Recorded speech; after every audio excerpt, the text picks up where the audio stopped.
Hey everyone, what's going on? It's your boy Mahdi. Today we are gonna implement a cool and amazing project together in this course. One of you asked me to implement a complete application, so here I am and I have your back.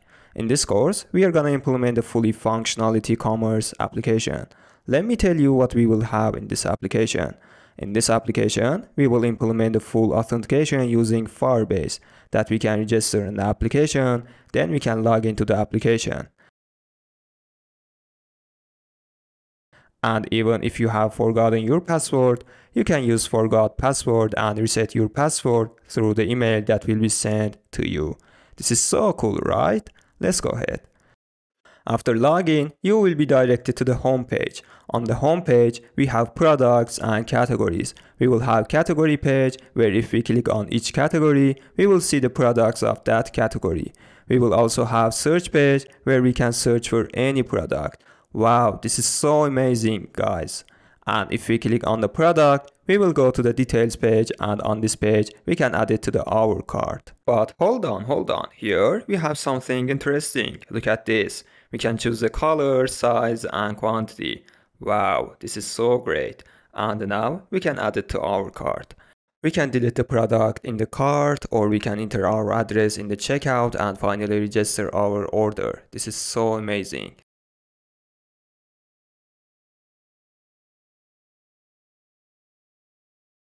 Wait, it's not over yet. On the product details page, I can add the product to my favorites or remove it from my favorites. On the settings page, we have two sections, my favorites and my orders. On the my favorites page, we can see our favorites products. And on the my orders page, I can see all my orders with details such as order status and registered products. Guys, this is wonderful, right? In this course, we will use clean architecture for architecture of the application and Firebase for backend. We will use Bloc to manage the state of the application, and we are gonna use Gedit for service locator. And also, we use darts to handle errors. I can say that you will learn everything you need to get hired. So grab your favorite drinks, hit that like button, and let's get started.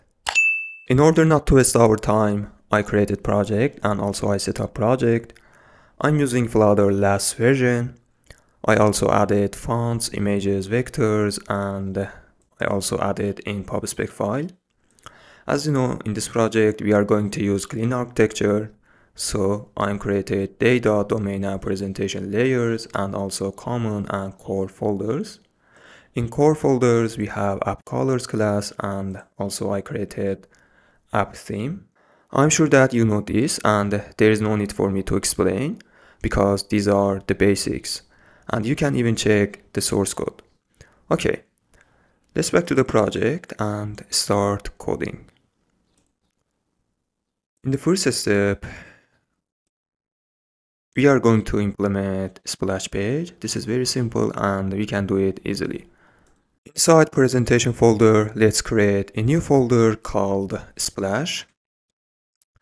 Inside this, again, let's create a new folder called pages, and inside pages, let's create a new file called splash.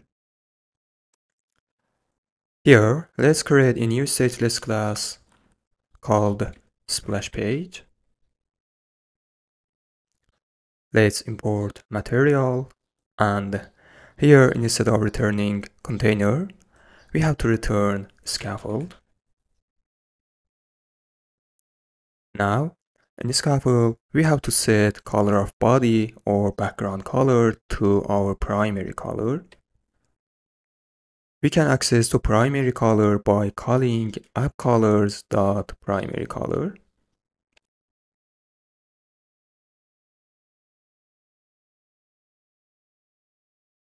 Let's set splash page in home property of material app.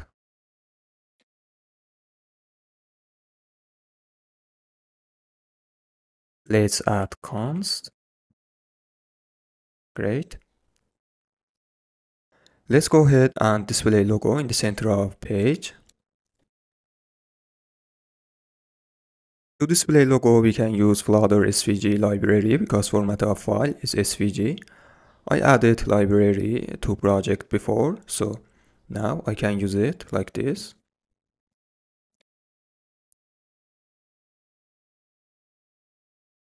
Here we have to set path of the logo in the project. We are going to put our SVG files in vectors folder in the assets. In order to be able to manage our assets in easy way, I'm going to create a new folder in configs called assets. Now inside this, I'm going to create a new file called app vectors. Now here, I'm going to create a new class called app vectors. Now here, first of all, let's create a new static const called base path.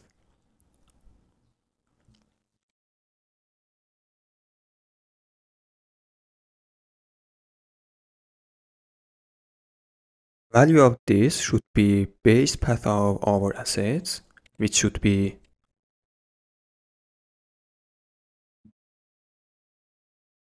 okay. Now, in the next step, I'm going to define a new static const called app logo. Now here, the value of this should be equal to name of the file. I want to create another static const variable called format, and the value of this should be equal to svg. Because if in future we want to change format of our vectors, we don't have to change in all of the project files. So we just change in app vectors. Okay.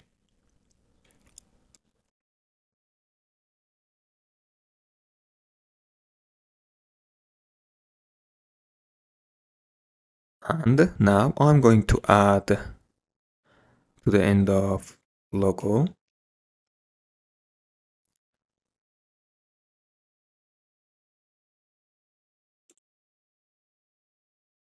and we also have to add base path to the beginning of our vectors.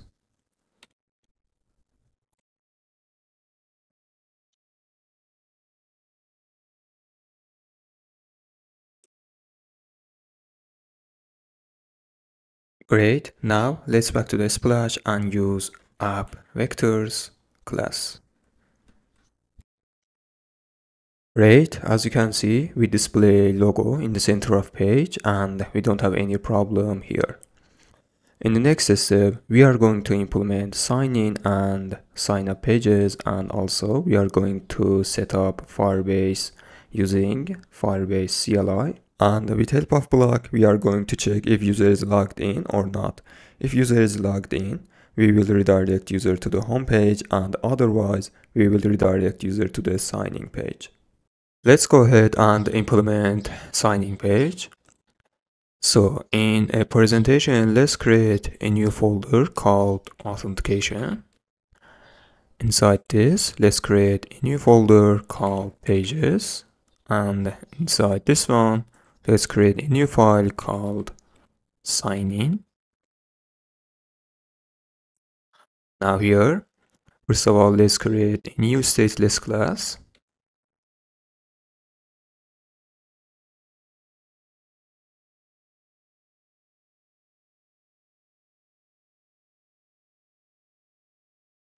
Okay. Now what I want to do is create a block for a splash page and then check if user logged in. We have a redirect user to the home page, otherwise we have to redirect user to the sign in page. So in the splash folder, let's create a new folder called Bloc, and inside this let's create a new file called splash qubit. As you know, we are going to use qubit in this project. And let's create another file called splash state. Great. Now here, first of all, we have to create an abstract class for our state, for splash state.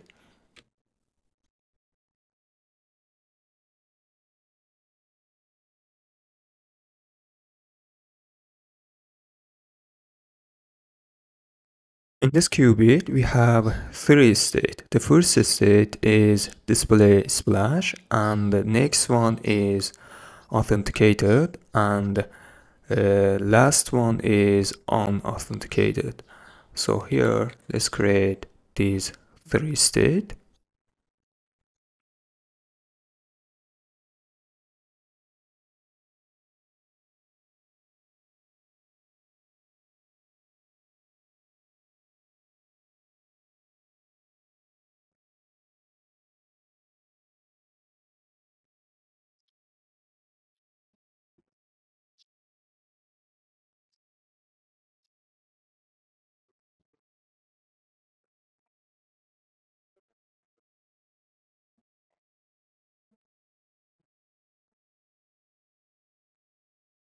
Let's move on to the splash qubit.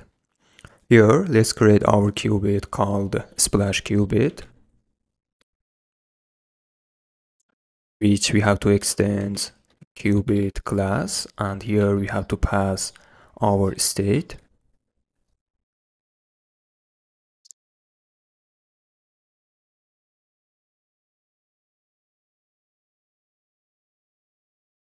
In super, let's set initial state, which should be display splash. In this qubit, we have only one method called app_started. In this method, we will check if user is logged in. We will redirect user to the home page. Otherwise, we have to redirect user to the signing page. But for now, because we don't have any logic for our sign in, we just redirect user to the sign-in page by emit unauthenticated state. So here let's create method called app started and emit unauthenticated state. Great. Now, as you know, we have to inject splash qubit in main and material app. So here let's wrap material app inside block provider.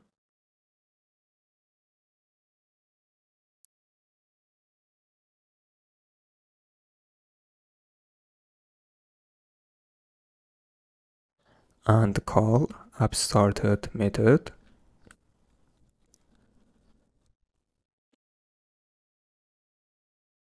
Now let's move on to splash page. Here we have to use block listener and check if state is unauthenticated. Redirect user to the sign-in page by using navigator.push replacement. So here let's wrap scaffold inside block listener.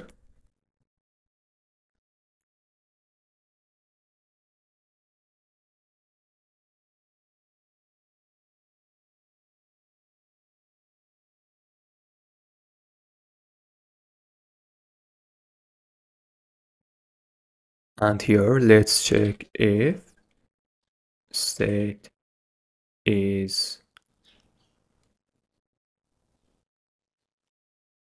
unauthenticated.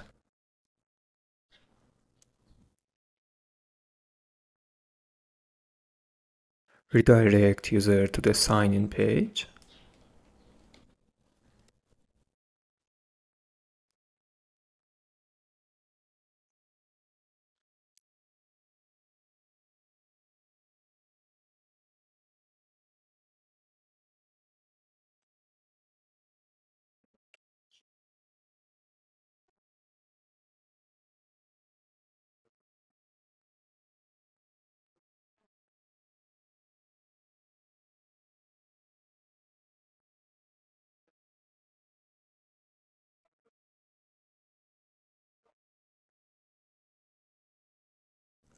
Actually, I made a mistake in name of sign-in page. So I'm going to fix this one.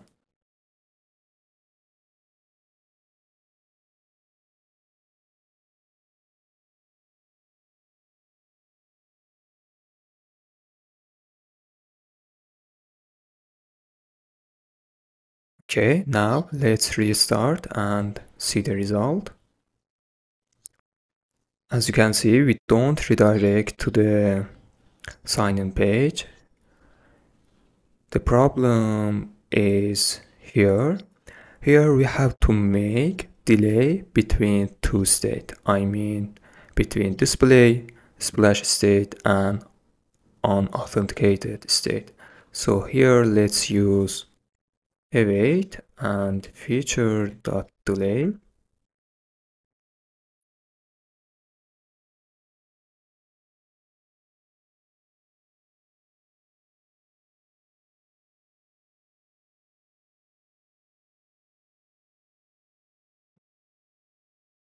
Now again, let's restart and see the result. Great, as you can see, we were redirected to the sign-in page. Okay. Now let's implement sign-in page.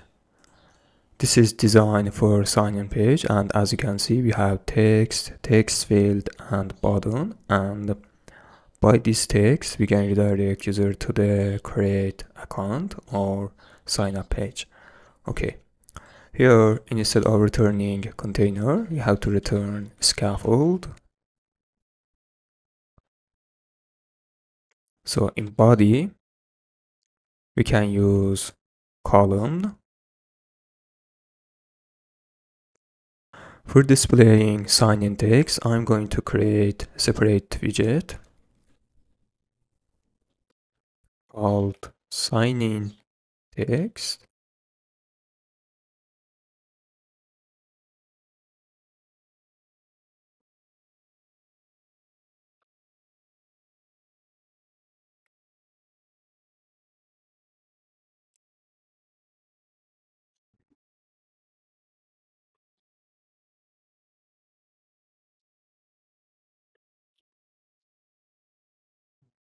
Font size of text is 32 and the font weight is bold. Actually, we can't use size of design for application because this size is not responsive. But in this project, our main goal is not making responsive text or responsive design. Because of this, I'm going to use these sizes. So here, let's set font size to 32 and font weight to bold. Okay, now let's put sign-in text inside widget 3.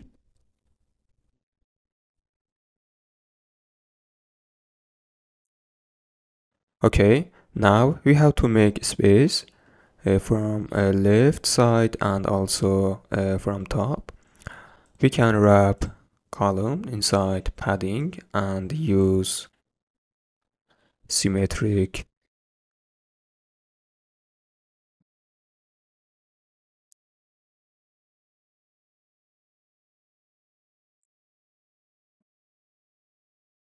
Okay, great. Let's add const.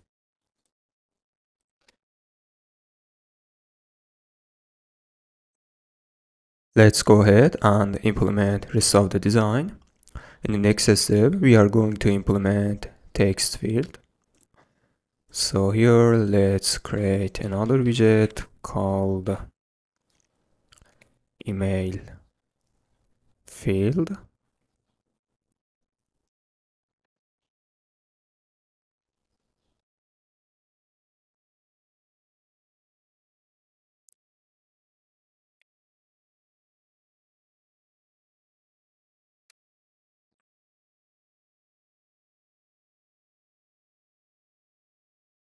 Okay, great. Now, in order to move sign in to the left side, we have to set cross axis alignment to start. And also, we have to make space between text and field. To do this, we can use sized box.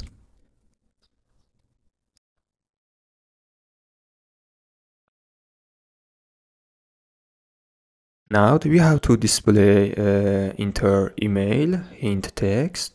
To do this, we can use input decoration.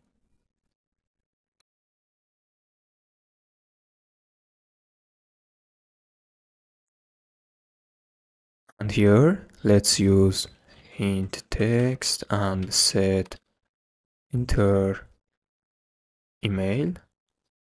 Okay, great. Let's go ahead and implement continue button. So I'm going to create another widget called continue button. Here, we can use our basic app button. In order not to waste our time, I created this basic app button widget. This is a component, and we can use this class and this widget in multiple pages, and we don't have create a button in every page. So let's back to the continue button. Here, let's call basic app button. We just need to pass unpressed and title.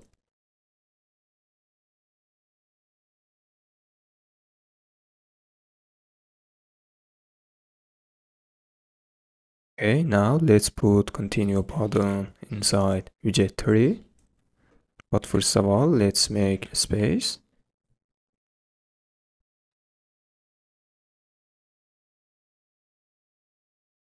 In the last step, we need to display this text here. I mean this, do you have an account? So for this one, let's create another widget.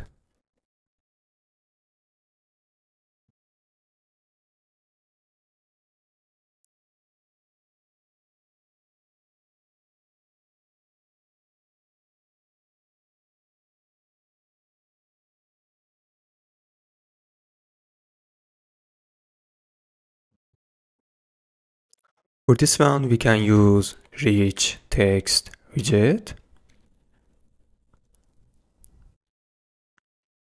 And in text, we can use text span.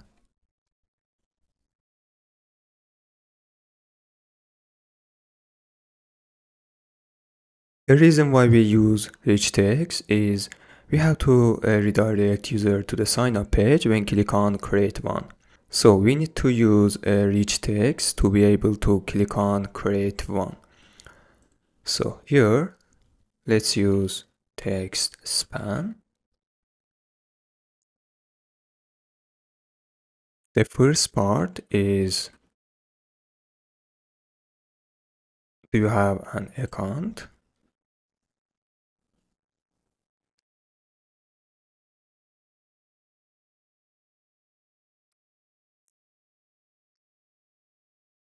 And the last part is create one.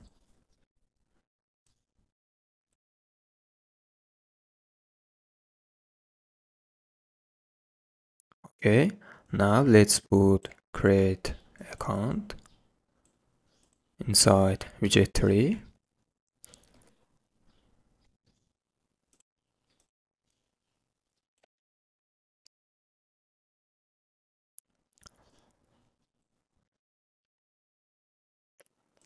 This should be don't.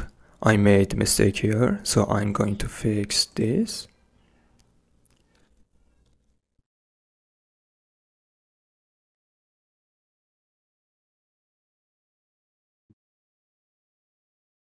Okay. Weight of this create one should be bold. So here,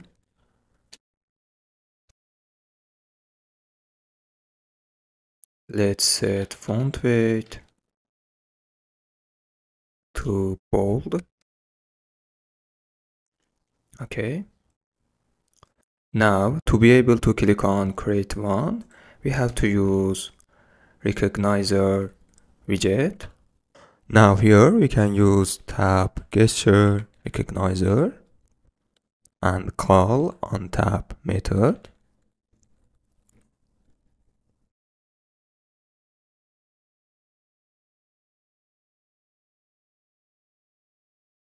Now inside this we can use navigator and redirect user to the sign up page.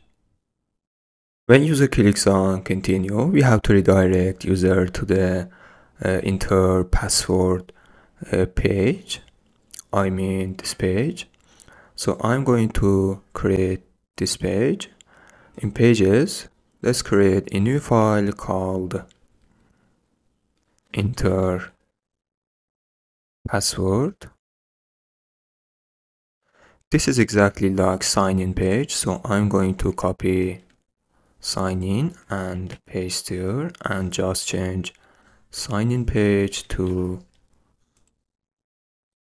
enter password page. Okay. And here we have to set enter password and change email field to password field.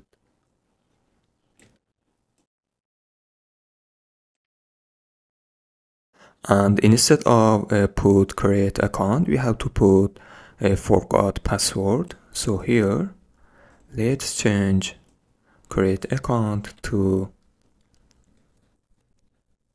forgot password, and the value of this text should be forgot password.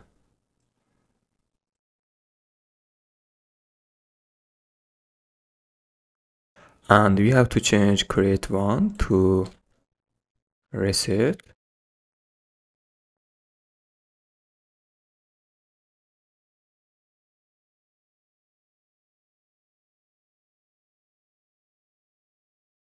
Okay, great. We have to redirect user to the enter password when clicks on continue button.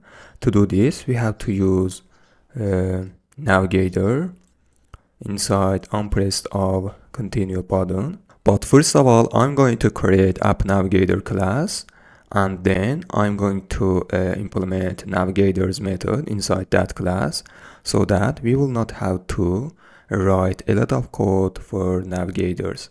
So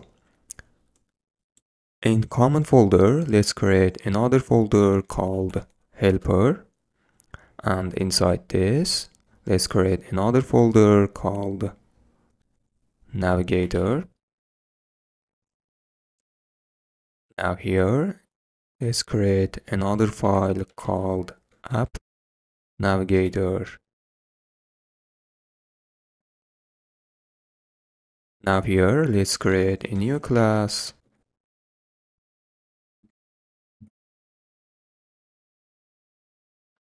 The first method I'm going to create is push replacement, which takes build context and also widget. This widget is our page, target page. Okay, now here we can use navigator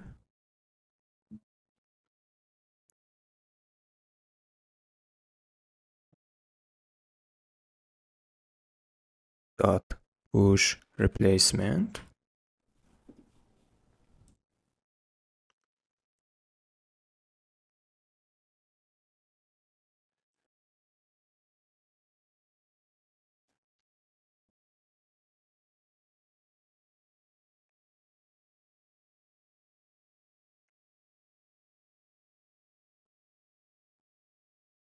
Here we have to return widget. Great. Now let's back to the sign in page, and here we can use app navigator dot, actually this method should be static,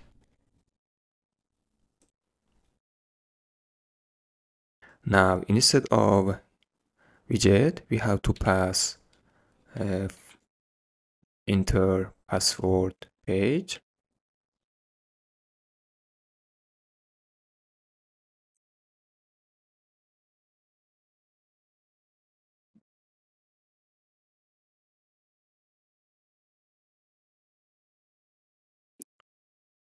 Great, now let's click on continue. As you can see, we were redirected to the enter password page, and our navigator method is working very well. Now in the next step, we have to display a back button according to our design. And for this one, I created basic app bar for our project. You can check source code of this later. This is so easy. So now in enter password page and scaffold, we can set our basic app bar for app bar property. Great. Now let's decrease this padding from top to 40. Great. We can't back to previous page because we used push replacement. So inside app navigator, let's create another method called push, and instead of using push replacement, let's use push. And in sign in and continue button, instead of using push replacement, we can use push. Let's restart the application.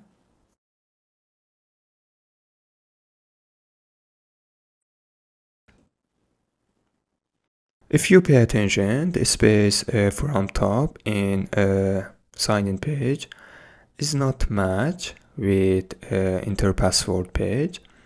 To fix, we can set app bar also in sign in page. So here, let's set app bar, basic app bar, and here we can hide back button in sign in page by setting hide back to true. Alright, now let's decrease 18 to 14. Great. We also have forgot password page. Let's create this page as well. Inside pages, let's create a new file called forgot password. This is exactly like sign in page, so I'm going to copy sign in page and paste here.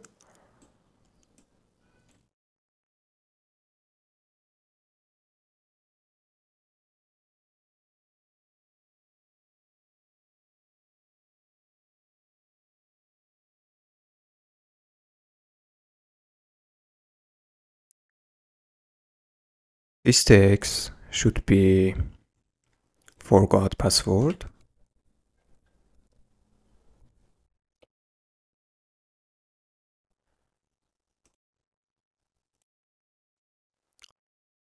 And we don't need to create account anymore. So I'm going to delete this one.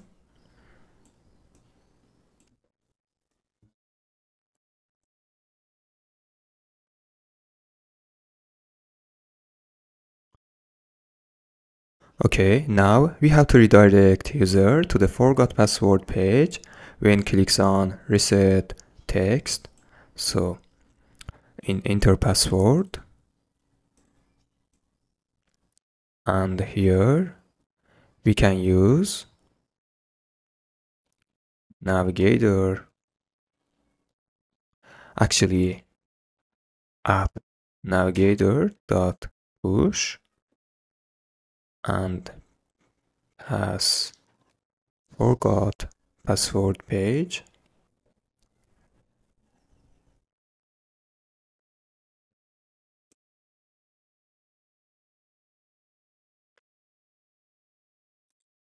As you can see, we were redirected to the forgot password page, but here we have to set hide back to false, because here we need to back button.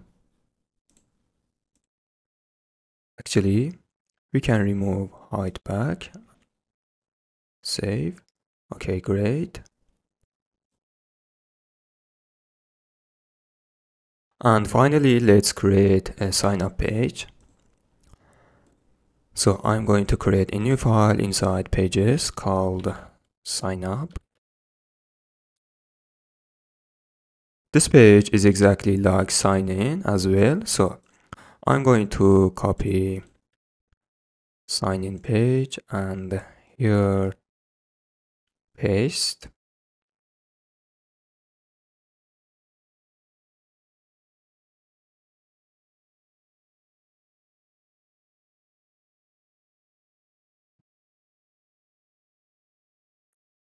Inside sign up page, we have 4 fields called first name, last name, email address, and password. So let's make these fields, but first of all, instead of display sign in, we have to display create account. To see the result, let's redirect user to the sign up page. So here in the sign in, and here let's use app navigator.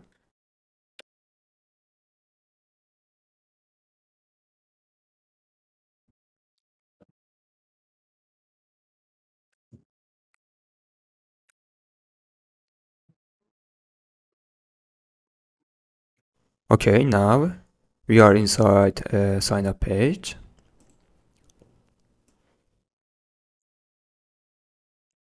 So let's create these 4 text fields. The first text field is first name. This is exactly like email field. So I'm going to copy this one and paste here. Change email to first name.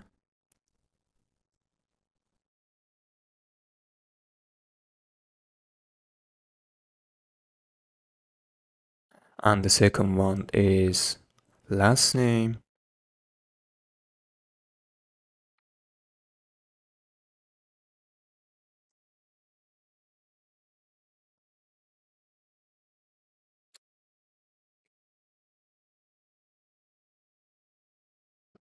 And the last one is password.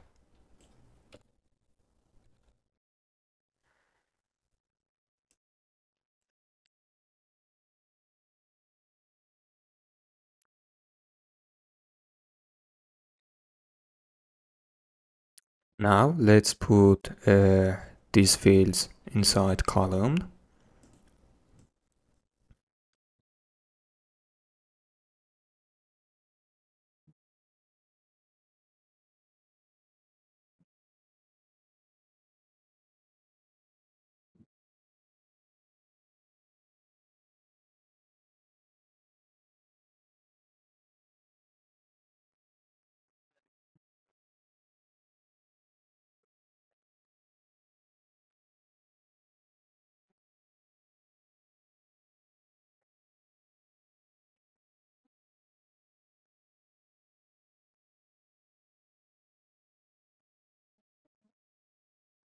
And here, instead of set don't you have an account, we have to display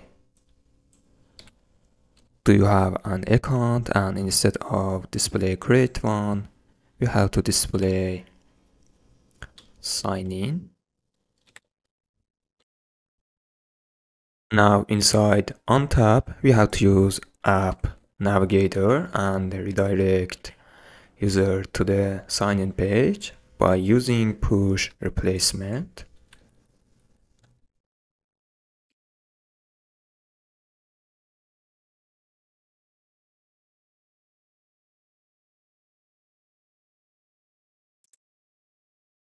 And we also have to display a back button in create account page. So here, let's remove this.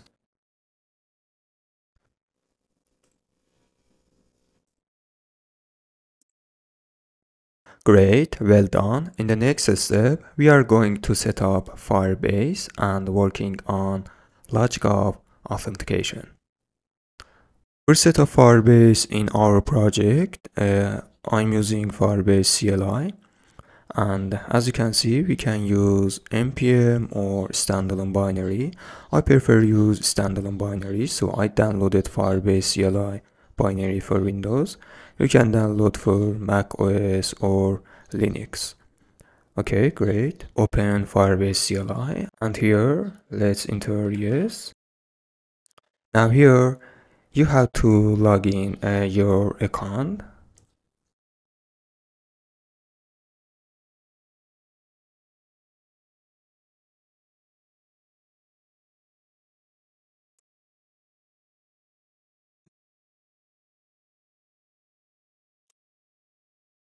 We have success message here, and it means that we are in our account and we logged in with this email. Okay. According to the document, in the next step, we have to enter this command.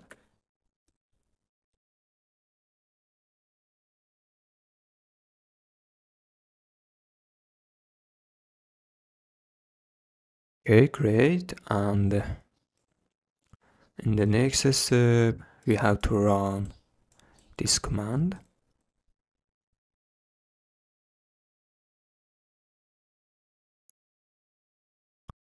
This error tells us we are not in a project directory, so let's go to the directory using cd.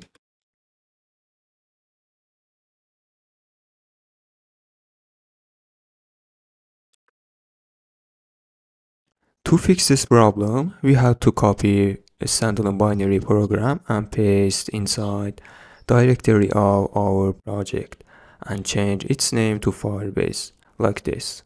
Paste here and change its name to Firebase. Great. Now let's back to the CLI. But first, close program and open it again like me. Okay, now let's go to the directory of project. Now again, run this command.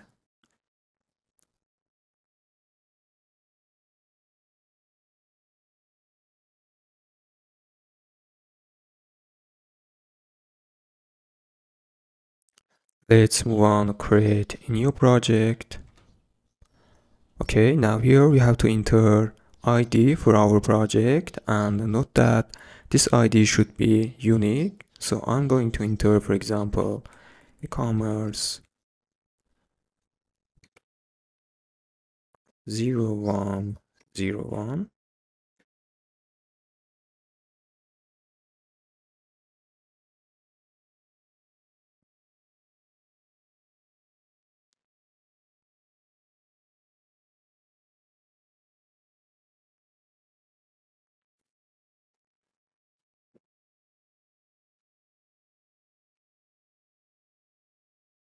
I'm going to select Android. Okay, now here we have to enter package name of project. So let's back to the project. Let's move on Android folder, app directory, and open build.gradle. This is our package name. So I'm going to copy this one and paste here.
As you can see, all platforms are registered: Android, iOS, macOS, web, and Windows.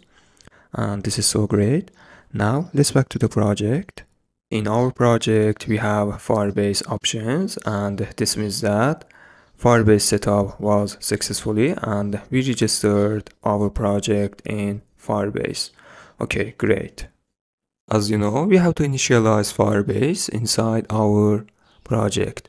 To do this, let's move on main file, and before run app, we have to use await.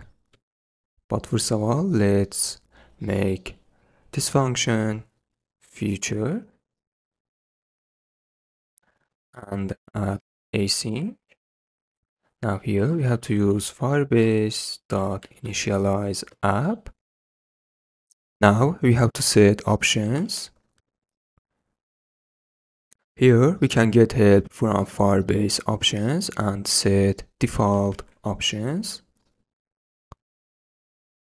Let's import Firebase options file and use current platform.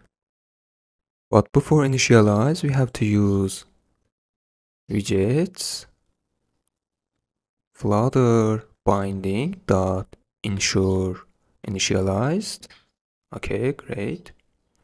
For authentication, we are going to use email and password, and for this one, we can use Firebase authentication. But first of all, let's go to the Firebase dashboard and enable this feature and this type of authentication in our project. Select your project. Click on build section and authentication. Click on get started. Now here on the sign in method tab, we have to enable email and password and click on save. Great. Now email and password authentication and sign in method is enabled in our project, and we can use Firebase authentication. Okay, great. Firebase setup is finished, and now we can use Firebase authentication in our project. I want to start with sign up. So to do this, we need to create sign up method in our application, actually sign up use case. To do this, we can start with domain layer. In domain layer, let's create a new folder called authentication. So as you know, in domain layer, we have 3 folders: entities, use cases, and repository. I want to start with repository.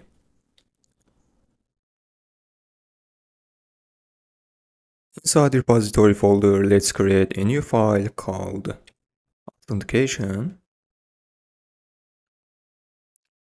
So as you know, in repository of domain layer, we just need to create our abstract classes, I mean our contracts. Implementation of this method will be in data layer. So here, let's create abstract class called authentication repository. Our first method here is sign up.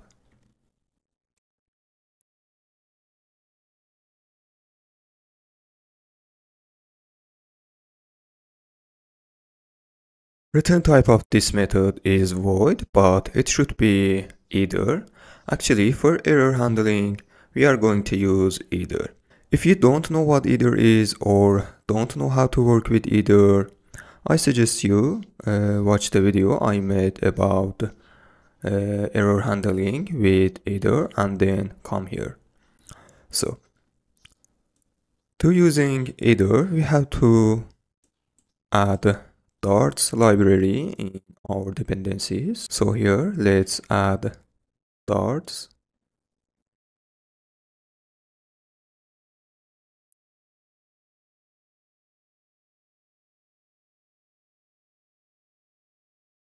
Great. Now let's back to the authentication repository, and here instead of returning void, we have to return either.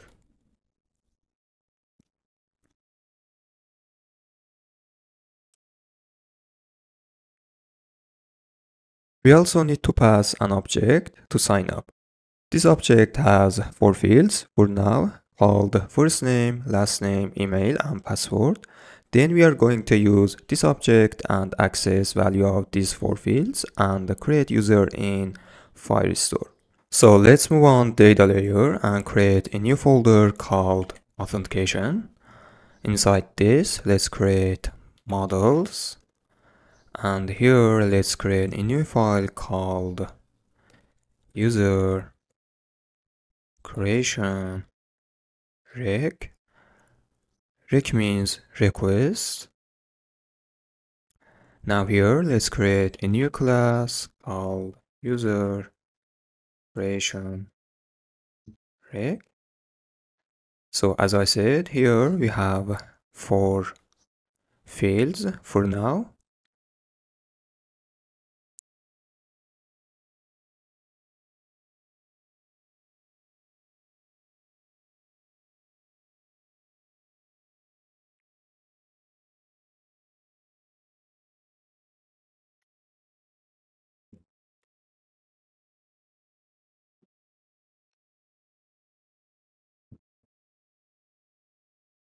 Let's create constructor of user creation request.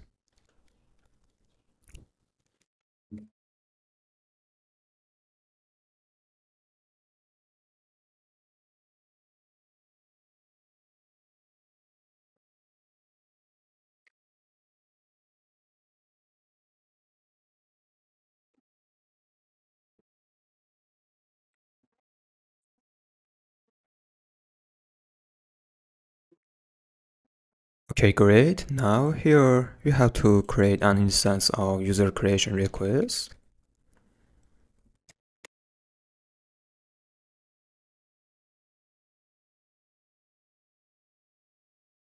We are done, and let's move on to the implementation of authentication repository. To do this, in authentication folder, let's create a new folder called repository. Now here, let's create a new file called authentication repository implementation. Okay, now here, as you know, you have to create a new class and then extends authentication repository. So I'm going to create authentication repository implementation, which extends authentication repository. Okay, here we have to override signup method.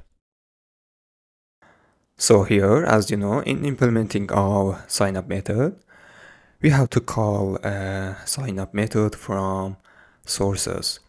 So in data layer and authentication folder, let's create a new folder called sources, actually source. Now inside source, let's create a new file called authentication Firebase service.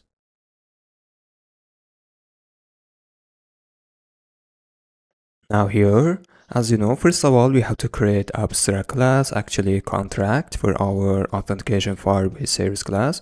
This is a respect for dependency inversion principle.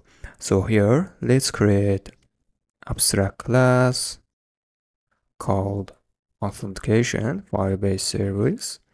Here, exactly like authentication repository, we have one method called signup. So I'm going to copy this one here and then paste here.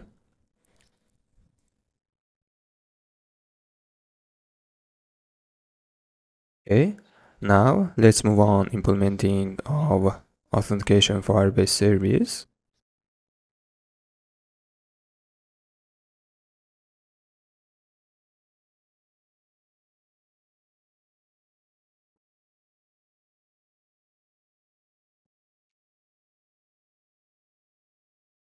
Now here, let's override signup method. Okay, now inside signup, first of all, let's put try catch.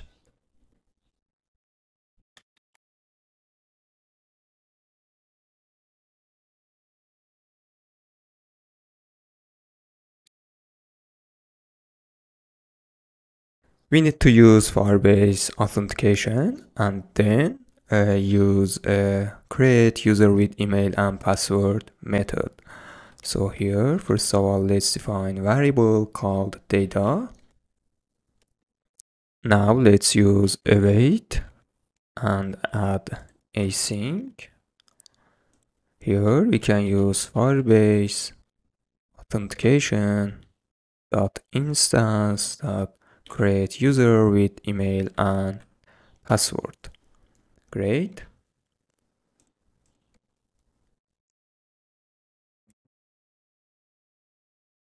Now here, to set value for email, we can use user dot email.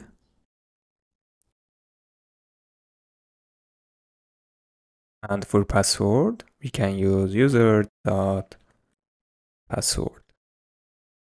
I want to change data to returned data. This makes sense.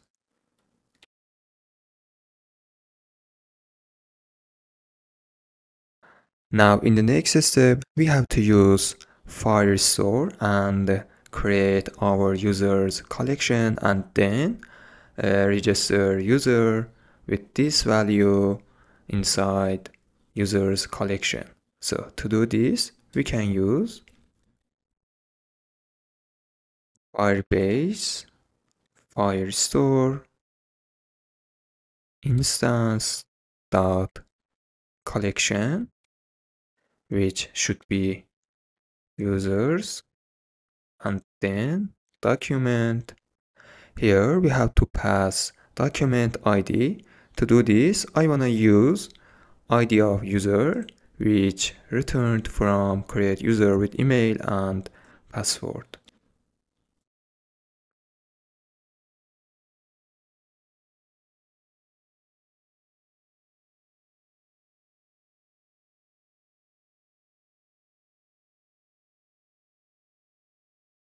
And then use set method, and here we have to set our fields and value of fields.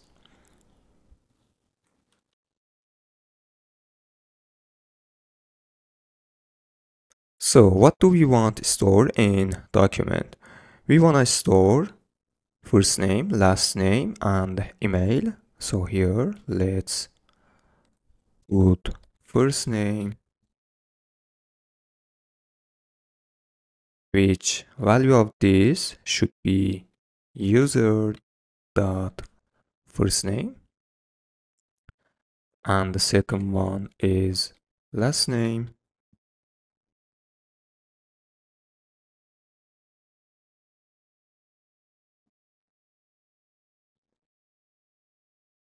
and I think we forgot something. Let's back to the design. At the end, we get gender of user and age of user. So we have to define these two fields inside our user creation request and then store in document. So inside user creation request, let's define two fields called gender and also age.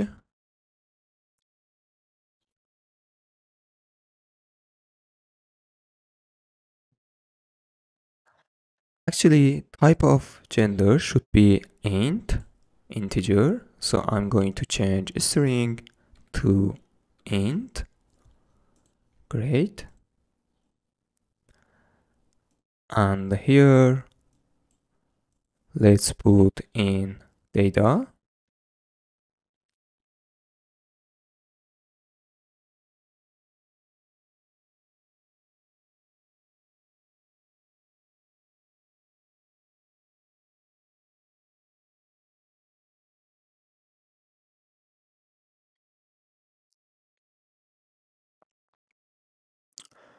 Return type of set is future. So here we have to add await. Okay, great. Now, after adding user to the users collection, we have to return right.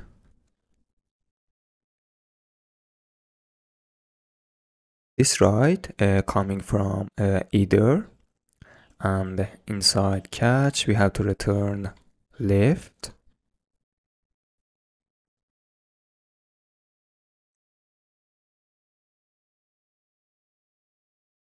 Inside right, we can return anything. We can return message, we can return object, or anything we want. I'm going to return successful message, something like this. Sign up was successful.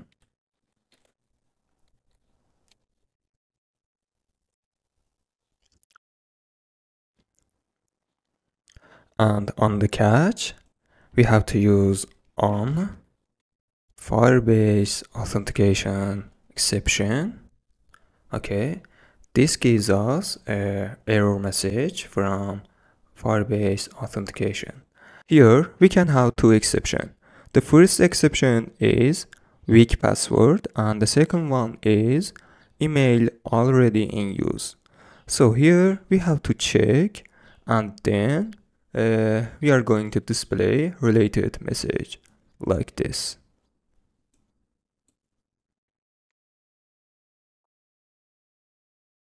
Right, as you can see, first of all, I define a variable called message. Then I'm going to check if error is weak password. I'm going to display this message, and otherwise I'm going to display this message. And at the end, I return left side of either with this message. Great.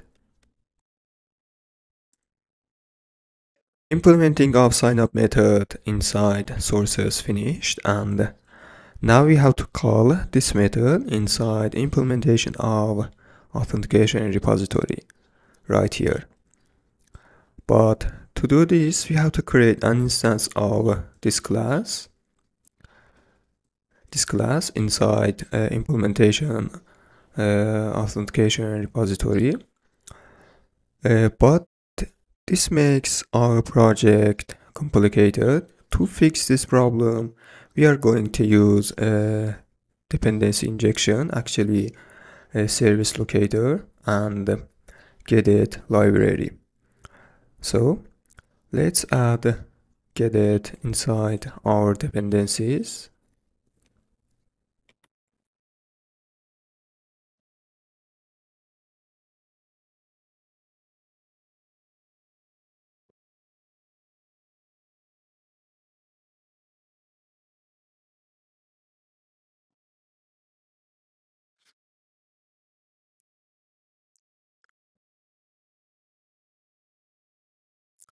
Okay, great. Now in root of project, let's create a new file called service locator. And here let's create a global instance of get called, for example, SL.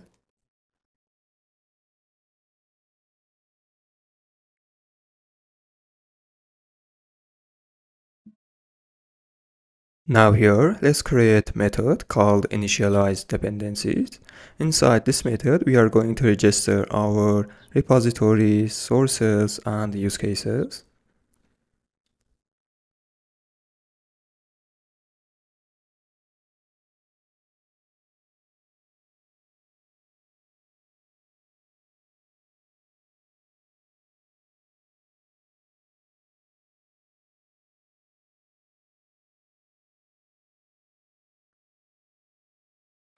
Okay, first of all, we have to register our classes inside sources folder.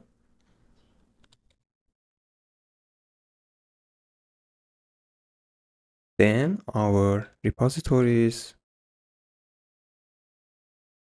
And finally, use cases.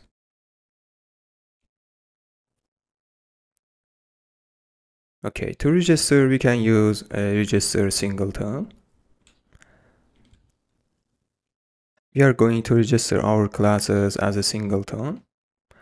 So as you know, singleton is design pattern. Singleton is design pattern, which we are going to create just one instance of our class in whole of the application.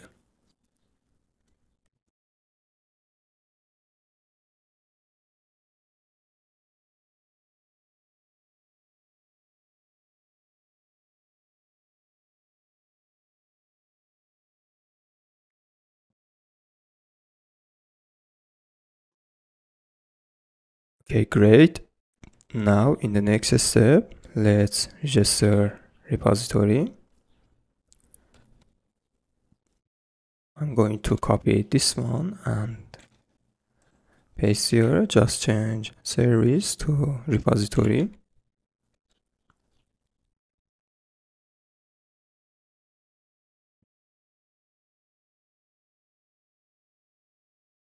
Now let's back to the implementation of authentication repository and using service locator and call signup method like this.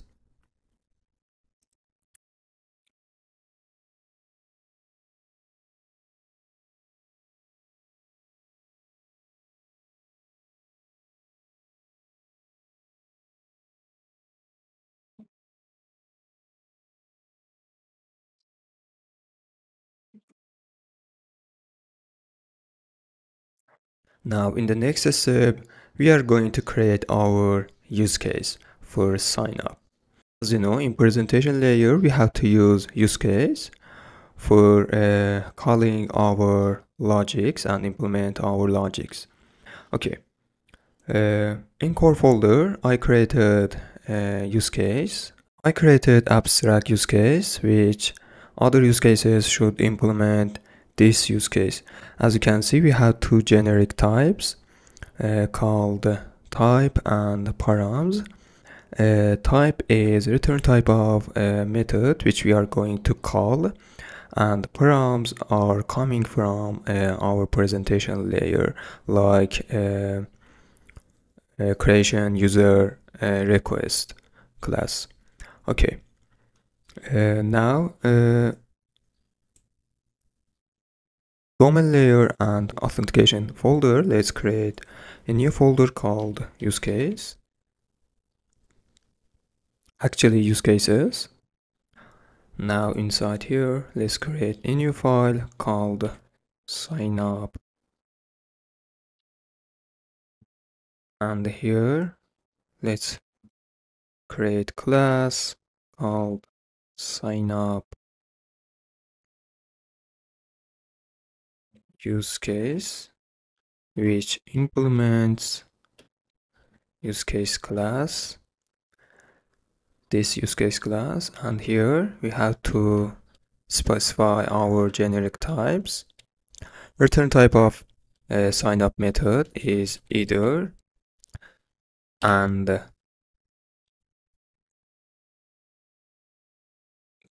data which coming from a presentation layer is user creation request class. Okay, let's override call method.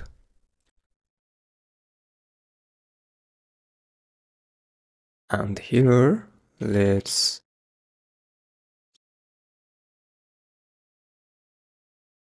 call sign up method in our repository using service locator.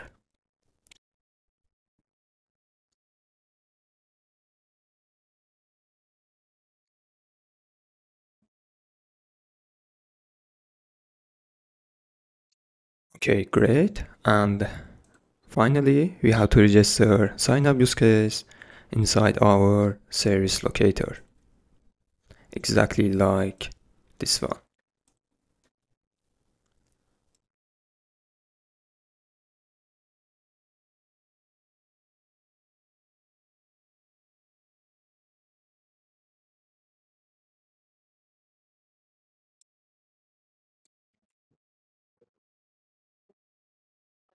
Okay, great. Now we can use our use case and call signup method in our presentation layer.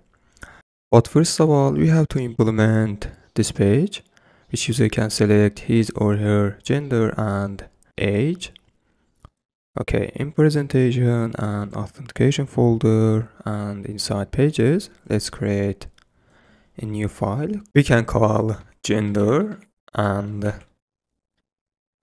age selection. Here we are going to implement this page.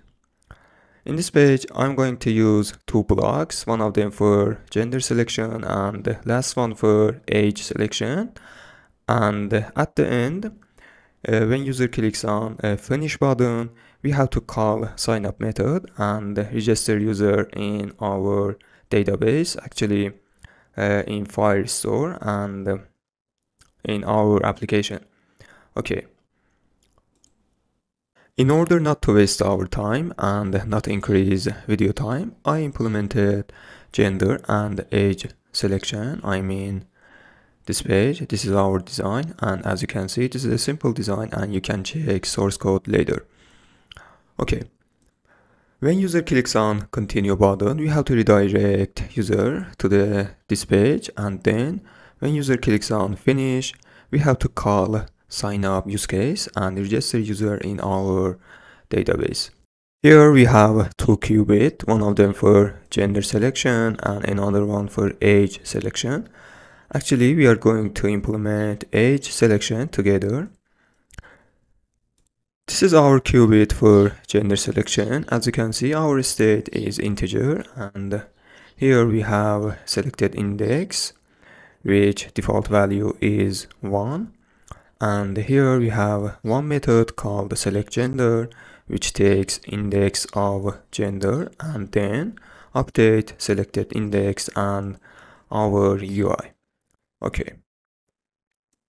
And here we have age selection qubit, which state is string, and as you can see, the default state is age range, and we are going to get age from bottom sheet. Actually, we are going to implement bottom sheet when click on this container, and then we are going to display our ages, and then when user clicks on age, we call select age and update value of selected age and display new value in container instead of age range. Okay.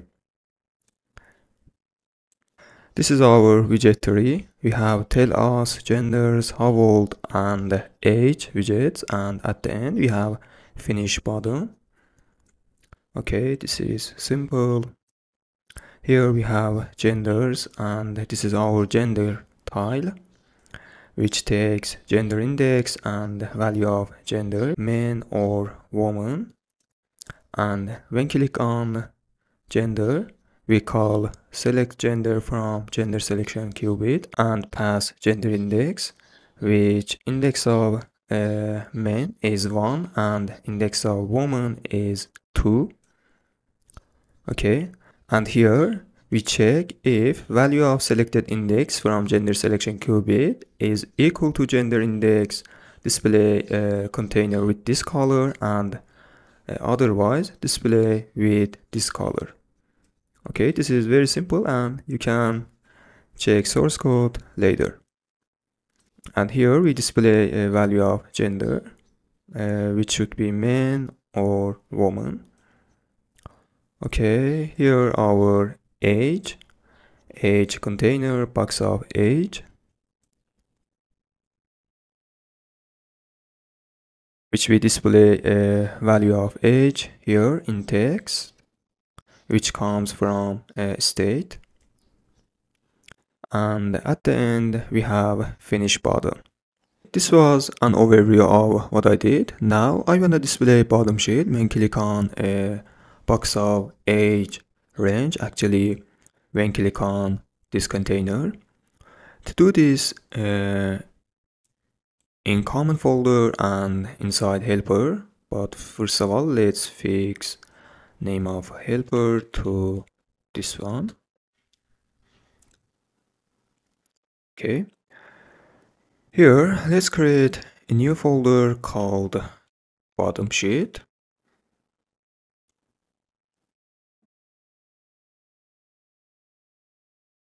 Inside this, let's create a new file called app bottom sheet.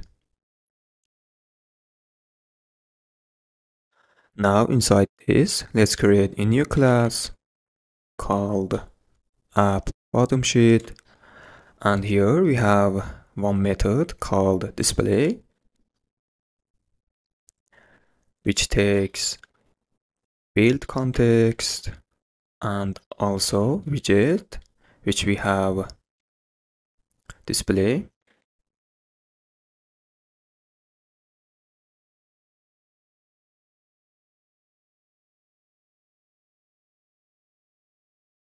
For bottom sheet, we are going to use show model bottom sheet.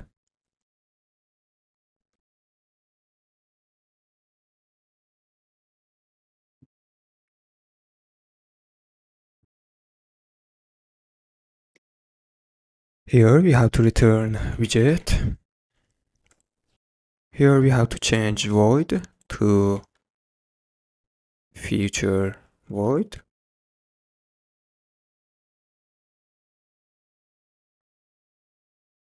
And here we have to set a border radius for our bottom sheet.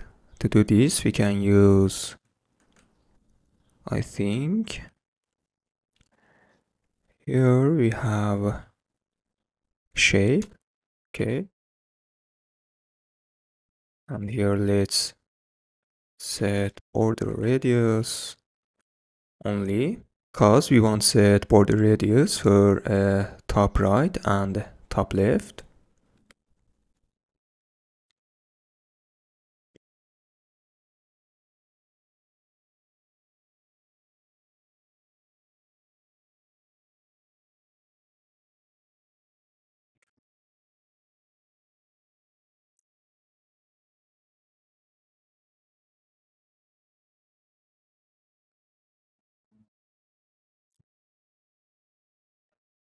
Now let's using this method. Okay, here when click on container, we have to display bottom sheet. So I'm going to wrap container inside gesture detector.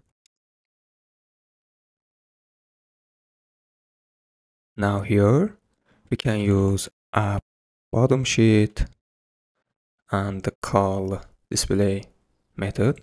Actually, let's make this method static.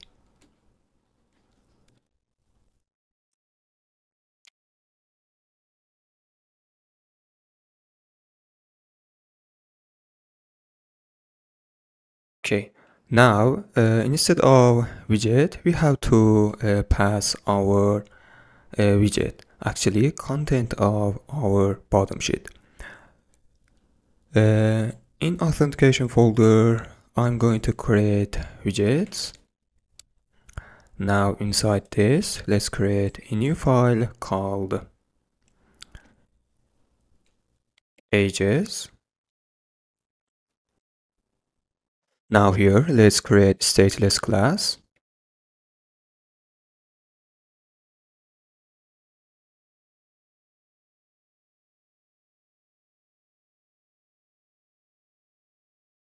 Inside build method, we need to return a container, and I'm going to set height of container to half of page using media query dot of dot size and dot height. Okay. Now here we can set ages.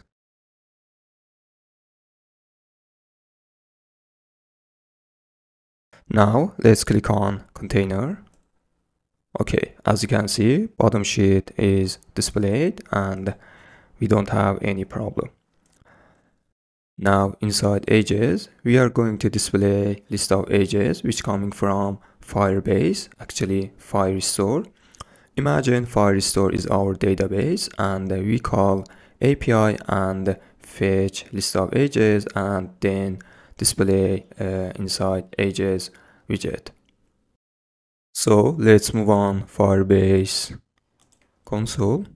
Here in build section, let's click on Firestore database. Click on create database. Next. Actually create.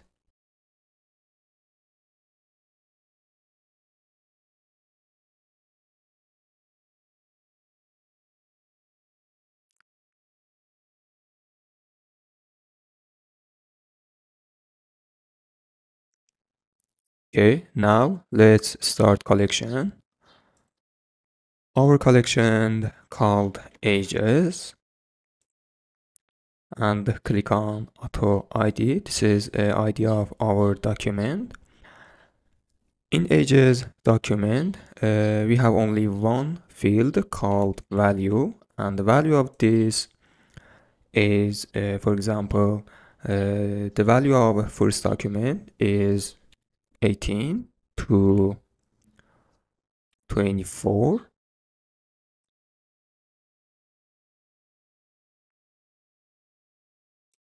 I added rest of documents as well, and as you can see, we have 6 documents for ages. Now we are going to display these ages.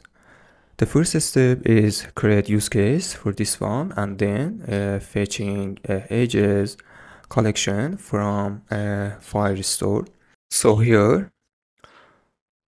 in repository of authentication, let's create another method called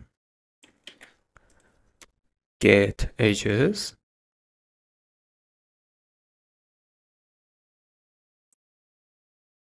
Okay.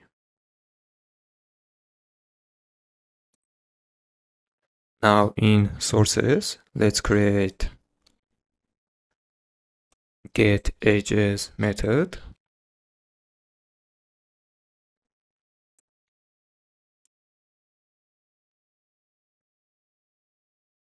Okay, now here in data sources, we are going to use Firestore and fetch ages collection.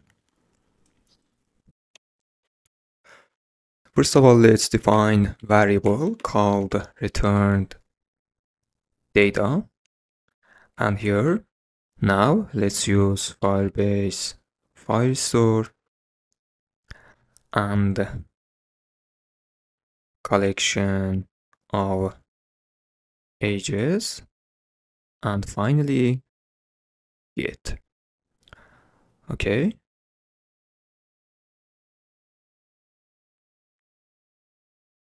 Now let's put try catch for error handling.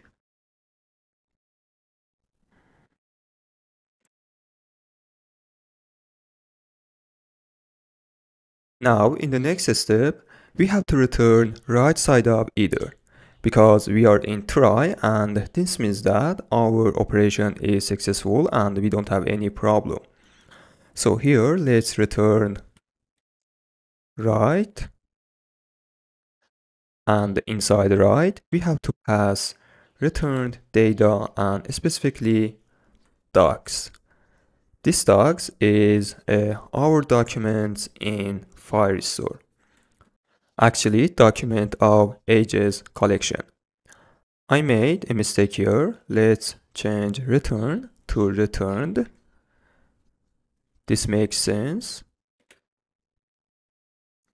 Finally, in catch, we have to return left side of either. And here we can pass some messages, something like, please try again.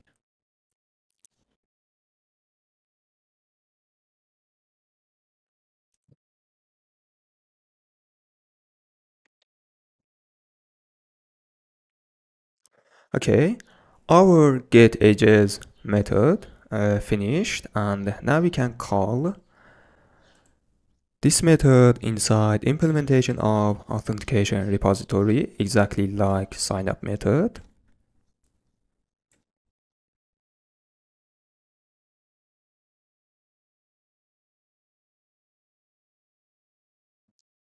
Actually, because our methods are future, so we have to add await before calling method.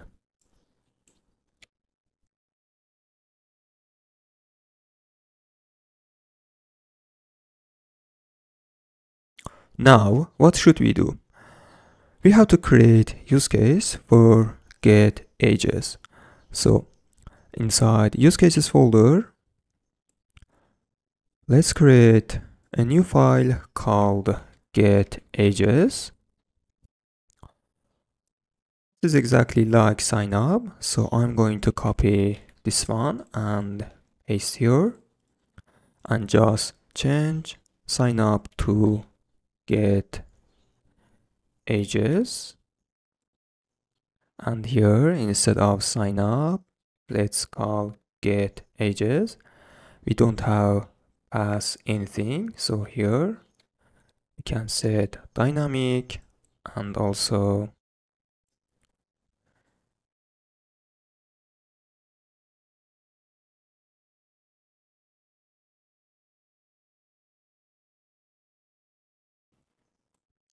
now let's register this use case in our server's locator.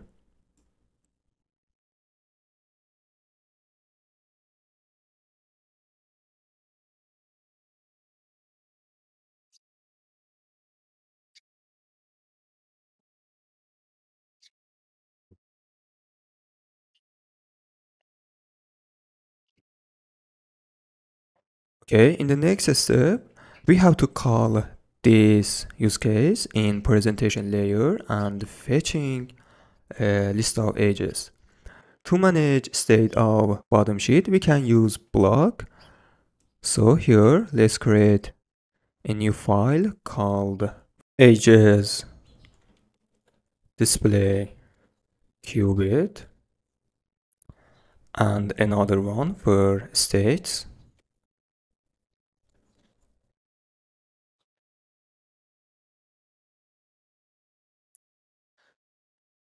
So as you know, here we have to create abstract class for our state.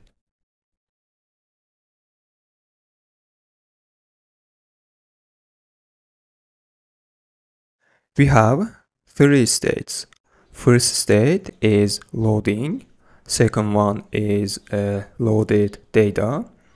And the last one is failure. So here let's create these three states.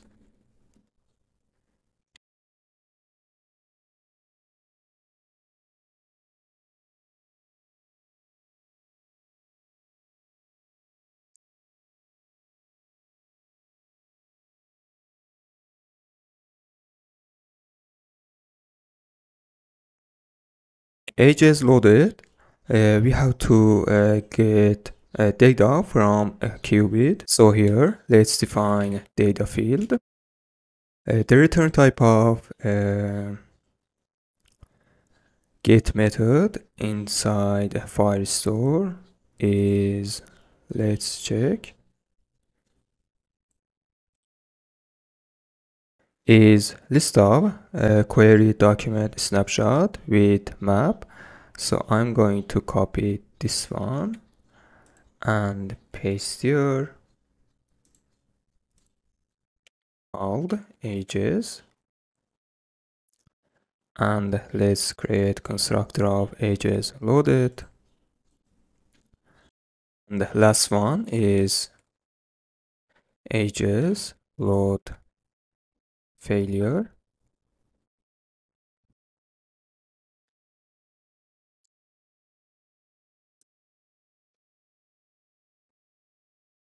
Here we can get message from a left side which we passed. So here let's define string called message.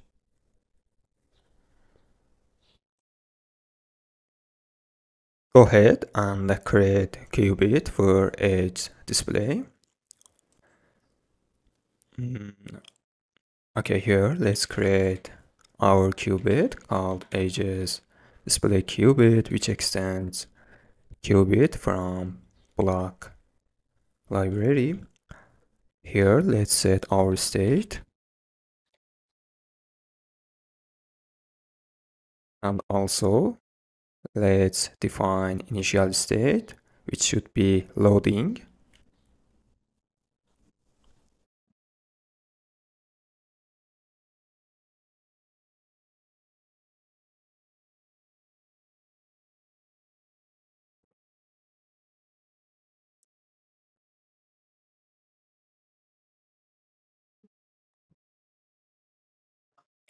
Okay, here we have one method called getEdges, or maybe we can call displayEdges.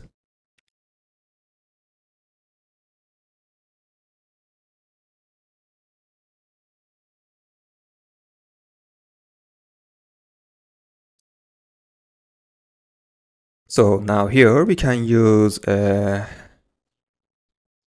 getEdges use case and fetch edges from Firestore and edges collection.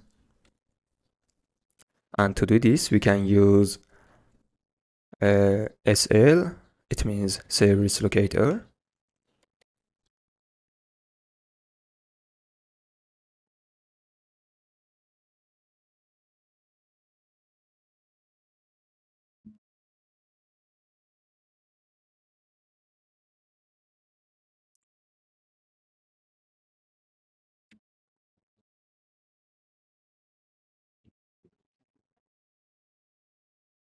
The return type of this is either, so we can use fold.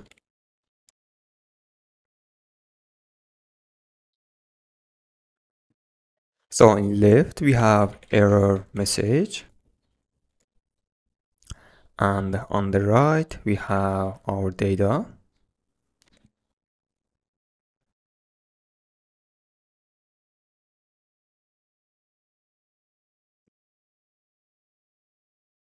On the left side we can emit failure state,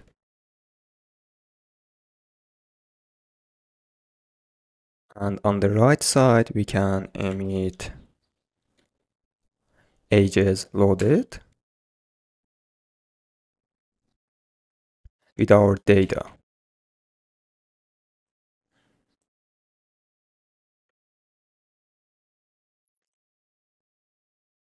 Okay, great.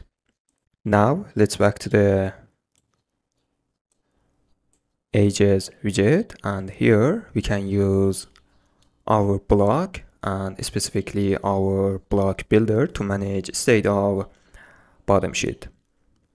Okay, here inside child, let's return block builder with edges display qubit and edges display state.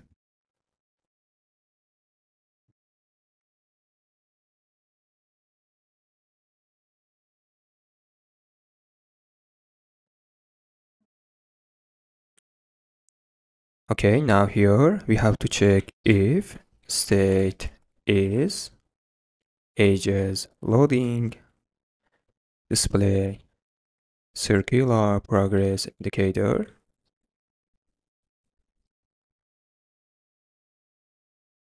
and if state is edges loaded display list view, which we are going to implement later, and if state is edges load failure, return text with error message, and in default return container, empty container, or maybe sized box.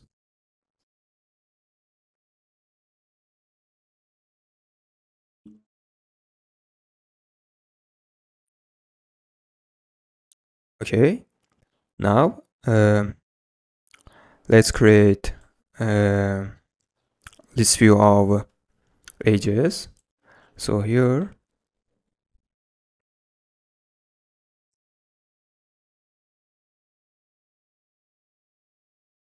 return list view dot separated.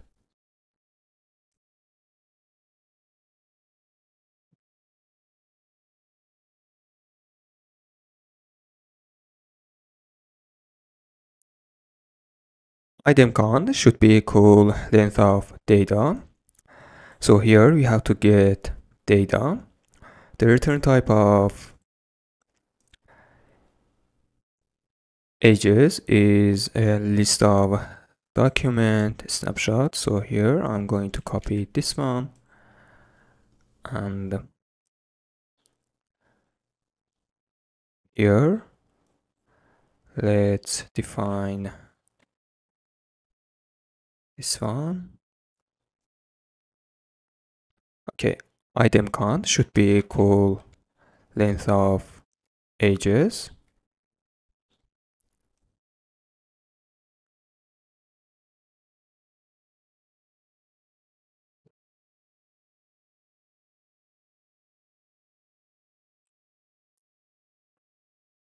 And in separator builder, let's return sized box for make space between each item.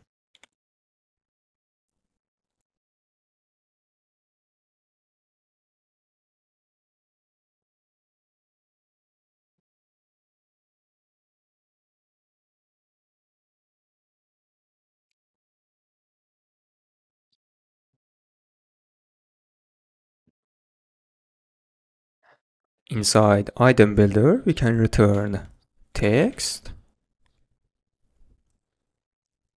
and use ages with index dot data. Data returns us a map, so we can use value key and get value of age. Actually, this value coming from this field. So here we can access by passing value. Okay, now let's return ages widget in ages loaded state.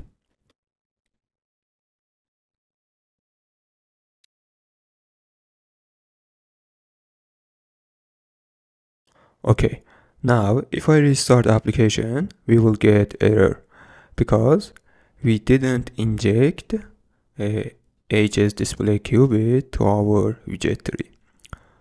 So inside gender and age selection, let's inject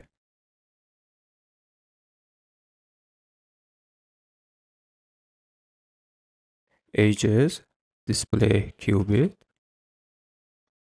Okay,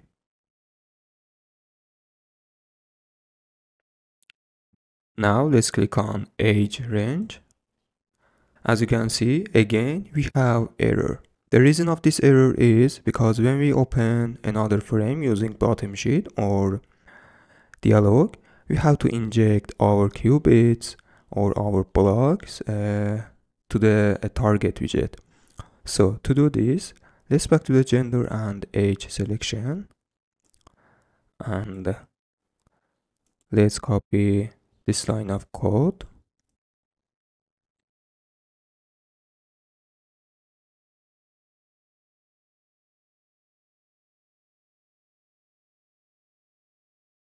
Here we have to wrap ages inside multi-block provider like this.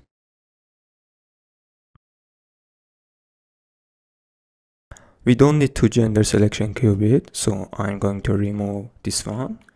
And here we have to use block provider dot value. And here we have to use context dot read and our qubit, which should be edge selection qubit, and this should be as well.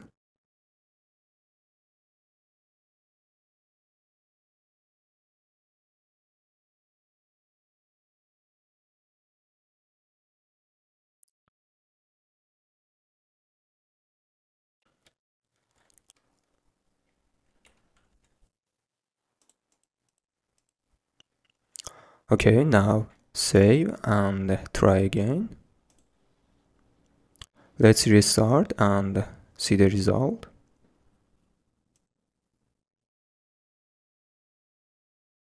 As you can see, we don't have injection problem and our qubit is injected successfully.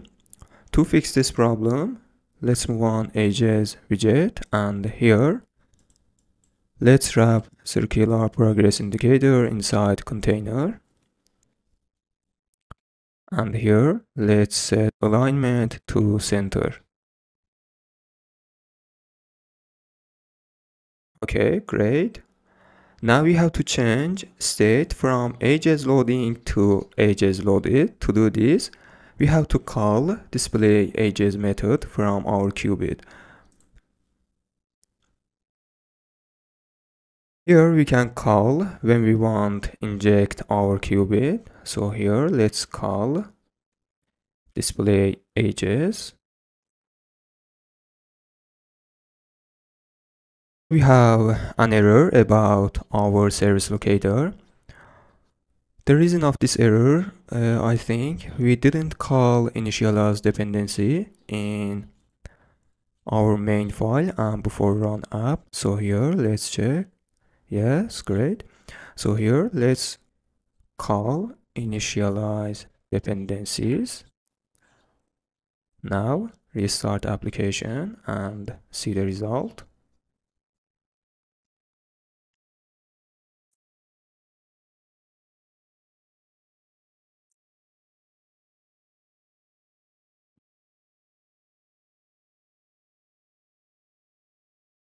So here we have displayed error state. Let's check debug console and check the error. Okay, we have permission error. This related to our Firebase console. So let's open Firebase console. Here in rules section, we have to set a read to true. So I'm going to copy this one and paste here.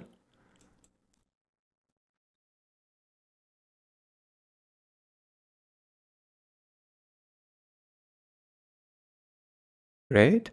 Let's click on publish. Okay.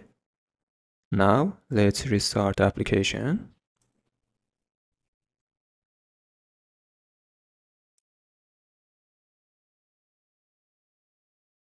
Okay, amazing. We made it.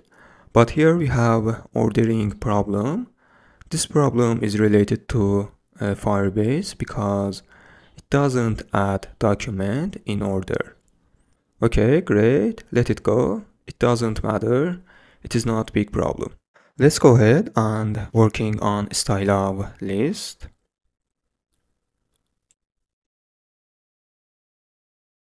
Here also we have to wrap text inside container and set alignment to center.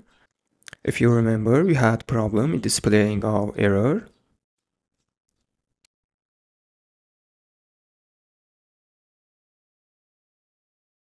And here, let's set padding for this view.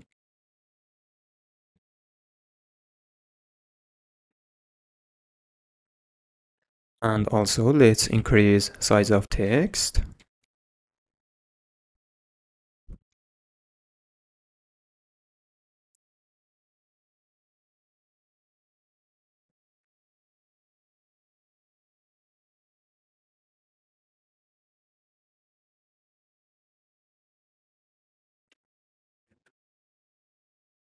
We also can decrease size of bottom sheet, height of bottom sheet.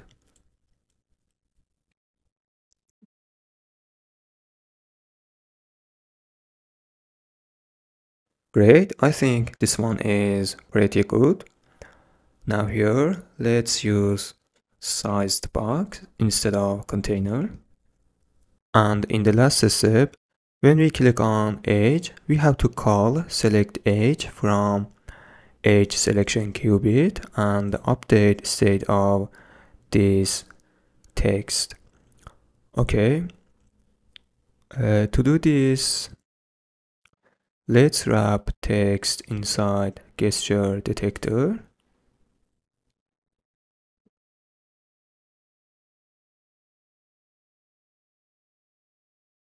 And inside onTab, we can use context.read and specify edge selection qubit and call select edge. Here we have to pass value of edge. We can use this line of code. And we also have to close bottom sheet when click on text. So here we can use navigator dot pop.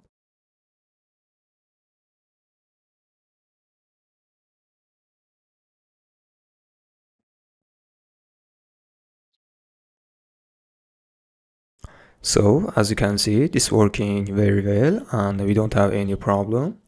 This is amazing. In the next step, we are going to call sign up use case when user clicks on finish button. Now, what I want to do is display loading when user clicks on finish button. I mean, I want to display loading instead of finish text in center of a button when user clicks on finish button. To do this, we can use Bloc.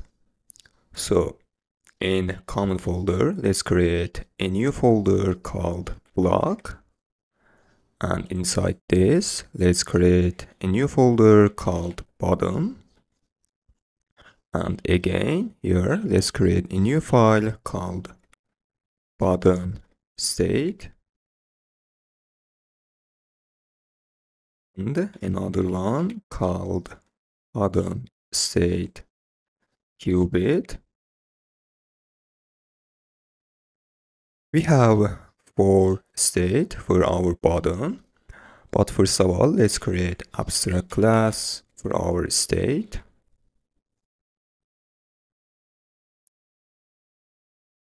So great. We have 4 states for our button. First state is initial, and the second one is loading, and the third one is a successful state, and the last one is failure. So here, let's create these 4 states.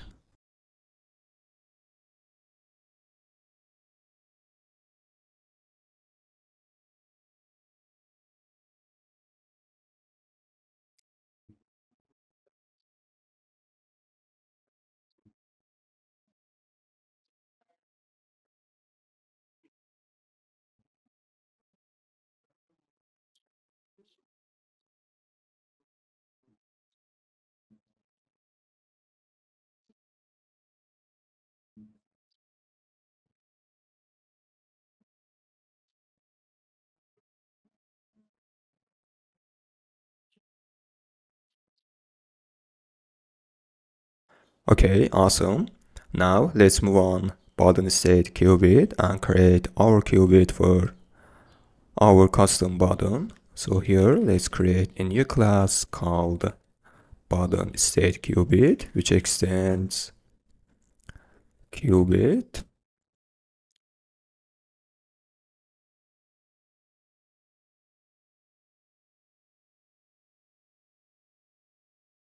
Let's define initial state.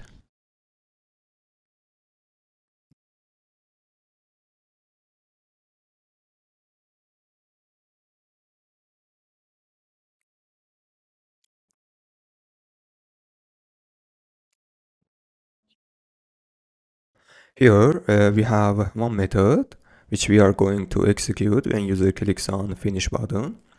So here let's create this method.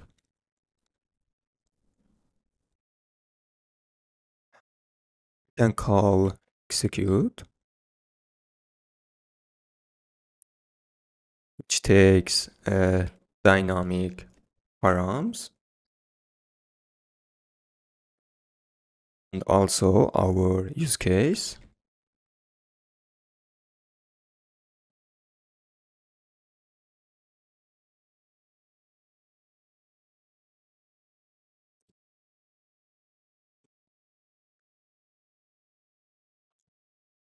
Let's put try catch.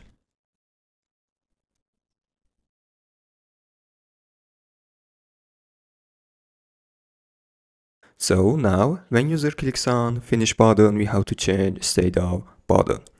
And obviously, if at the first line, we have to emit a loading state.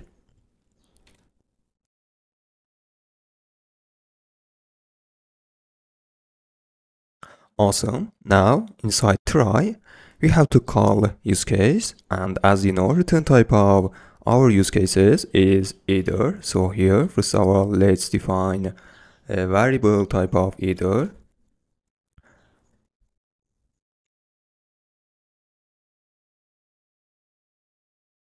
And now let's call use case. And also has params. These params, for example, can be something like user creation request. Okay, now here we can use fold.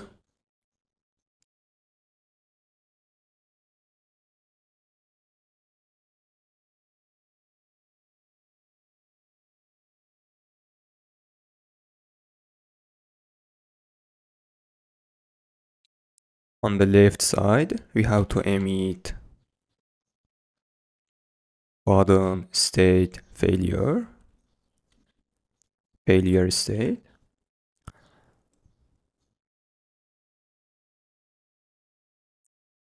And on the right side, we have to emit button success state. Great. And in the catch, we also have emit button failure state. Let's change date to data. It was my fault. Now let's go ahead and use this qubit. Here inside widgets and button folder, let's create a new file called basic reactive button. This is exactly like our basic app button, so I'm going to copy this one and paste here. Now here, as you know, to change our state, we have to use block builder. So here, first of all, let's return block builder.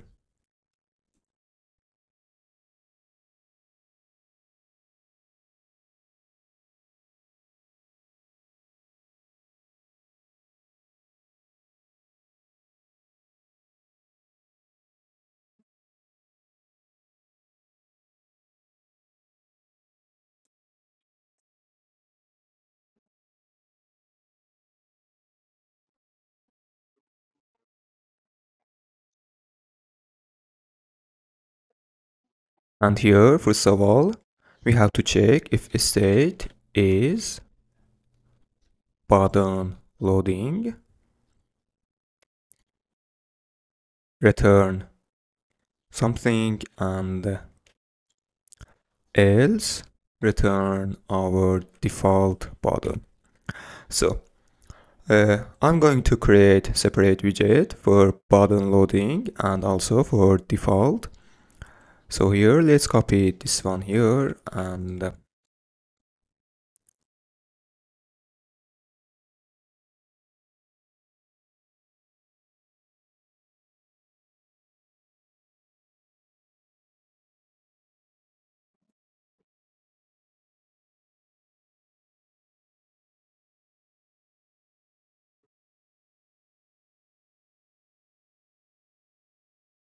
In the default, we have to return initialize widget.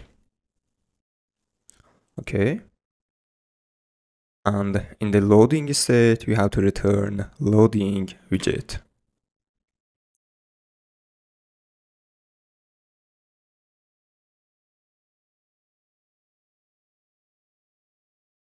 Awesome. Now, inside loading, instead of return text, we have to return loading widget, something like circular progress indicator.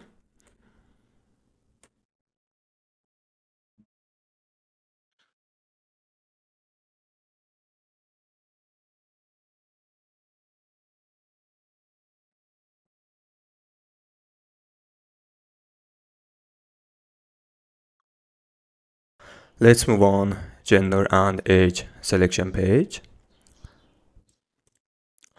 Okay, here, first of all, let's inject button state qubit.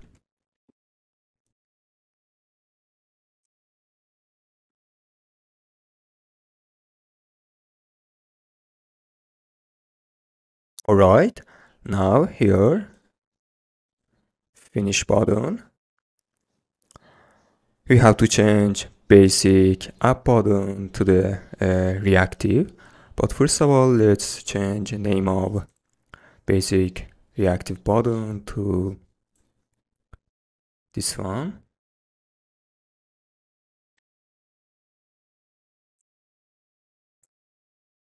Awesome.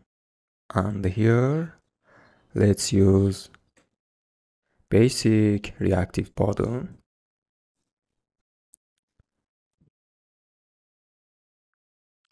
Okay, great.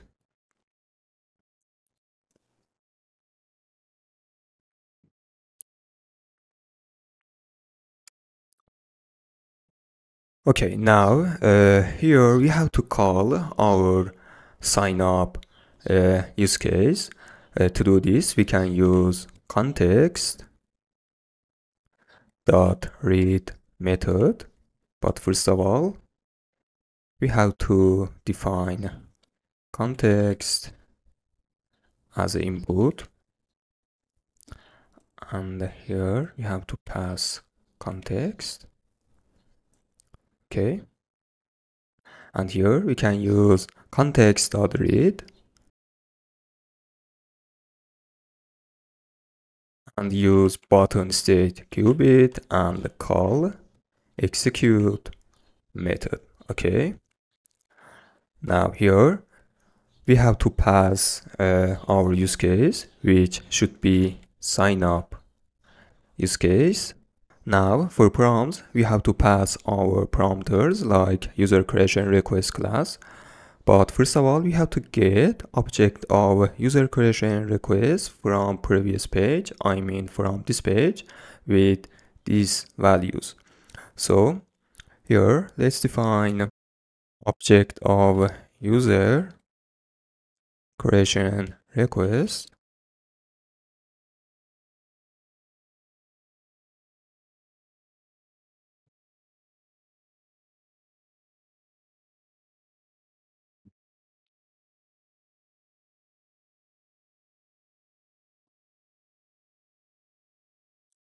Now let's move on sign up page and create an instance of user creation request. Okay, here we have to pass an instance of user creation request to gender and age selection page.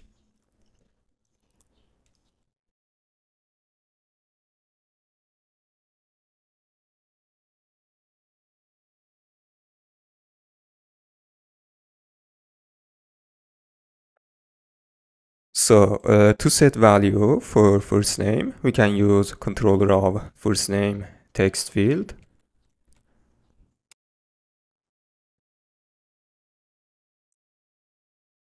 And also for email, last name and password.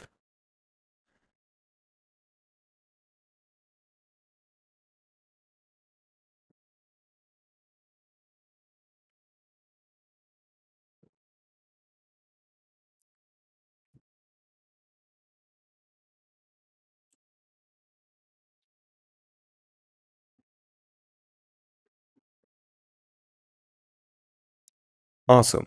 Now let's back to the gender and age selection. Here we have to pass user creation request, which we get from a sign up page. But first of all, we have to pass a gender value and also age value. So here we can use user creation request object and set gender for this one. To get value of gender, we can use gender qubit, which we defined.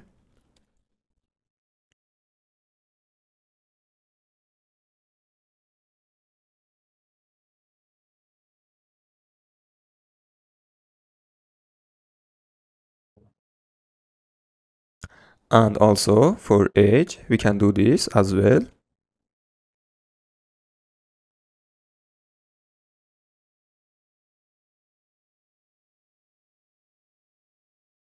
And for this one, we have to use age selection qubit, I think.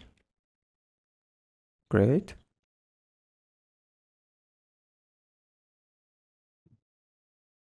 And finally, let's set user creation for prompts. Great. Now let's back to the sign up page and fill these text fields. To fix this problem, let's go to the sign up page.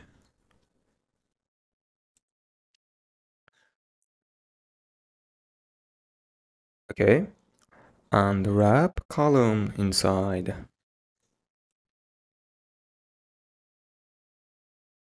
single child scroll view, and we also need to set padding for single child scroll view.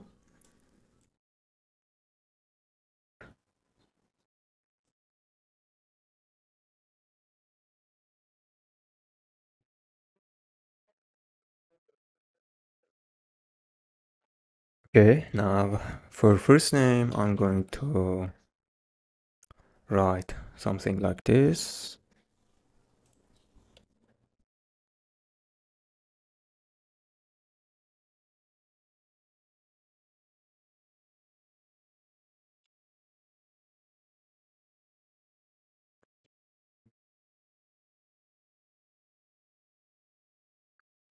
Okay, now let's click on finish button. Okay, here we have an error about injection of gender selection qubit. To fix this problem, let's back to the gender and age selection page, and here we have to wrap a basic reactive button inside builder.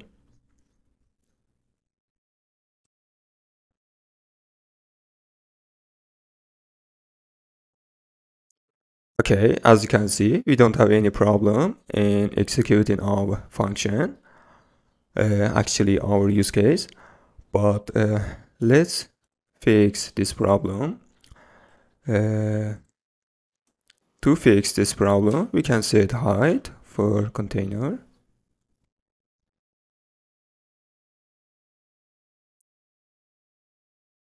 Okay, as you can see, the problem is gone. We also need to disable the button in loading state. To do this, we can set null for unpressed. Okay, now let's click on finish button. Great. Now we can call our use case, but we don't know anything about result of our calling. It means that we don't know that the result of our calling is successful or not. Okay, let's check something inside button state qubit. Here we emit button failure and button success states.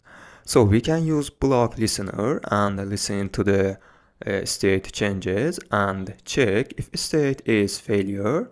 We display a message, and if state is success, we can redirect user to the home page or other things. So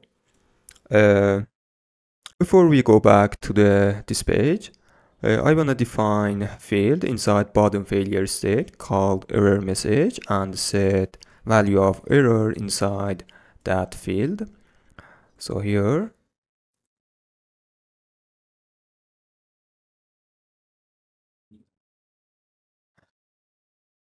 and let's define this field inside constructor of bottom failure state.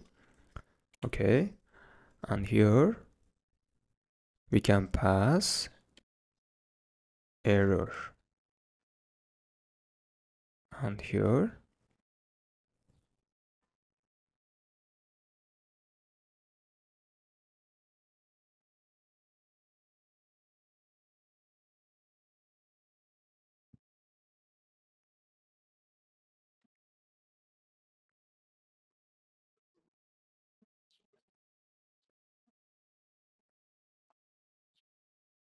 awesome. Now let's back to the gender and age selection. Here we have to use block listener. So I'm going to wrap column inside block listener, and as you know, we have to use block builder or block listener after injection. So after multi-block provider, we can use block listener or builder.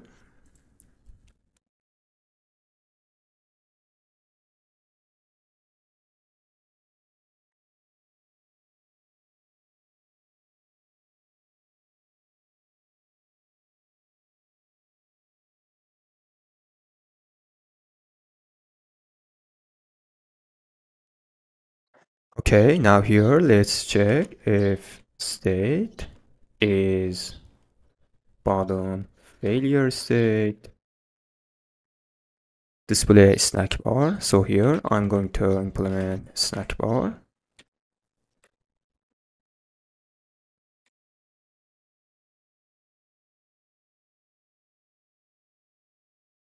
Content should be text with state dot error message value, and let's set behavior to floating.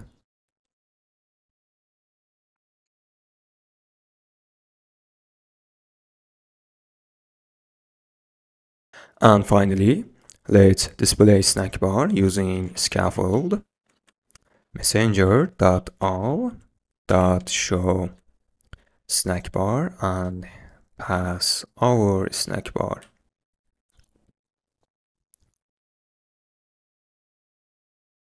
Let's click on finish button. Okay, as you can see, we have an error here, and this error is related to our password. So let's back to the sign up page here. Let's make our password stronger. Something like this.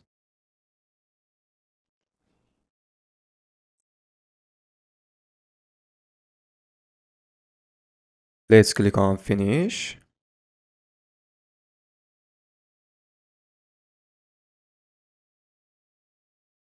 Okay, this error is related to our rules inside Firebase. So let's open Firebase console.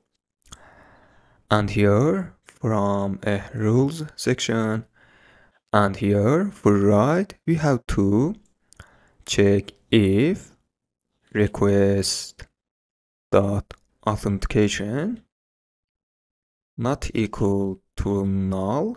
We can write inside our file restore and database.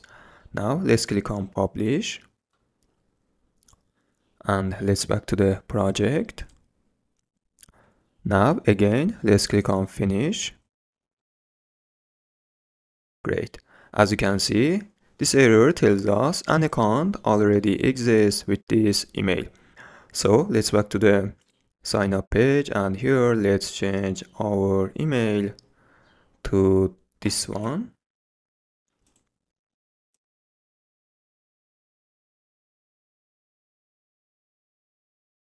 Well done, we didn't see any error, and it means that our request was successful and we create user. To check this one, let's open Firebase, and in users collection, as you can see, we have user here, and this is information of user with this age, email, first name, last name, and gender. Great, we made it. Let's go ahead and working on sign-in. Let's go ahead and implement sign-in. So to do this, in domain layer and authentication folder and repository, we have to create another method called sign-in.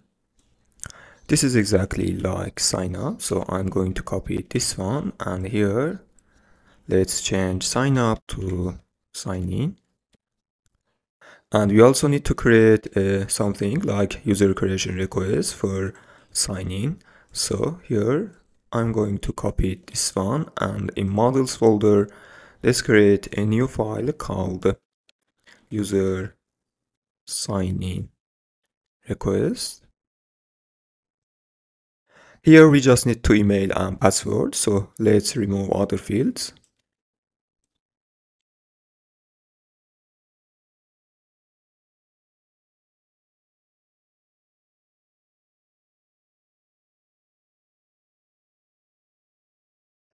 And change class name to user sign in request.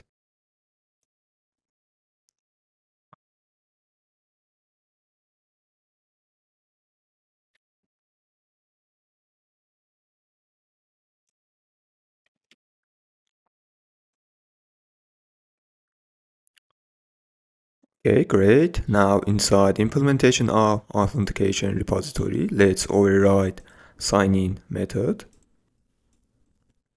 And as you know, in the next step, we have to implement sign in sources folder here. So here, exactly like previous step, we have to create sign in method in our abstract class. So here, let's copy this one and paste here.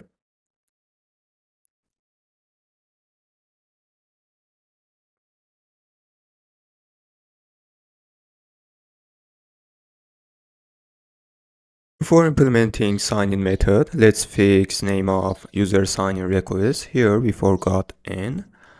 So let's change this one to this one.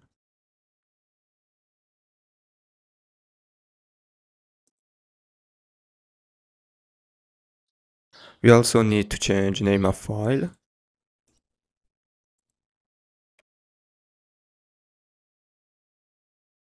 Implementation of sign-in method is exactly like sign up. So let's copy this one in order not to waste our time.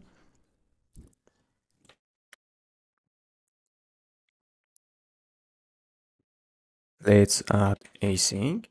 Okay, now here instead of using create user with email and password, we have to use sign in, or I think login, sign in. We have to remove this line of code because we don't need to add user inside users collection on file restore. So here let's remove this one.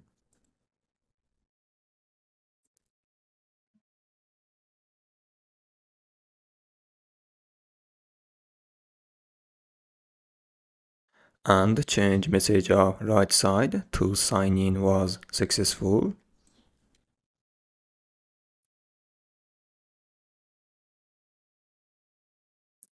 Firebase authentication exception, we can have two errors like sign up. One of them is invalid email and one of them is invalid credential. So I'm going to change this one to this. Let's back to the authentication repository and call this method.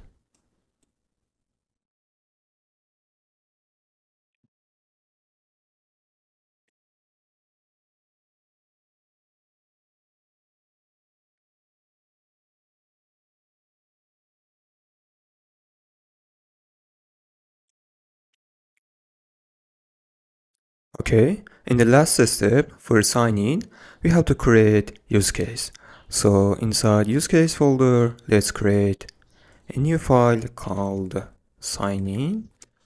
This is exactly like sign up. So let's copy this one and paste here and change sign up to sign in.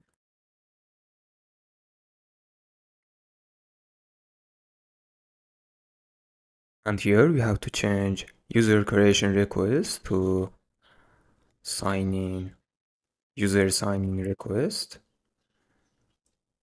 Let's override call method again.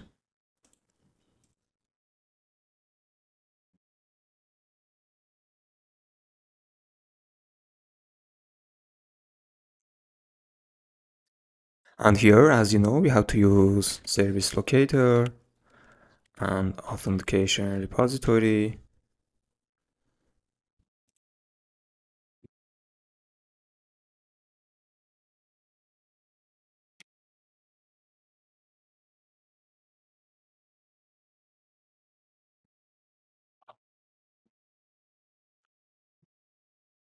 Okay, and in the last step, as you know, we have to register sign-in use case in our service locator.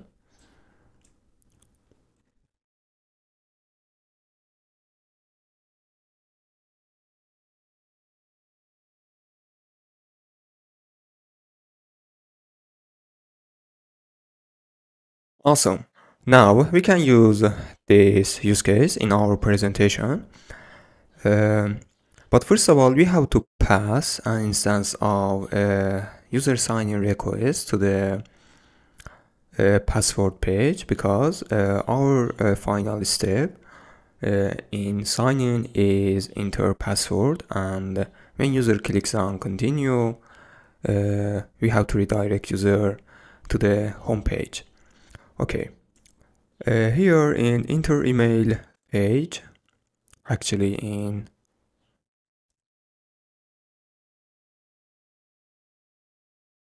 sign in, when user clicks on continue, we redirect user to the enter password page. Here we have to pass an instance of user sign-in request to the enter password page. So let's go to the password page and here define instance of user sign-in request.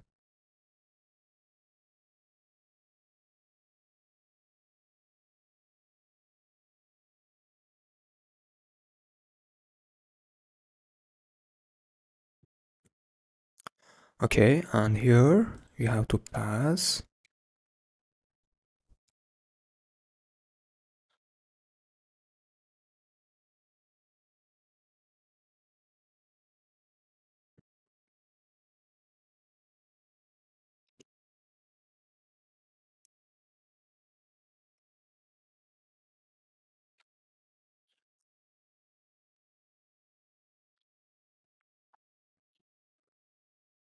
so for email we can use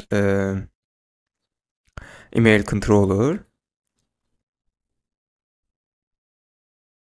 and for password for now we can set empty because here we don't have password, or we can change password to optional. So here we can remove required, and here we also can remove password. Okay,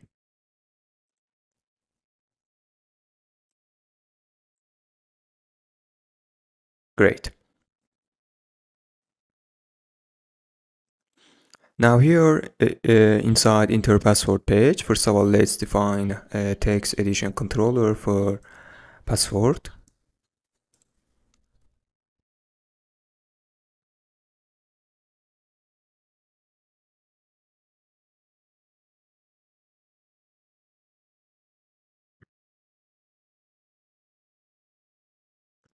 And set controller for password field.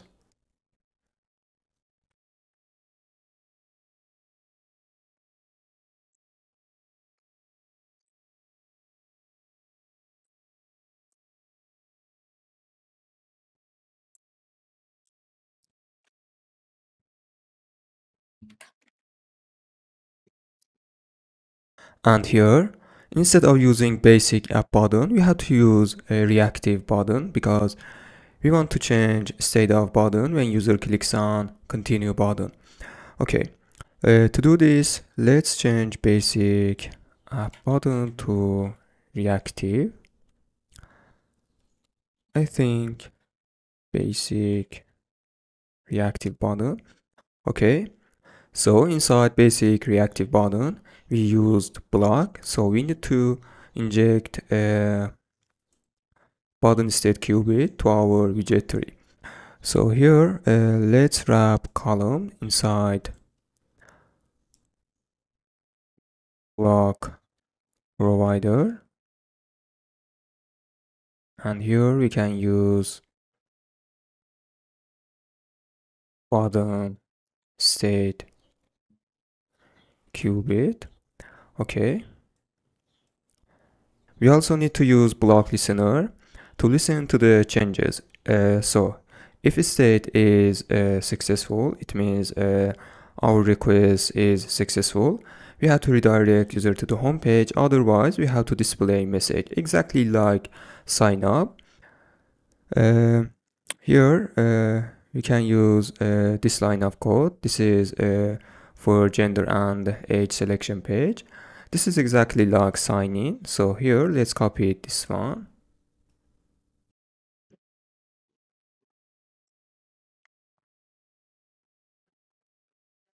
Now here, we have to wrap column inside block listener. Okay, let's import button state. At the end, we have to call execute function from button state qubit to call our use case. So here inside onPressed of button, let's use context dot read. But first of all, we have to pass build context to our button.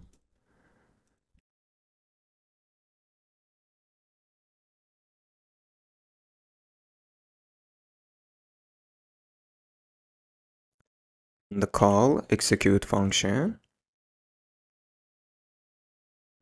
Here we have to pass our use case, which should be sign in use case, and our prompts, which should be user sign in request, which we get from enter email page.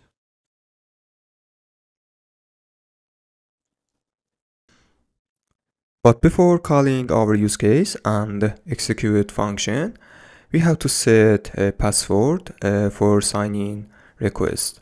So here and here we have to use password controller and set value of field to password. Okay.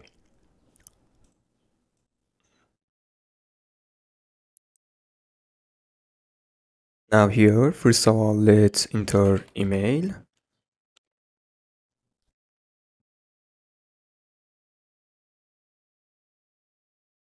And here, let's enter our password. And click on continue. Here we have an error about injection of button state qubit. So we have to wrap a basic reactive button inside builder. The reason of this because we are creating and using our provider all in the same widget. So everything on the same build context. And when we run context.read, Flutter will try to look up in our widget tree to find the button state qubit, but it won't find it because we have just created it. By using the builder widget, we have the ability to create a new build context that can be used to retrieve information about the provider we have just created. That's because our builder widget is built after our block provider and it is a child of it. so it can easily look up and find the information on its parent. Okay, let's click on continue button and see the result. As you can see, we have an error here and tells us entered password is wrong. So let's change our email to this one because this email I think is wrong. And let's write password and click on continue. Great. As you can see, we didn't see any error, and it means that our request was successful. But here we have to check if state is successful. We have to redirect user to the home page. But because we don't have any home page, we can't do this. But here let's check. We will back here later.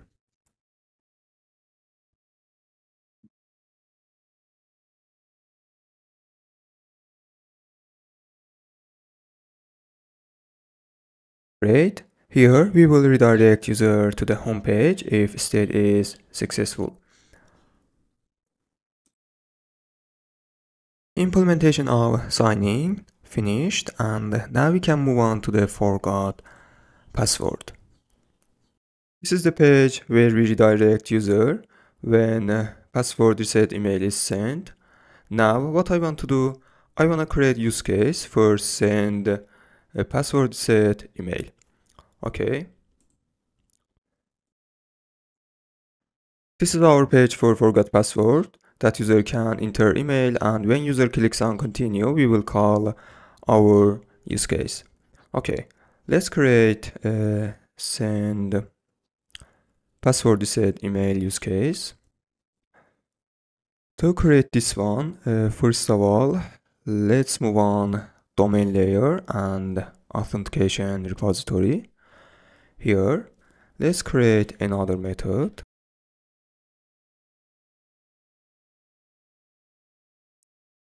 called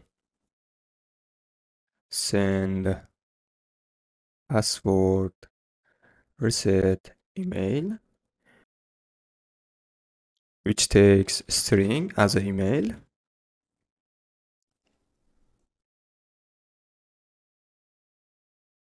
Let's override method inside implementation of repository.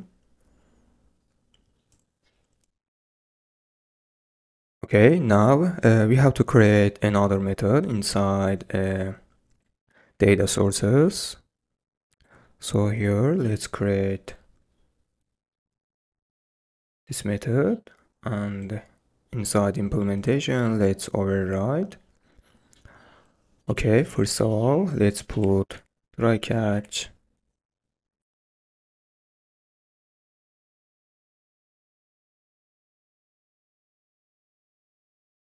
for send password reset email. We can use Firebase authentication and send reset email function. So here let's use await and add async. Okay, here let's use Firebase authentication dot instance and send password reset email.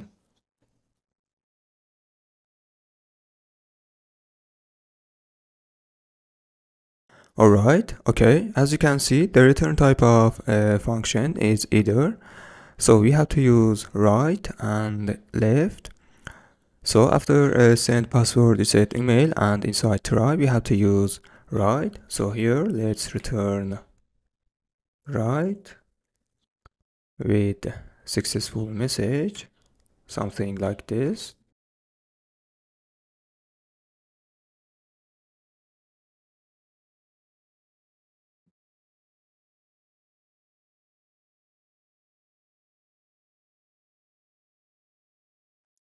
And inside catch, let's return left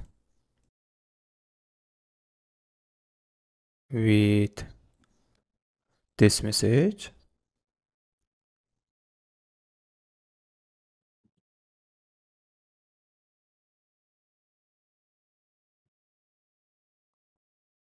Now let's back to the implementation of repository and call this message.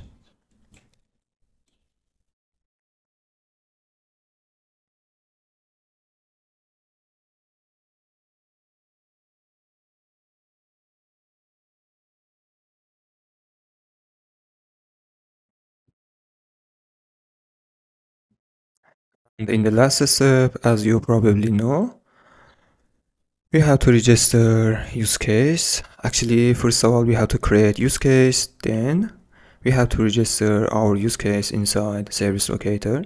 So inside use cases, let's create another file called send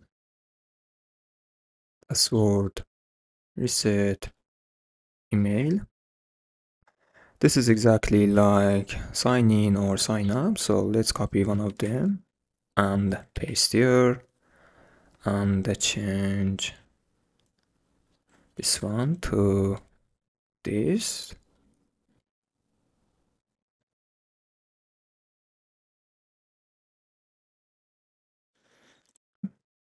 And here, instead of user sign-in request, we have to pass string. This string is email, which entered by user.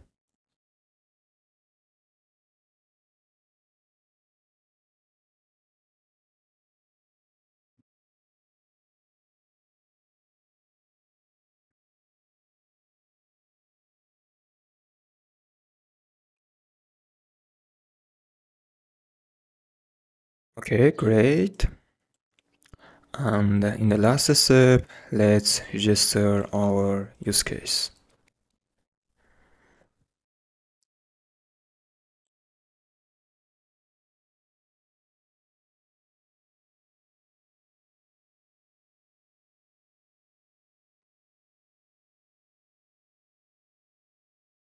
Alright, implementation of logic of send password reset email finished, and now we can use this use case in our presentation.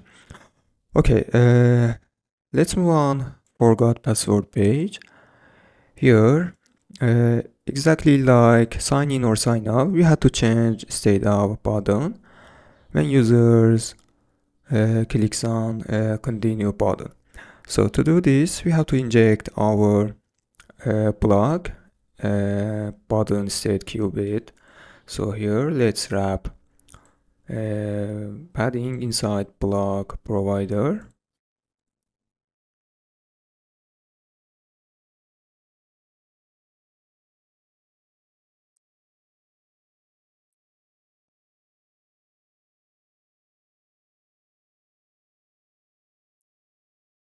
As you remember, we also need to use Bloc listener to listen changes. It means if a state is successful, we have to redirect user to the password reset email page. And if a state is failure, we have to display snack bar with error message. So let's move on sign in page and copy actually enter password page and copy this Bloc listener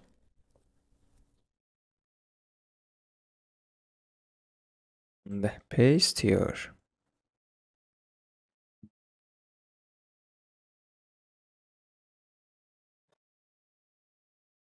So as I said, if state is success, we have to redirect user to the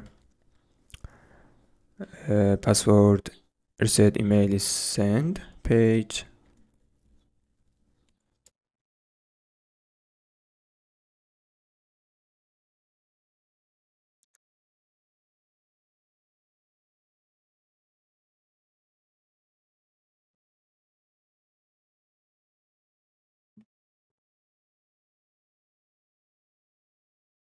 Okay, now let's move on continue button.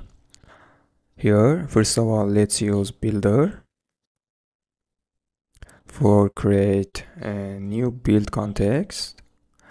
Okay, here let's use context dot read. We also can remove this build context. Here, let's use button state qubit and call execute function.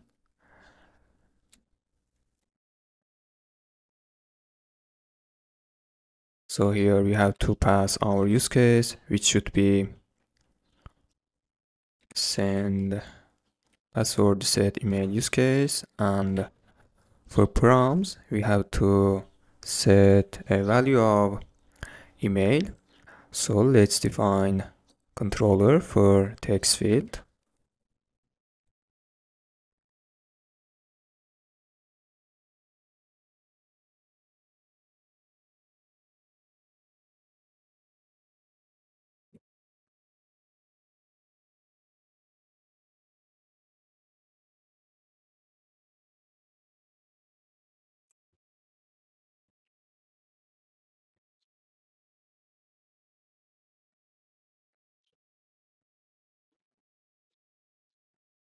Here we can use controller and set value of text field.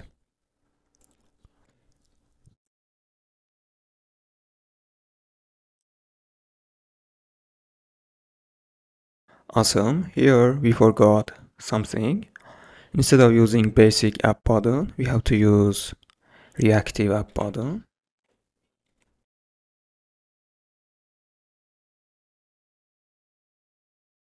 Now let's enter our email. This is my email. Now let's click on continue. Okay, great. As you can see, we were redirected to this page, and it means that email is sent successfully, but we have to check our email. Okay, awesome. Here it is. This is email for reset password, and also this is link, and here we have name of our project. Okay, great. Now authentication is fully implemented in our project. We implement sign up, sign in, and also reset password, and this is so great. In the next step, we are going to implement our homepage and display products and so on. Stay with me. Okay, perfect. Next, we are gonna implement homepage. This is designed for our homepage, and in the first step, I'm gonna implement this section of homepage. I mean profile picture, a gender of user, and also here we have a product card. So I'm gonna implement this section of design in the first step. Okay, let's get started. First, we need to create homepage widget. So let's create a new folder called home inside presentation, and inside home, let's create a new folder called pages, and right here we need to create a new file called home. Great, now here we are gonna implement homepage. So we can start by creating a new stateless class called homepage.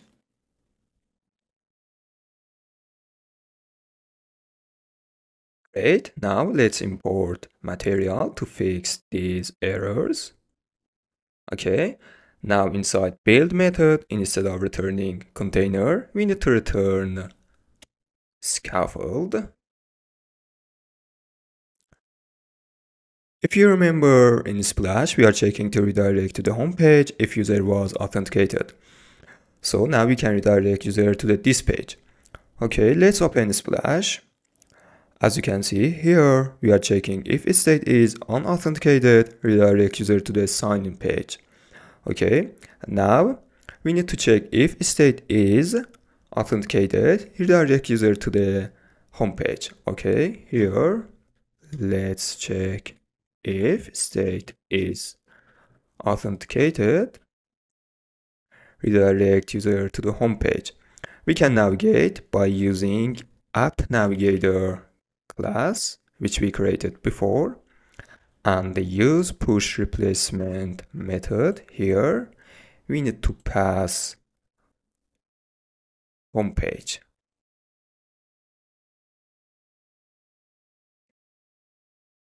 Great. We can also refactor this part of code and use App Navigator.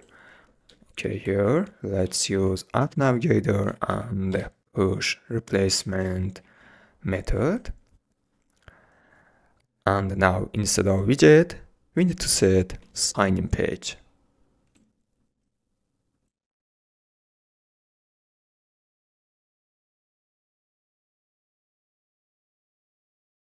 Perfect. What should we do next? In the next step, we are gonna check authentication status. I mean, inside Splash Qubit, we are gonna check if user is logged in, emit authenticated state, and otherwise emit unauthenticated. For this, we need to create use case. So,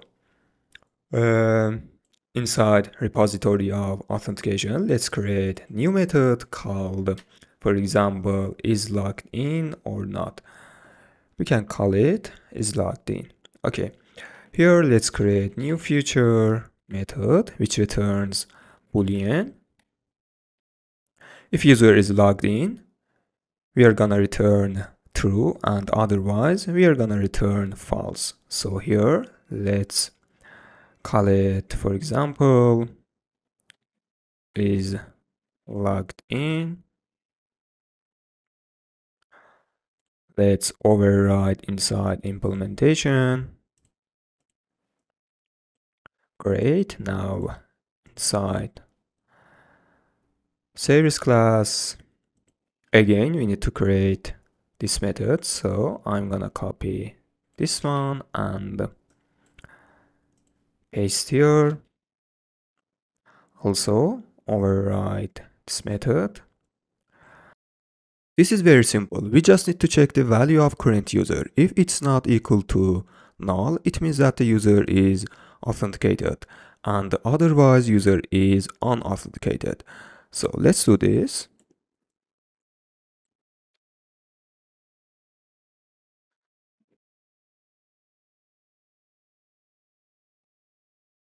Dot current user not equal to null. It means that the user is authenticated and the user is logged in.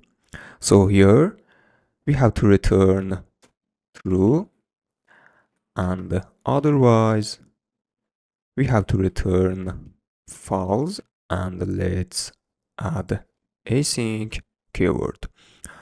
Okay, perfect.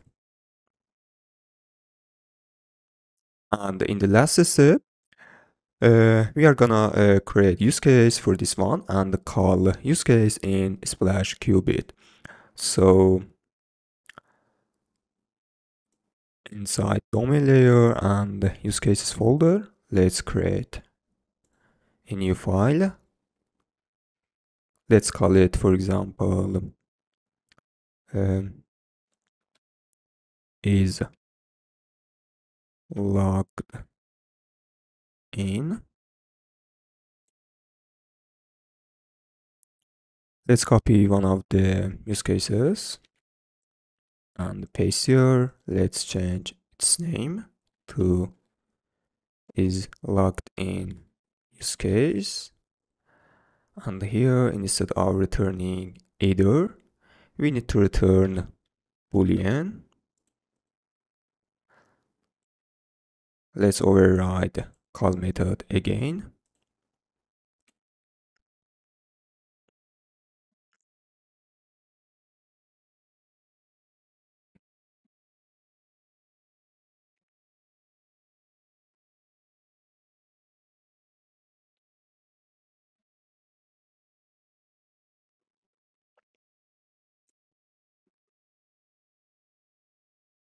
Now, as you probably know, the next step after creating use case is register use case in the service locator. So let's move on service locator, and here let's register is logged in use case.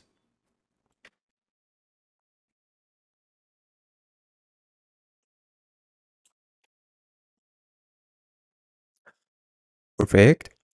I think we forgot one thing, and that is calling this method I mean this method inside implementation of a repository.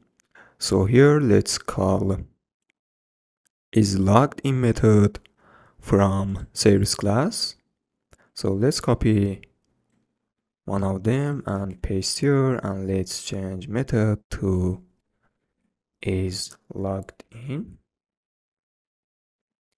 We have to add async keyword because this method is feature. Perfect. Now we can use our use case in Splash Qubit. So here let's call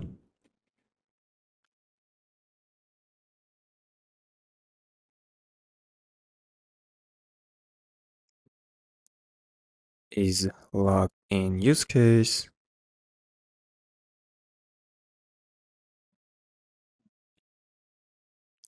So this method is gonna return boolean, so we can define variable here called, for example, is logged in, or we can use then method.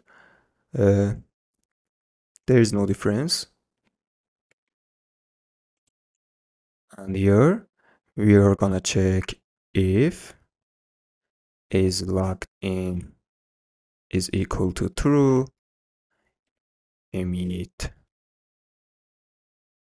authenticated state, and otherwise emit unauthenticated.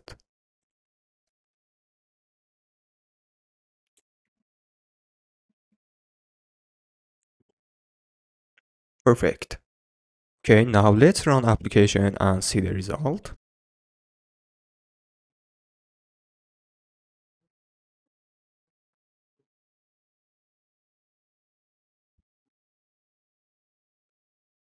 So as you can see, we were redirected to the sign-in page, and it means that we are not authenticated. So let's sign in to the application.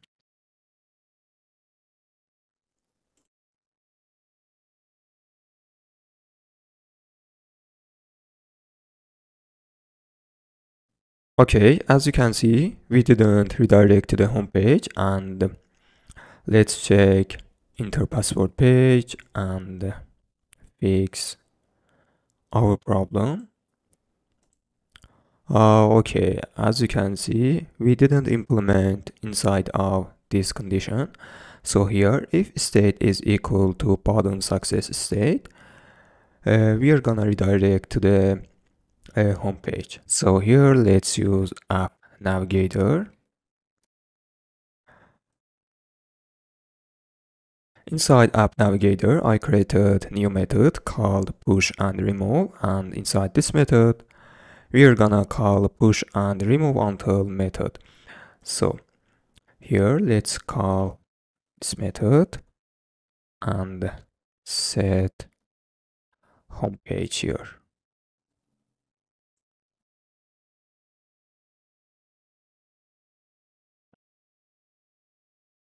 Let's click on continue button again. Great, as you can see, now we are in home page. So let's restart the application and see the result. Great, as you can see, we were redirected to the home page, and this means that we are authenticated. Great, perfect. Okay, perfect. I implemented design of this section. Because this course is advanced, I will skip simple steps. Okay, now we are gonna get user information and display, for example, profile picture and gender of user here. So to do this, we need to create use case for this one. So inside domain layer and repository, let's create a new method called get user.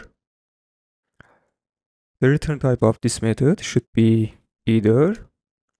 Let's call this method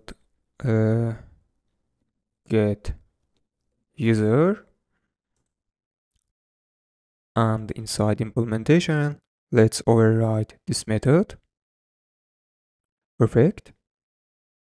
We also need to create method like this one inside Authentication Firebase service. So here let's copy this one and paste right here. Now let's implement this method by overriding method. Okay. So now what exactly should we do? Inside here, first of all, we are gonna use Firebase authentication and get current user. And then by ID of user, we are gonna use Firebase Firestore and get information of that user. So first of all, let's get current user.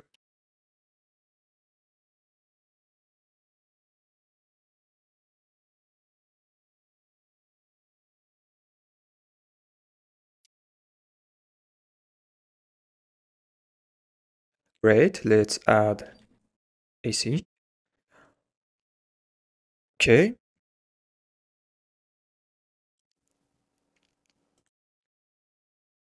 now let's use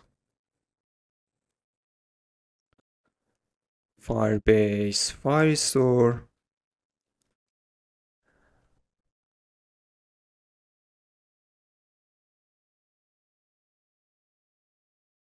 collection of users and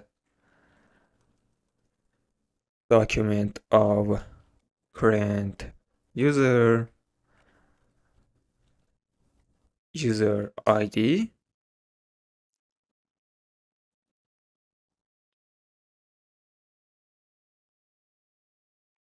And finally, let's use get method. Great.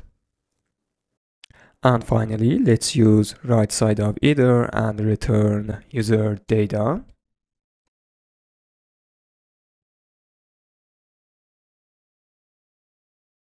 We also need to use a try catch, and inside catch, we are gonna return left side of either. So here, let's put try catch.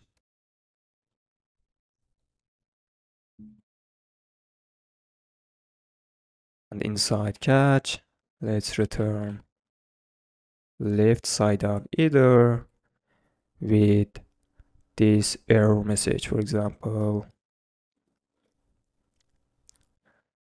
please try again. Something like this. It doesn't matter. Okay. Perfect. Now we have user data in format of map, and as you guess, we have to convert map to the Dart object, and to do this, we need to create model and entity for user, and we are gonna convert this inside implementation of repository. So let's create model for user. So let's create a new class called user model. Here we need to sum information of user, for example, first name, last name, email, and the gender of user, and also profile picture. So let's define these fields.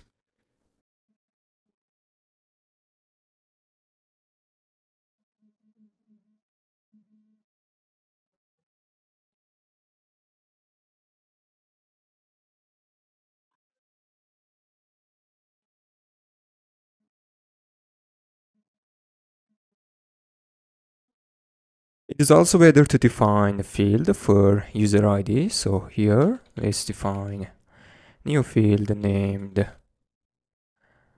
user ID. Great. Now let's create constructor for user model.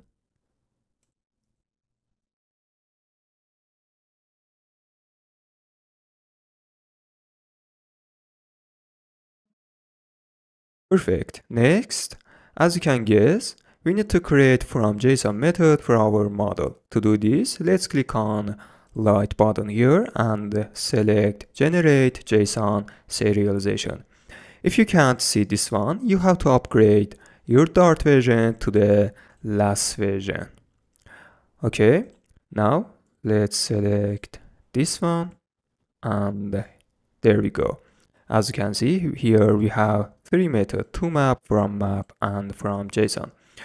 Okay, great. Now we can use user model inside implementation of repository, but before that, let me show you something inside service class. Here, as you can see, we have get method. The return type of get method is document snapshot, but inside repository, we need to this part of data, I mean data map. The reason for that is if we don't use Firebase in the future and the return type is different, we will have to change implementation. So here we just need to return this part of data to the repository. So first of all, let's add await, and here let's use then method. Here return value. Finally return value dot data. Perfect. Now we are gonna return data map to the implementation of repository. Great. Perfect. Now let's move on implementation of repository and call this method. Okay, great. Here, first of all, let's add async.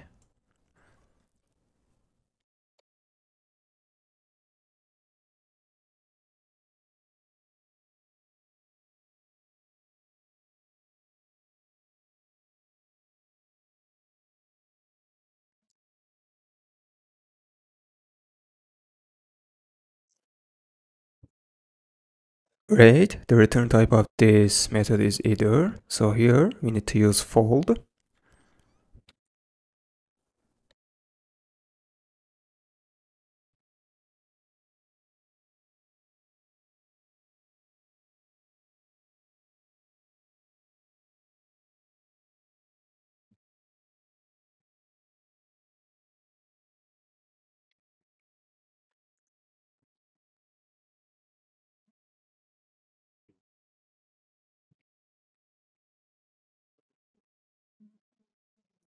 Great.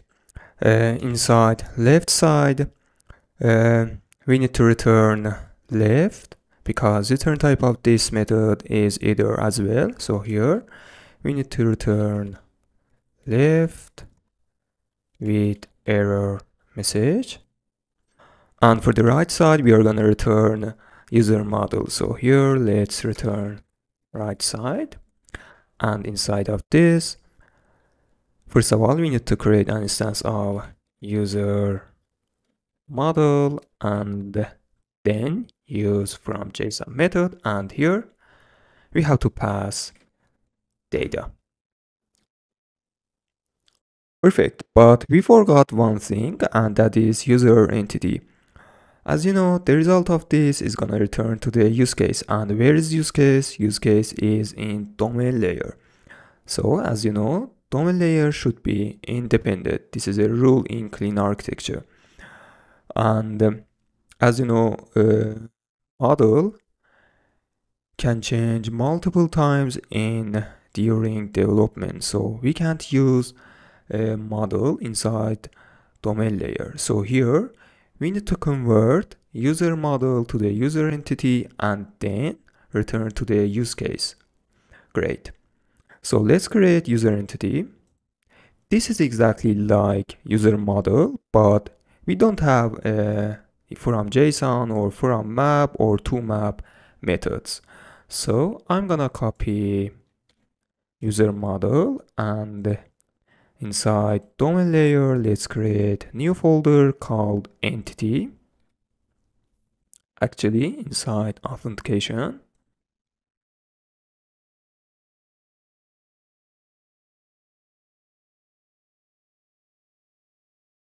Let's remove these methods.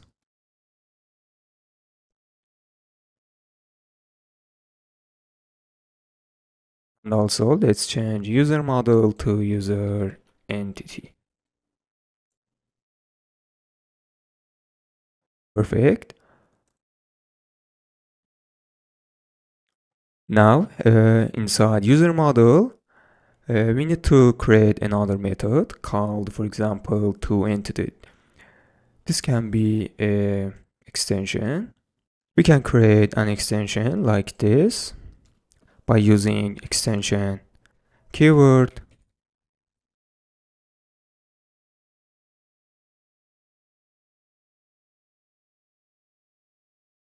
Here we need to return user entity. Name of extension should be equal, for example, to entity.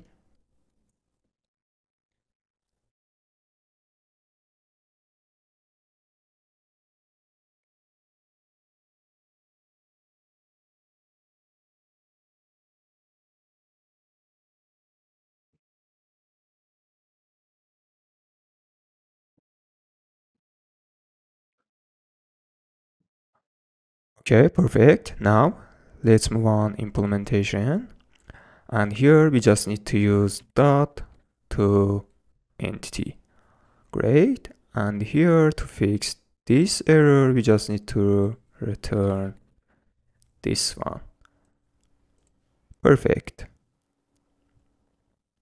And in the last step, we need to create our use case. So inside use case folder, let's create a new file called get user. To make our work easier, let's copy one of our use cases and paste right here, and let's change its name to get user use case. Perfect. And here we have to change get ages to get user. Awesome. Now our use case is ready and we can use this use case in presentation layer. But before that, we have to do one more thing, and that is register this use case inside service locator. So let's open service locator and register get user use case.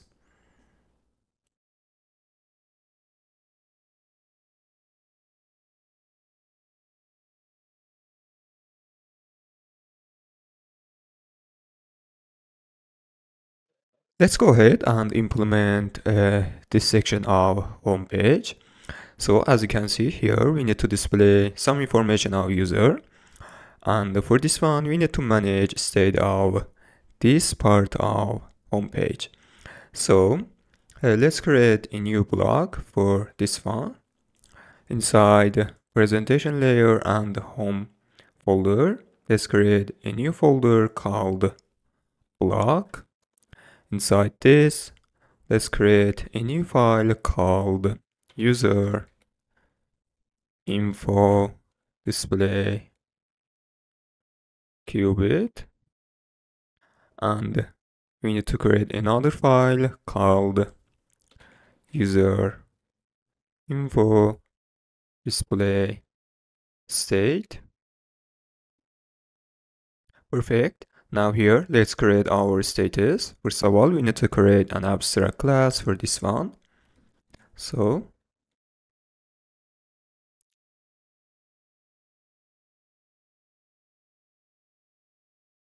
here we can have three states, loading and loaded and failure. So let's create these three states.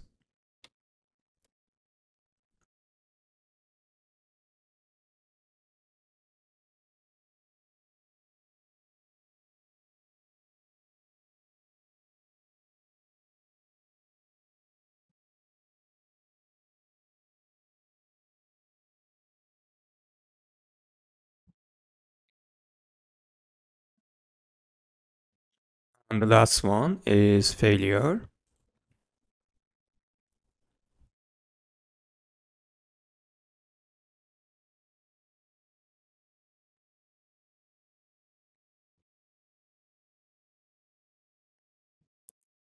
Perfect. Now let's create our qubit.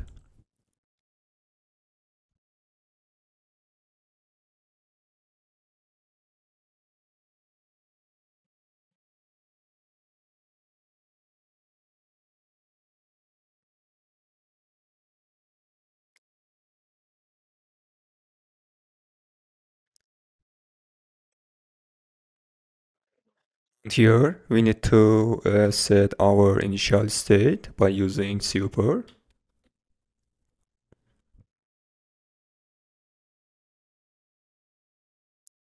Initial state should be equal to loading.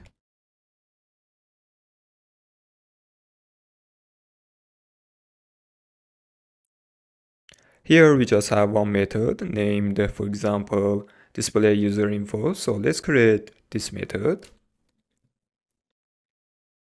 Display user info. Perfect. Now inside this method, we are gonna use get user use case and fetch user info and then display.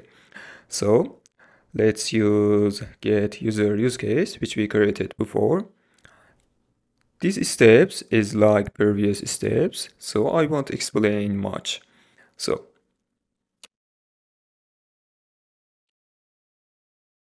first of all, let's define new variable called returned data.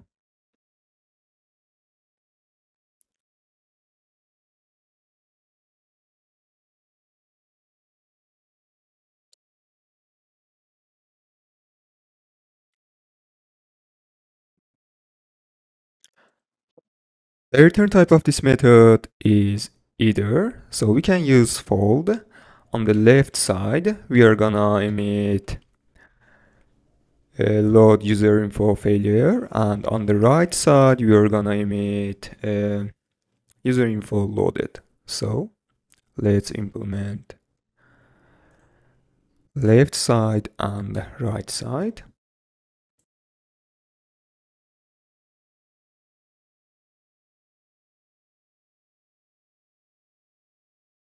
Here we have error, message of error, and here we have data, which should be user entity. Awesome.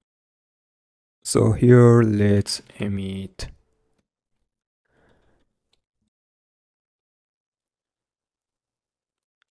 load user info failure, and on the right side we should emit user info loaded. By the way, we have to pass data to the user info loaded. So let's create new field, which type should be user entity. Let's create constructor of this class. Now here we can pass data to user. Awesome.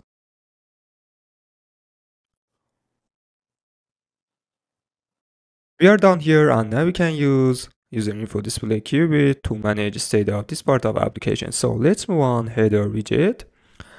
Here, first of all, as you know, the first step is inject our block to the widget tree. So let's wrap row inside block provider.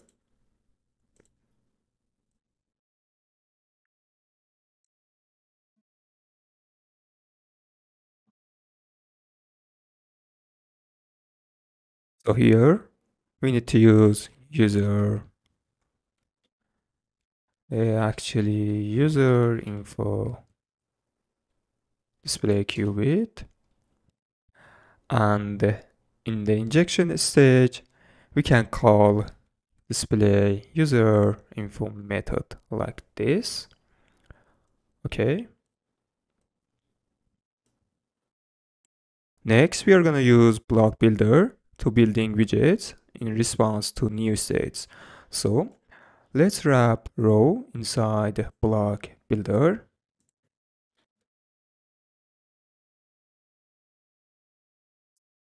Here we need to define our qubit and our state.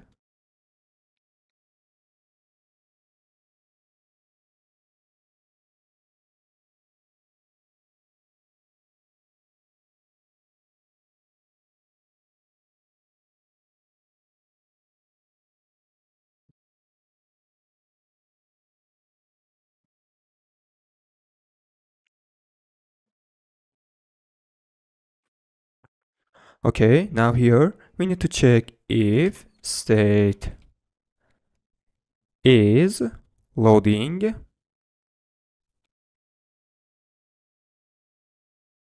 return circular progress indicator.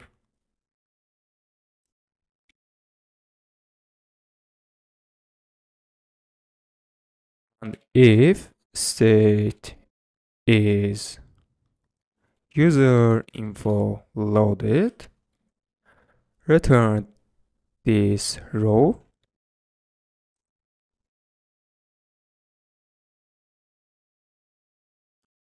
Now in the default, we need to return container. Perfect.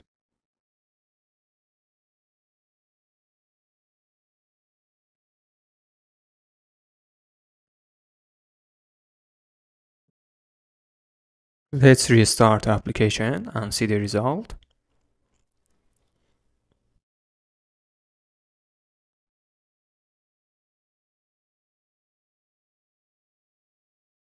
So here we have error inside from map method, and okay, great.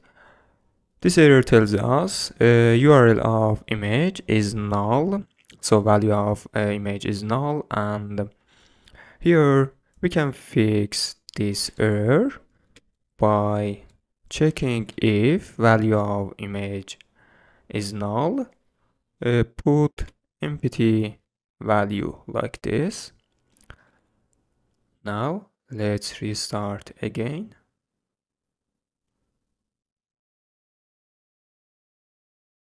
Perfect, the error is gone, and now we display user info loaded state. So, but let's wrap circular progress indicator to fix display of loading. Let's restart again.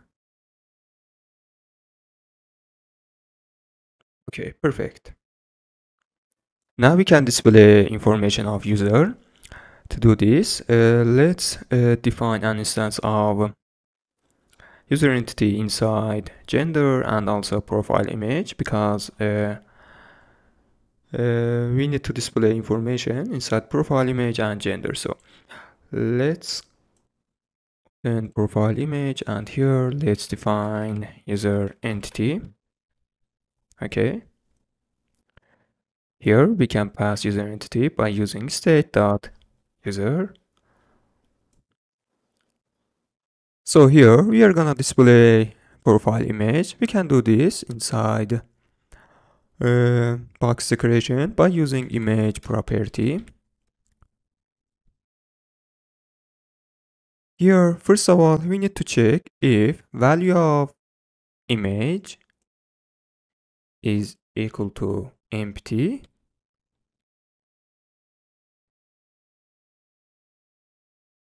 Let's use asset image, and here pass default image, which I created before. I mean this one, this class, and this path. And otherwise use network image.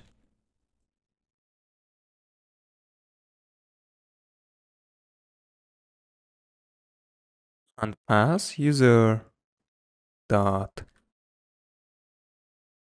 image.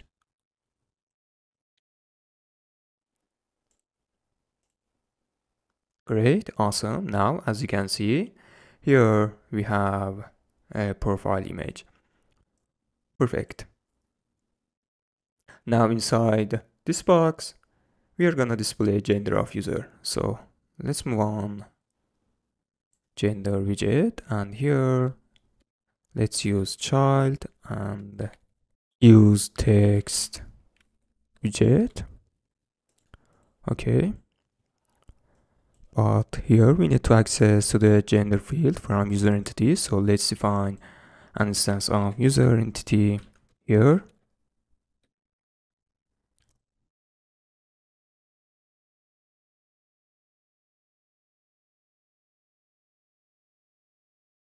And here we can use user.gender and check if gender is equal to 1, means that gender of user is man, and display man text, and otherwise display woman.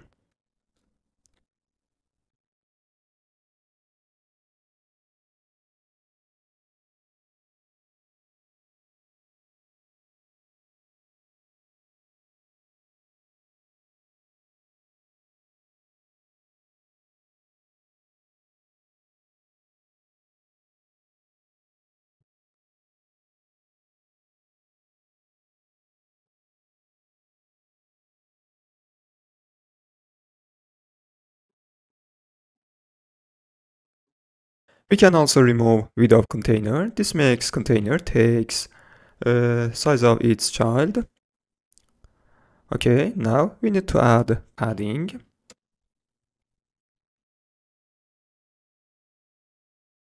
It is better to use symmetric to add padding only for right and the left side. So here we can use horizontal and add padding. Okay, perfect. I implemented search field by myself. This is very simple. I'm gonna skip simple steps. You can check source code later. Okay, let's go ahead. In the next step, we are gonna implement categories. Actually, we are gonna fetching categories from Firebase and then display list of categories here. Okay, let's do this. For this one, we need to create use case. So inside domain layer, let's create a new folder called categories.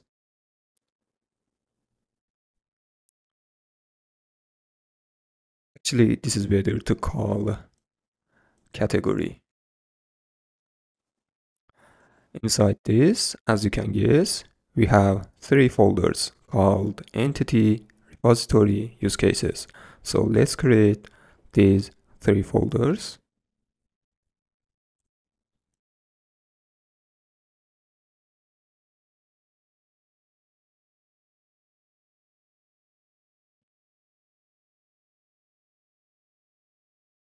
Okay, as you know, in the clean architecture, when we want to add a new feature or add a new folder, it is better to start with repository folder inside domain layer. So let's create a new file inside the repository called category. And inside here, as you probably know, we need to create our abstract class. This abstract class is our contract. So here, let's define new abstract class called category repository.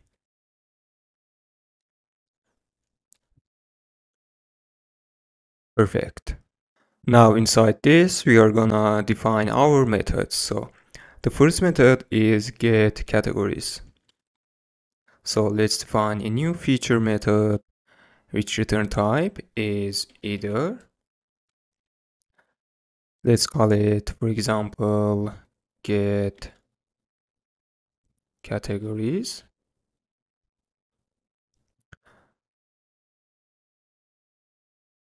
Perfect.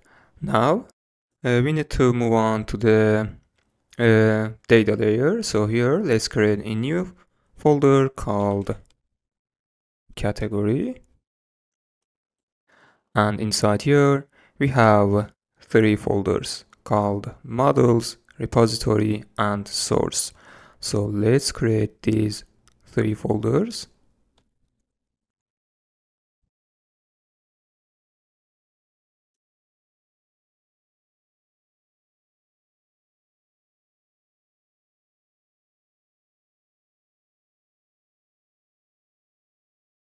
So now inside the repository folder, we are gonna implement this abstract class. So let's create new file called category, and inside this, let's define a new class called category repository implementation, which extends our contract class, I mean this class. Awesome. As you can see, we have an error, and this error tells us you need to override this method. Actually, you need to implement this method. So let's override this method like this. Awesome. Next, we need to move on to the source folder and create our service class. So here, let's create a new file called category Firebase service. This is exactly like authentication. So first of all, we need to create our contract for Firebase service class, I mean abstract class. So let's define a new abstract class called category Firebase service. Here we have one method exactly like this one. So let's copy this one here and paste right here. Awesome. Now we need to implement this class. So here, let's define a new class called category Firebase service implementation, which extends this class. Let's override this method. Perfect. Now inside this method, we're gonna fetching categories from Firebase. Okay, as you can see, we are in the Firebase console, and here we have categories collection, and these are our documents. So we're gonna fetching this collection, and then we're gonna display its documents, I mean our categories. So let's do this. Now inside here, first of all, let's define a new variable called, for example, categories. But before that, let's close Explorer to make our space bigger. So here, let's define a new variable called categories, and then use await and Firebase Firestore library, and then use collection. The name of collection is categories, and finally we have to use get method. Awesome. And finally, as we did before, we need to return right side and left side of either. So first of all, let's put try catch.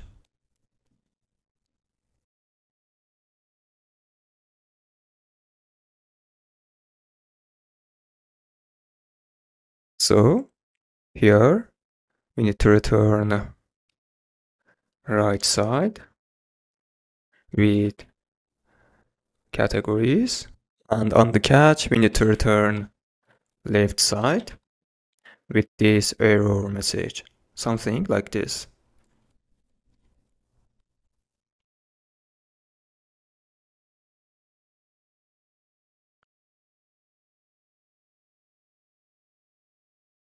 Okay, awesome. In the next step, we need to register category, data source, and also a repository inside our service locator. So here,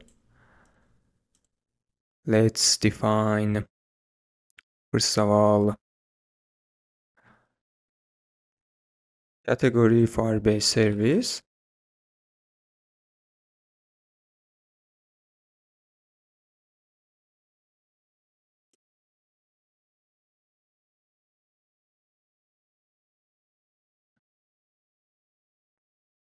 And here, we need to register repository.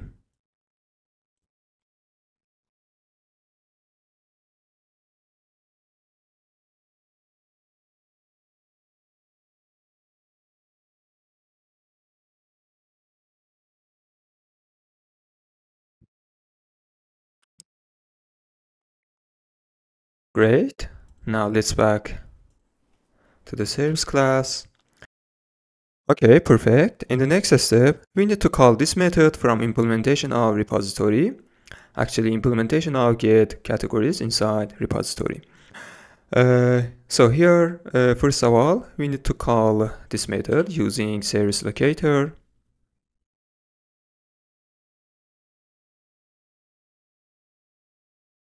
So let's define a new variable called categories, and then use service locator and categories Firebase service class, and call get categories. Awesome. Let's add async and await. So the return type of this method is either, so we need to use fold.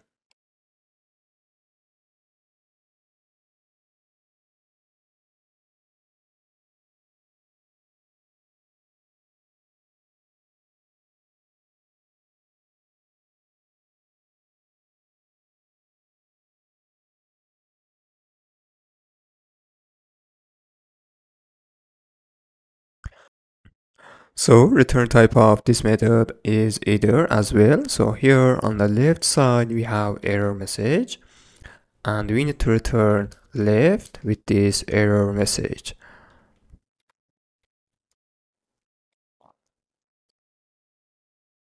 Okay, on the right side we have data, which is categories, which we fetched from Firebase, and here we need to return right side.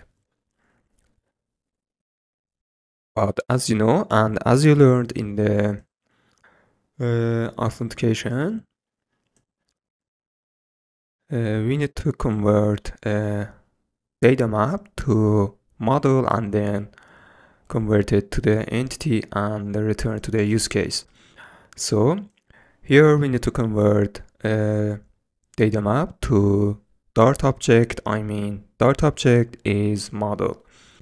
So let's create a category model.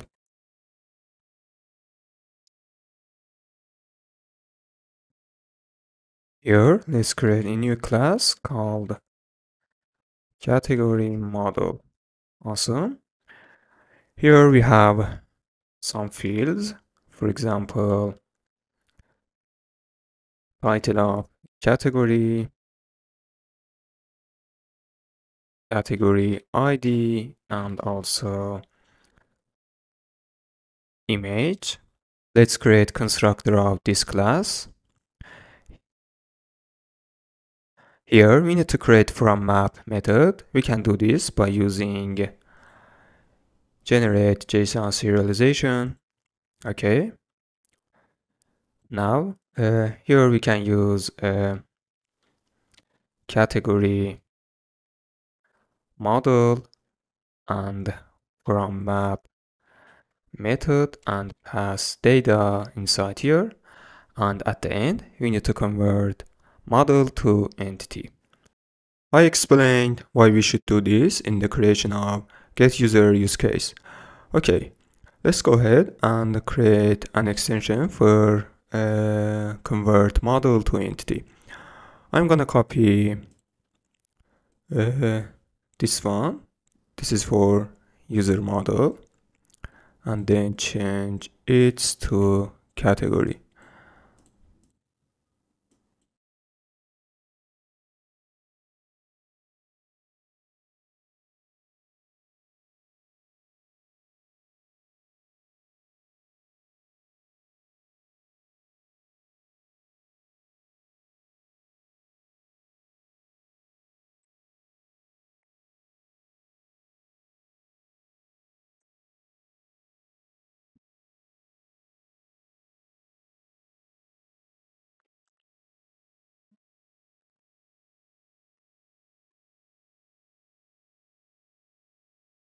Okay, now let's create category.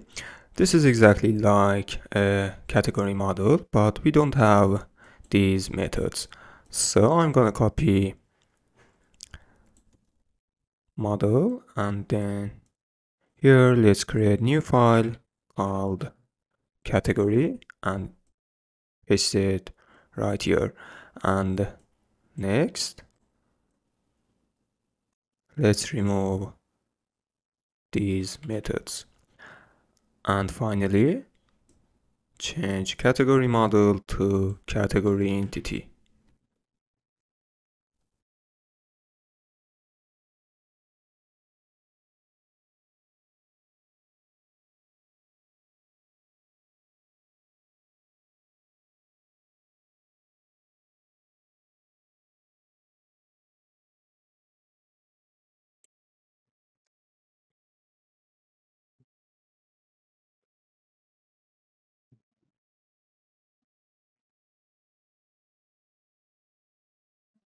Perfect. Now inside source, actually inside implementation, let's convert model to entity. Alright. And in the last step, we need to create use case for this one. So inside use cases folder, let's create a new file called get categories. To make our work easier, I'm gonna copy one of authentication use cases.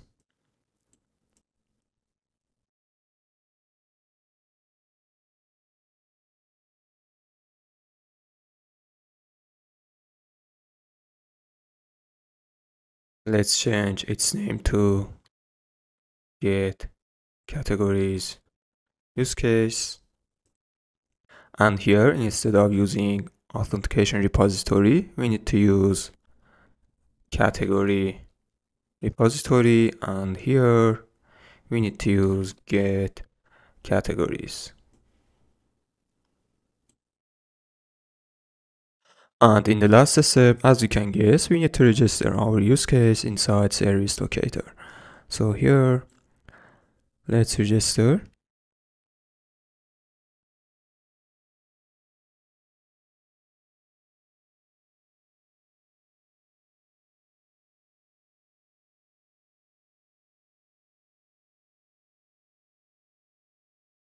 Okay, perfect. Now we can use this use case and get categories from Firebase and then display them inside homepage or other pages.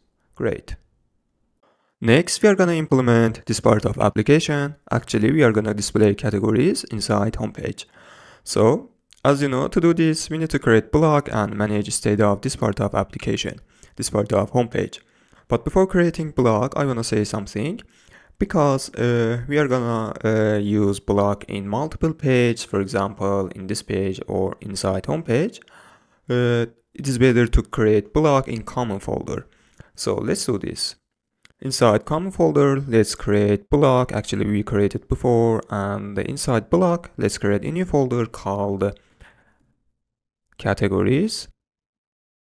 Inside categories, we need to create two files, one of them for state and one of them for qubit, just exactly like previous qubits which we created before. So let's create these two files. Let's call it, for example, categories display qubit, and the next one is categories display state. Awesome. Now here, as you probably know, in the first step, we need to create our state, actually our abstract state. So let's define a new abstract class called categories display state. Perfect. Now here we have three states: loading, loaded, and failure. So let's create these three states.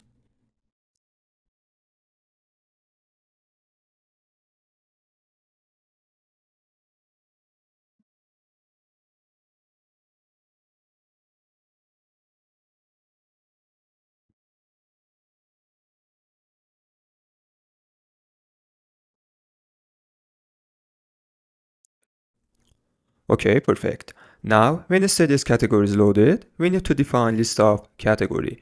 So how can we do this? That's right. We need to define list of category entity inside categories loaded. So let's do this.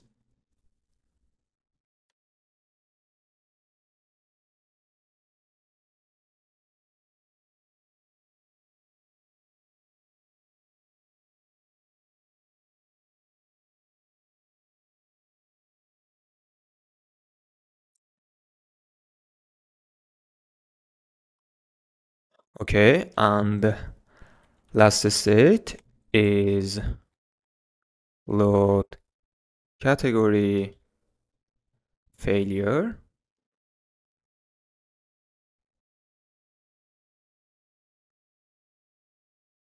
Perfect.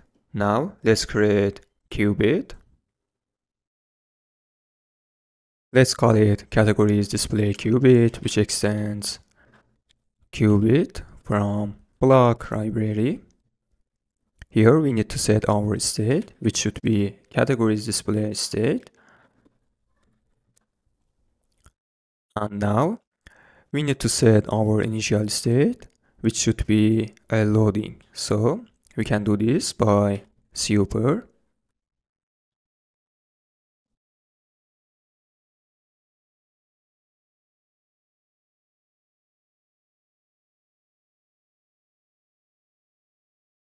Inside this qubit, we just need to create one method. So let's create this method.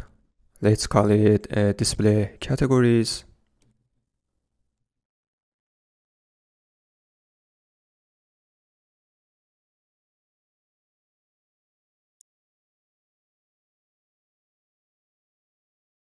Okay, now here we need to use a get categories use case and then display loaded state.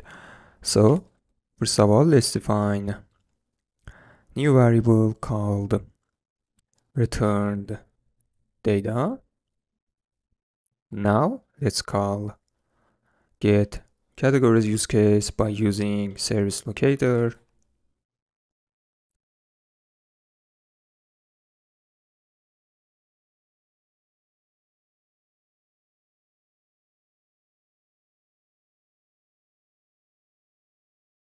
Great, now we have data. Actually, this should be data, my bad. Okay, return type of this method is either, so we can use fold.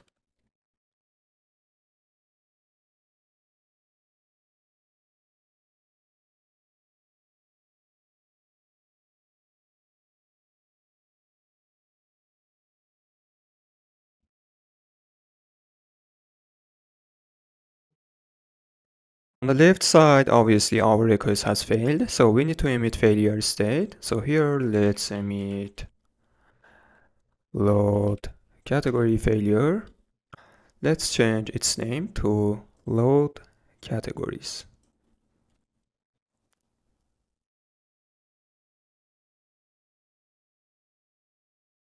Okay, and on the right side, we have our data, so we can emit category is loaded and pass data side here. Okay, perfect. Now our qubit is ready and we can use inside presentation layer. So inside presentation, let's create a new widget inside home folder called categories. I implemented categories section. This is very simple. You can check source code later. Okay, let's go ahead and display categories instead of these static data. So to do this, we need to use our qubit. And as you know, in the first step, we need to inject our qubit to the widget tree. So let's wrap column inside block provider and let's use create method. And here we need to create an instance of categories display qubit. Okay, and let's call display categories in stage of injection. Okay, perfect. Next, we are gonna use block builder. to rebuild widget in response to new state. So let's wrap column inside block builder.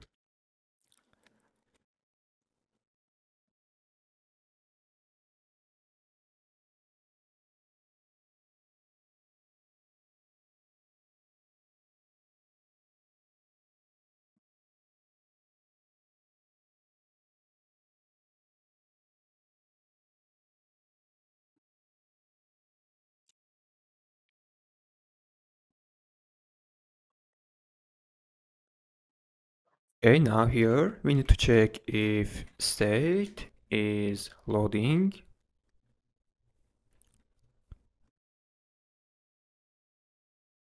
Return circular progress indicator.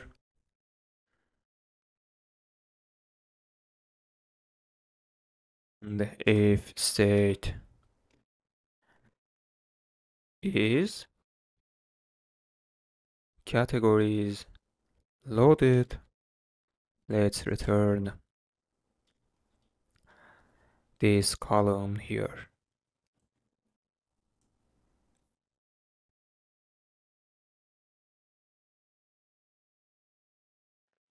And in default, return container.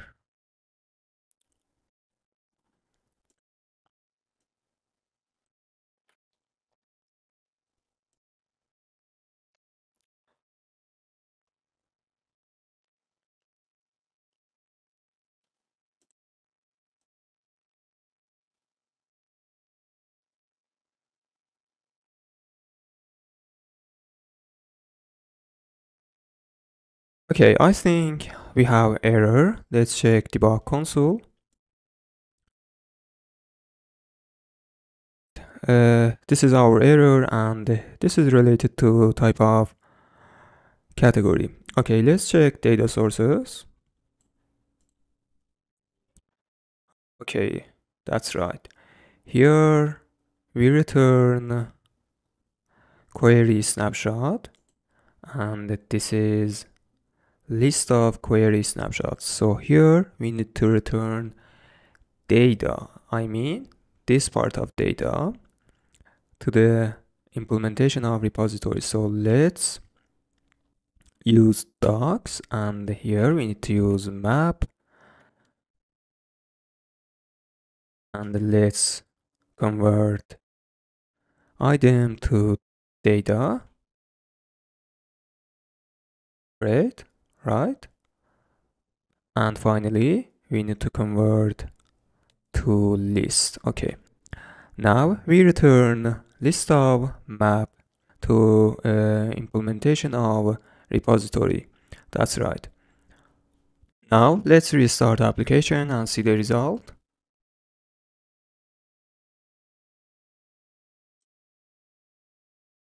Okay, we have new error. This error tells us that the data you give is list of map, while the from map get only one map, not list of map.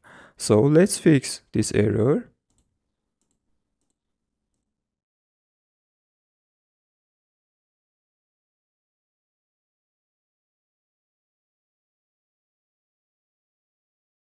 Inside implementation of repository here,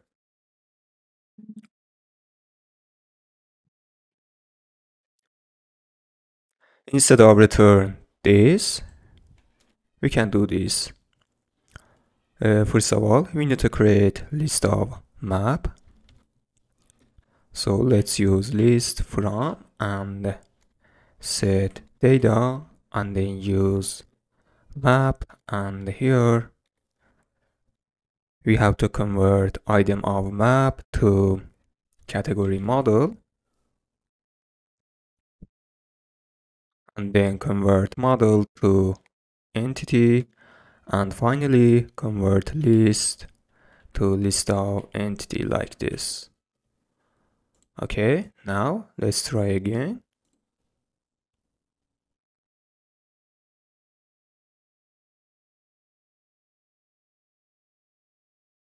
Okay, awesome. Now we have categories, and let's change static data to dynamic data. So here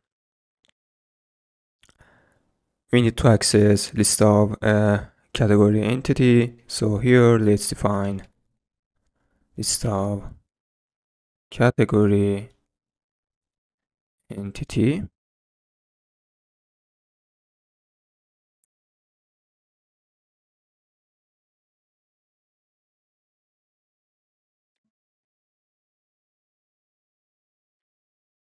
Okay, first of all, let's display name of category by using categories and set title. Okay.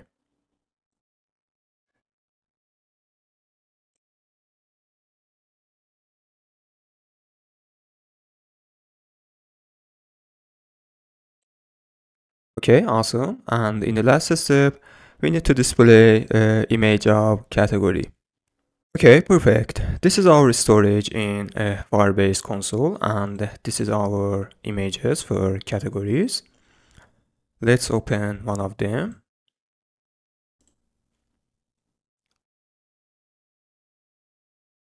Okay, as you can see, this is URL of image, and as you can see, uh, this part of URL is constant, and also this part of URL is constant as well. So the first step, we need to remove token from URL of image. To do this, inside the rules, let's change our rule.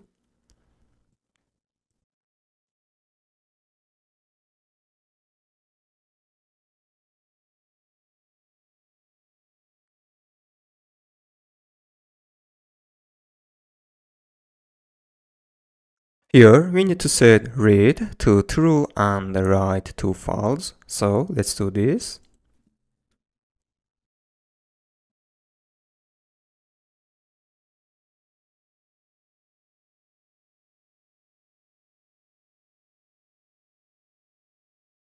Okay, let's click on publish.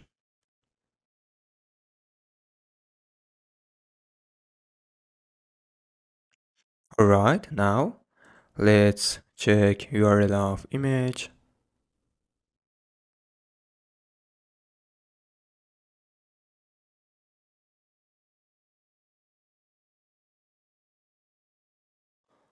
Now let's remove token and see the result. Okay, great. As you can see, we can still display image without token. Okay, perfect. Now let's back to the project. Now, first of all, I want to create new method to generate URL of image. So here I create new class called app URL, which are our constant URLs. So inside helper, let's create new folder called, for example, app images, or maybe just images. And inside this, let's create a new file called image display. Now here, let's create a new class called image display helper. Here, we need one method to generate URL for us. So let's define a new method which returns string. So let's call it, for example, generate a category image URL, which takes string. This string is title of image. And here, let's return our constant.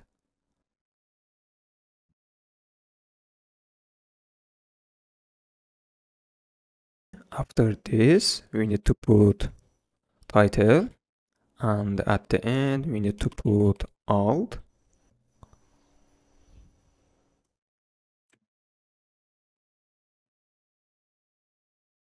Okay, perfect. Now let's back to the categories widget, and here inside container we can use actually inside decoration of container we can use image property like this, and here we need to use network image. Now here let's use the method which we created for generate URL.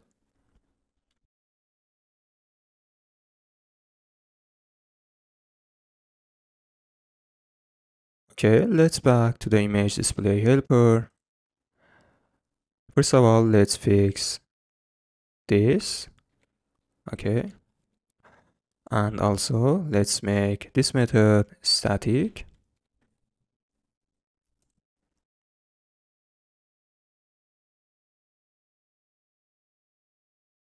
Now here we need to pass image which comes from categories.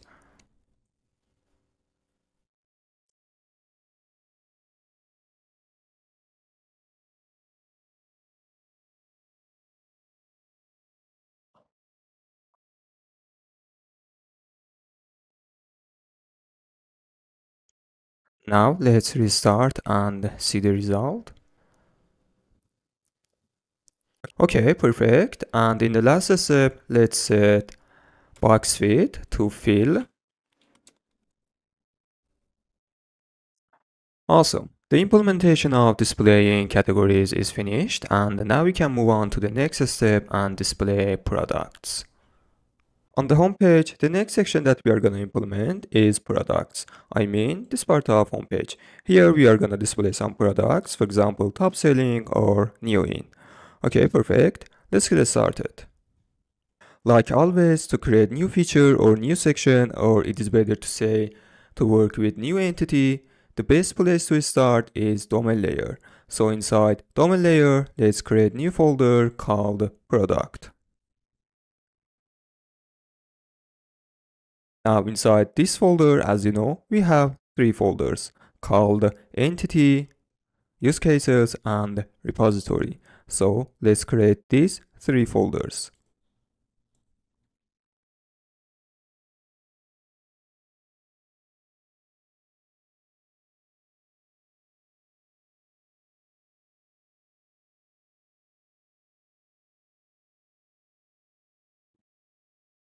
Now here, to working with a domain layer, we have to start with repository folder. So here, let's create new repository called product.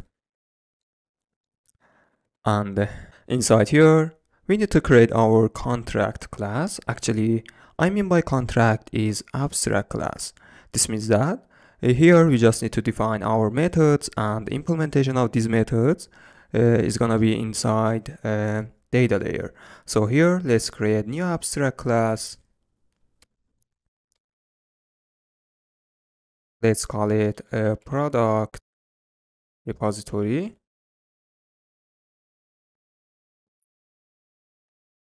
Now inside this class, let's define our methods. This is exactly what we did inside repository of category or authentication. This is very simple. Okay, perfect. Here, for now, we just need to define one method. So let's define a new feature that returns either. And let's call get TopSelling. Okay, perfect. Now, as you can guess, the next step is move on to the data layer. So let's open data layer, and here, first of all, let's create new folder called product.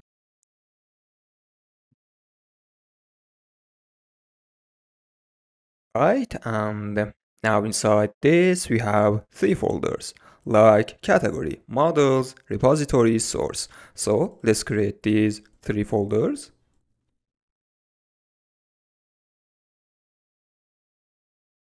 Inside repository, we are gonna implement this product repository class. So now next folder should be models, and the last one is source, right? Let's start with source folder. So here, let's create new file called product Firebase service, right? Okay, perfect. Guys, here we have to do exactly what we did before inside authentication or category, and we don't have anything new. And if you come step by step with me until now, you will have no problem. Okay, let's go ahead. First of all, here we have to create abstract class. This is respect for dependency inversion from solid principles. This is exactly like which we created for repository. So I'm gonna copy this one and just change its name to this one, product Firebase service.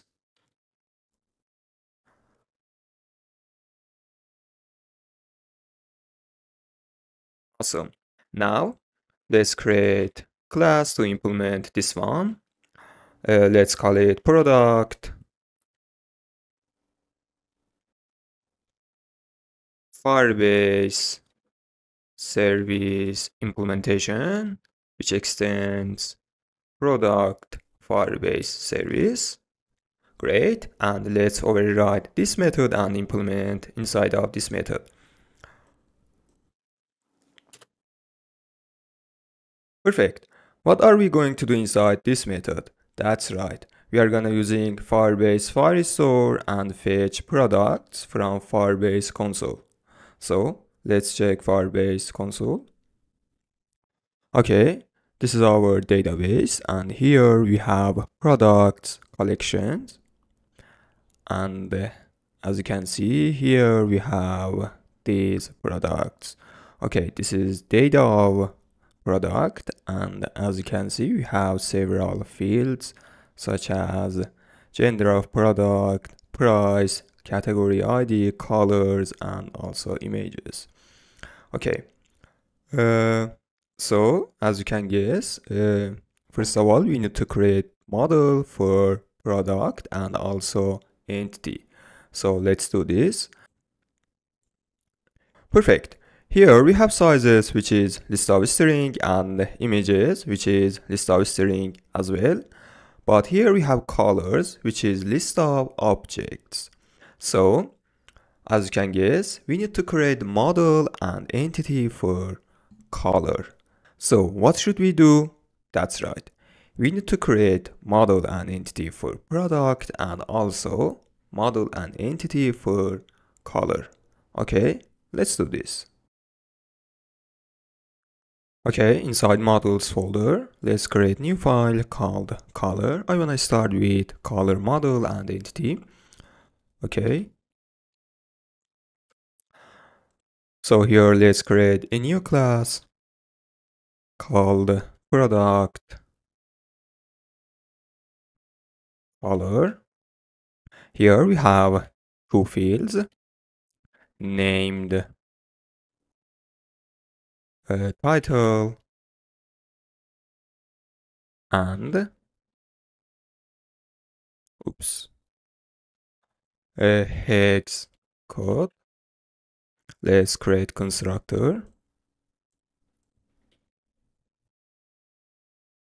Okay, and also we have to create from JSON. So let's create by using generate JSON serialization. All right, great. Now let's create another file for product.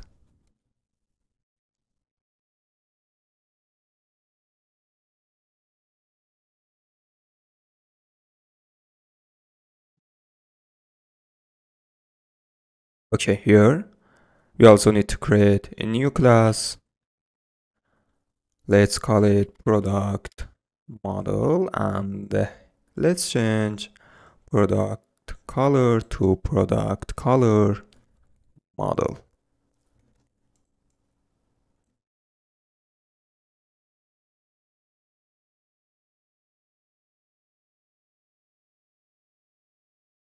Okay, let's back to the product model. Here we have several fields, so let's define these fields one by one.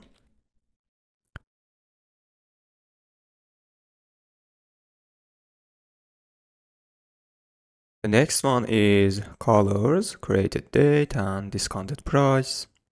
Okay.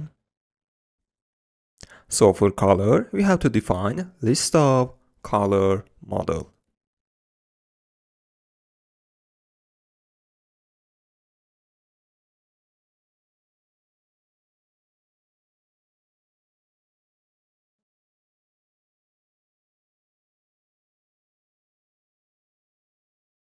The next one is created date, which type of this should be timestamp.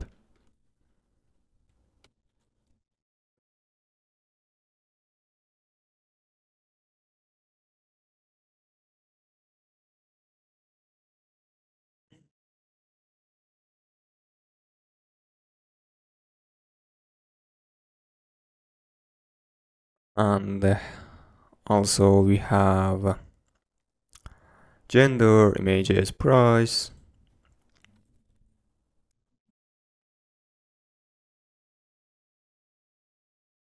And images should be list of string.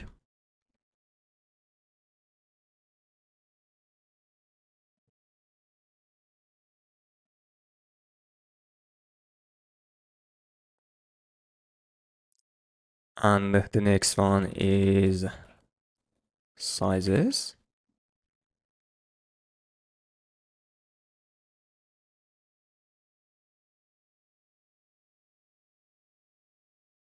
And we also have product ID, sales number and title.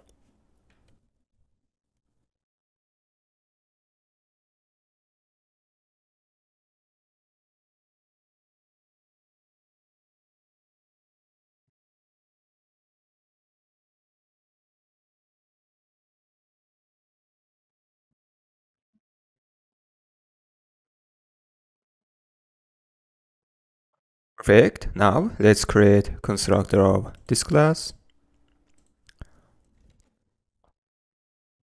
And like always, we need to create from map method. So let's click on generate JSON serialization.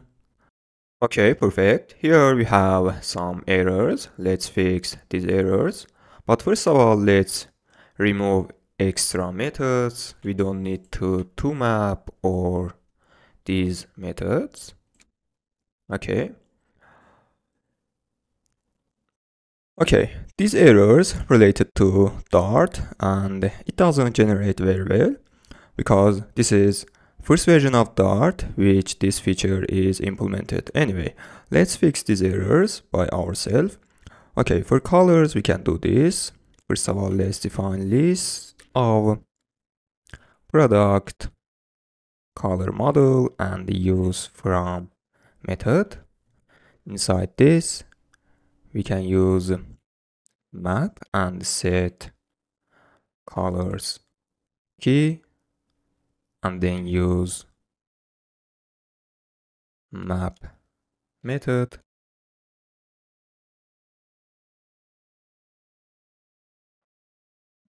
And now inside this we have to use product model dot from map and pass e. This is item of a list.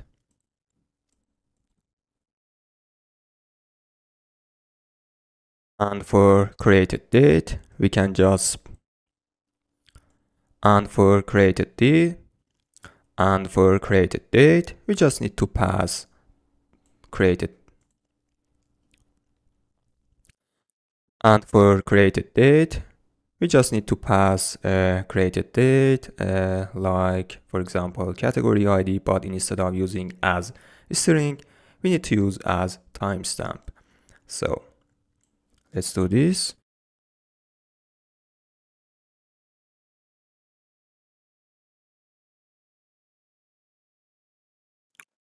Okay, let's go ahead and fix for images and sizes. This is exactly like colors. So here we need use from And then again, let's use map and images key and use map method.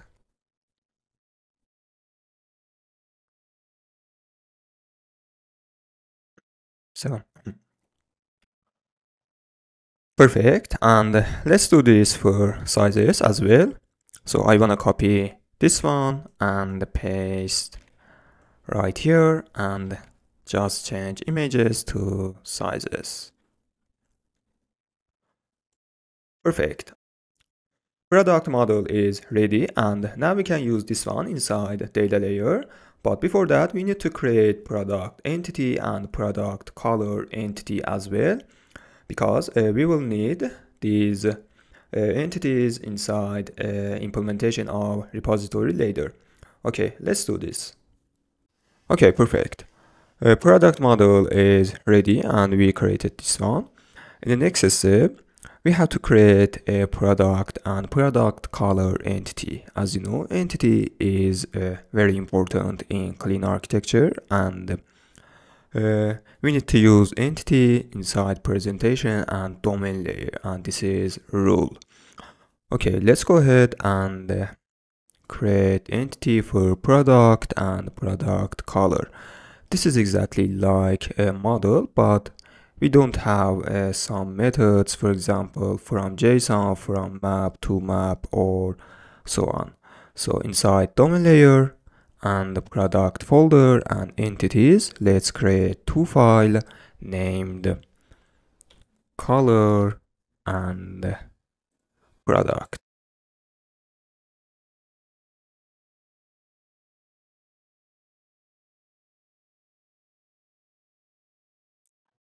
Okay, as I said, this is exactly like model. So to make our work easier, I'm gonna copy this one and paste here, and let's remove these methods.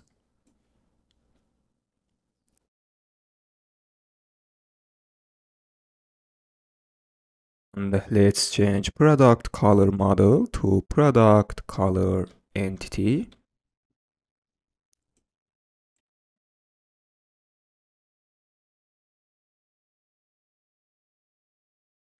And for product, I'm gonna copy this one and paste here, and let's remove these methods.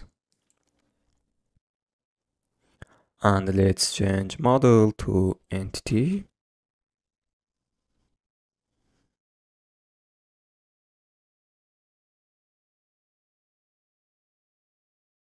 And for product color model, we need to change model to entity as well. So here, let's change model to entity. That's right. Next, we need to create two entity methods inside our models. As you have seen inside authentication and category, we created extension for convert model to entity, because at the end inside implementation of repository, we need to convert model to entity and pass entity to the use case. Okay.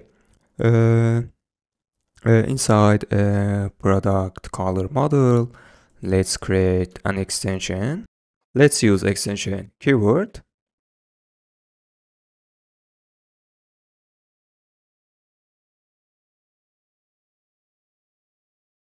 on product color model. Okay, and here we need to return product color entity.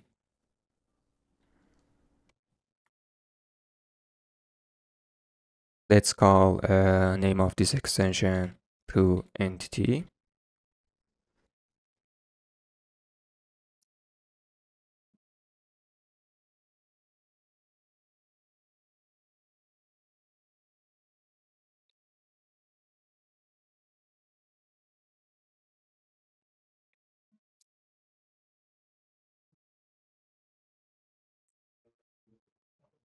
Okay, great. And let's do this for product as well.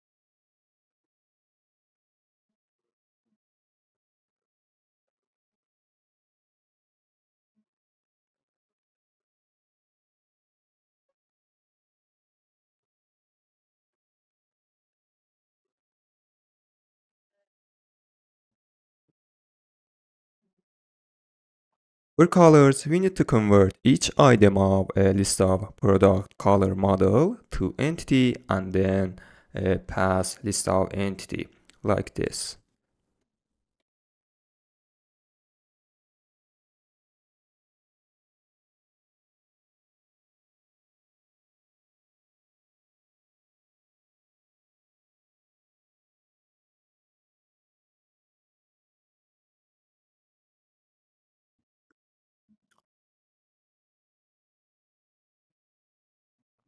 Awesome. Now our entities is ready and we can convert our model to entity inside implementation of repository. Okay, great. Let's go ahead and working on data layer and fetch products. Okay, perfect. Now we are in data layer and this is Firebase service class for product, and now we are gonna implement get TopSelling, and as you can see the return type of this method is either, so we need to return right and the left side of either. First of all, let's put try catch inside method.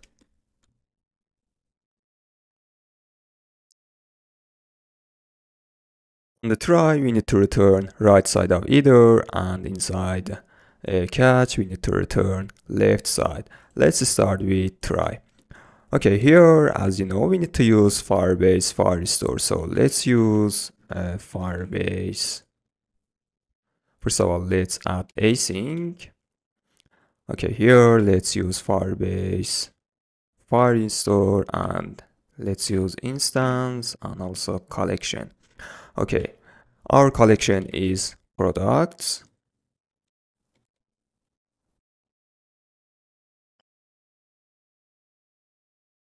Products. Perfect. Now, what I want to do, I want to get products which their sale numbers is more than 20. How can we do this? Let's do this by using where method. Here, first of all, we need to set our field, which should be sales number.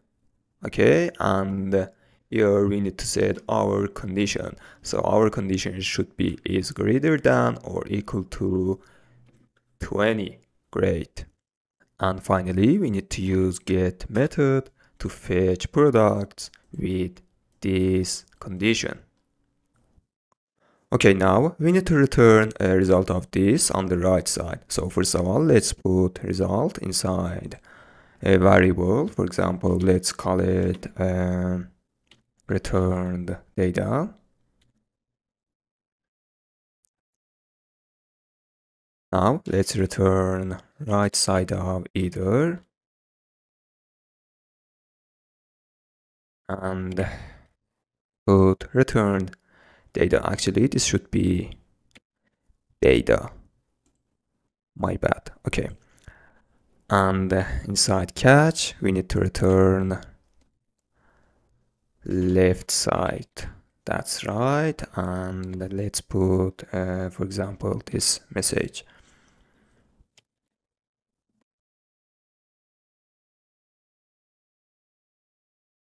Okay.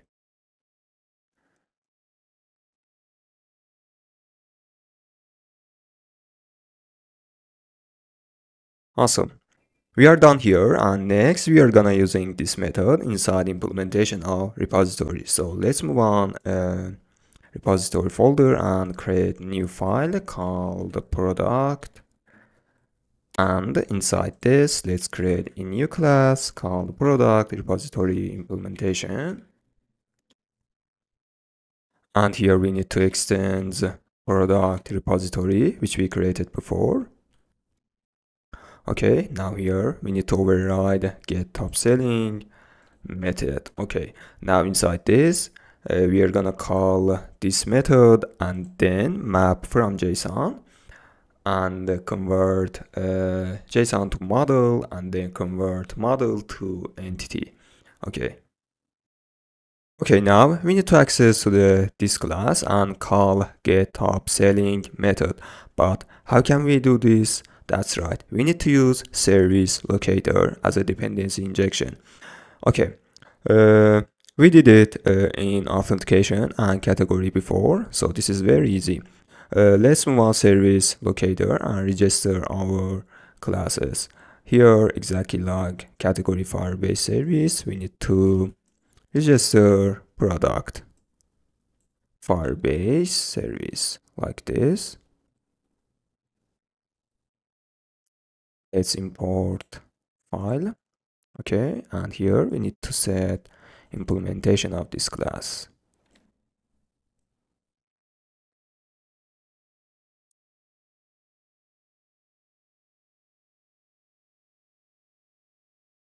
Let's check name of this class. Okay, this should be product. Okay, and the next one should be repository.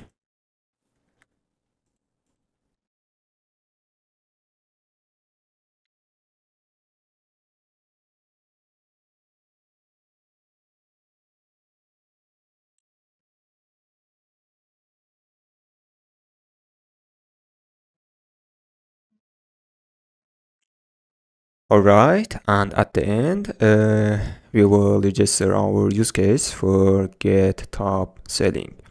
Okay.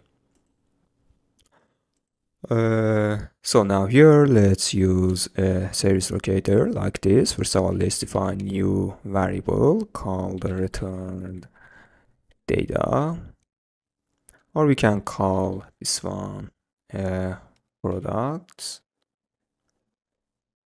Let's use await and use SL.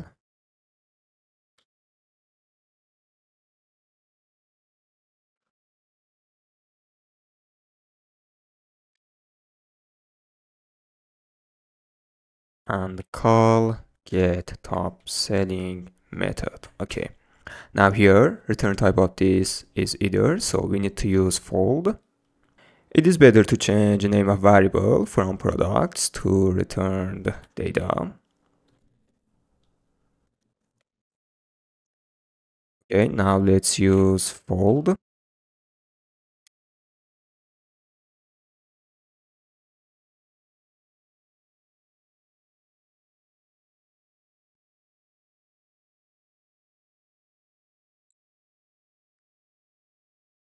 On the left side we have error message, and again here let's return left with this error message, and on the right side we have data which comes from this. Okay, here on the right side, before doing anything, let's check return type of data. Here we return data to the implementation, and as you can see, the return type of this is query snapshot, but we need to return this part of data, I mean map. Because if in the future we change Firebase, for example, to Supabase or to custom backend, we will have to change inside implementation, and this is not good, and this is against our clean architecture. So here let's use docs, and let's use map, and here let's use data of map, and at the end let's convert this to list. Now we pass a list of map to the implementation, and this is good. Now here we need to return a list of entity, but first of all we need to convert each item of a list of map to model, and then convert to entity, and then pass list of entity. Okay, here let's use return and write keyword. Now here we need to convert data to list because return type of this is dynamic. Now here we need to convert data to list because return type of data is dynamic. So let's use list.from and pass data. And now let's use map and Now we can access item of list of map. So let's convert a map to model. We can do this using product model.fromMap and pass e. And at the end, we have to convert model to entity by using toEntity method. And finally, let's convert these to list. Okay, perfect.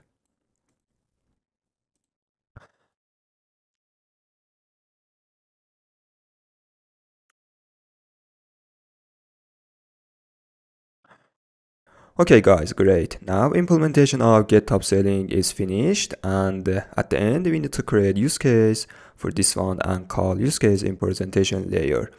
Okay, inside domain and product folder and use cases folder, let's create a new file called get top selling. All right, now to make our work easier, let's copy one of use case, for example this one, and change its name to get top selling use case. And here we need to use product repository instead of category.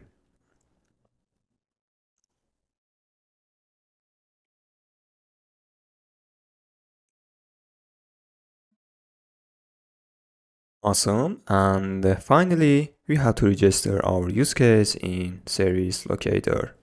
So let's do this.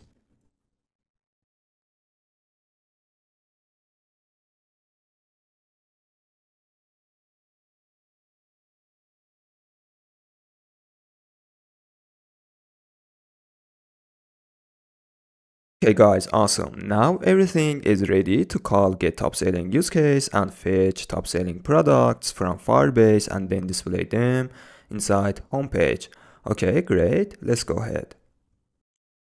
Okay guys, I have implemented top selling section by myself, actually design of this section, and this is designed for top selling. As you can see, this is so easy, and I skipped this one, but you can check source code later. Okay, let's go ahead and display real data in top selling.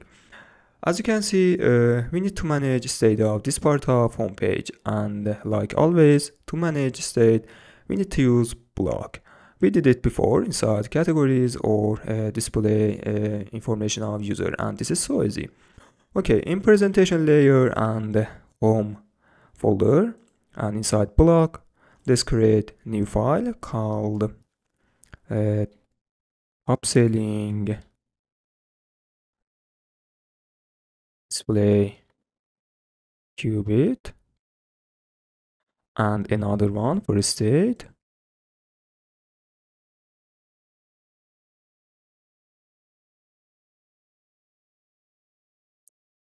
Okay, great. And here, as you know, we need to create abstract class. So let's create new abstract class called top selling display state. Awesome. Here we have three states. One of them is loaded, loading, and failure. So let's create these three states. Let's call it products loading, which we have to extend top selling display state. All right. The next one is loaded.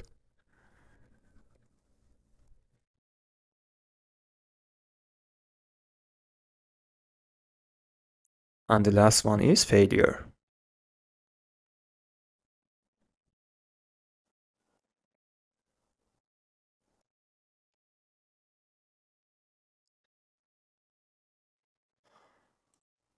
Okay, great. Before moving to Qubit, let me finish implementation of this file because I don't want to go back to this file again. Here, when state is products loaded, we need to display list of products here. So we need to access to the list of products entity. Okay, so what should we do? That's right. We need to define list of products entity inside products loaded. So let's do this.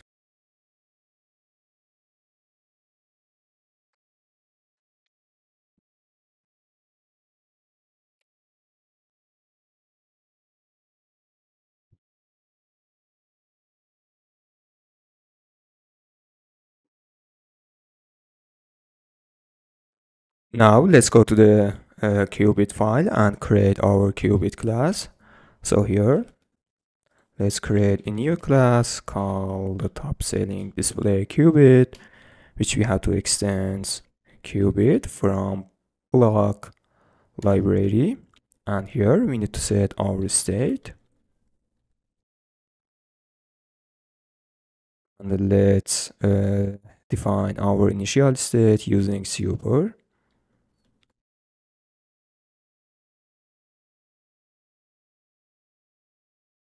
Initial state should be loading.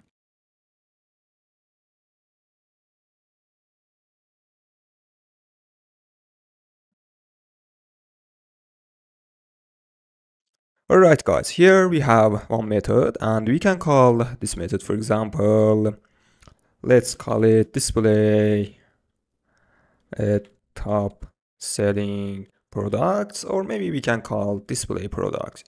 I think this is better.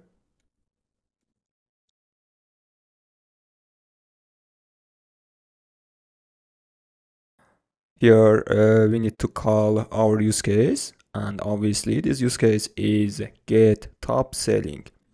First of all, let's define a new variable. For example, we can call this one returned data, and here let's put result of use case inside the returned data. This should be returned. Okay, let's add async.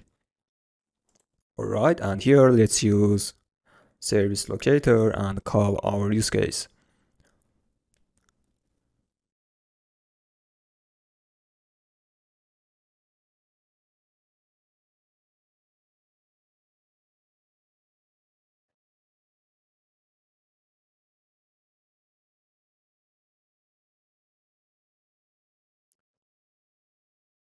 Great. The return type of this is either, so we can use hold.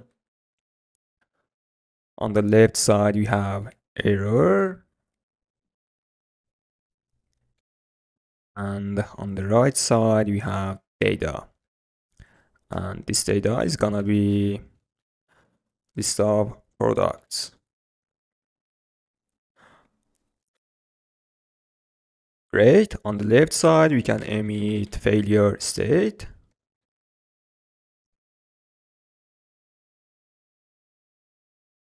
Perfect. And on the right side, we can emit loaded state.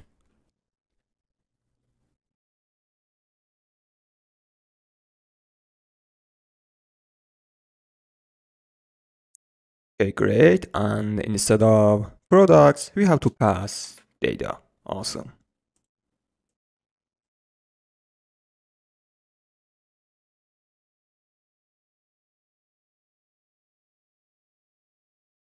Okay, perfect. Now everything is ready to use top-selling display qubit and display real data here. So let's move on to the top-selling widget. Here, you know that to use Bloc, we have to inject our Bloc into the widget tree. So we have to wrap column inside Bloc provider and inject top-selling display qubit. So let's do this.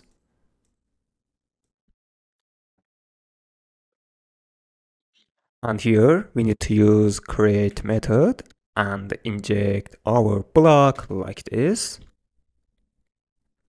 And also we need to call display products in injection stage. So let's call display products like this. Great.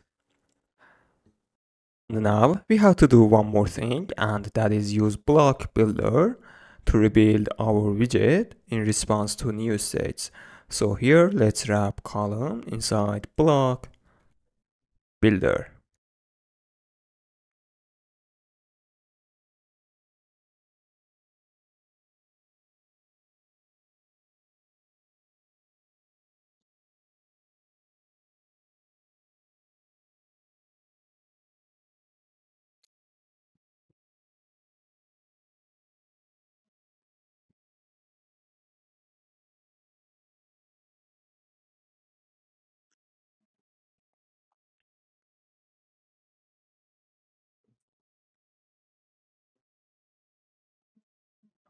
Okay, great. Now here we have to check states.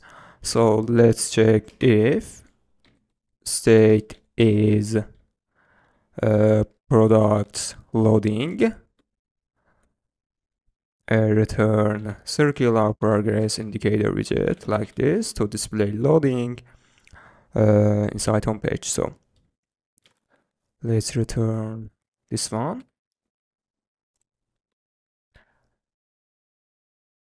And if state is products loaded, return this column.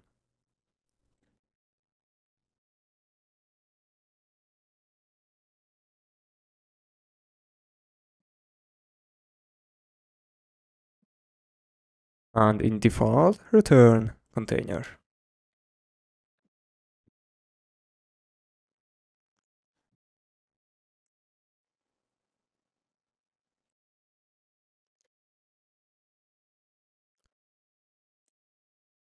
Awesome.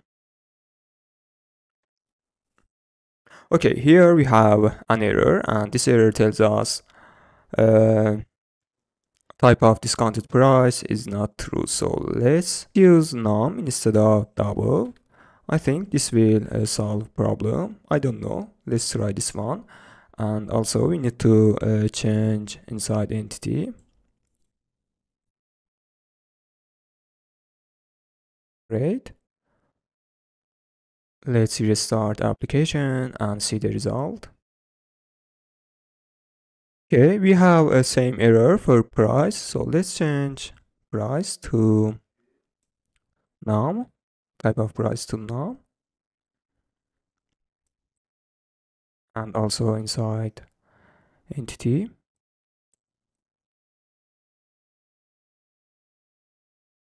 Okay, let's restart the application.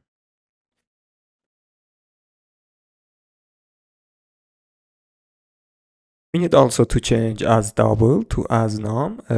This generated by Dart. So let's change double to num.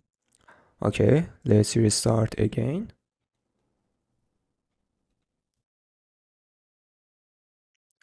Okay, perfect. Now, as you can see, we are in products loaded state and everything is fine, and we fetched products successfully. Okay, now let's use real data instead of, for example, this title or this price, and also display image of product. To start, first of all, we need to access list of products entities. So here inside products widget, we have to define list of products entity, an argument for products widget. So let's do this.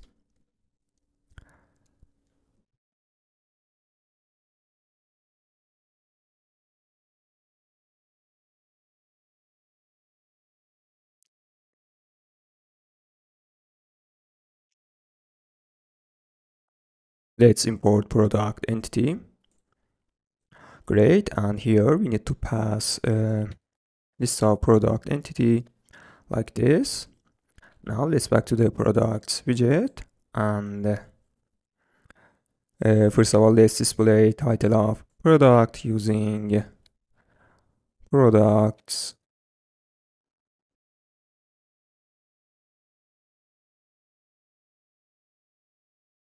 and select title field. But first of all, we need to remove const. Okay, that's great. And here, instead of using 3 for item count, we need to set length of products like this.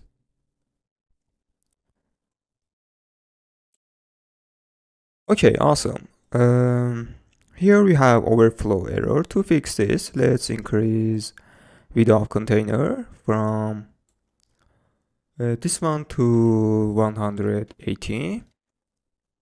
Great. As you can see, the error is gone. And now for price, we have to check if value of discounted price is equal to 0. It means that there is no discounted price for this product, and otherwise we have to display discounted price instead of main price. So to do this, let's use products and index of item and discounted price. If is equal to 0, this means that we don't have any discounted price for this product. So we have to display main price instead of this one. So here, let's remove this one and set a main price of product like this. Great. And otherwise, we have to display discounted price.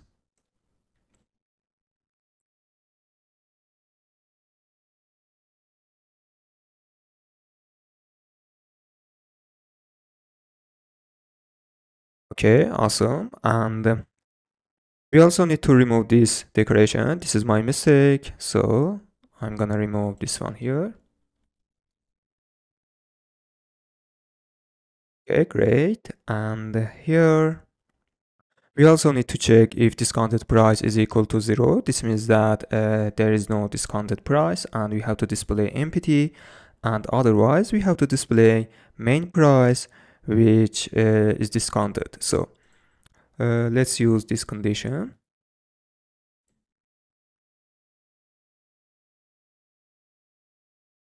And otherwise we have to display main price like this.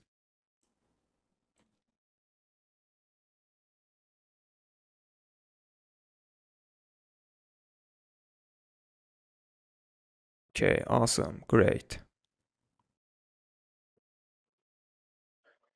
And in the last step, we have to display image of product. So here, let's use image. And obviously for this one, we have to use network image widget. Okay, now here we have to pass a URL of image. Let's open this file, which we created before. Like path of a category image, we have to define path for a product image. So let's copy this one and paste right here and just change category to product. And here we have to change categories to products. If you wondered and you don't know what this path is, let me show you Firebase console. This is our storage for our project, and this path is this one. Let me show you one of the images.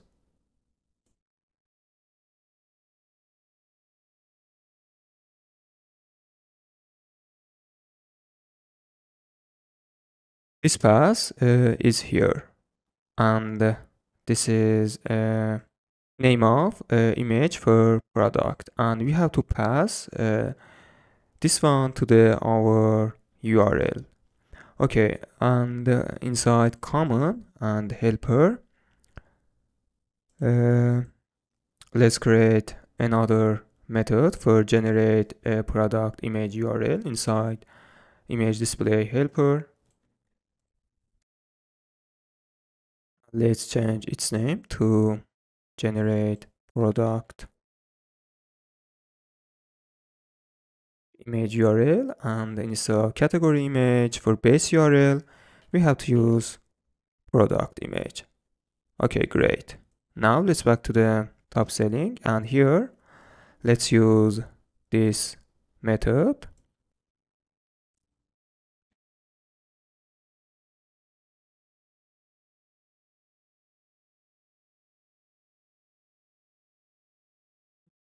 Okay, now here we have to pass a name of image, which comes from image field.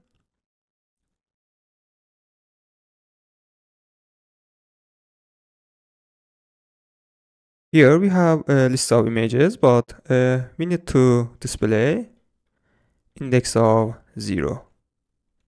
Okay. Awesome. As you can see here, we have images, and this is so great. Let's set fit property to fill. Great, awesome.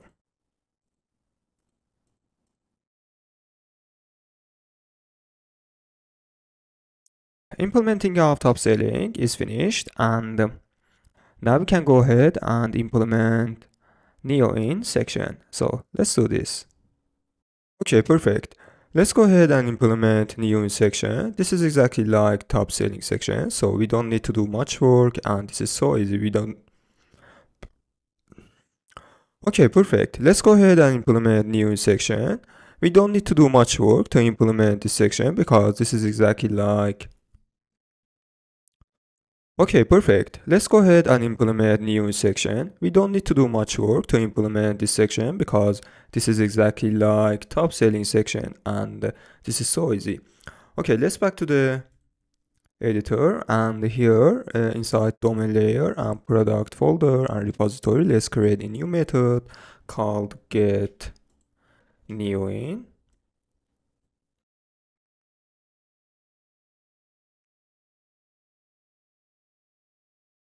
Let's override inside implementation. Great. And we have to create exactly like this one inside source. So here, let's paste it right here, and let's override inside implementation. Okay.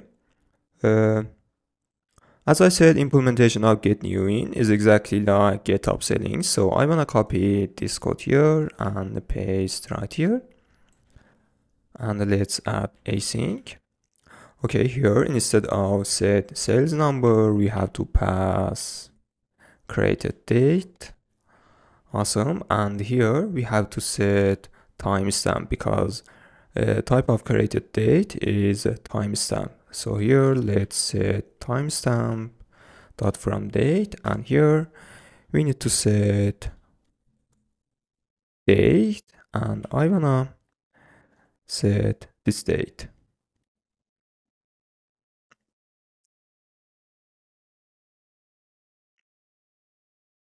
This means that get products which its created date is greater than this date.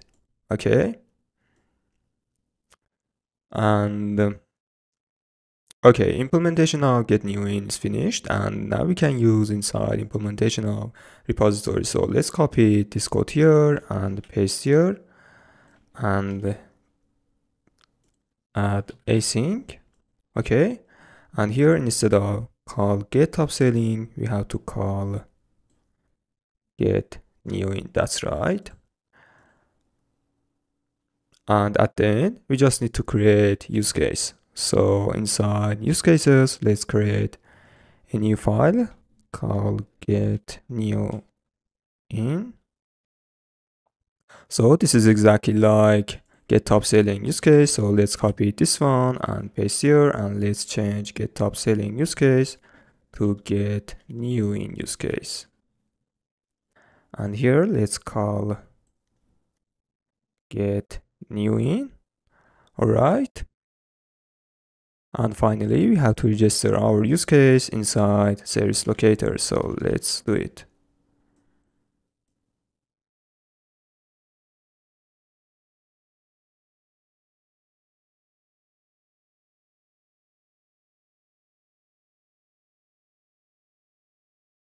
Okay, perfect. Implementation of get NewIn use case finished, and now everything is ready to call get NewIn use case inside presentation and display NewIn products. So let's do it. Okay, perfect. I created NewIn widget, and now I'm gonna display products inside NewIn. This is exactly like TopSelling, and they are same, and there's no difference between except in calling up use case. Okay. But first of all, I wanna make a card of product component because we will use this component in multiple pages, and this is not good approach to create this widget every time.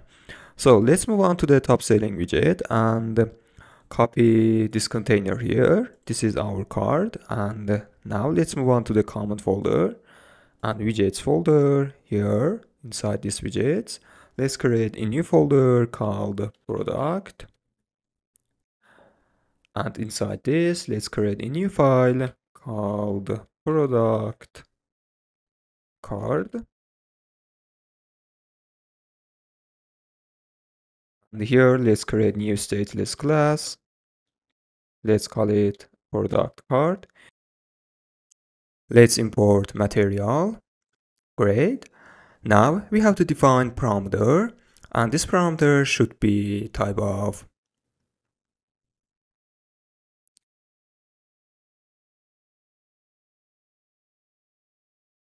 let's import material.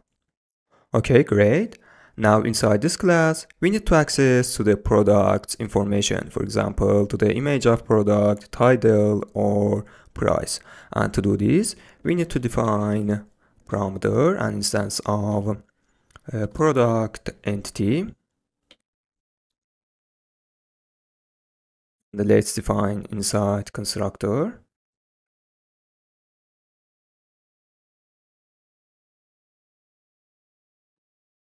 And let's make it required. Okay. Now let's paste here. Okay. And now instead of using products and index, we have to use product entity, which we defined here.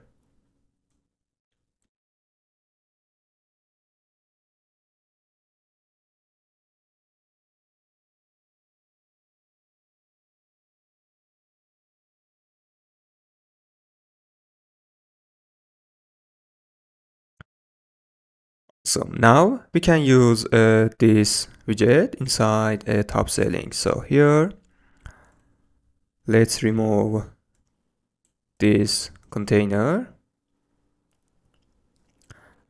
And here, let's return product card. First of all, let's import widget.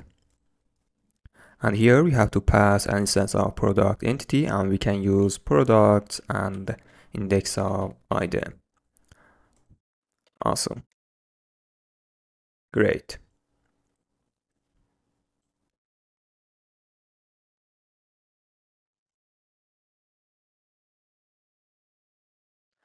The next thing I want to refactor is this qubit.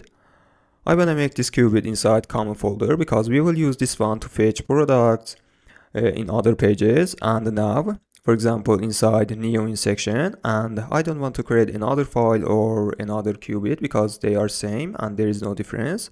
So I want to make this qubit inside common folder and don't repeat these steps for example, fetching products inside NewIn section.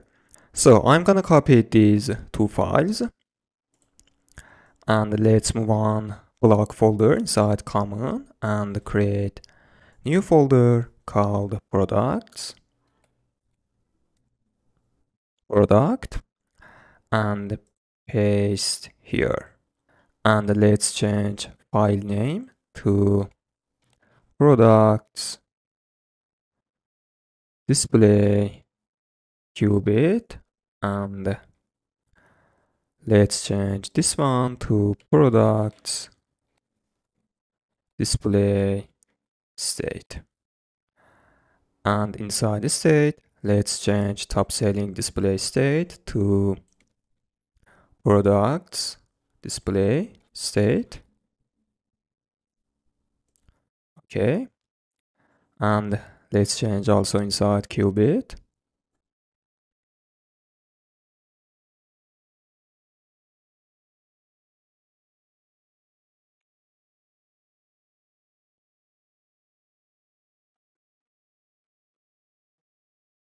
Okay, also now we have one problem here, and that is we can't call a specific use case here because we want to use this qubit inside multiple pages and we're gonna call different use cases. So we can't call a specific use case here. For example, inside NewIn section, we're gonna call get NewIn use case. So here we can't use a specific use case. To fix this problem, we can define an instance of use case here. And then let's define this use case inside constructor of this class. And when we want to use this qubit, we have to pass our use case here.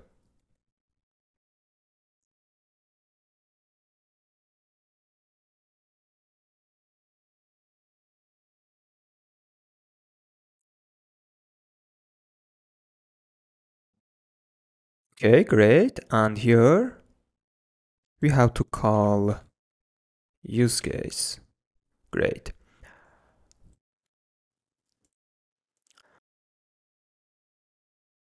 You might be wondering, what is this use case? This is our abstract class for use case. Actually, in easy word, this is our pattern for use cases, and our use cases implement this use case, and because of that, we can pass any use case here. So let's use this qubit inside TopSelling. Okay, here instead of using TopSelling display qubit, we can use products display qubit.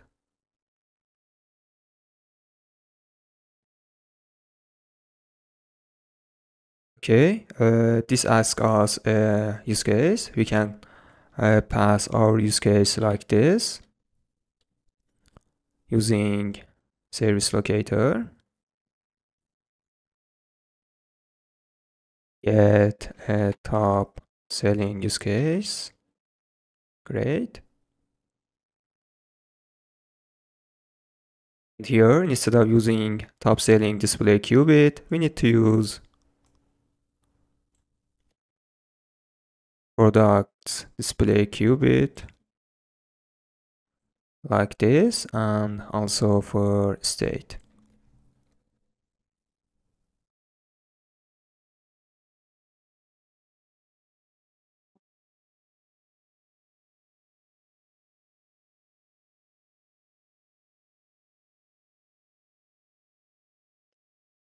Okay, awesome. As you can see, it is working very well and there is no problem.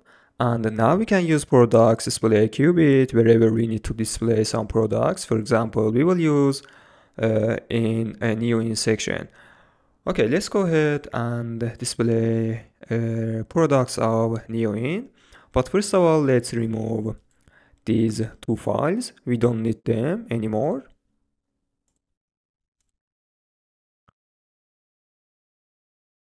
Okay, perfect. Now we can do exactly like this one for NewIn section. So what I want to do is copy this one here and let's paste it inside NewIn. And let's import Bloc and also product display qubit.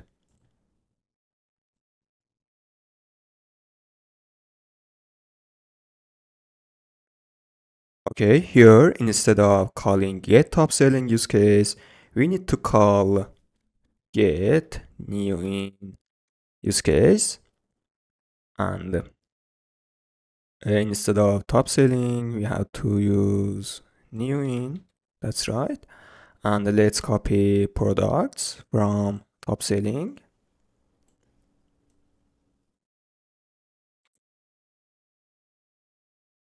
and paste right here.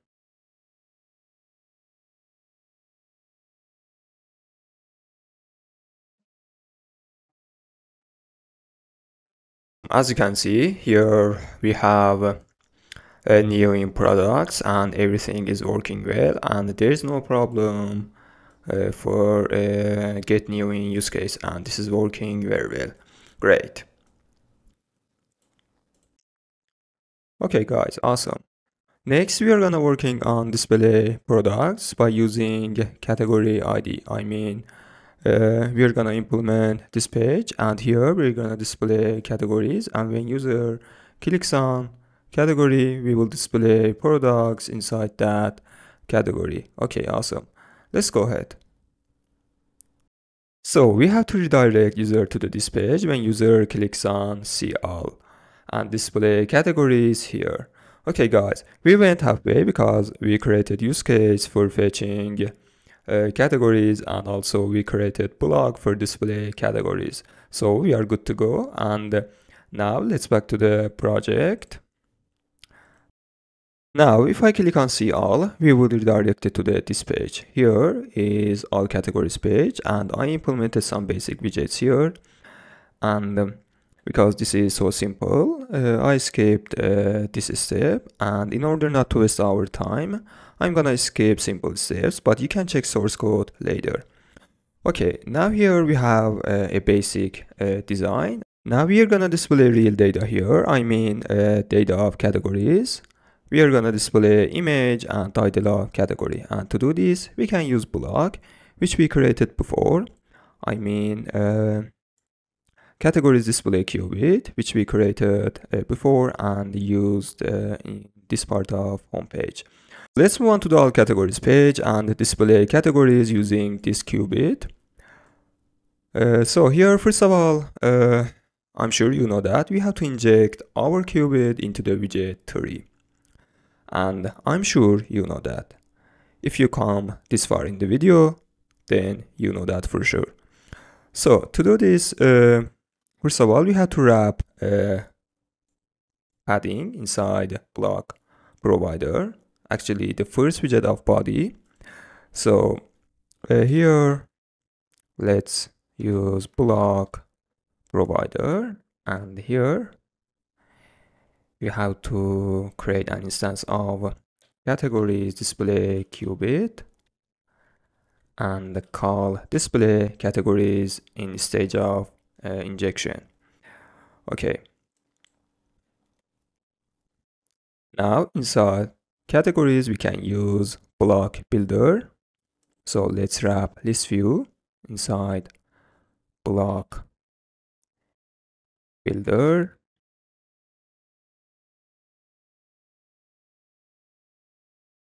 Now here we have to check if state is categories loading. This means that we have to return circular progress indicator to display something like loading.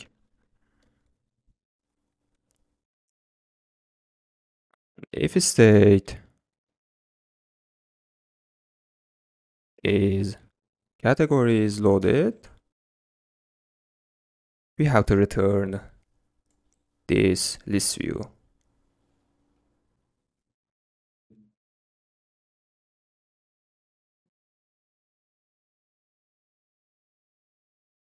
And in default, return container.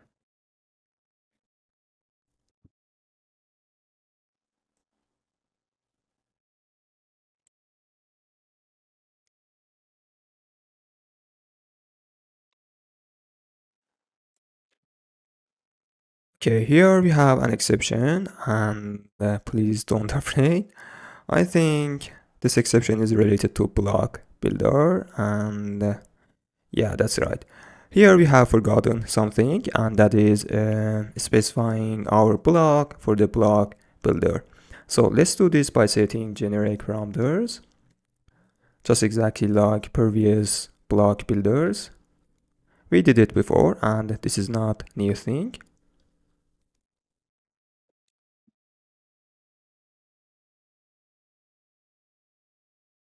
Okay, now let's restart and see the result.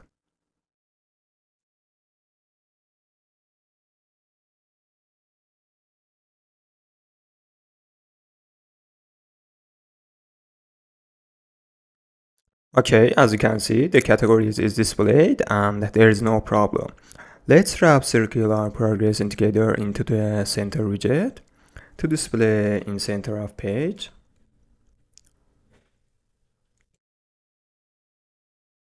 Okay, perfect. Now let's display real data. Here for item count, we have to set length of categories like this. And now let's display title of category.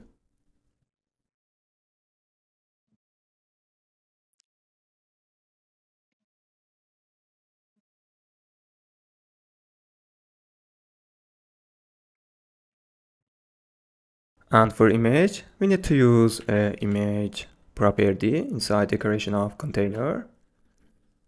And for this one, we need to use network image and set URL of image. If you remember, we have created two methods for generate URL of image for category and products. Let me show you what I am talking about. Inside helper, we have one class named image display helper. Here we have one method called generate category image URL. So we can use this one. Let's import file and use this method. Now here we have to pass image field like this.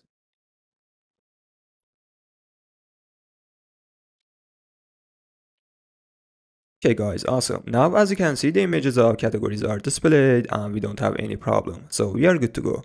Next, we are gonna fetching products by using category ID. I mean, when user clicks on category, we are gonna fetching products of that category. So let's go ahead. Okay, fetching products by category ID is a use case. So we need to create use case for this one. So let's start with domain layer. Inside product folder and repository, let's create new method and let's call this one get products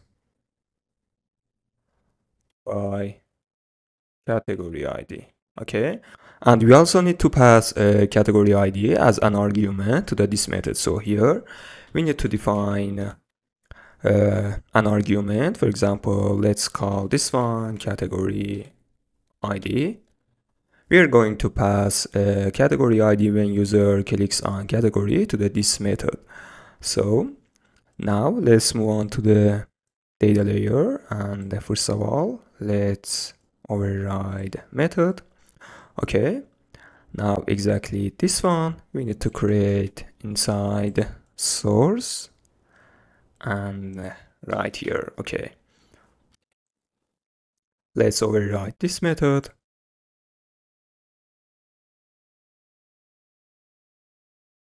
Perfect. Now we need to use Firebase Firestore and get data using category ID. First of all, let's change here. We need to change category to category ID. Okay, that's right. Now let's use in Firebase Firestore and get products using category ID. We can do exactly this one, and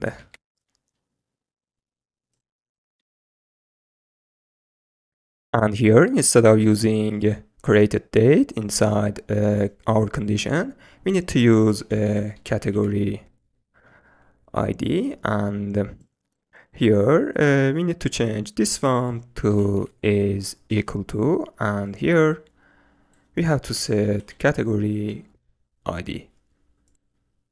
That's it. Now at the end we need to create use case for this one. So inside use cases folder, let's create a new file and let's call this one get products by category ID.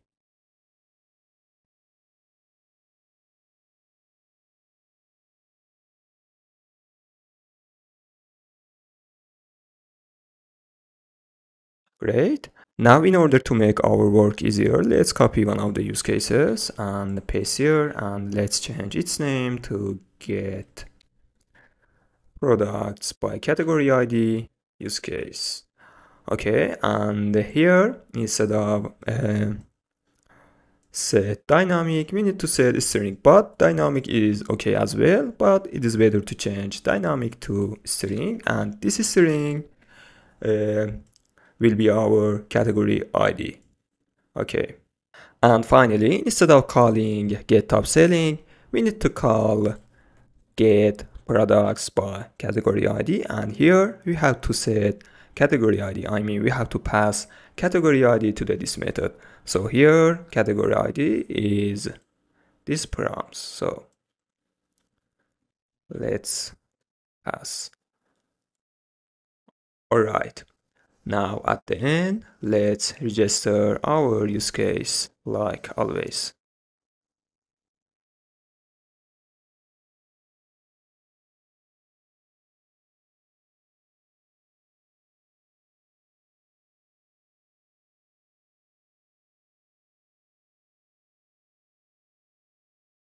Okay guys, perfect. Now everything is ready to get products by using category ID. So let's do this. To display products by using category ID, we need to create new page. I mean this page. We already have a component for display products, so we don't need to do much and our work easy. And we just need to create a block for manage state of this part of page, and that's it. So let's back to the editor, and inside presentation layer, let's create a new folder and let's call category products. And inside this, let's create a new folder called pages and another one called block. And inside pages, let's create a new file and let's call this one category products. So here, as you know, we need to create a stateless class. This is a normal thing and you know that.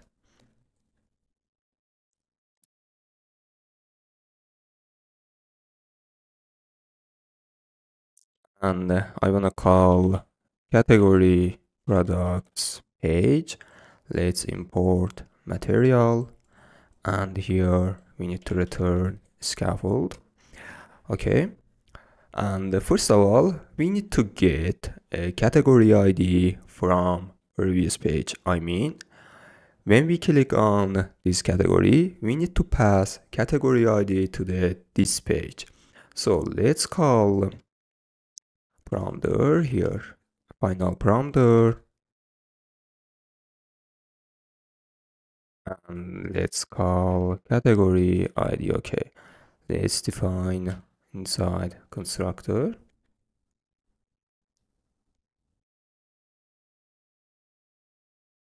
All right. Now let's move on to the all categories page and navigate user to this page when user clicks on item. So here, you know that we need to use a gesture detector to be able to click on item. So let's wrap container inside gesture detector.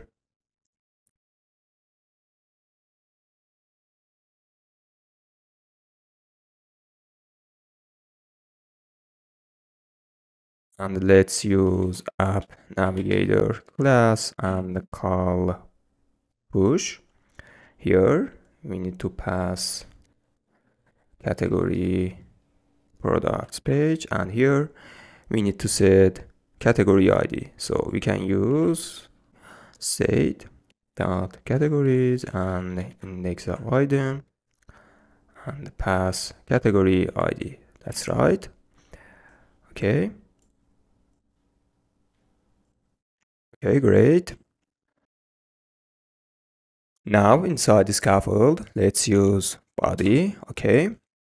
Next, I'm gonna use products display qubit for display products. I mean this qubit which we created before inside common folder. I mean this one. If you remember, we used this qubit 2 times inside homepage. One of them for TopSelling and one of them for NewIn. Okay, we can also use this one inside the category products. But here we need to pass a category ID to the call method. As you can see, inside call method we have an argument called prompts, and we can set our parameters here. Why should we do this? Let's go to the use case. I mean get products by category ID use case here, and as you can see here we need to pass category ID as prompts to the get products by category ID method. So here we also need to pass category ID to the this call method here.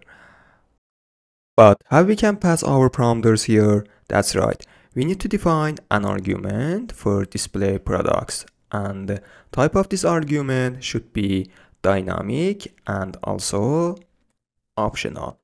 Why dynamic? Because we can pass anything here. We can pass a string, integer, or object. So type of this should be dynamic.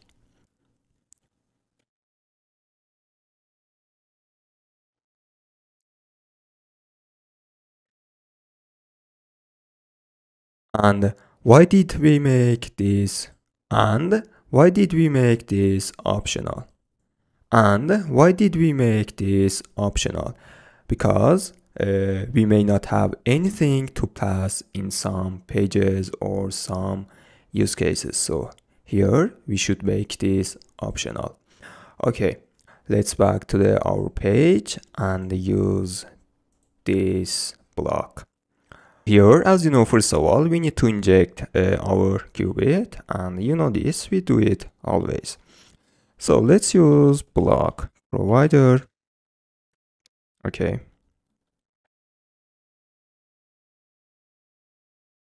For create, we need to inject products display qubit, and here we need to pass our use case, and our use case is we have to use service locator, and we have to pass get products by category ID use case. That's right. And we have to call display products, and also we have to pass category ID like this. Great.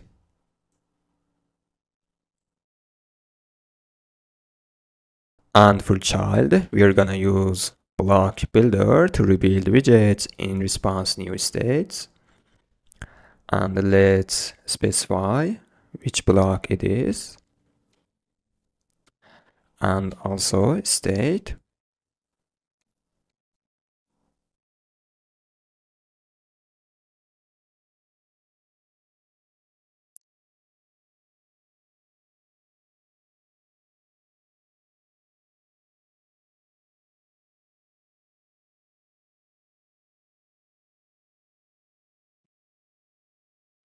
Okay, first of all, let's check if state is products loading, display loading, circular progress indicator,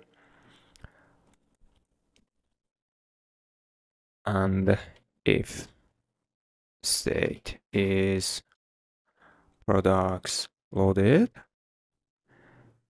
we're gonna display something here, and in default, let's return container. Okay.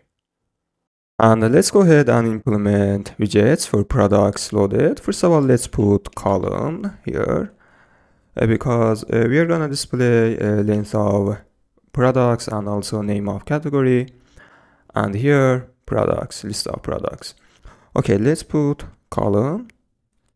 We will have two widgets. Now let's restart and see the result. We have an error here, and this should be related to use case. The use case is okay. We have unimplemented error. Maybe it is related to data layer. That's right. Here we didn't call get products by category ID from source folder. So let's copy this one and paste here.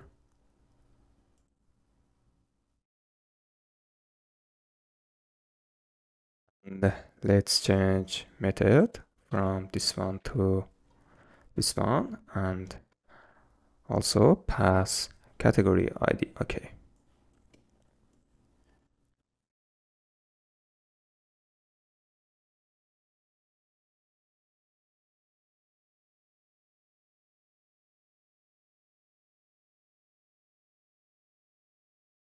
Let's restart and see the result.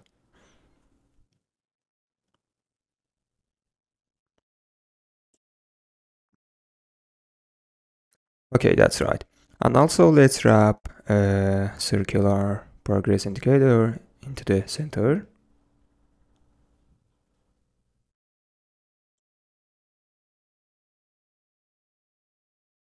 Great. Now let's go ahead and implement widgets.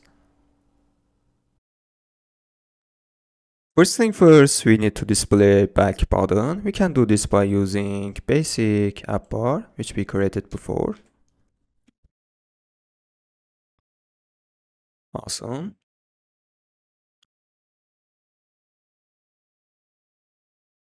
I implemented some designs. This is very simple, and you can check source code later. Here we have text, and also for display products, here we use grid view. Okay, now what I want to do is pass a category name to this page, because in the design uh, we also need to display a name of category. So we need to pass a category name to this page. We can define another parameter, but I prefer to define new parameter, and this parameter should be object of a category entity. Okay, here let's define category entity, and also inside constructor.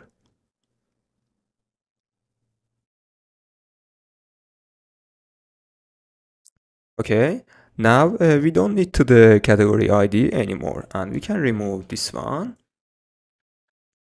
Okay, and now here we can use this category entity and pass category ID like this, and let's back to the all categories page, and here instead of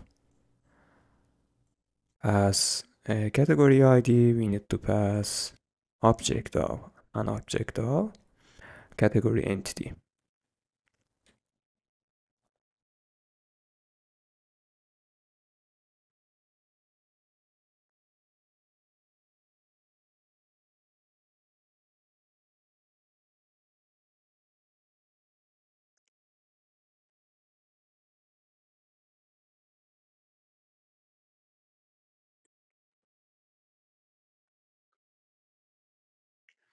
Now instead of title, we need to use category name, title of category.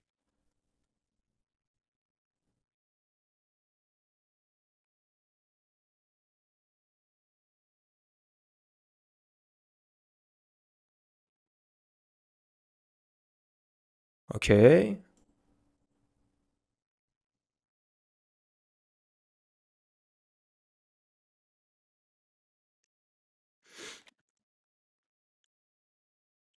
great. Now for display products, we need to use a product component which we created before. I mean product card, and here we have to pass an instance of product entity to the product card.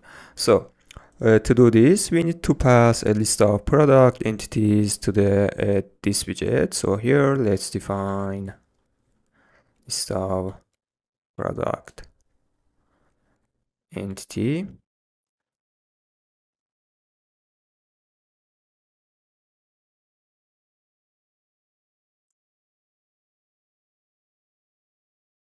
and item count should be length of products.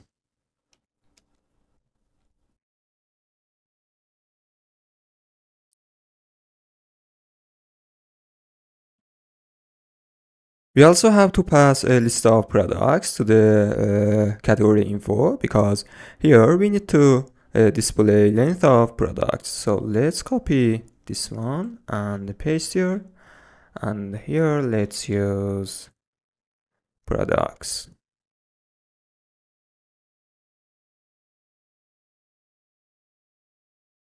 length. Okay, and here you have to pass list of products like this.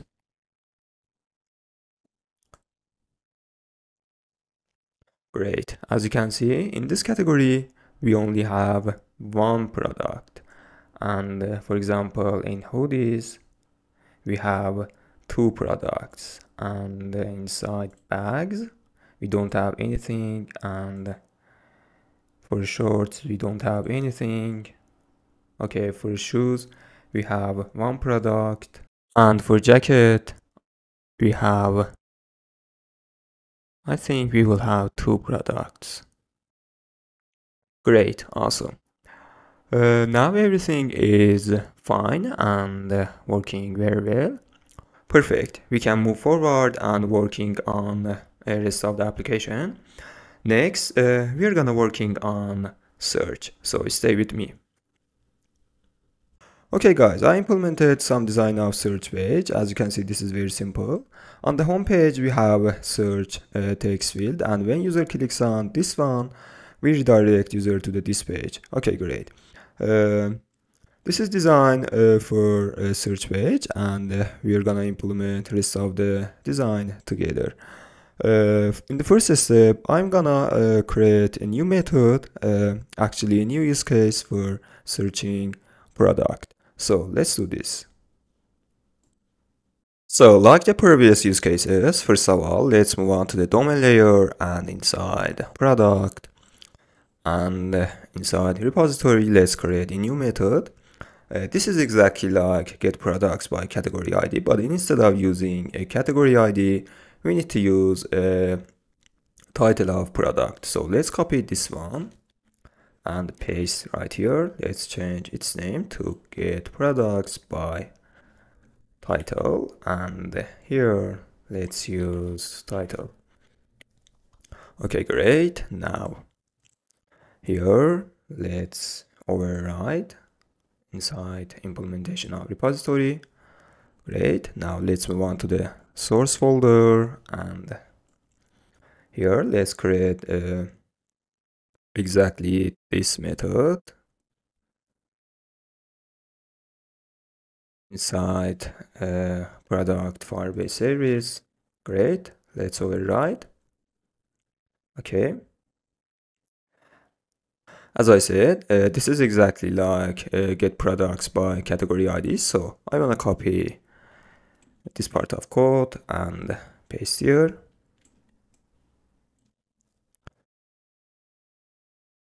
Now here, instead of use category ID field, we need to use title. And here we need to pass title. Great. Now let's call this method inside implementation of repository. This is exactly like this one. So I'm gonna copy this part of code and paste here.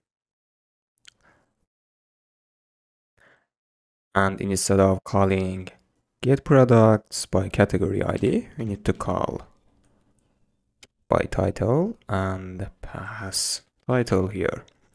Okay, now at the end, we need to create use case for this one. So let's move on to the use cases folder, and here let's create new file, and let's call it this one, get products by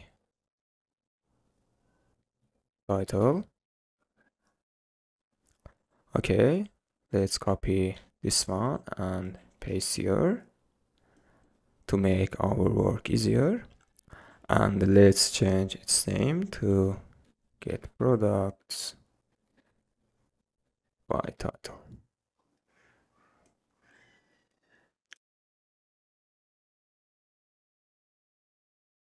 Perfect. Now we have to register a use case inside service locator, like always.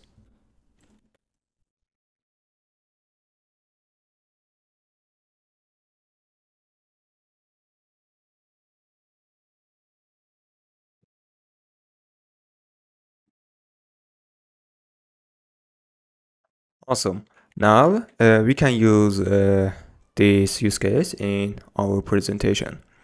Okay. So here we need to use inside a search page here, we need to use Bloc to manage state of this part of search page. To do this, as you can guess, we need to use Bloc, and we can use product display qubit, which we created before, and if you remember, we used for category products. This is very simple. So I wanna copy this part of code from category products and paste here.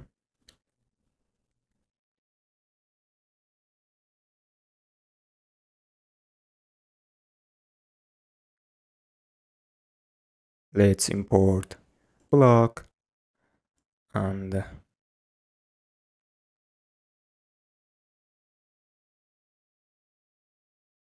qubit.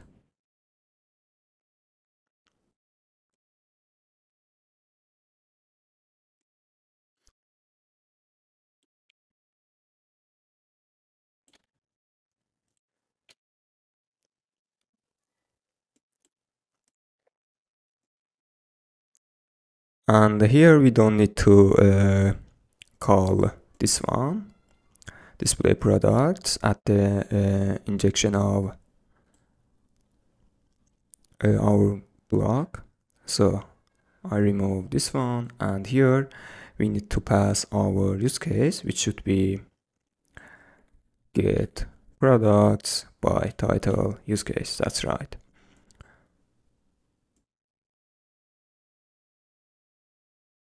I created not found widget. This is very simple. We are gonna display this one when no product is found. Now I wanna create another widget for display products. The design is exactly like category products, which we created before. This design, and we're gonna use grid view for this one. And we already have a card for product. Okay, let's move on to the category products and copy this widget here and paste right here. Okay, let's import product card and also product entity. Great. Now here, when state is products loaded, we have to check if a length of products is empty. The length of products is 0 and is empty, and no product is found. We need to display not found widget. Okay, otherwise we're gonna display products and pass a list of products. Great. Okay, great. As you can see, the initial state of our qubit is loading. Because of that, here we have loading. So let's define another state, and let's call this one initial state.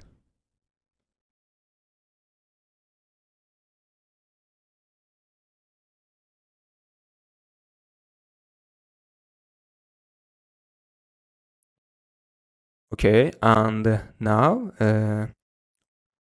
inside qubit, here we have to set initial state to products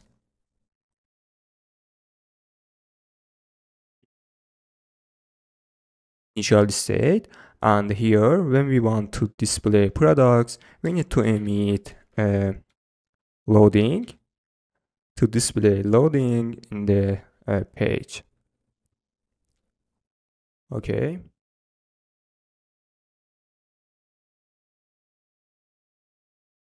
great.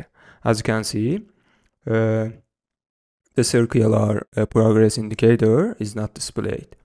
Okay, great. Now let's go ahead and call display products when we want to search something. I mean, when we want to write something inside search field, we need to call display products. So inside search field, we can do this by using unchanged method.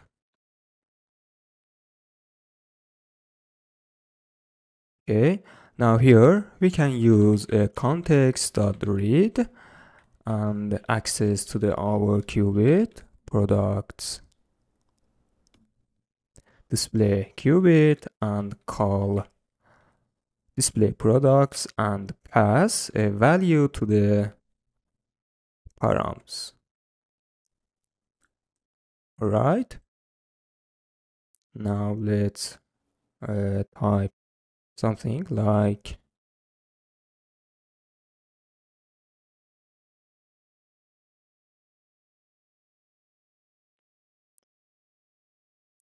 okay. As you can see, we have an error related to injection of qubit. To fix this, we need to wrap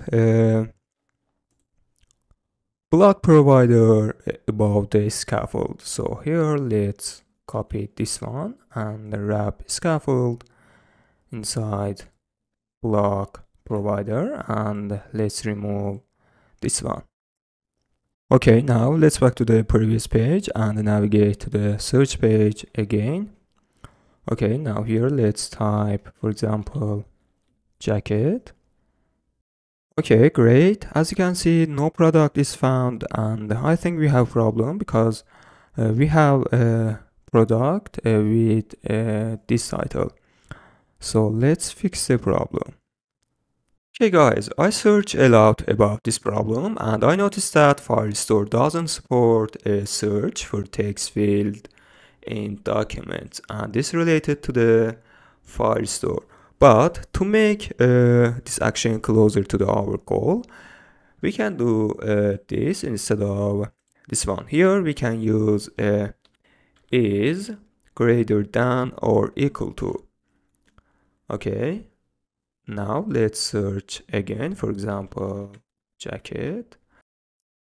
As you can see, this result is not exactly what we accepted, but imagine this function is where we're gonna call an API, and we will certainly not have this problem in our backend. Anyway, let's go ahead and implement another thing.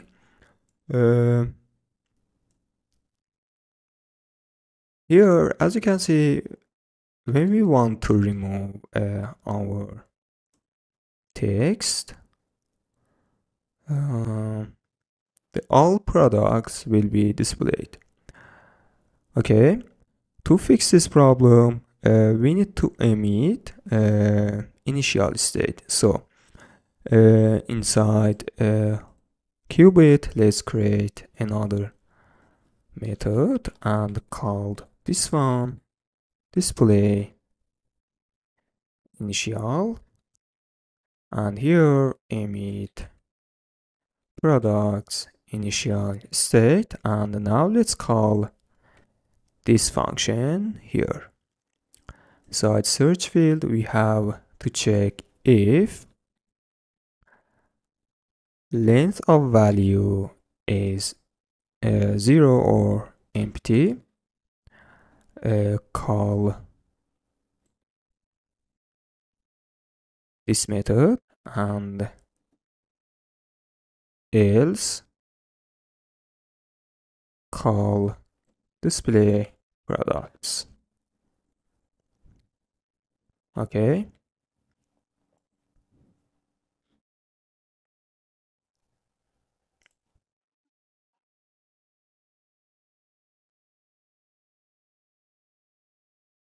great. As you can see, initial state is displayed and there is no problem. Search page implemented, and next we are gonna implement a detail of product. I mean, when we click on product, we will redirect user to the detail of product. So stay with me. Okay, now when we click on product, we should navigate to the product detail page. To do this, we need to be able to click on product. So let's move on to the comment folder. Here we have widget for product card. Okay, right here. Here we can wrap container inside gesture detector. Now inside on tab, we can navigate to the product detail. So let's use app navigator and push method. Now here let's set product detail page. That's right. And also inside a product detail page, we need to access to the detail of product. I mean, we need to pass an instance of product entity to the product detail page. So let's move on to the product detail, and here let's define a new parameter, and which should be product entity,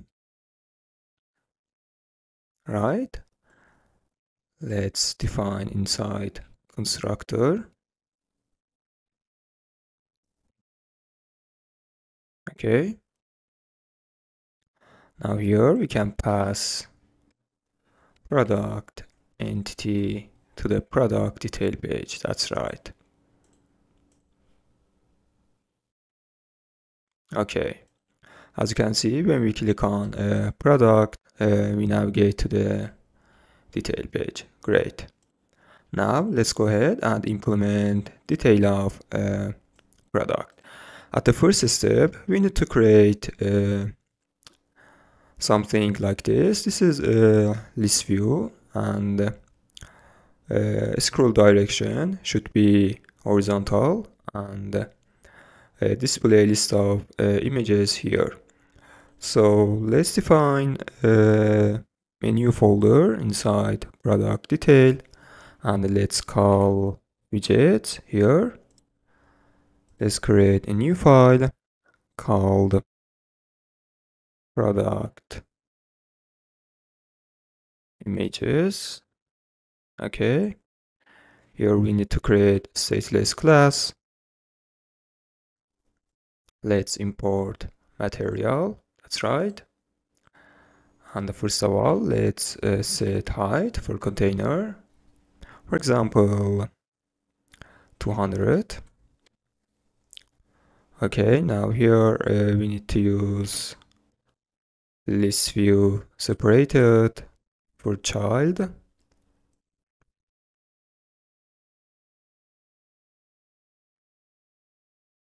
Now here we need to pass a list of images to the product images. So we can define an instance of product entity, or we can define a list of string, which should be list of images. And anyway, there is no difference. I wanna define an instance of product entity.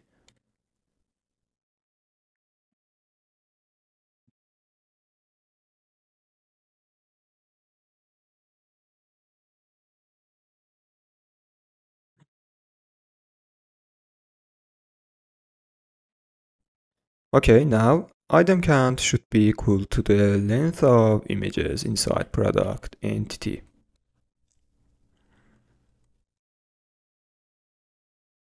Great.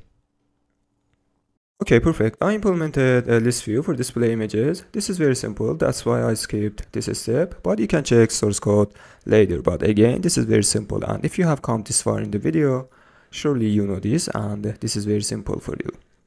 Okay, Also, in the product detail page, I put column in the body of scaffold, and also I put product images here. Okay, now next we're gonna display name of product and also price of product. Okay, let's do this. Let's create two new files inside widgets. Let's call product title and product price. We can also implement these two widgets inside a product detail page by creating separate widget. But if we want write clean code, it is better to create another file and inside another folder. Okay, let's go ahead. So here we need to create a new stateless.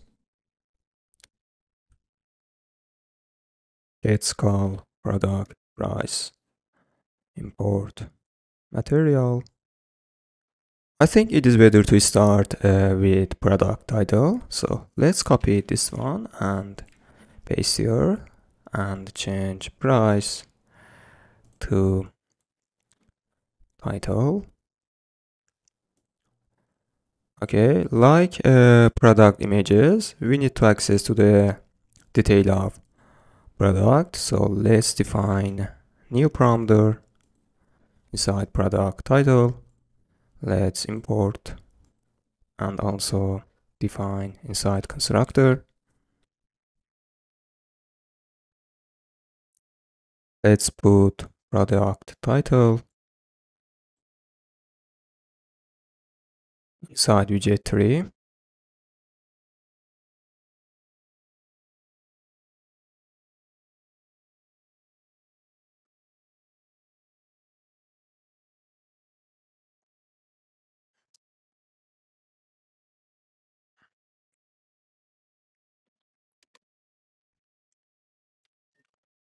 Okay, and here we need to return title, actually text, and the value of text should be equal to the title of product.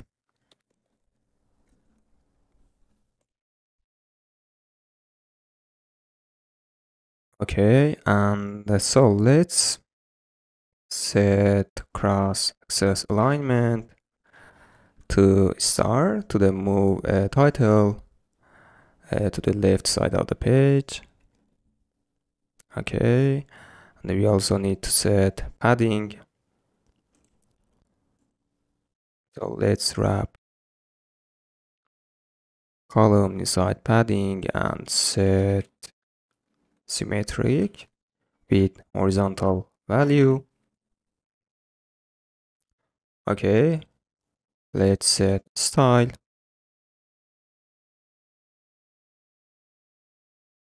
Font weight should be equal to the bold.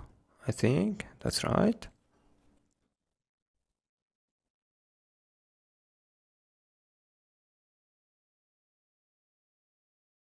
And font size 16. Okay, great.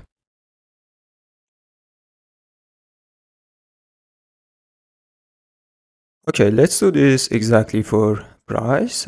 So I want to copy this one and paste here. Let's define new parameter for product entity.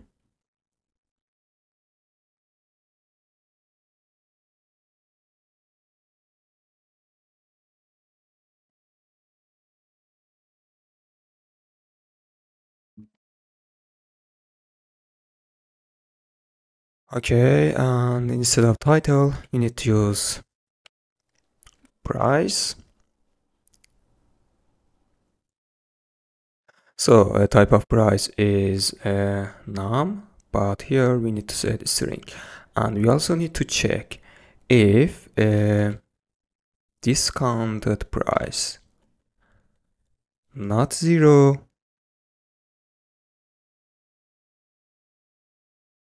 display discounted price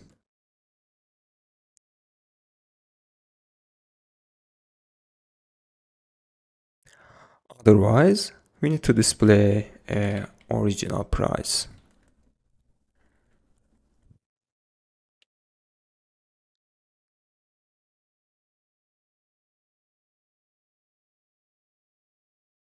Okay, and color of this should be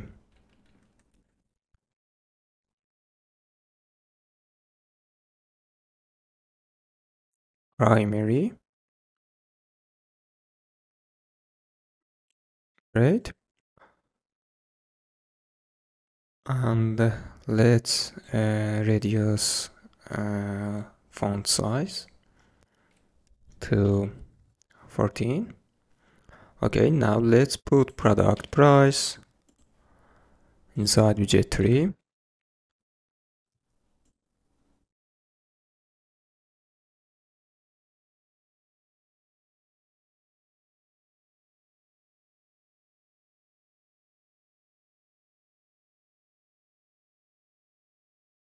Okay, we also need to display dollar sign. So here,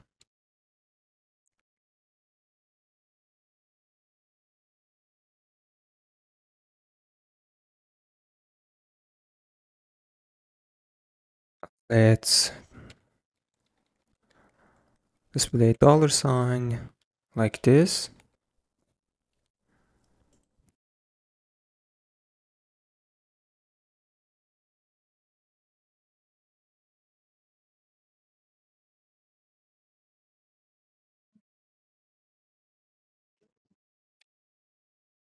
Okay,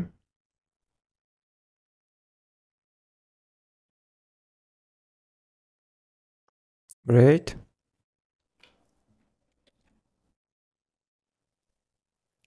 Okay, perfect. In the next step, we are gonna working on size, color, and quantity.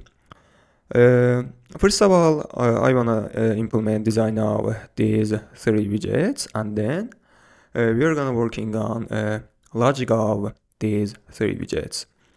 So let's do this. Okay, perfect. I implemented these four widgets. Actually, this is just design, and I didn't implement any logic, and we are gonna implement logic together.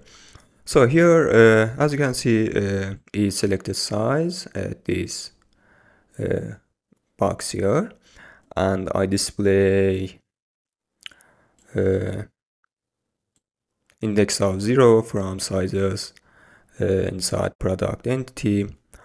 Okay, here is product color, selected color here, I mean this card here, and again I display index of 0 from colors inside product entity, and I have to say I changed form of color from hex code to the RGB. Let me show you.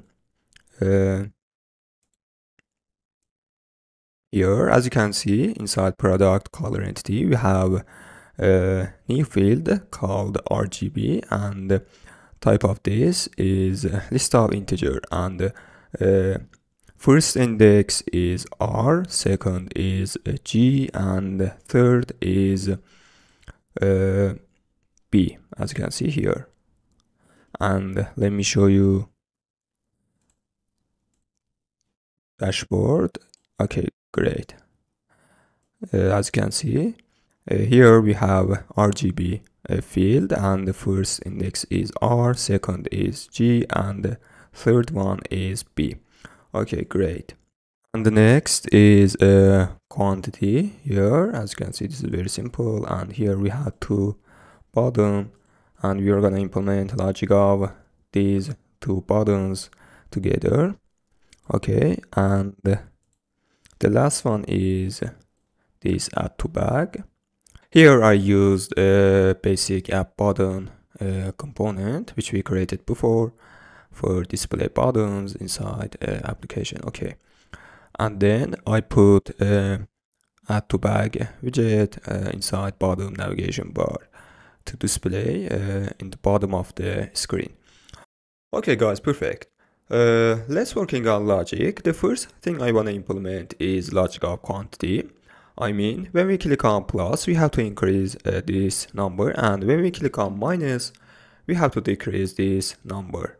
This is very simple, and as you can guess, this is counter, and I'm sure you have implemented this before when you started to learn Bloc, and so this is very simple. And to do this, I'm gonna use a Bloc. So inside product detail, let's create a new folder called Bloc.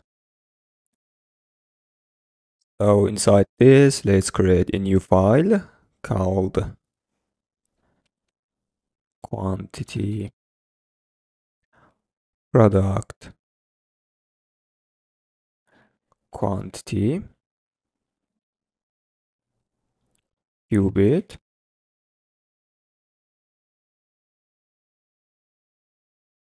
Okay.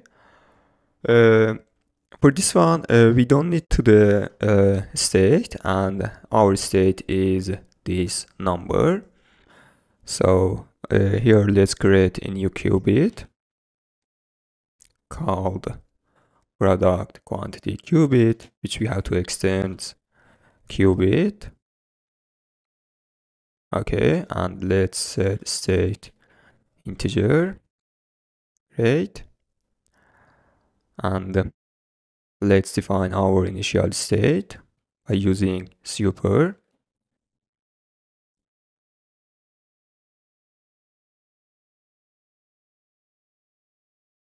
So our initial state is number 1. Okay.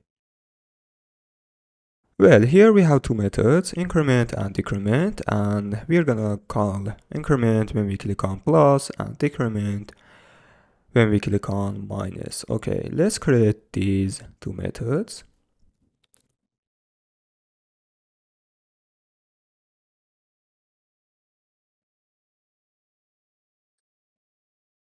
So for increment, we have to increment state by +1, and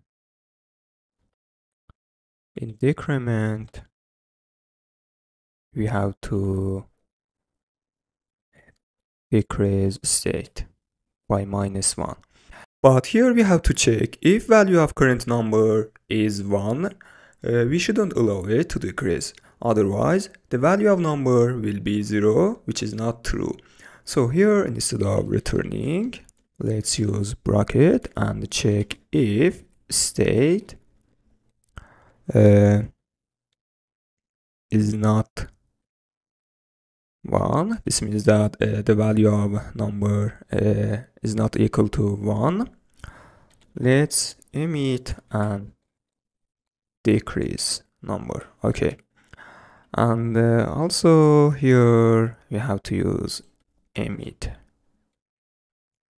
We forgot.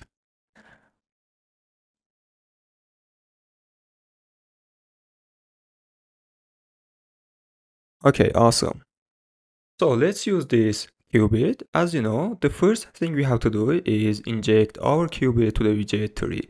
So inside product detail, we have to wrap scaffold into the block provider, but we need to use multi-block provider because we are gonna use several blocks in this page. So let's wrap scaffold inside multi-block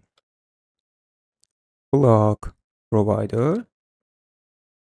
Okay, now here let's use block provider. Okay, great.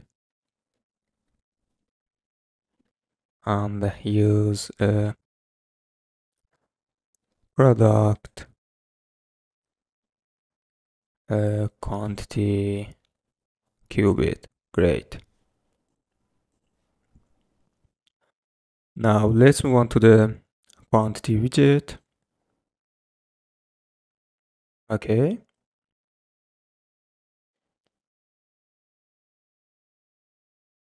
So here to rebuild a text widget in response to new state, we have to wrap text inside block builder. So let's do this.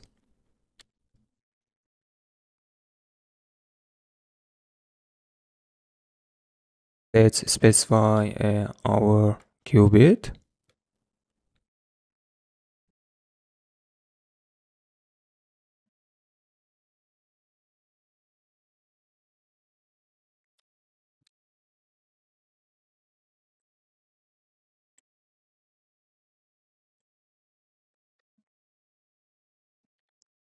And instead of using one, we have to use state.to string.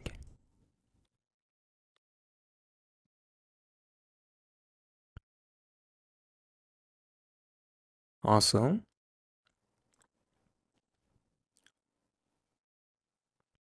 Okay, as you can see, the number one is displayed here. Now we have to call increment and decrement.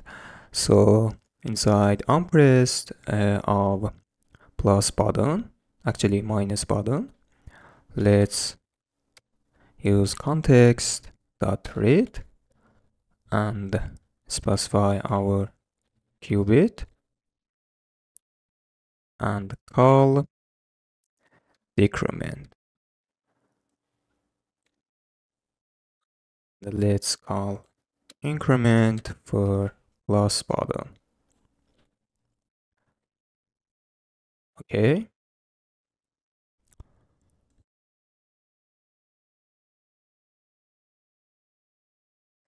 Okay, awesome. As you can see, this is working very well, and we can increase or decrease number.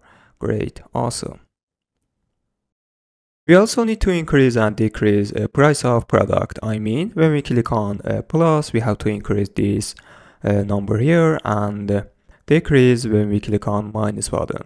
So let's move on to the add to bag. Great. As you can see here, we display a price of a product, and we need to rebuild this widget.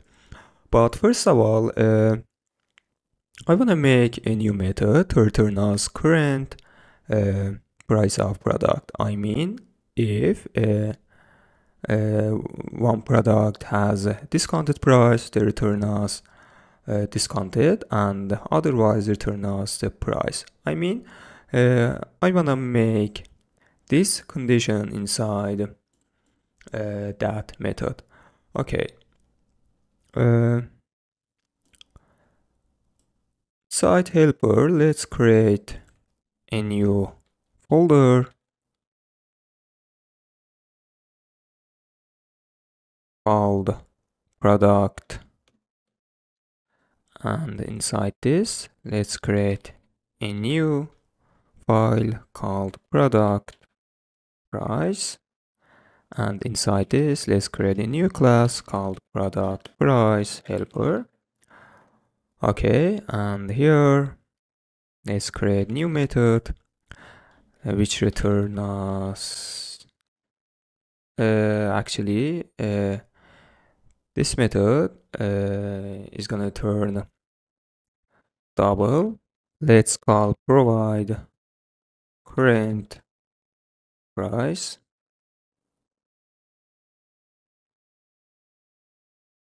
So we have to pass product entity.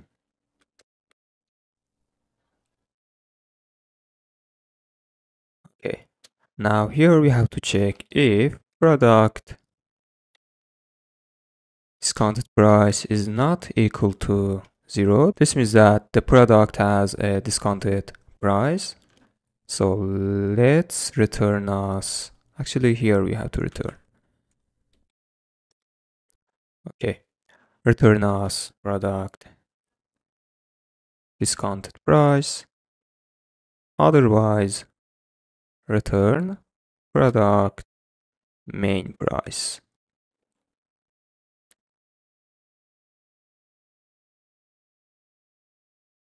Here we have an error and the value of type num. Okay. We can use dot to double. Awesome.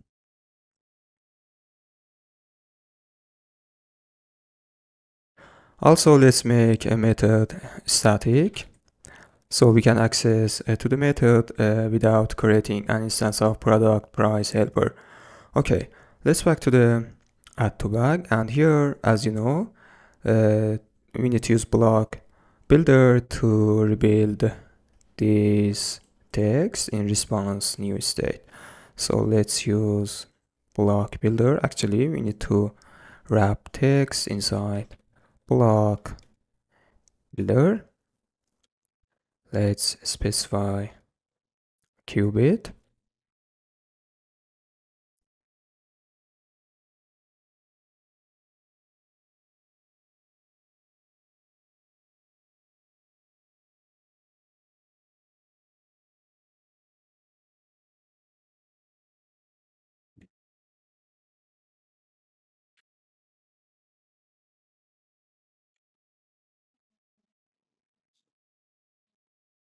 Now let's use the method which we created. First of all, let's define a new variable called price.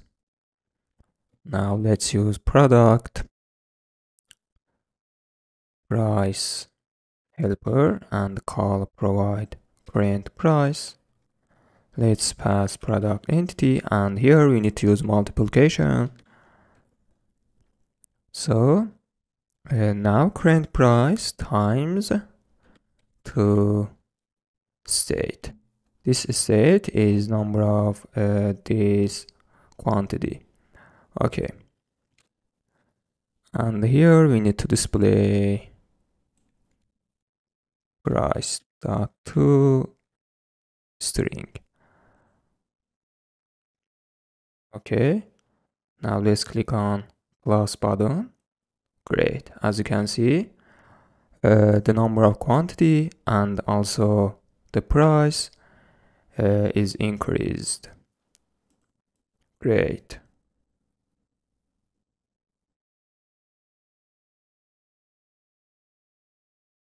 As you can see, this is working very well and we don't have any problem. Okay guys, perfect. Let's go ahead and working on color. So here we are gonna display colors of product, and so we need to display list of color here, and also we need to display bottom sheet. Okay, let's go ahead and implement this one. Let me close these tabs.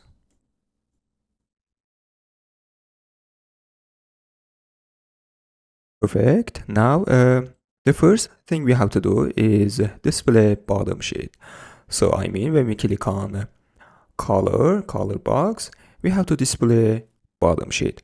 So we have a component for this one, and we can call app bottom sheet and display our widget inside a bottom sheet. So let's create a new file inside widgets folder, and let's call this one product colors. Inside widgets folder, we have one mistake, and here we need to change our file to the selected color. So let's change this one to selected color. And we also need to change selected size. No, it is selected size, and we don't need to change the name of this file. Okay, let's back to the product colors. Here, let's create a new stateless. Let's import material, and let's set height for container, and let's set half of screen by using media query.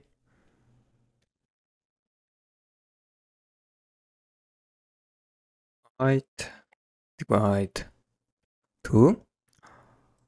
Okay, and now let's back to the selected color, and let's wrap container inside gesture detector to be able to click on a container.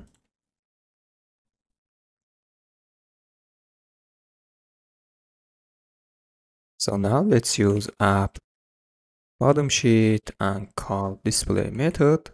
Here we need to pass our widget, which should be product colors.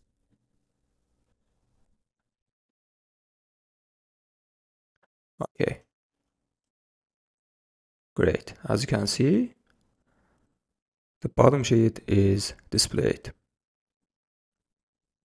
Okay guys, perfect. I implemented a design of product colors, and now we are gonna implement logic of selection. I mean, when we click on item, we have to display item as selected. So to do this, we can use a simple qubit and just check by value of index. So let's create a new file inside Bloc folder. Let's call product color selection qubit. Now here, let's create a new class called product color selection qubit, which extends qubit, and our state is integer. Okay, let's define initial state by using super. Our initial state is 0. Now let's create method to select item and call select item selection. Okay, and here we have to define an argument called index, and let's emit selected index. Okay, great. I want to define another field here to store value of index inside this one. Initial value is 0, and then we have to store selected index inside this field. We will use this one later. Okay. Now let's back to the product detail, and here we have to inject our qubit like this one. Let's copy this one and just change qubit to product color selection qubit. Okay.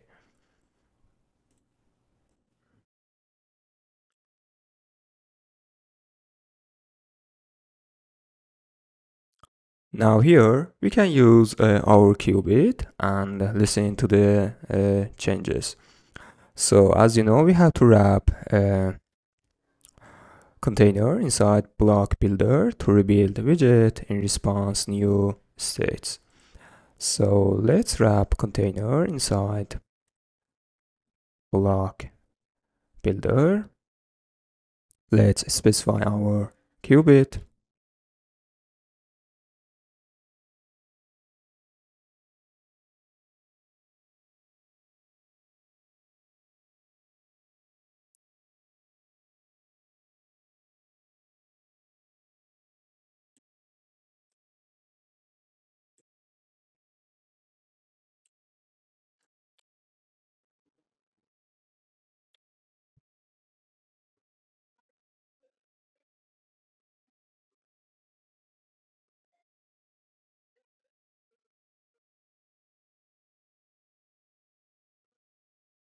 Okay, great. Here we have an error, and this error is related to our injection. When we open a new bottom sheet, or for example dialog, this is another context and this is another frame. We have to inject current block to the our frame, for example to our bottom sheet, by using block provider dot value. We have to do this when we open a bottom sheet. So let's move on to the selected color, and here we have to do this here. Okay. So we just need to wrap product colors inside block provider dot value. So now inside value we have to inject our qubit. To do this, we need to use block provider dot all, and here we need to specify our qubit like this product.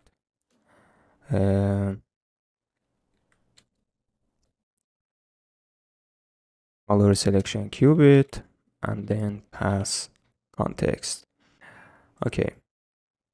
Maybe you have wondered why we did this. This is a good question. The answer is when we navigate to the new route or open bottom sheet or dialog, and if we want to use a block or qubit inside that route or bottom sheet or dialog, we have to inject existing block or qubit to that route or bottom sheet or a dialog by using block provider dot value.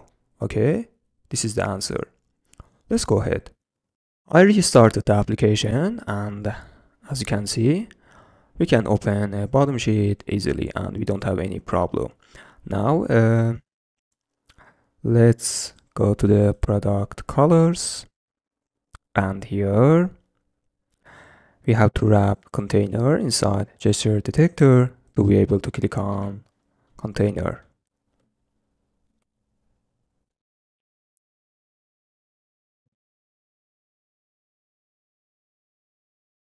Now inside on tab we can use context.read and call item selection and pass index. Great. Awesome. Now we can check if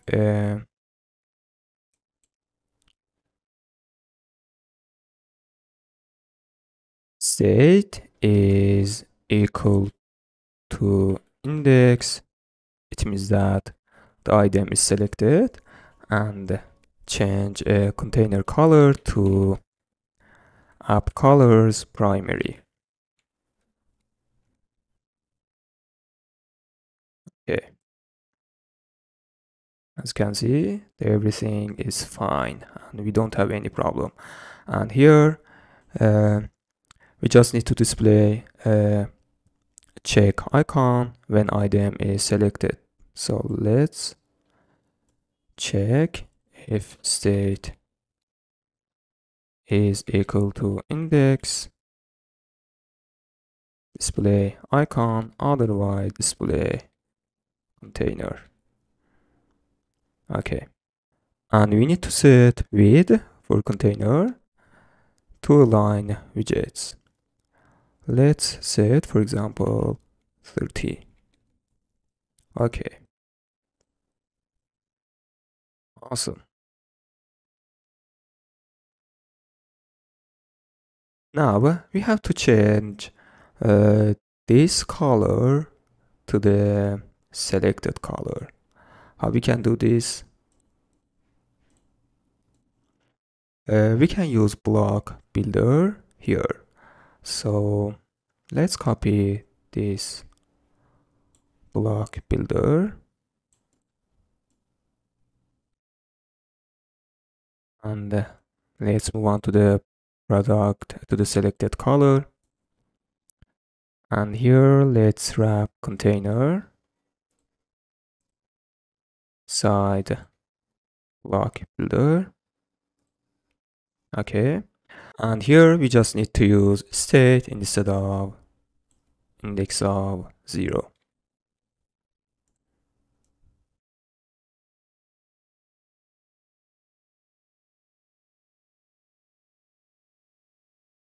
Okay, great. As you can see, we selected yellow, and the color of container is also changed to yellow, and this means that everything is fine.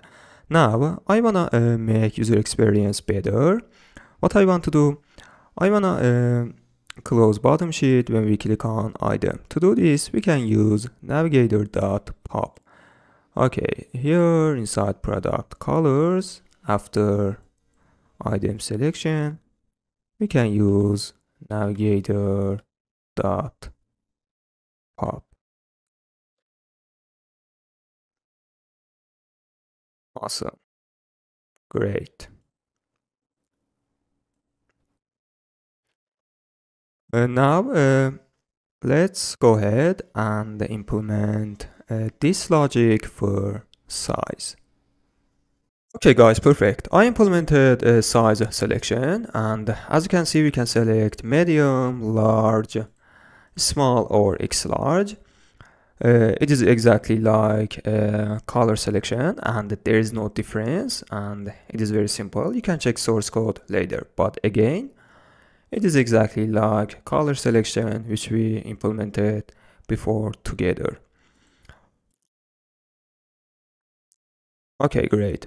Next, we are gonna working on add to bag. Actually, we are gonna register a product with a selected size, selected color, and quantity inside user cart. And to do this, obviously, we need to create use case for this one. So stay with me. Okay, perfect. Now we are gonna implement logic of add to bag. We are gonna register selected size, selected color, quantity, price, for example, title of product, product ID, and so on. So to do this, we need to create a class and then pass this class to the use case, and then register information of that class inside a Firestore. So inside data layer and inside domain, we have to create our folders. So inside domain, let's create a new folder and let's call order. We need to create another folder inside data layer, again called order. Okay, now inside this, let's create our folders, which should be repository, model, and source. Let's change model to models. Okay, now inside models, let's create new file called add to cart request. Now inside this, let's create new class called add to cart request, and here we need to have some fields, for example, product ID, product title, and quantity. We can have selected color,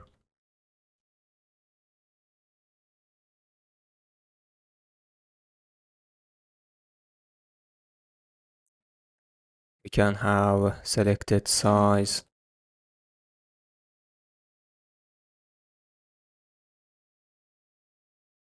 or maybe it is better to call product color and product size.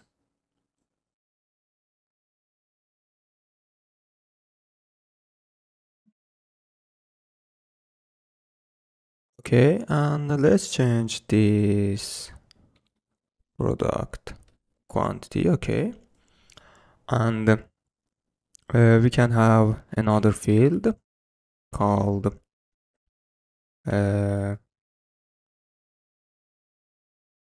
main price, and another one total price. Main price is product price and total price is cart price. I mean, for example, when we click on plus button, the price here will be increased, and I mean by total price is this one. Okay. Okay, great. I want to change main price to product price.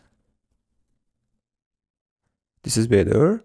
And also I want to define another parameter called image URL. This will be first index of images. And if we had a backend, we wouldn't have to do this, but now we have to store everything by ourselves. So let's define this URL.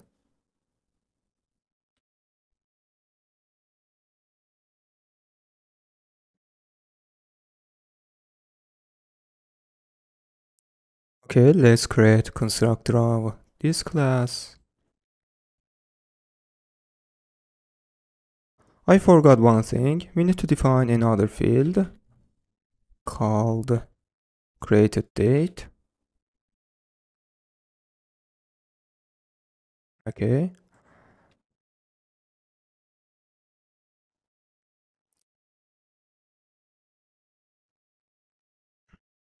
Okay, great. It seems that everything is fine and this is complete.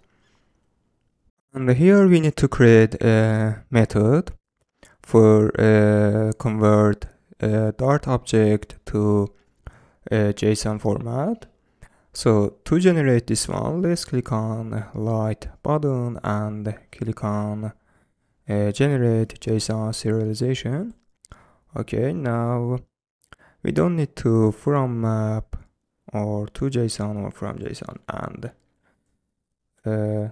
to map is enough.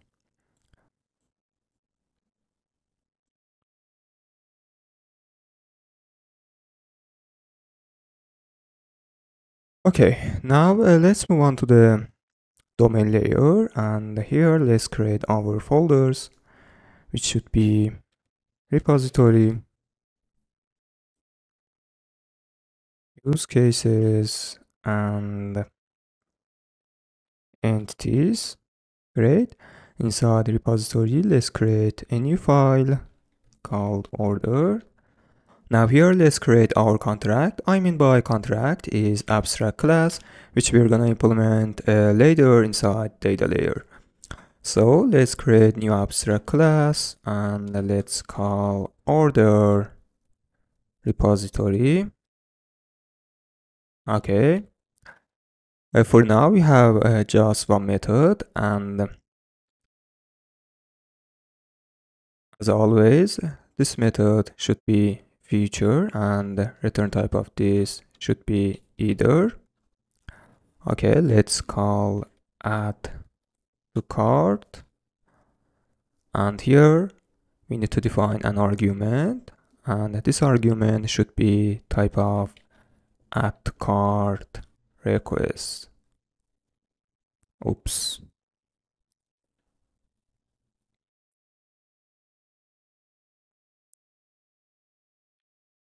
Okay.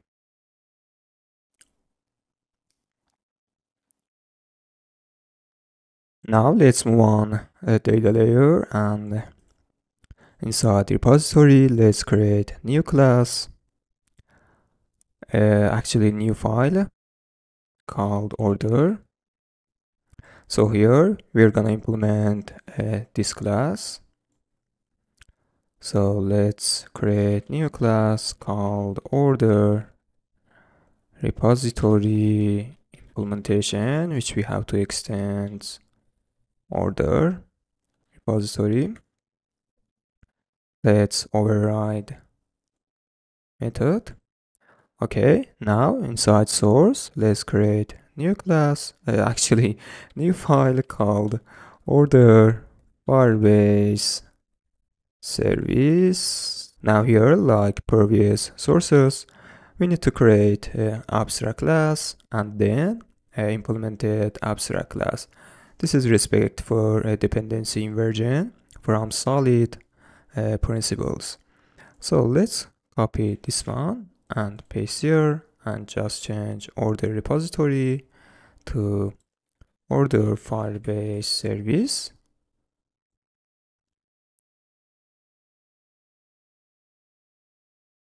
Now let's implement this class.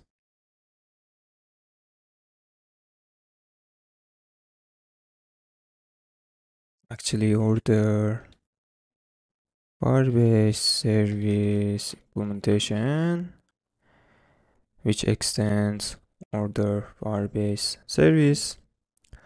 And now let's override this method and implement.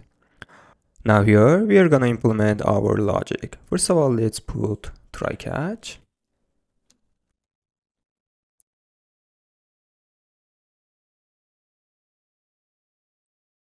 Okay, now inside try, first of all, get user by using Firebase authentication.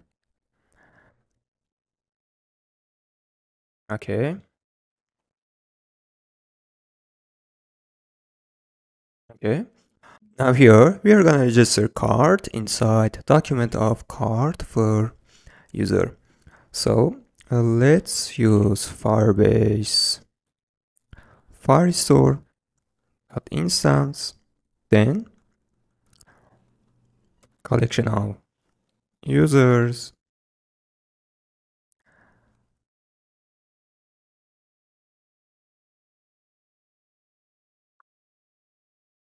document user ID,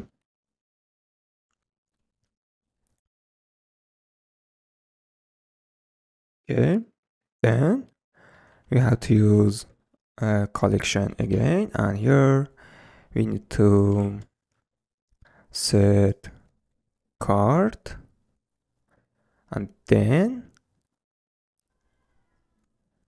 we need to use add method and pass our data here. So our data is add to cart and use to map to convert a Dart object to map. Okay. And finally, let's return right side of it with this message, but we have to add async here. Okay, let's say, for example, add to cart was successfully. Something like this. We also need add await before function, before add function, because this function is future and we have to wait for function to be executed. Okay, and finally on the catch we have to return left side.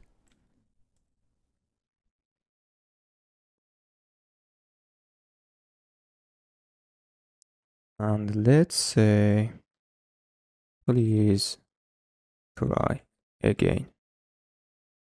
Okay.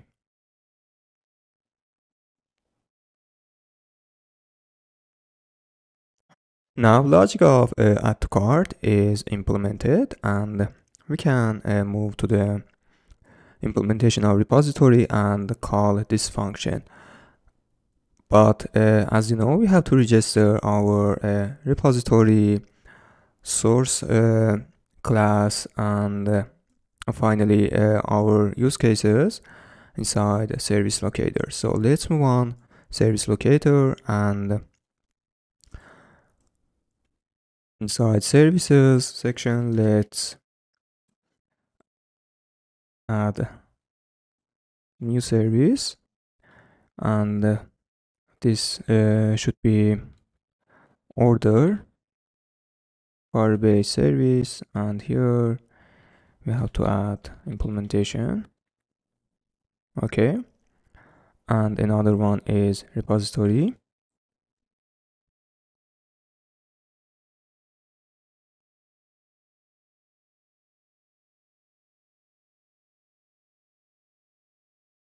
And the next one will be use case, which we will add this one later when we create a use case.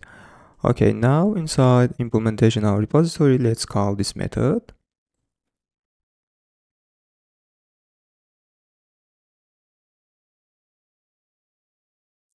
using service locator.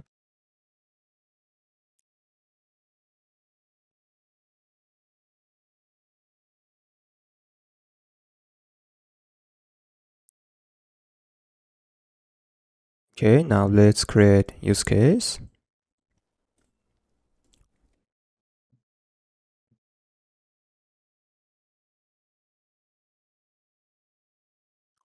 Let's copy one of the application use cases. Paste here. Let's change its name to add to cart use case. And here we have to set add to cart request, because we have to pass this one to the our function. Let's override again.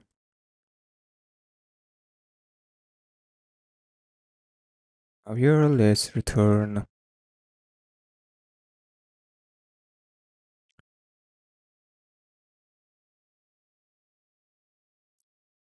add to cart function from order repository.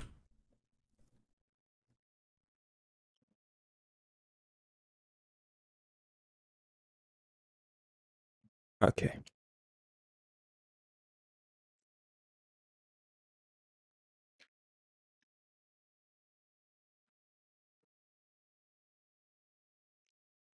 Okay, great, awesome. Now let's register use case.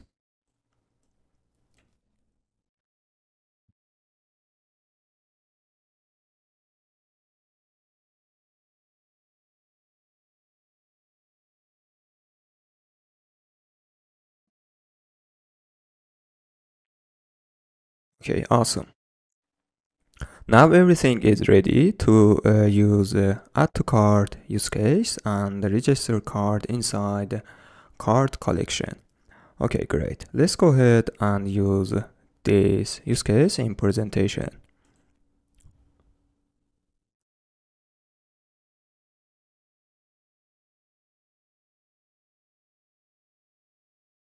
Now, here, first of all, we need to change a basic app button to reactive basic app button, because we're gonna display a loading inside of a button when we click on button. Exactly like a sign up or sign in button, if you remember. Uh, Reactive button is here, basic reactive button. And as you can see here, we used Bloc to display loading and change state of button when we click on button. Uh, First of all, let's inject a qubit, button qubit.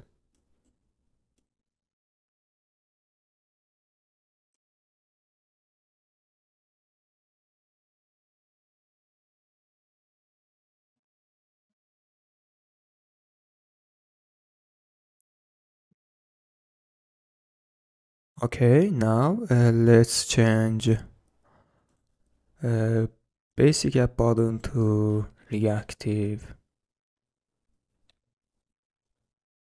basic reactive button.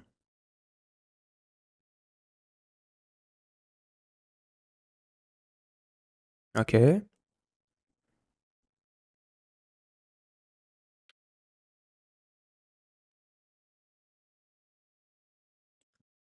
Now inside onPress, we have to call context dot read. Actually, we are gonna call I forgot, honestly. Inside button state qubit, we have one function called executed. So here we need to call execute function from button state qubit.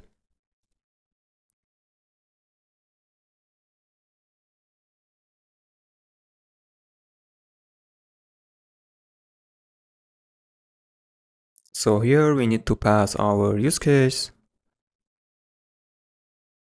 Our use case is add to bag, add to cart use case, and also we have params, and params is add to cart request. Okay.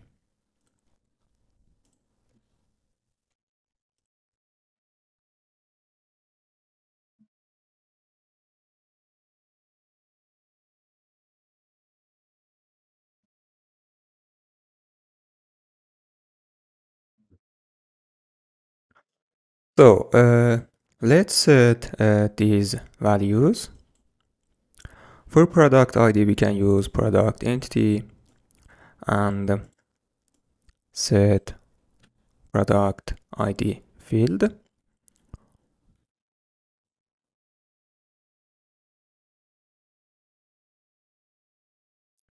For title, again, we can use title field.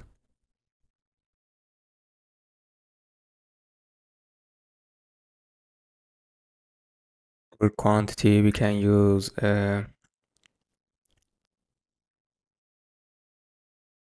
qubit, which we created for quantity.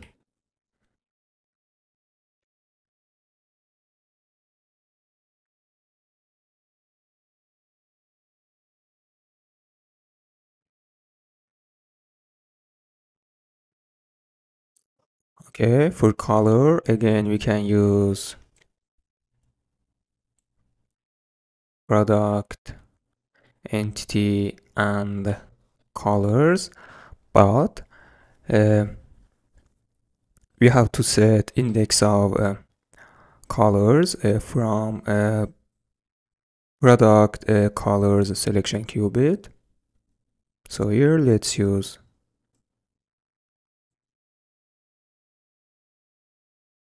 product color selection qubit.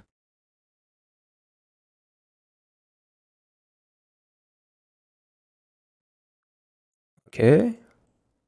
For size, again, we can do exactly this one. And instead of using selection color selection qubit, we can use product size selection qubit.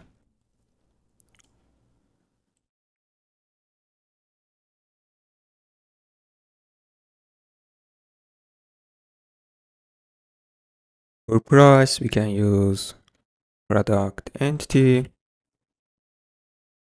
and set price, main price.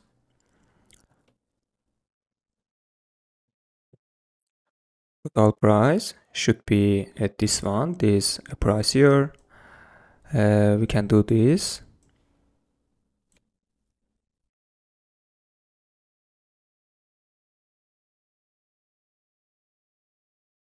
State should be this one. State is a number of quantity which comes from product quantity qubit. Okay, for image we can use product entity and images and select index of 0, and for created date we can use now date by using datetime dot now. Okay, perfect. Now let's restart and then click on add to bag.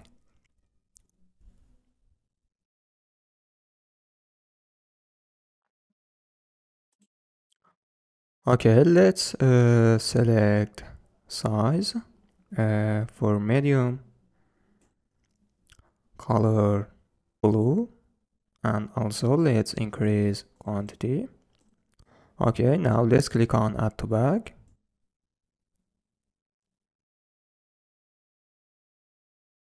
Okay, now let's move on Firebase console and check document. So inside users collection, let me show you my user.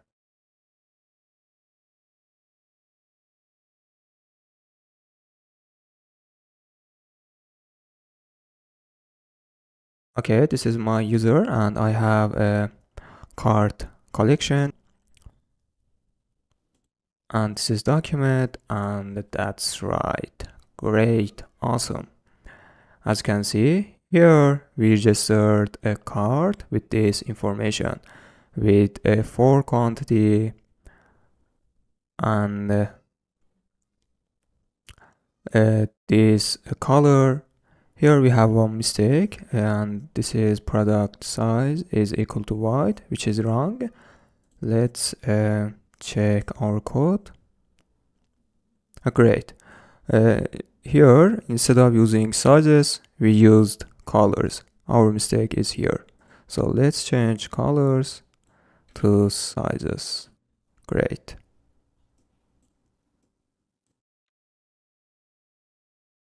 Sizes is list of string. Okay. Perfect. Next, we are gonna working on cart page. This is cart page when cart is empty, and in this page, we are gonna display products of cart. Okay, let's go ahead and implement this page. But first of all, we need to redirect user to the cart page when our operation is successfully.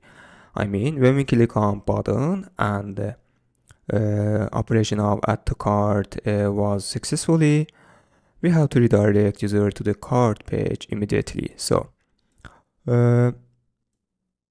let's create a new folder inside presentation called cart, and inside this let's create a new folder called pages, and let's create a new file called cart. Okay, here let's create new stateless class. Let's call it cart page. Let's import material. Okay, now how we can redirect user to the cart page? We have to listen to the state of button state qubit. So inside add to back, let's wrap padding inside block listener.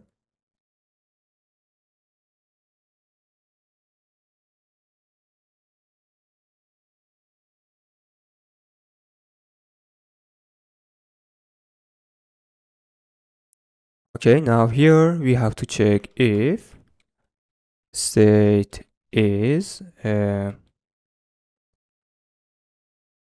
button success state. We can navigate to the cart page by using app navigator and call push. Okay, now here we have to set cart page. Awesome. And otherwise, if state is failure, we can display snack bar. Let's move on to the authentication, and here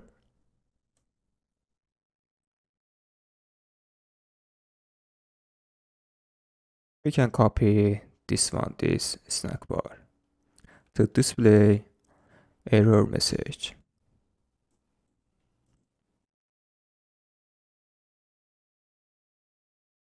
Okay, let's back to the home page and select another product. Great. Let's select this size and this color, and also let's increase quantity. Okay, now let's click on add to bag. Awesome. As you can see, we were redirected to the cart page. Great, awesome. Okay, now we are gonna working on cart page and display products inside user cart. To display products, we need to create entity and model for our data structure. Data structure is here, and we are gonna create entity and model for this one. So let's do this. Inside order, and Let's start with model. Inside models, let's create a new file called product ordered. Now here, let's create our model. This is exactly like add to cart, and we can copy this one and paste here. Okay, now maybe you wonder why we don't use add to cart request and we have to create another class for this one. The answer is, suppose you are in the team and the backend developer sends us some extra data and we want to show some extra data in display. So the data we send to the backend is different from the data that developer sends us. So we can't use this one. Okay, right? So let's go ahead. First of all, let's change class name to product ordered model.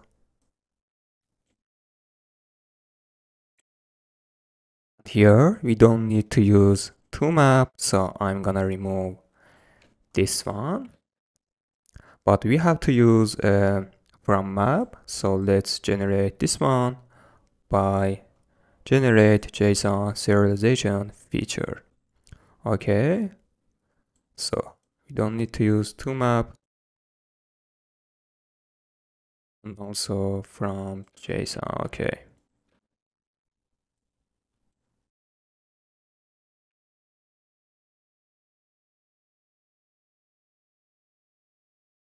We also have to create entity, and as you know, the entity is like our model, but we don't have from map or another methods inside entity.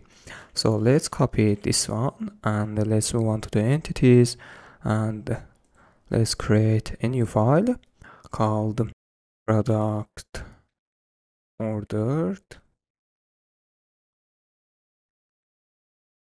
Paste here and then remove from map, and let's change model to entity.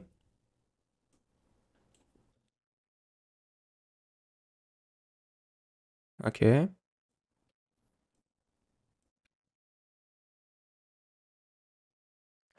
We also need to create an extension inside model to convert a model to entity. We will use this one inside the repository when we return data to the use case.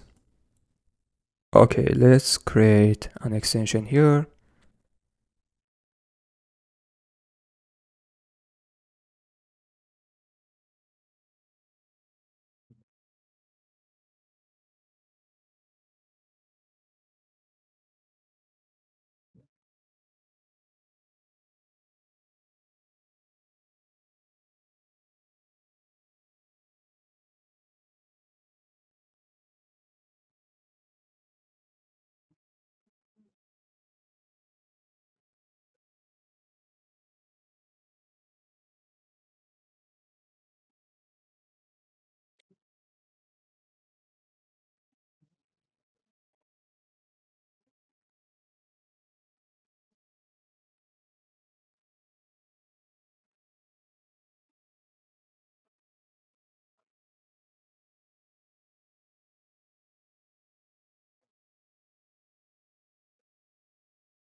Okay, perfect. Our work is finished here, and now we can move forward. Now, what are we going to do? We are gonna create use case for get products. So inside repository, let's create new method.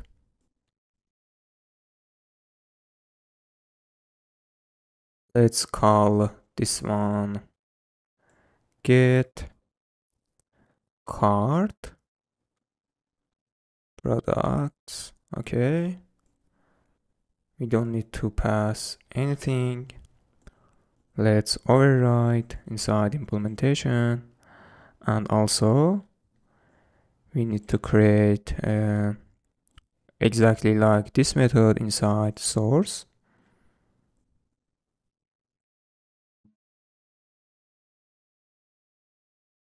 Okay, now inside this we're gonna implement our logic. First of all, let's put try catch.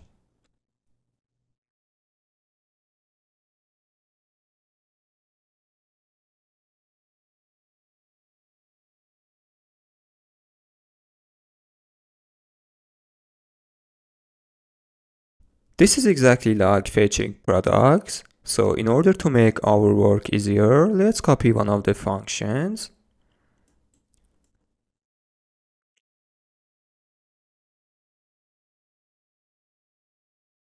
For example, let's copy this one and paste here.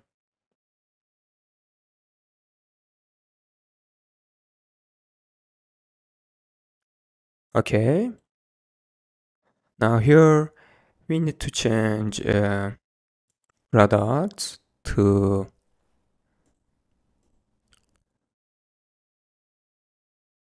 users, and let's remove this part of code. Okay, now here let's set document, which should be user ID. So first of all, we need to get user ID by using Firebase authentication. So let's copy this one and paste here. Okay, now here let's set user ID.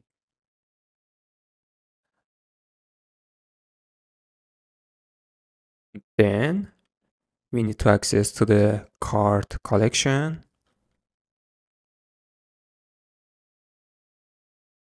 And then let's use get method.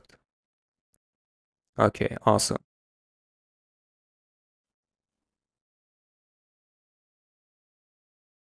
Now let's call this method inside implementation of repository. I'm in here.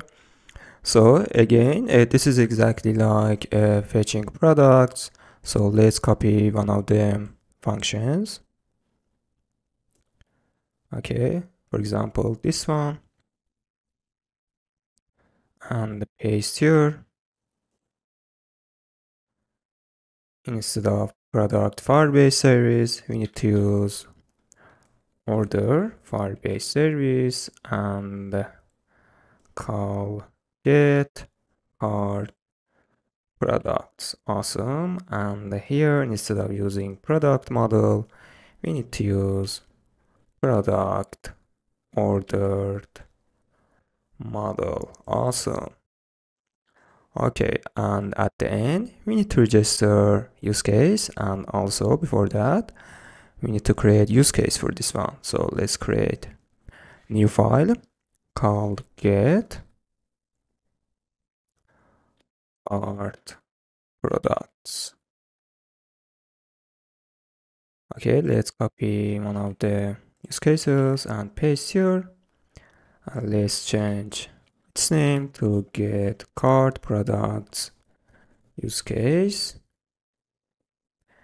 We don't need to pass anything, so let's set dynamic here. And let's remove this one. And here we need to use order repository and call get card products.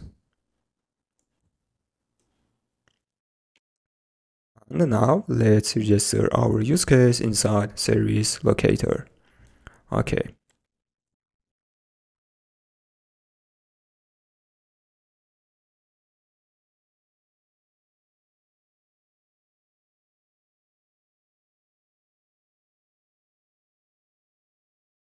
Okay, awesome. Now everything is ready and we can call this use case and get card products. Okay, uh, let's move on to the cart page, and first of all, let's return scaffold. Okay, we also need to display app bar and back button. So let's use app bar property and set basic app bar. Okay, and for title, let's use text and display cart. Okay.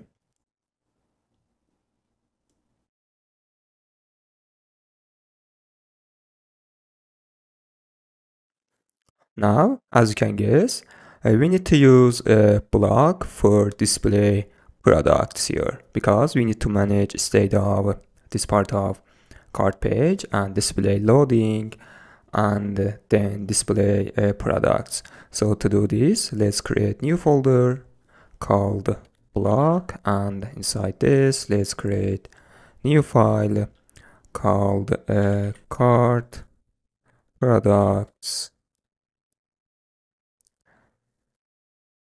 display qubit, and we need to another one for state. So let's create new file.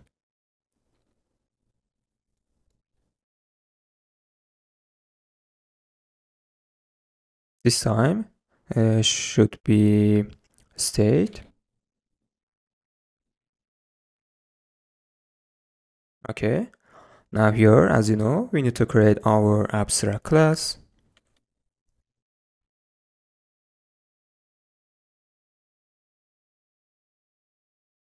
Okay, here we have three states: loading, loaded, and failure. So let's go ahead and create these three states. So the first state is cart products loading,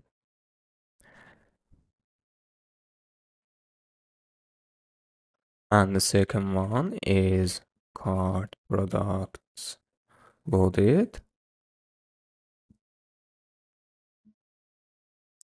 Okay, now here you know that when state is cart products loaded, we have to display a list of products. So here we need to define parameter, which type should be product ordered, list of product ordered entity. So here let's define list of product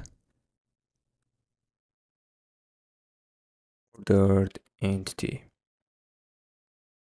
And also we have to define inside constructor. So let's create constructor. Awesome. And the last one is failure.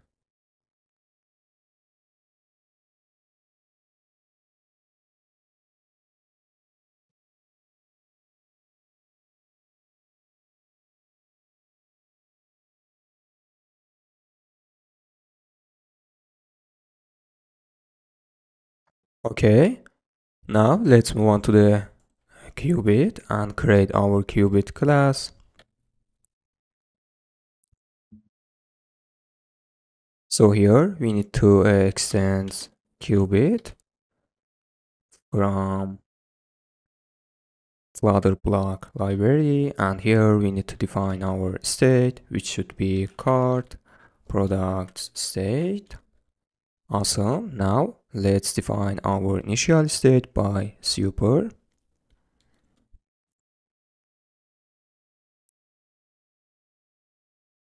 So the initial state is loading. So here let's set products, cart products loading. Okay. Now here we have one method. Let's call this one display cart products. Okay. Now here you know that we need to use our use case and call our use case. So here let's define a variable called returned data.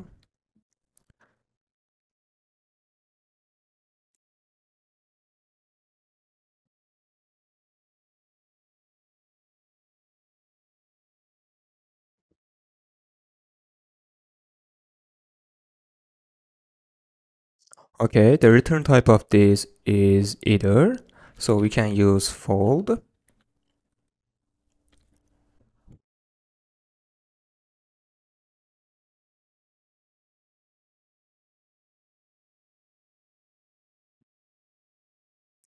On the left side, we have error message. And on the right side, we have data. And this data is a list of product ordered entity. So on the left side, we can emit failure state, load products failure. And on the right side, we can emit products, cart products loaded, and pass data to the products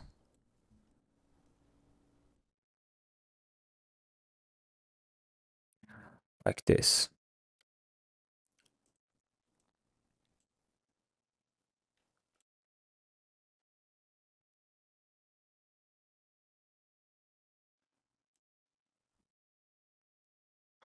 For now here I wanna display container, and then we are gonna implement our design.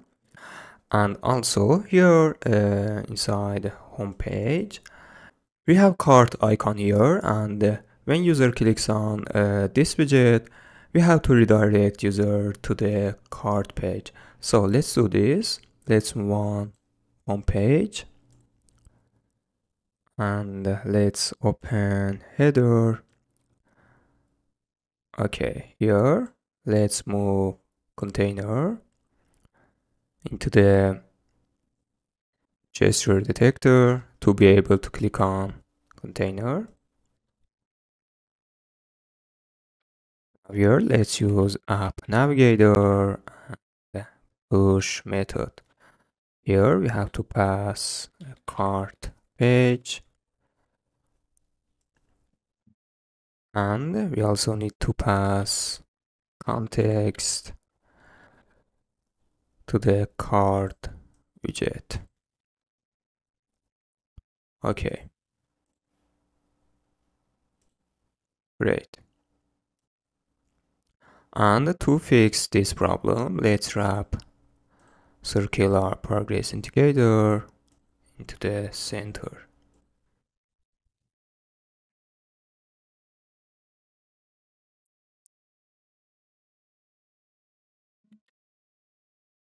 Okay guys, perfect. I implemented design of products, and as you can see, this is very simple card. And now we are gonna display real data instead of this dummy data.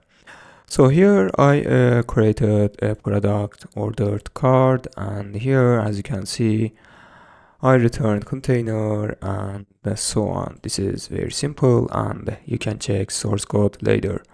Now we have to display real data. So here we need to access the information of product ordered entity. So here we need to create or define product ordered entity, and let's define a constructor of class.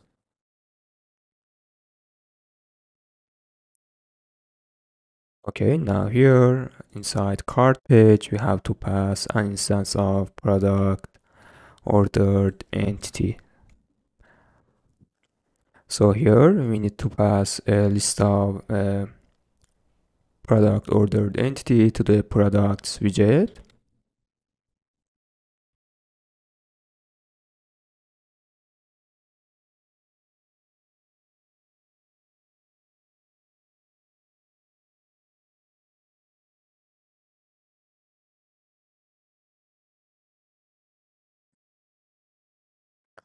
and item count should be equal to the length of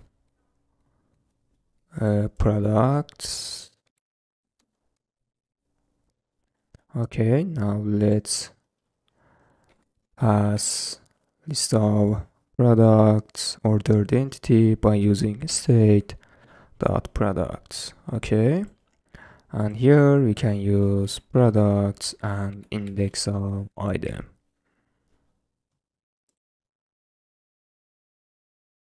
Okay, we have three item in our cart.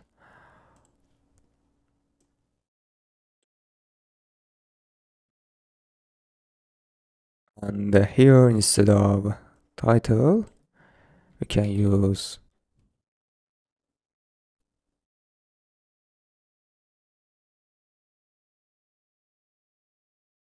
product ordered entity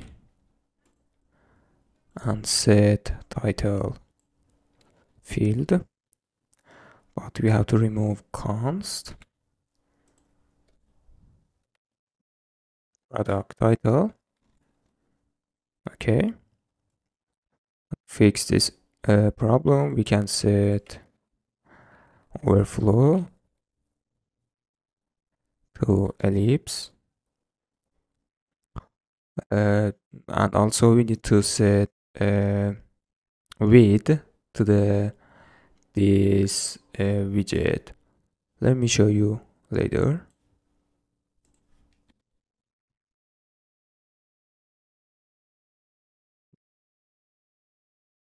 So in size, we can use product size. Okay. And for color,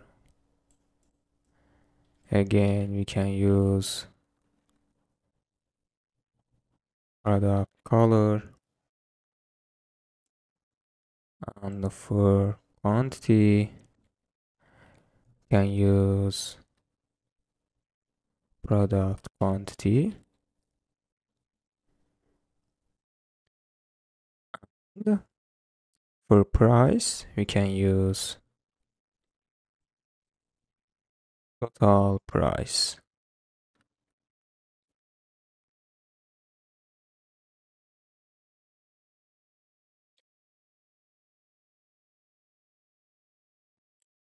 Okay.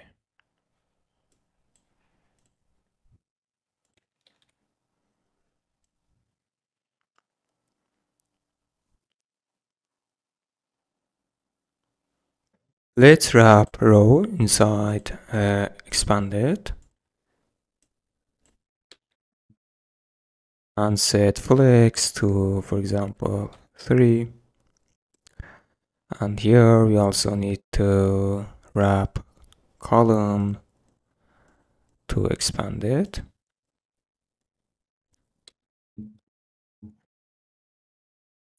Okay, and here let's wrap image inside container of image inside expanded.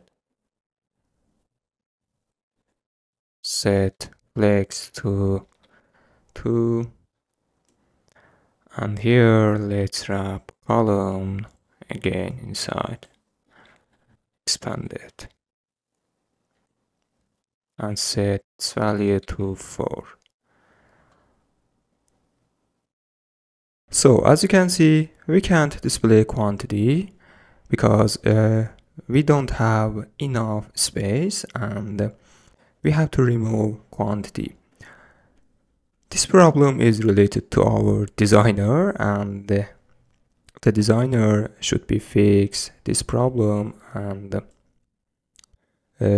change something inside design. Okay, anyway.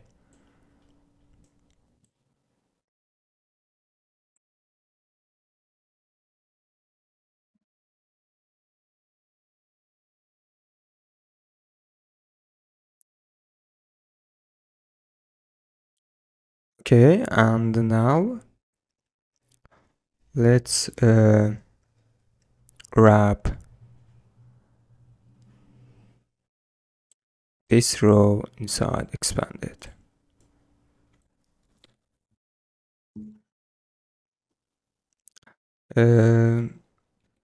Now we have to increase 4 to 5.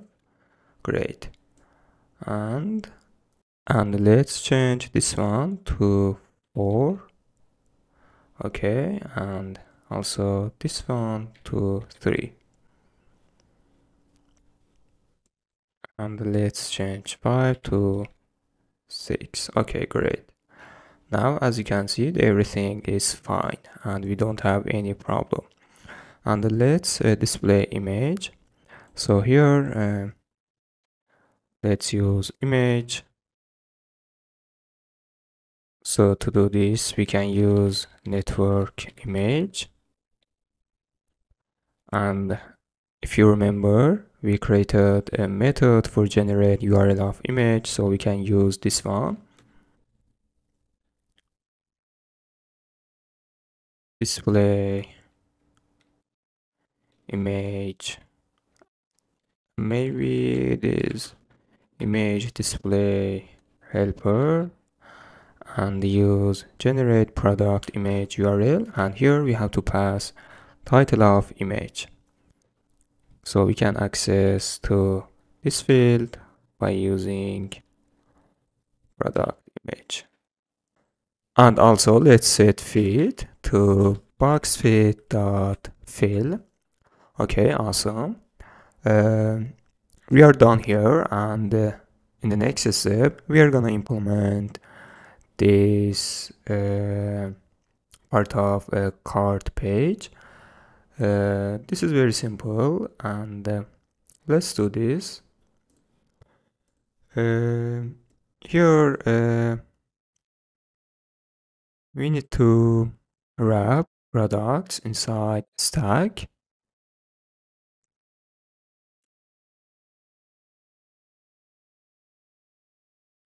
Because I wanna display this part in the bottom of the page, so we can use this stack and set align to bottom center. Okay. I implemented a design of this part in checkout widget. This is widget, and this is very simple.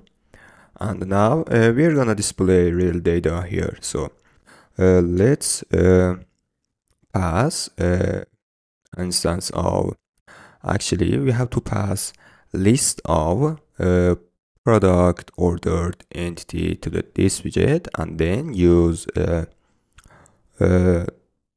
that's information for display real data here, for example, for calculate subtotal and others. Okay, here let's define list of product ordered entity.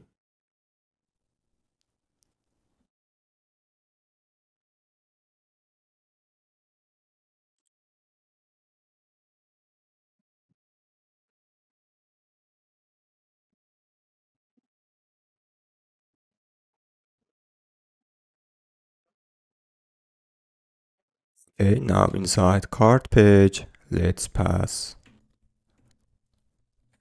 product by using state dot products, but we have to remove const.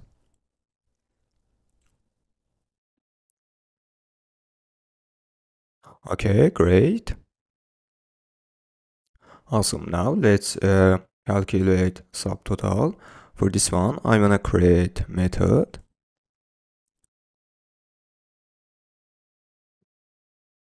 Inside product and product price helper, we can create new method.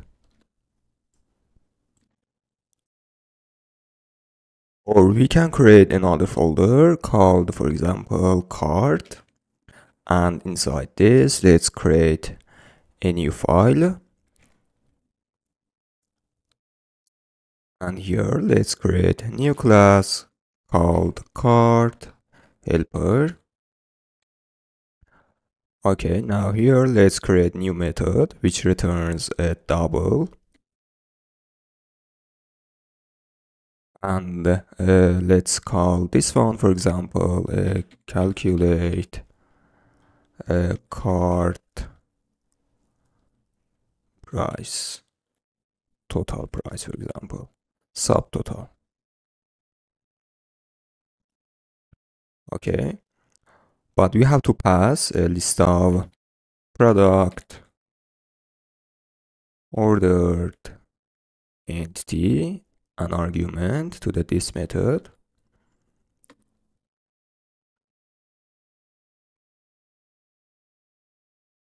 Okay, now here first of all let's define variable called total.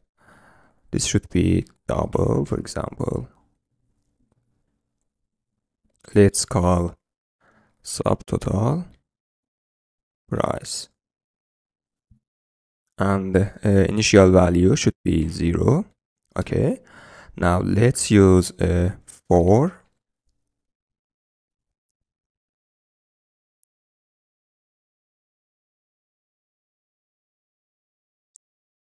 Okay, here we have to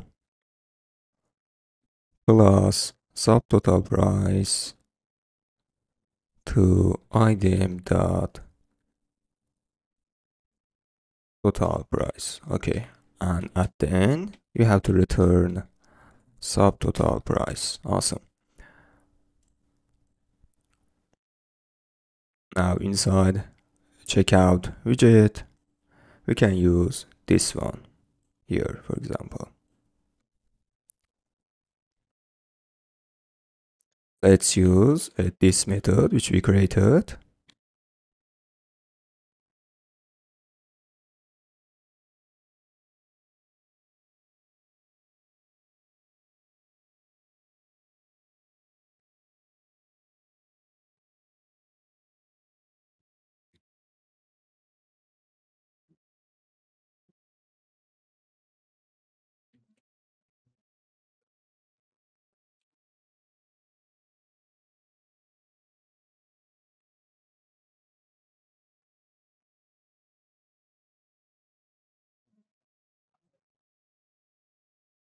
This is good. We have to remove const here.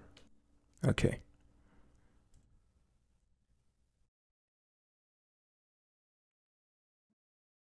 Great. As you can see, the subtotal is this number, and this is so great, and everything is fine. And at the end, we have to plus this number to 8 to shipping cost. So here we can use this one again.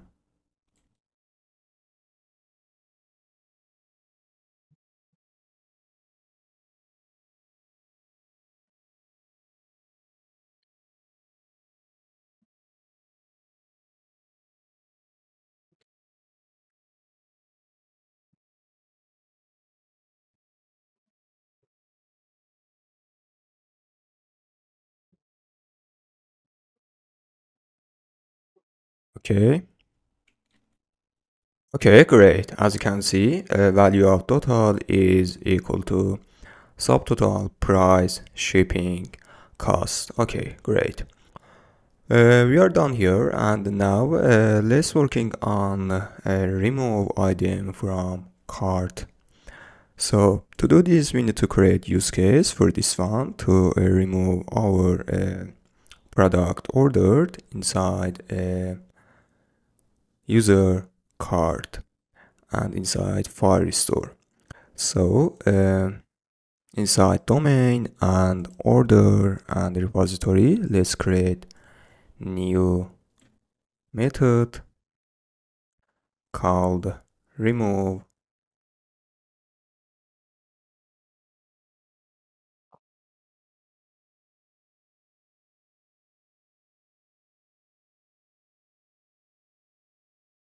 art product. Okay, we have to pass an argument to this method, and this argument should be ID of this product ordered. So let's define string here called ID. Let's move on to the implementation and override this method. Okay, we also need to create exactly like this one inside source here. Okay, let's implement inside of this method. Now here we can use this part of code.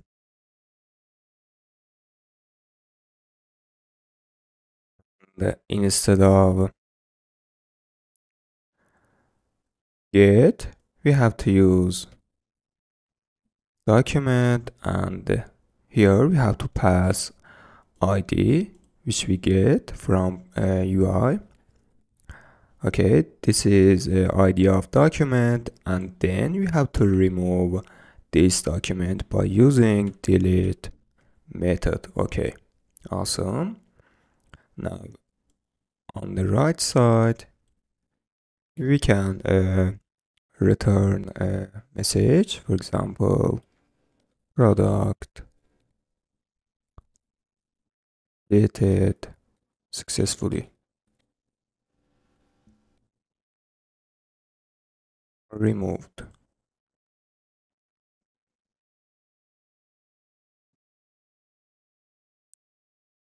Okay, great.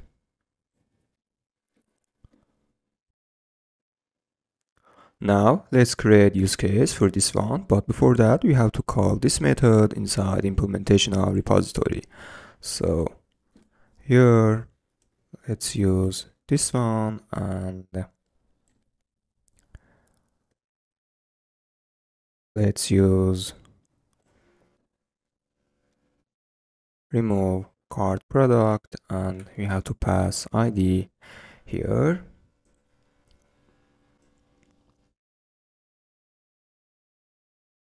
And on the right side we have to pass a message here, successful message, which is this data. Or we can change this one to message, and also here. Okay, now let's create use case for this one.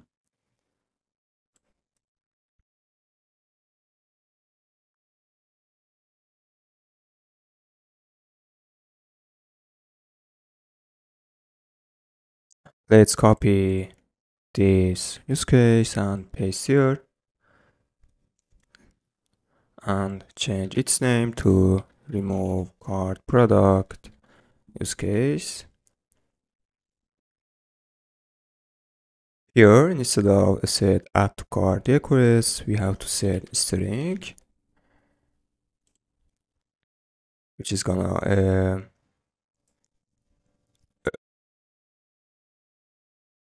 be ID of product ordered,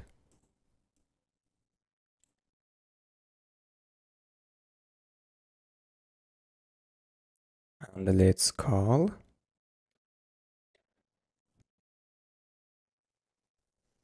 removed cart product. Okay. And now you know that we have to register this use case inside service locator.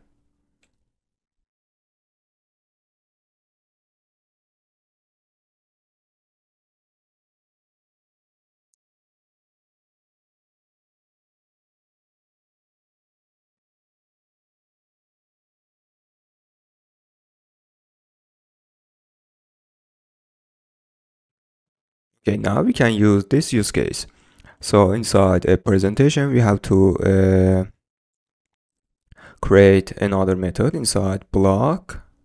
I mean right here. So let's create new method, and let's call this one remove cart product, or it is better to call remove product, because we are inside cart page.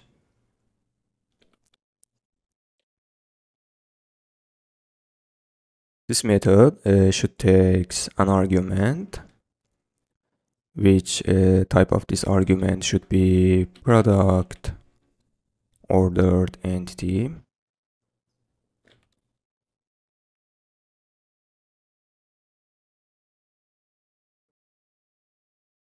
Okay, so here we have to change state from this one to loading.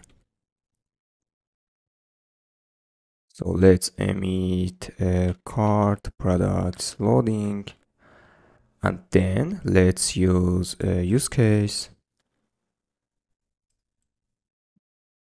Can copy this one and paste here, and let's change this use case to the remove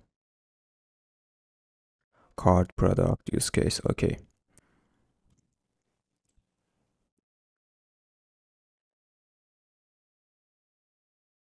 And also we have to pass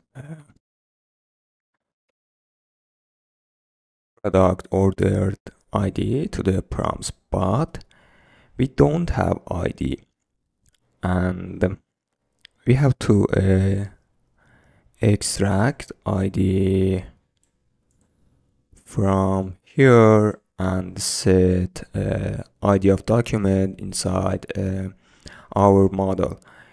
If we had backend developer, he or she would send us ID of document and our work would be easy. But now, unfortunately, we don't have, and we need to do everything by ourselves. Anyway, now let's move on to our model, and here let's define new field called ID, and also here, and also here.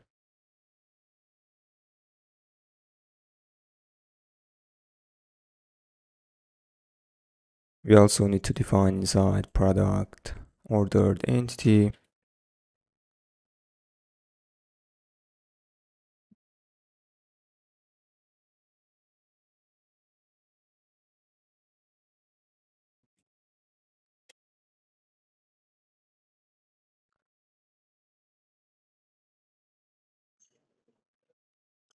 Okay, now here, first of all, we have to use loop for the return data.docs.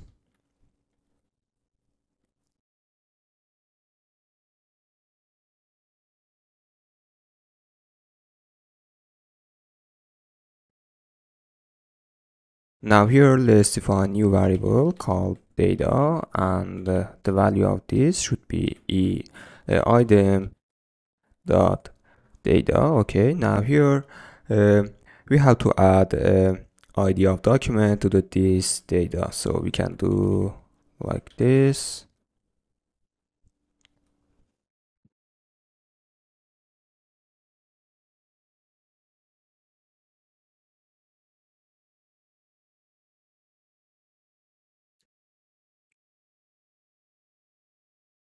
And ID of this should be item dot ID, and then we have to add this data to the list of products.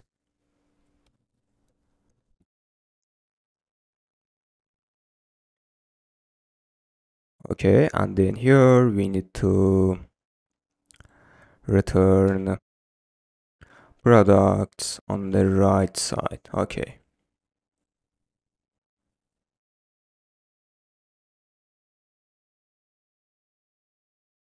Great. Now here let's pass product dot ID to the prompts. You might be wondering why we have two products here, while before going to the homepage, we had 3 products. The reason is I removed one of the products from Firestore. So, I mean, from my user card collection. Okay, now, finally, here on the right side, we have to display products again, display card products again. So we can call this method on the right side and display updated list. Okay, awesome. Now let's back to the checkout widget, and here actually product ordered card, and here we can call remove method here. So let's call by using context.read.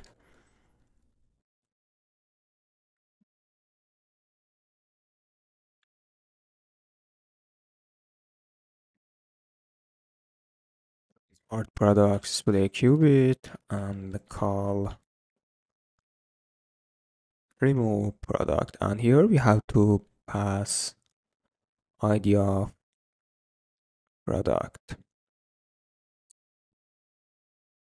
Okay, or we can pass an instance of product ordered entity. Okay, now let's click on this remove button. So we have an error, this error related to the service locator, and we have to restart the application and register this use case. Okay.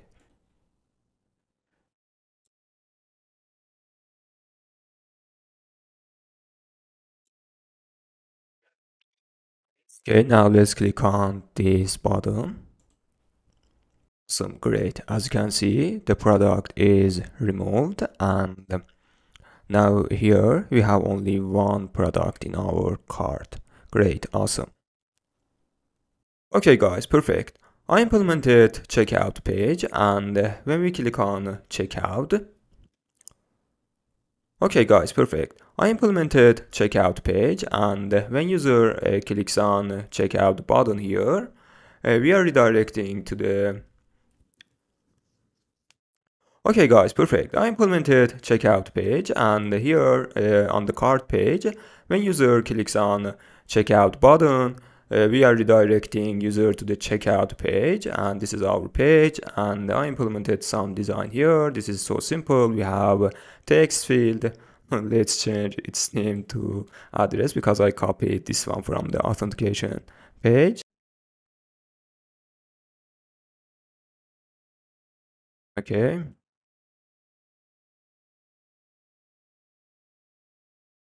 Okay, awesome. Now here, this is our final stage, and when user clicks on place order, we are going to register order inside Firestore. Okay, perfect. Here, first of all, we have to create use case for register and place order inside a Firestore inside our database. And to do this, first of all, we have to create our model. I mean by model is data structure, which we're gonna register this data inside a Firestore inside a order collection. Okay, let's move on to the model, folder. Now here, let's create new file called order registration request.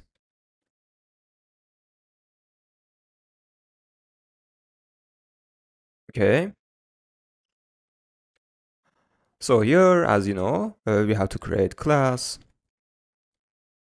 and let's call this class order registration request. Now here, what can we have? For example, we can have a list of ordered entity, actually product ordered entity.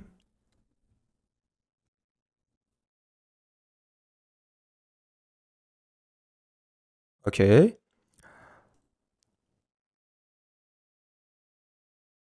We can have, for example, uh, actually this should be final.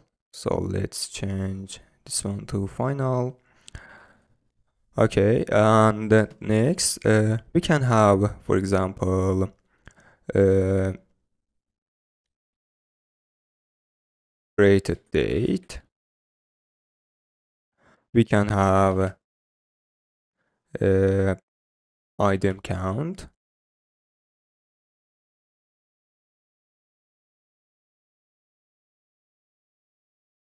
Value of this item count should be equal to length of products, which we're gonna register. Okay, and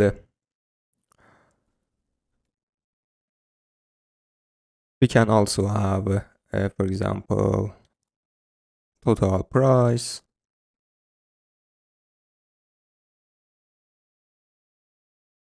Okay, and I think these are the things we should have, and this is enough. Now let's create constructor.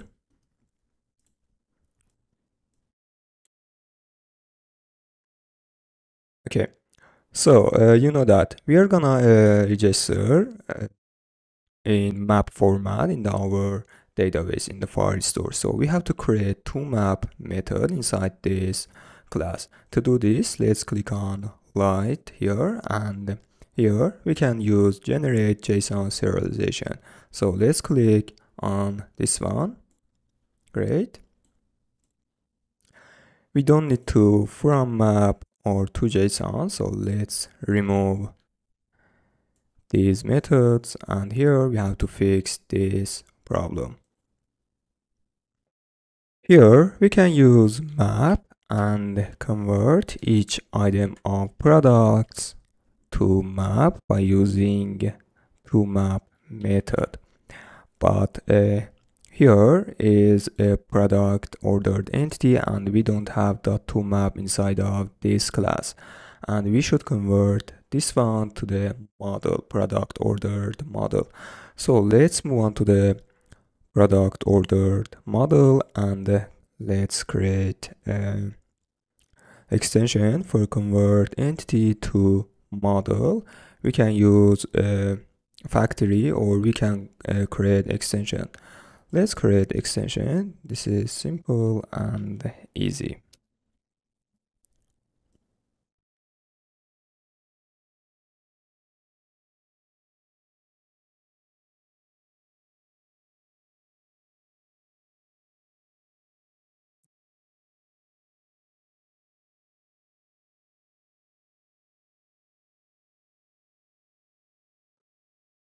And let's change to entity to the from entity.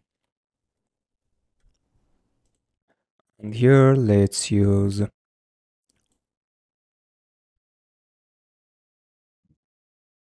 to entity from entity, and then we should use to map.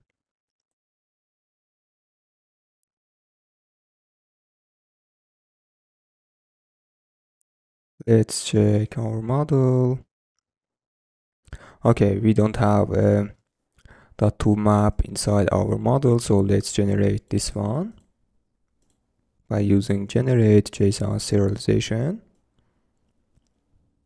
Okay, let's remove these two methods because we don't need them.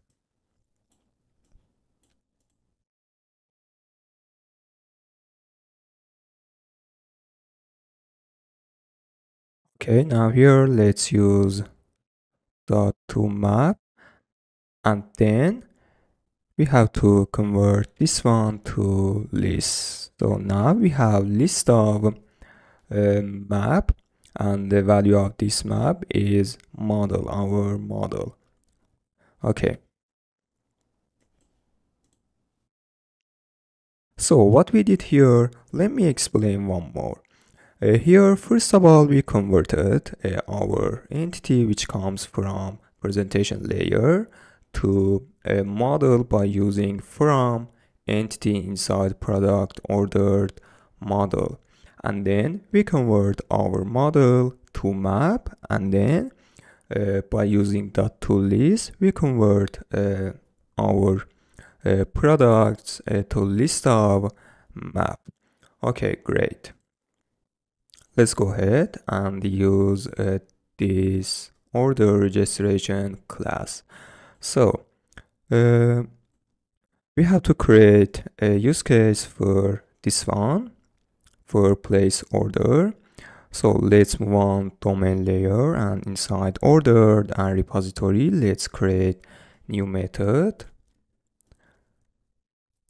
And let's call this one, for example, place order, or we can use order registration. This makes sense. Awesome. So we have to pass order registration request as an argument to the order registration, like add to cart.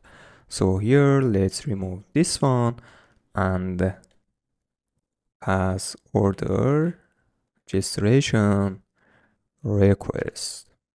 Oops. Order. Okay, now let's move on to the implementation and override this method. And you know that we have to create exactly this one inside source. So let's copy this one here and let's move on data and source folder and paste right here. Let's override and implement this method.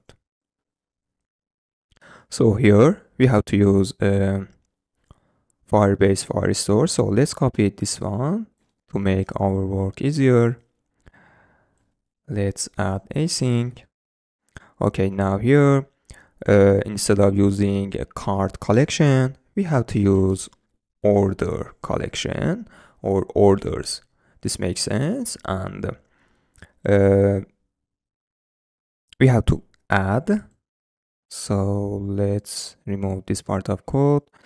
And after that, we have to use add method. And here we have to pass our data, which should be order dot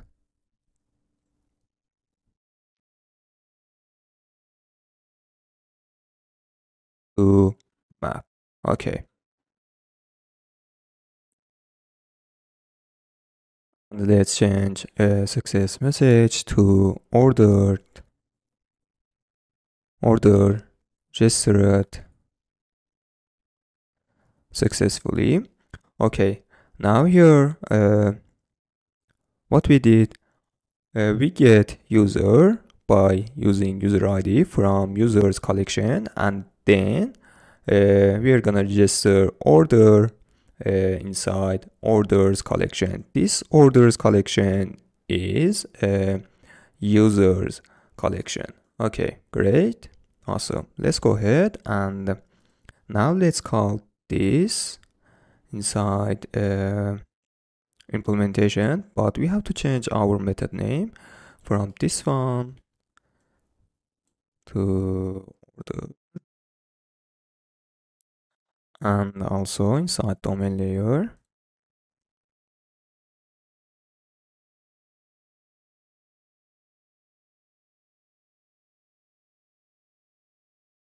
okay, now here let's call method from source. So here we have to call order registration, and let's pass an instance of order registration request, and let's add async. Okay, awesome. And finally, we have to create use case for this one. So let's move on use cases folder, and here let's create new file, and let's call this one order registration. Let's copy one of the use cases and paste right here, and let's change its name to order registration use case. And here we have to set order registration request, and also here, and let's change add to cart to order registration method. Okay, and finally, you know that we have to convert.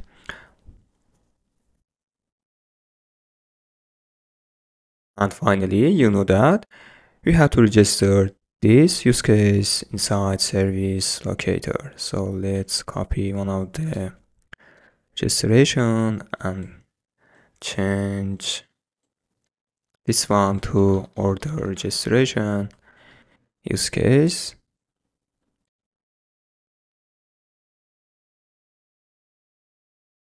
Okay, now let's use this use case and register our order. And we have forgot one thing, and that is a defined address inside our request model. So let's move on to our model here. Okay, and let's add address, shipping address right here.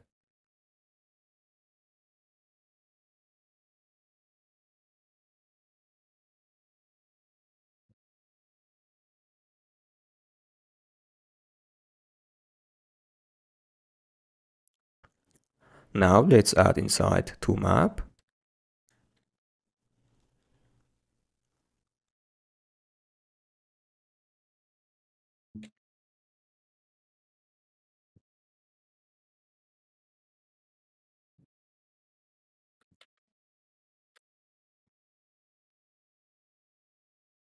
Okay, great. Now we can move forward.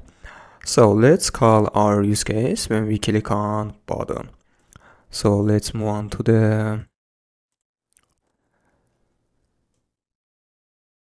checkout page, and here, so here we need to use reactive button because we want when click on button display loading instead of this row. So let's change this one to the reactive.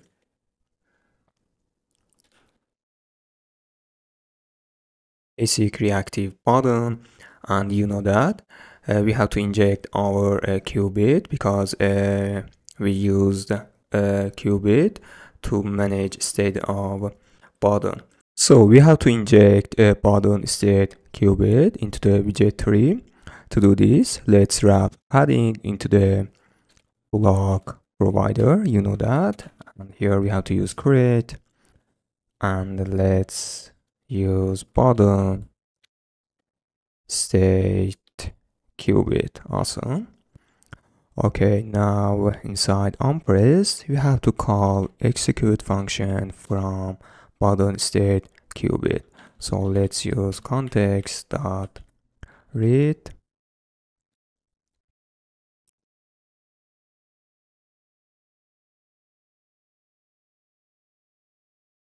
and call execute function. Okay, now here we have to pass our use case. So our use case is order registration use case, and here we have to pass our parameter, and you know that our parameter is an instance of order registration request. So let's use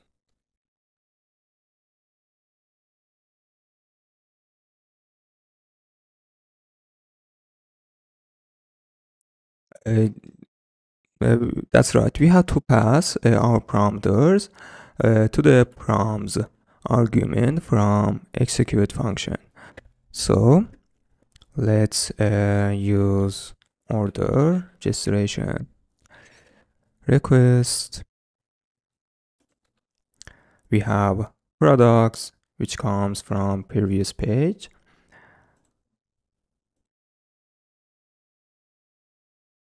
Okay. Rated date should be equal to date time dot now, and let's convert to string. Item count should be length of products,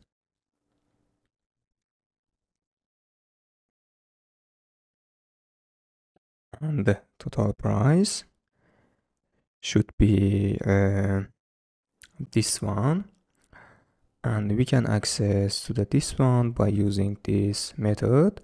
This method is gonna calculate a subtotal for us, so let's use this one. And the shipping address should be value of this text field, and we can access to the value by using text field controller, which we created here. So let's use this one.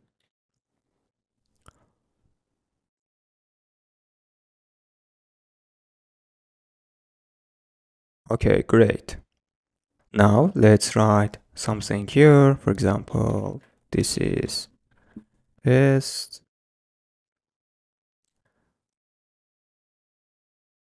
Okay, and now let's click on button and see result. Okay, here we have injection problem, and I guess this is related to context. We have to wrap a column inside builder because the context of this widget is same as this widget, which keyword is injected to that. So now let's click on button.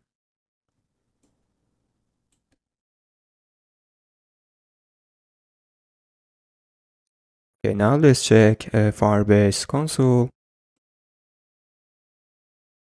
Let me find my user.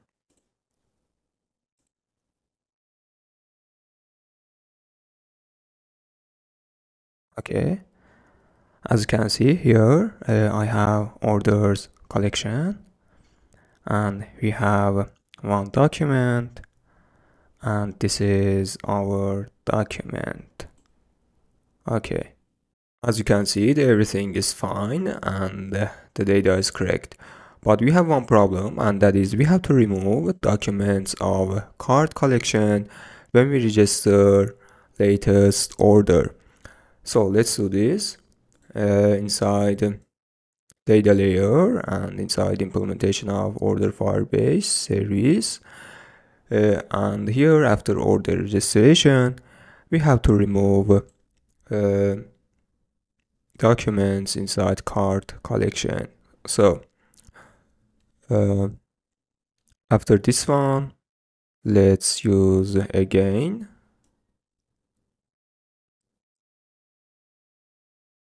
Firebase Firestore. But before that, so we can access to the list of products which are in the cart collection by using order.products. So here we have to use loop and then remove each item of products. So here let's use for and use order.products. Okay, now let's use this part of code, and instead of users we have to use cart collection, but we have to find a user by user ID inside the users collection and then remove.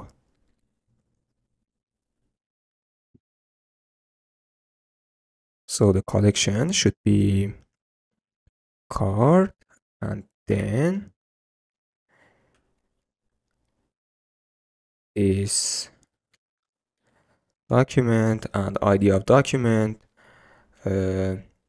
should be order actually item dot ID and then delete. Okay,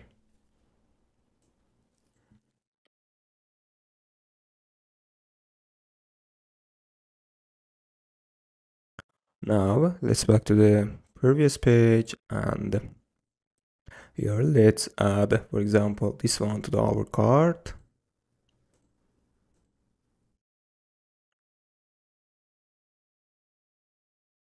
Okay, this is our card, and let's click on checkout, and let's add something inside shipping address. For example, this is second test, and now let's click on place order. Great. Let's back to the Firebase dashboard. Let's click on orders. Okay, we already have two orders, and the first order was our first test, and the second is this one, which we registered 2 minutes ago. Okay, with two products. And let's back to the cart collection, and as you can see, we don't have anything. And now if we back to the cart page, for example, by using this icon here, we didn't see anything and the cart is empty. Let's back to the cart page, and here we can display something when we don't have anything here. So let's do this. Okay, perfect. I implemented this simple widget for display when cart is empty. You can check source code later, but again, this is very simple, and because of that, I skipped this step. But again, you can check source code later. Okay, now let's move on to the cart products loaded state, and here we have to check if products is empty. Let's display cart is empty widget. Okay, now let's wrap this widget into the center. Okay, great. We can also remove this padding because length of our text is short, and we don't need the padding anymore.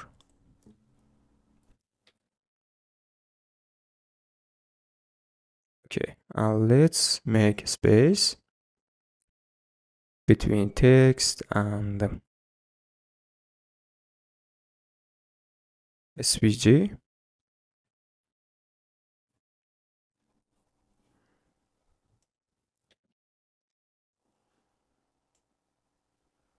Okay, great. Okay, now what are we going to do? We're gonna redirect user to the order placed successfully page when order registration was successfully. This is very simple, and we did it before, and in order not to waste our time, I wanna implement a design of this page by myself, and then we're gonna implement logic together. Okay, let's do this. Okay, awesome. Here I implemented order placed page. This is very simple page. We have image, and at the bottom of the page we have text and button, and if we click on button, we are redirected to the home page. Okay, now let's move on to the checkout, and here we have to listen to the state of button state qubit and check if state is successful. We have redirect user to the home page, actually to the order place page. We did it before in the product detail, so it's product detail. So let's copy this one here. I think it is inside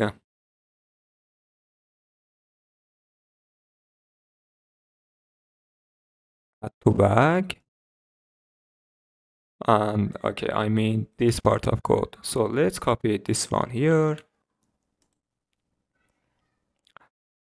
and paste here.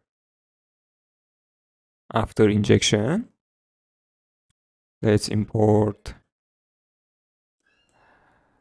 button state and let's import app navigator. Okay, now if state is button success, we have to redirect user to the order placed page. So let's set order placed page here. Okay.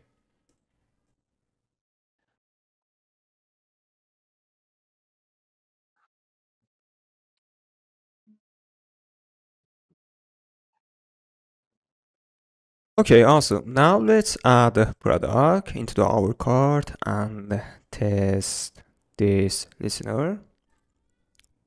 Now let's click on checkout and let's add shipping address. For example, this is third test.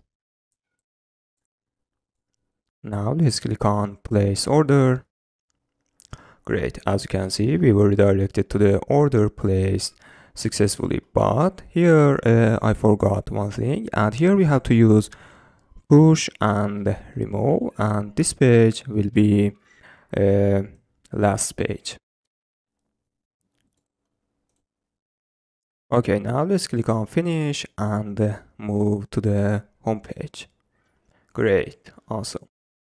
Cart page and checkout page is fully implemented, and now we can register order and there is no problem and everything is working very well. Next, we are gonna working on two features. One of them is add product to favorite and another one is see the detail of order. Okay, let's go ahead. Okay guys, in this section we are gonna working on add product to favorite collection. So inside domain and product, let's create a new method inside repository and let's call this method add or remove favorite product.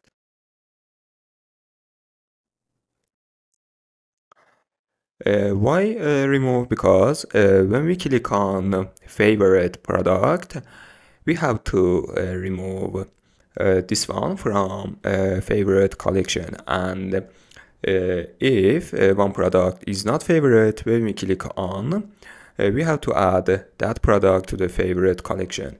And this method should take an argument, and type of this argument should be product entity.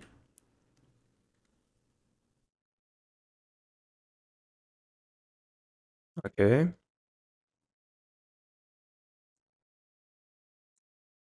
Now let's go ahead and move on to the data layer. First of all, let's override this method. And you know that we have to create exactly this one inside source folder. So let's copy this one and paste right here. And now let's implement inside of this method. Okay. We have to use try catch, you know that.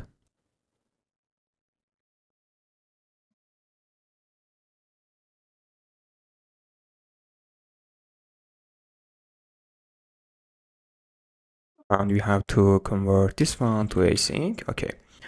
Now, first of all, we have to get ID of user. So we can do this by using Firebase Authentication and print user. Okay, then we have to use Firebase file restore and users collection and get document of user by using user.uid, which means user ID. And after that, we have to get favorite collection of user, and then we have to check that this product is favorite or not by using where. So the name of the field is product ID, and then we have to use is equal to product ID.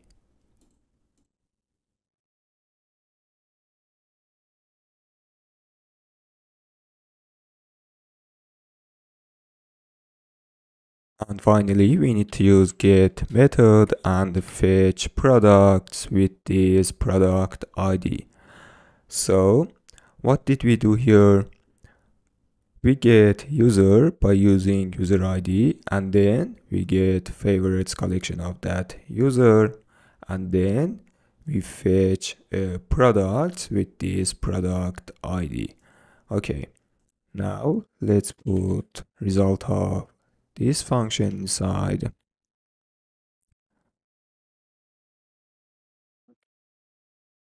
variable called products. Okay,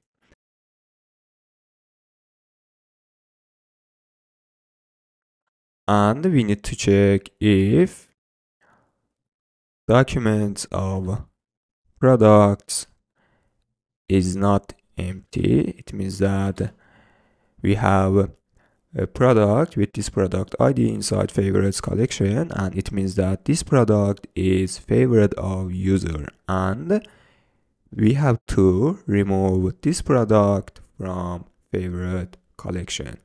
So let's do this by using products dot documents dot first reference, and then use delete method. Okay, and else we have to add this product to the favorites collection of user. So let's copy this part of code and paste right here, and then we need to use add method. And here we have to pass a map format of our data here. This is a product entity, and we need to convert this one to the product model and then use a toMap method.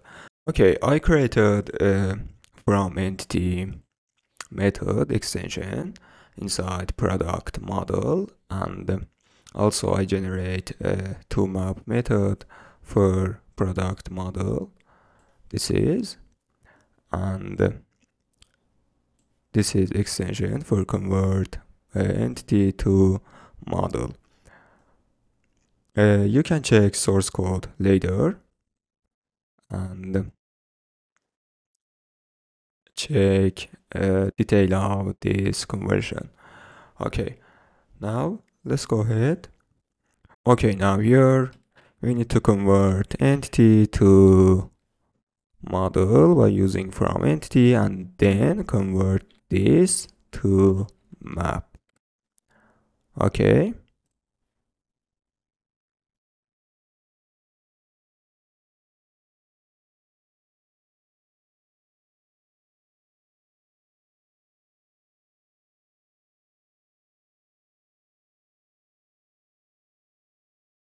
okay, great.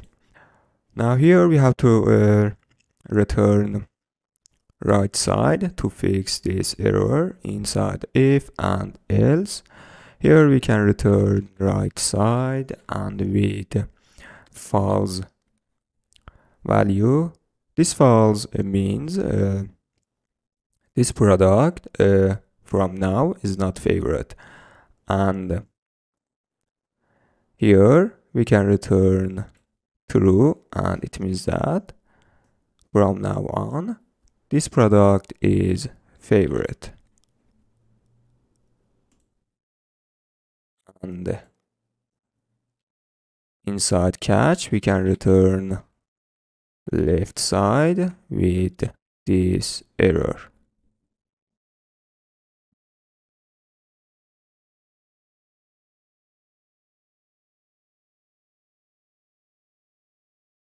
Now let's call this method inside implementation right here. So let's copy this part of code and paste here. Let's change method to add or remove. And here we have to pass product. Okay, on the right side, we need to return data, and this data is true or false. Okay, now let's create use case for this one.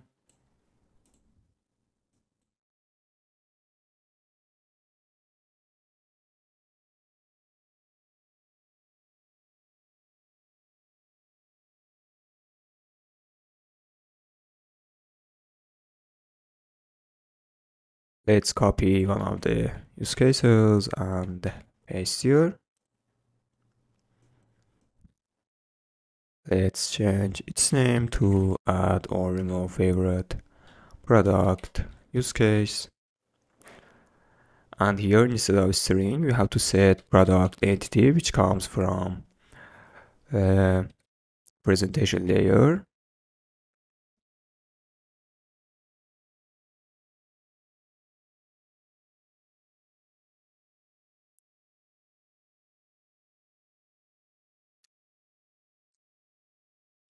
Okay, now let's register this use case inside service locator.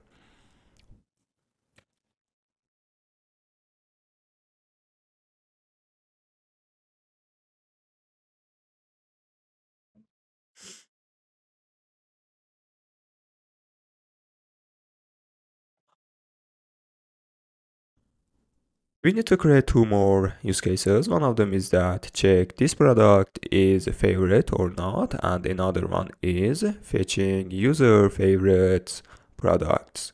So let's move on to the domain layer and create his favorite.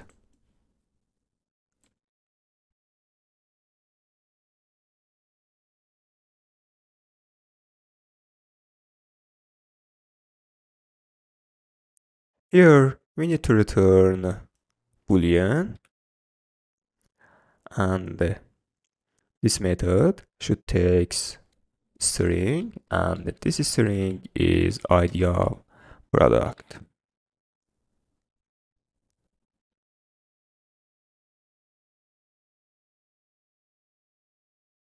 Let's override inside implementation. And we also need to create exactly this one inside source.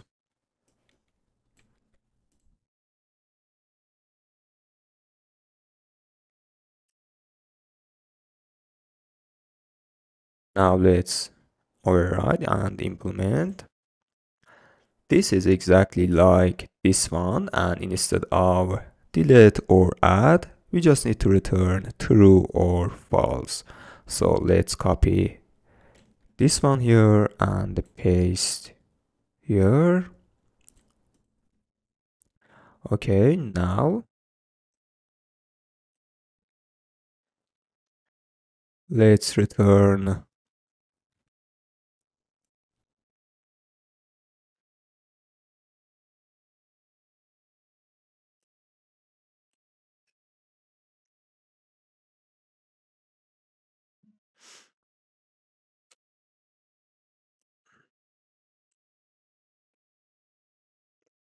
false inside catch, and here we need to return true. It means that this product is favorite. As you can see here, we checked if products documents of products is not empty. It means that this product is favorite, and we found a product with this product ID inside favorites collection.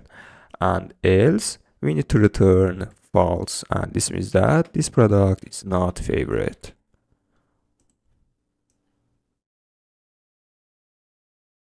Okay, now let's call this method inside implementation.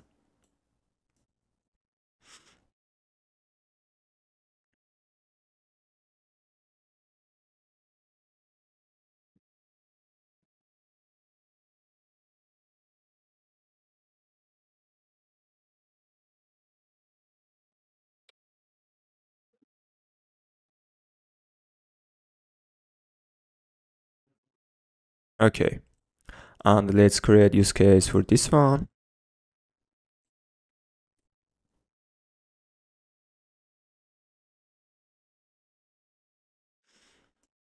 Let's copy one of the use cases and paste here. Let's change its name to is favorite use case. And here we need to pass ID of product as a string.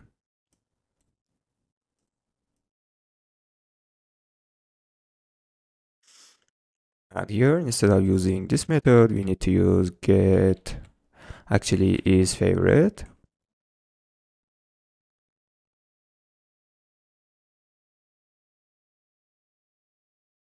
And the return type of this is Boolean. So let's change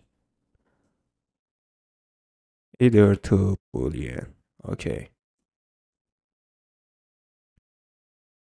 And finally, let's register inside service locator.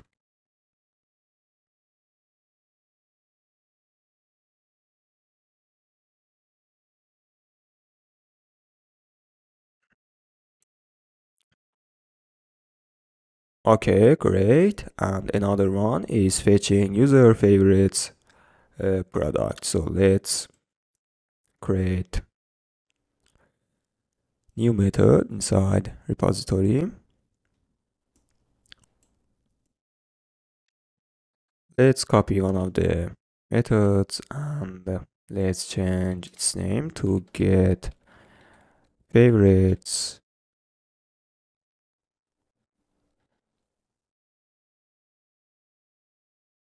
products.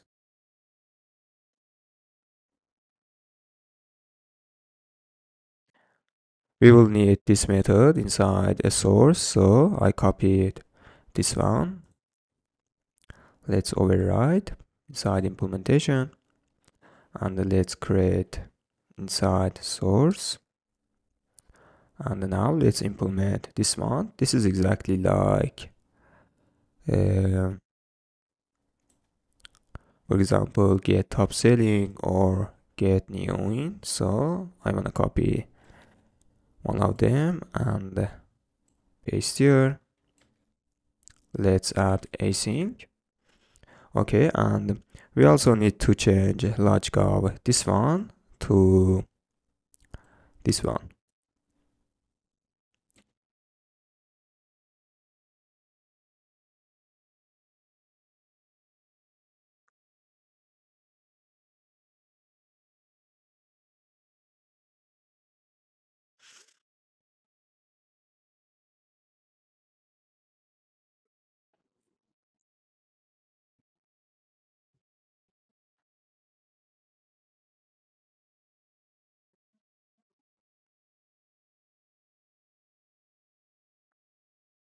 Okay, as you can see here, we get a user document of user by using user ID, and then we get a favorites collection of that user.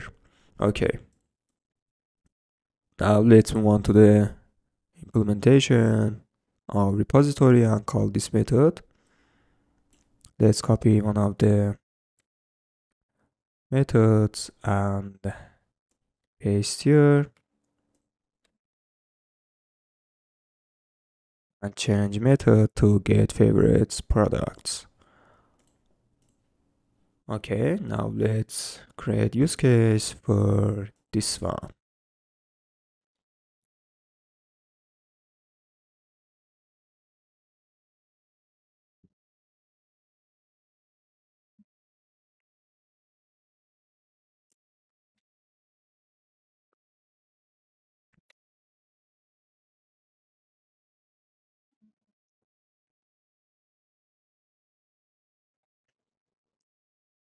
Okay, now at the end, we have to register this use case. You know that.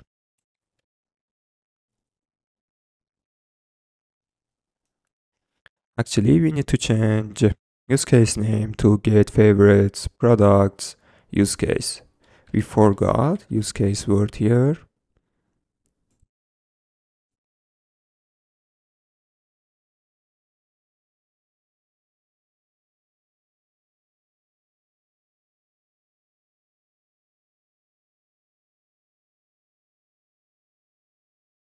Okay, awesome. Okay guys, perfect. I implemented favorite button inside the tail of product, and this is our widget. This is very simple. And when we click on icon button, we are gonna add the product to favorites collection or remove the product from favorites collection. And also we need to manage state of icon, because if this product is favorite, we have to display a favorite icon, and otherwise we have to display outline favorite. So to do this, we can use Bloc. Here, let's create new file called favorite button, or we can call favorite icon qubit. Okay, we just need to create qubit because the our state is boolean here, and we can use boolean, and we don't need to define class or other ones. So here let's create a new class and call this one favorite icon qubit, which we have to extend qubit. So as I said, the our state is boolean. And now let's define initial state by using super. We can set initial state for false. It doesn't matter because we will change this one. Okay, now here, first of all, let's create a method for determine this product is a favorite or not when a widget is rendering. So here let's create new method, and let's call this one is favorite. Okay, as you can guess, here we need to use a use case which we created before for is favorite, for determine this product is favorite or not.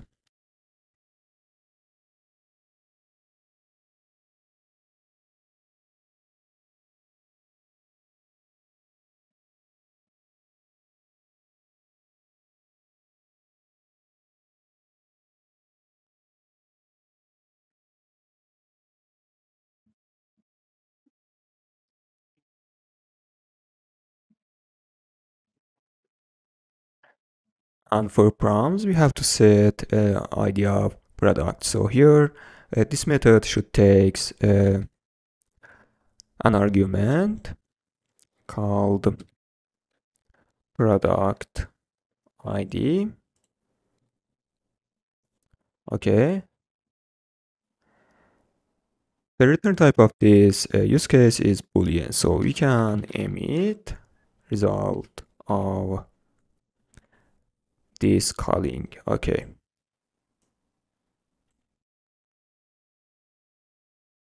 And we also need to create another method for update state of this button. It means that when we click on this one, we have to call add or remove use case, and then emit new result. So here, let's say, for example, on tap, and this method should take an argument, and this argument should be type of product entity. Okay, now here we need to call our use case.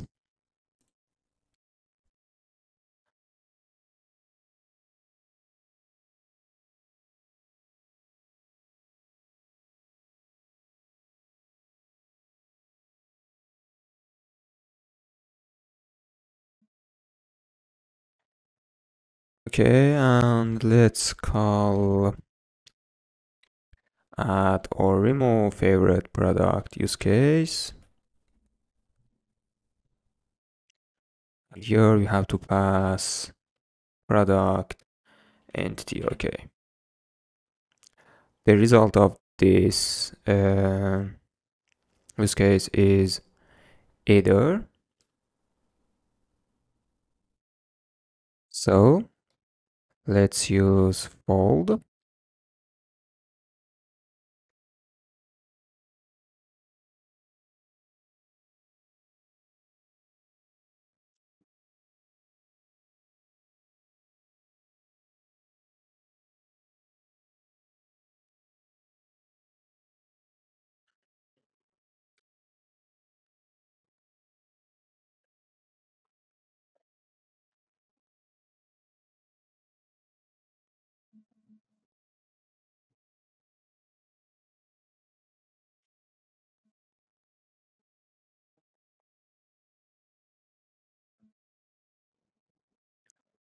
On the right side, we have to use emit again and update state of icon.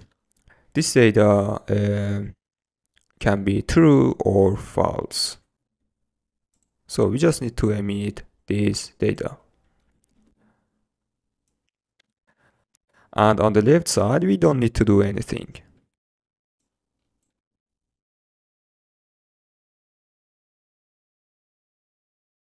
Okay, now let's go ahead and use this qubit. But first of all, you know that we have to inject our qubit. So let's inject favorite icon qubit. Okay. And now let's move on to the favorite button widget. And here, you know that to rebuild widget in response to new state, we have to use block builder. So here we have to wrap icon inside block builder. Let's specify our qubit, which should be favorite icon qubit, and our state is boolean. Okay.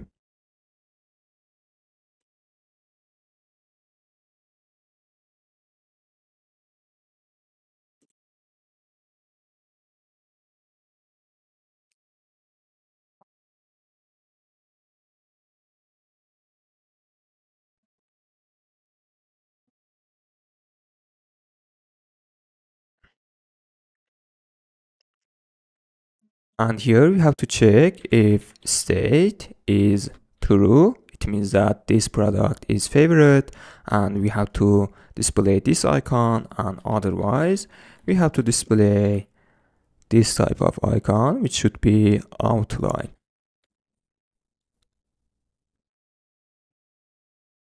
Okay. As you can see,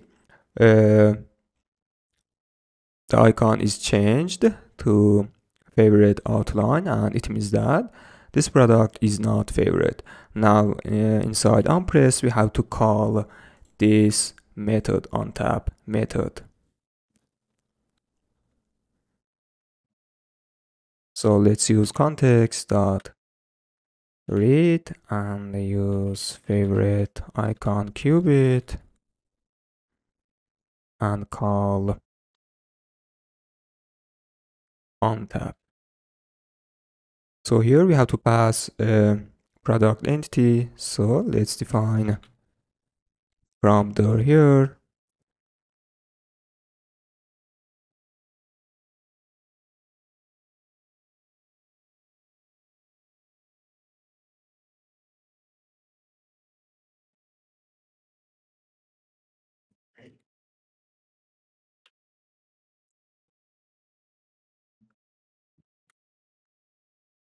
Okay, now here let's pass product entity.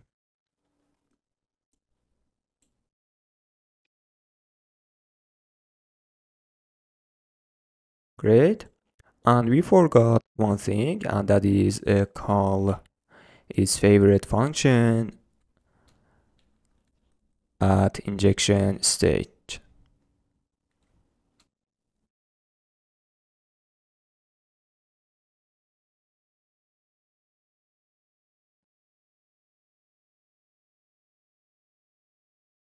Okay.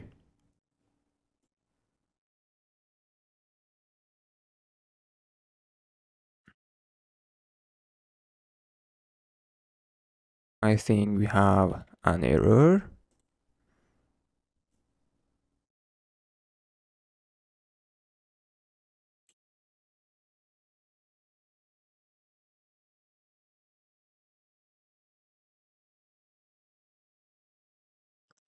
Okay, this error tells us its favorite use case is not registered inside gedit. So let's restart the application.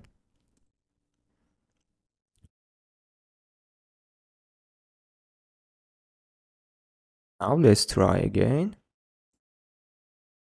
Okay, as you can see, we don't have any error and everything is fine. Now let's click on this one, this favorite icon. Great. As you can see now, this product is favorite. Now let's back to the home page and come to this page again. Great. As you can see, the icon is changed to favorite. And now let's click this icon again. Okay, now let's back to the home page and come back again. Great. As you can see, the icon is changed to outline, and it means that this product is not favorite. Great, awesome. Okay guys, perfect. In the last section of the application, we are gonna working on settings page. This is very simple page, and we can navigate to this page by clicking on this profile image. Here, as you can see, I implemented two simple widgets, my favorite style and my orders. And if I click on my favorites, we are gonna navigate to the my favorites page, this page. And now here we're gonna working on the logic of this page and display user favorites products. So let's working on this one. To do this, we can use Bloc, and if you remember, I created a block for display products. I mean, this one. We can use this qubit to display products here. So let's do this. Body. First of all, we have to inject this qubit, you know that. So let's use block provider.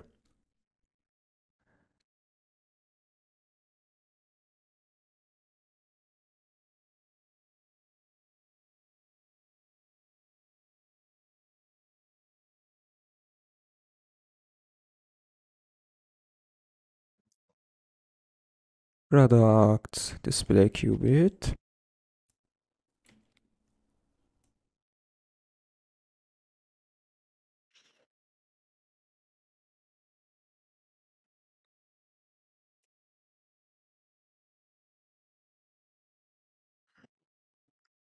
Okay, here we have to pass our use case, and you know that our use case is get, I think, get favorites products use case. So let's pass this use case.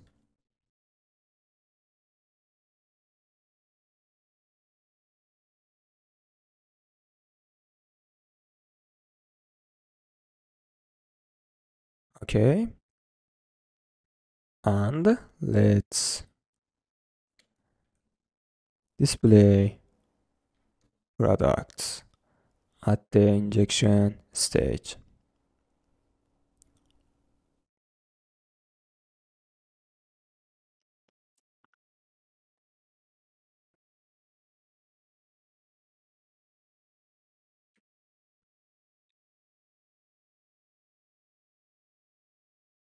Okay, now in the child we can use block builder to rebuild widget in response new states. We have two states, actually three states, loading, loaded, and failures. So let's use block builder.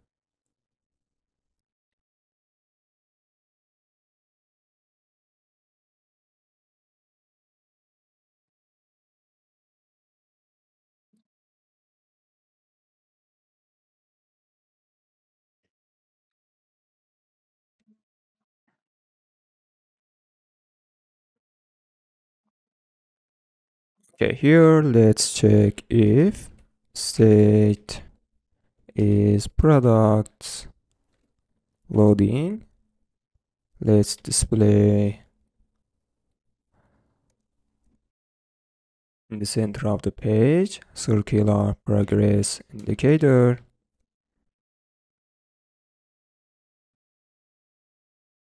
And if state is products loaded, we're gonna display grid view, and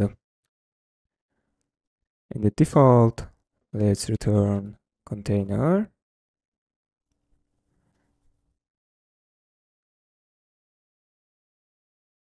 Okay, and if state is load products failure, let's return text with this value.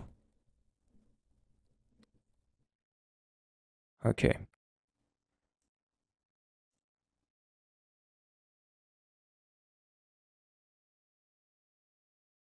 For display products, let's move on to the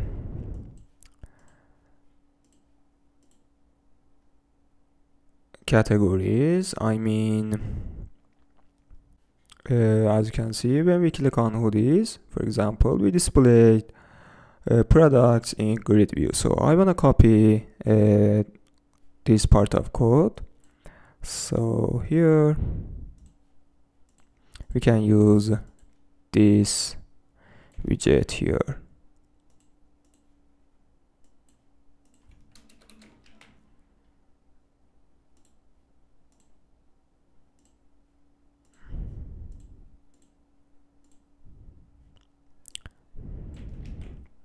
Okay, now if state is loaded, let's return this and pass list of product entity. Okay, now let's move on to the my favorites. As you can see, I don't have anything inside my favorites. Let's back to the home page and add some products to favorites collection. For example, this one and this one. Okay, now let's back to the settings page and my favorites page. Great, as you can see, here we have two products. And to make it look better, let's add padding to the grid view and make space from all sides by using this one. Okay, great. And if I click on item, we will redirect to the detail of this product. Great, as you can see, everything is fine and we don't have any problem and our logic is working very well. Okay, great. Now let's go ahead and working on my orders. Okay, guys, this is a design for orders, my orders, and here we're gonna display user orders, and then if a user clicks on one of the items, we will redirect user to the detail of order. I implemented this page and this is very simple, and I use list view and the fake data here, and we're gonna replace these data with real data. Okay, let's move on to the Firebase dashboard, and here this is our orders. This is my orders, and this is order data, and as you can see here we have some fields, for example created date, products, item count, and so on. So as you can guess, we need to create entity and model for order. So let's move on to the editor, and here inside models, let's create a new file, and we can say order, and here, as you know, we need to create new class. Let's call this one order model, and data of this model is exactly like this one, so we can copy these fields here and paste here.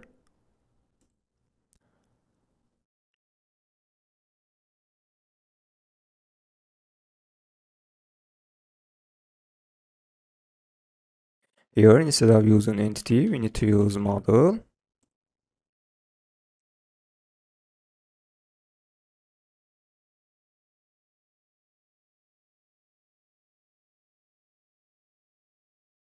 Let's create constructor.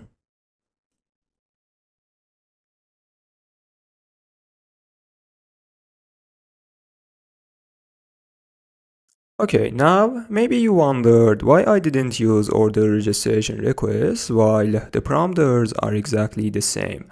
The answer is this class is registration data in the server, while order mother is class for fetching data from the server and convert JSON to the Dart object. And the data coming from server may be different. You will see later. Okay, let's go ahead. Now, in order to convert a JSON object to Dart object, I mean convert JSON to order model, we have to create from map method. So let's click on light here and now select generate JSON serialization. Okay, we don't need to map and these methods. Okay, now we have an error here. This error related to Flutter and it doesn't generate from map very well. So let's remove this one and write our code.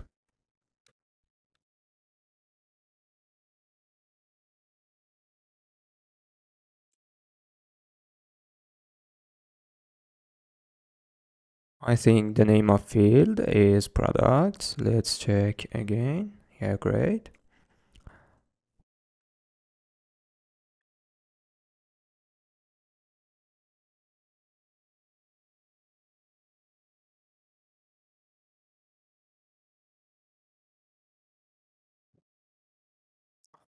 Okay.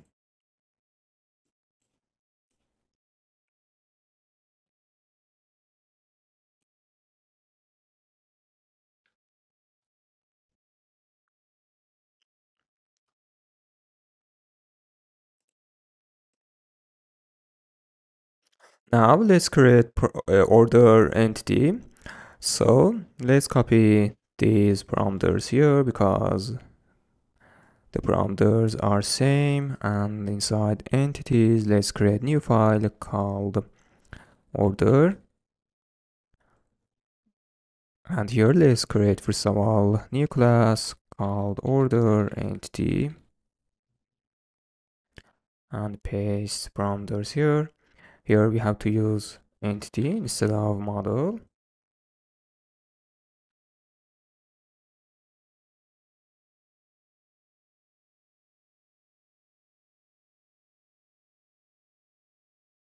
Okay,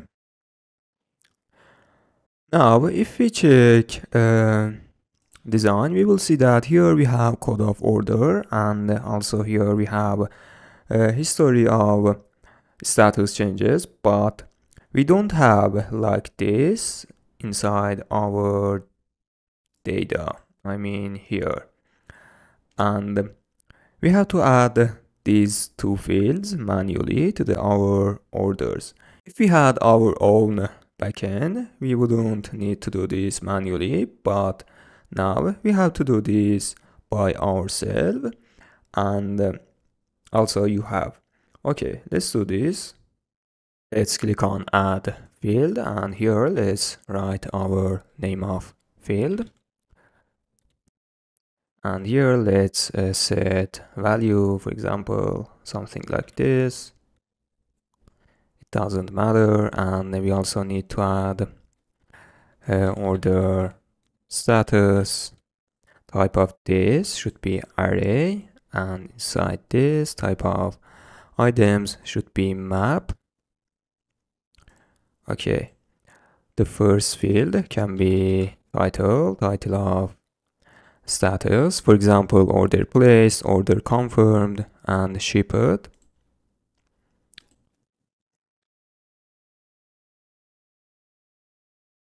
We can have another field, for example, let's say done, and type of this should be boolean, and for example, we can say true. And the last one should be created date, and type of this should be timestamp.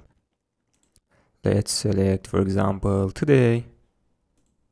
Okay, and let's click on add.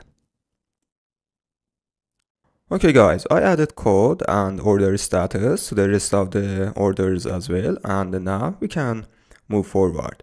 Okay, let's back to the editor, and here let's add code to the model and also entity.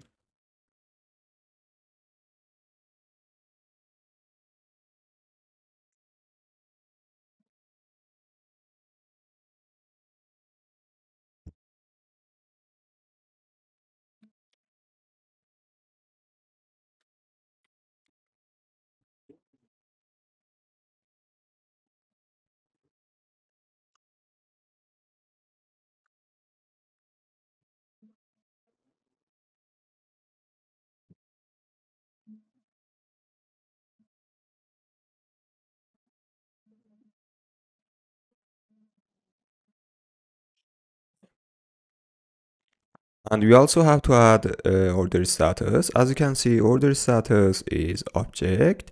So we can create model and entity for this one. So let's do this. Here inside models, let's create new folder, actually new file called stat order status.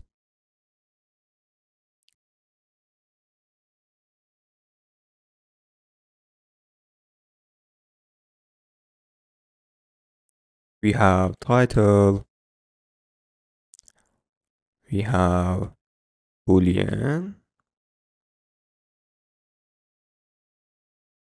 it is done, name of field is done, and we have timestamp called created date. Let's create constructor.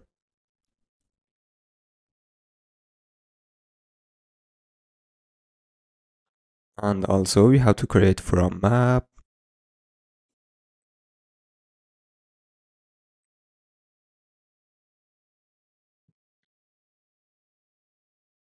Let's fix this one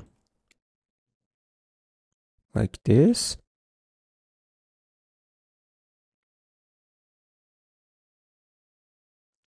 Okay.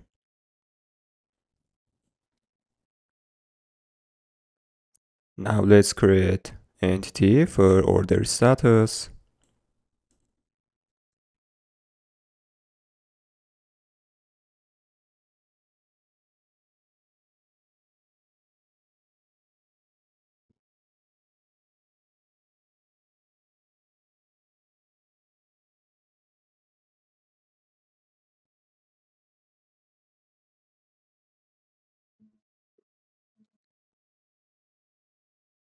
Okay, now let's move on to the model, and here we have to add final list of order status model.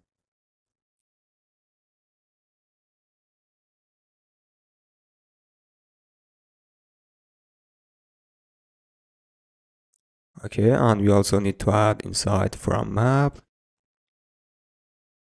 This is exactly like product ordered model. So let's copy this one and paste here, and let's change product ordered model to order status model.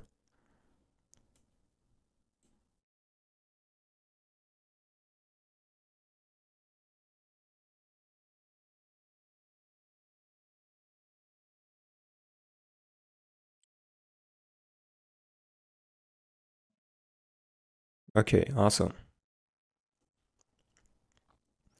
And at the end, we have to create extensions for converting our models to entity. So here, let's create an extension.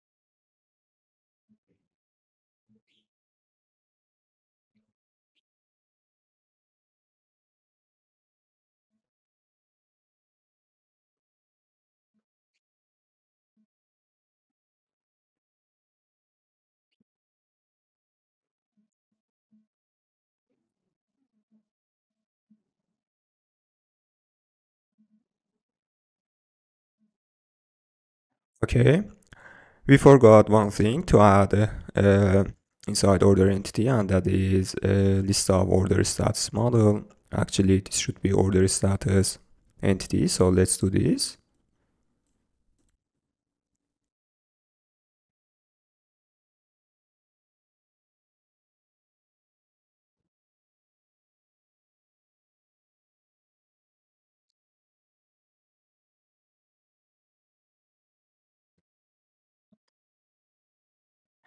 Okay, and again, for order stats entity, we need to create an extension to convert a model to entity. So let's do this. I want to copy this one here.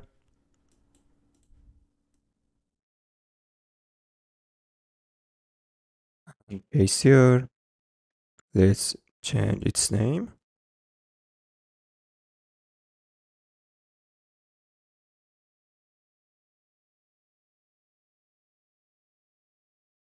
Actually, this should be model.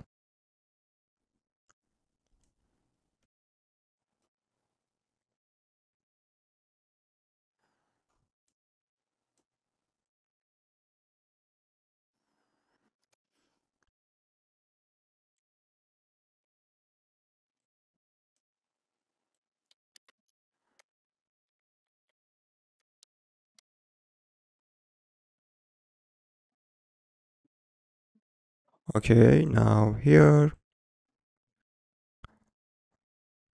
let's set list of order status like products.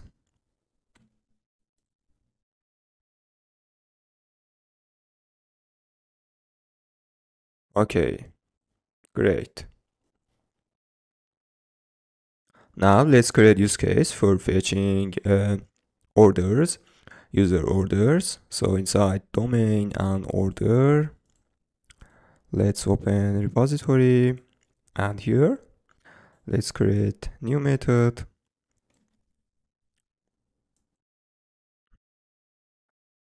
And let's say get orders. We don't need to argument. Okay, let's override inside implementation. Now let's move on to the source.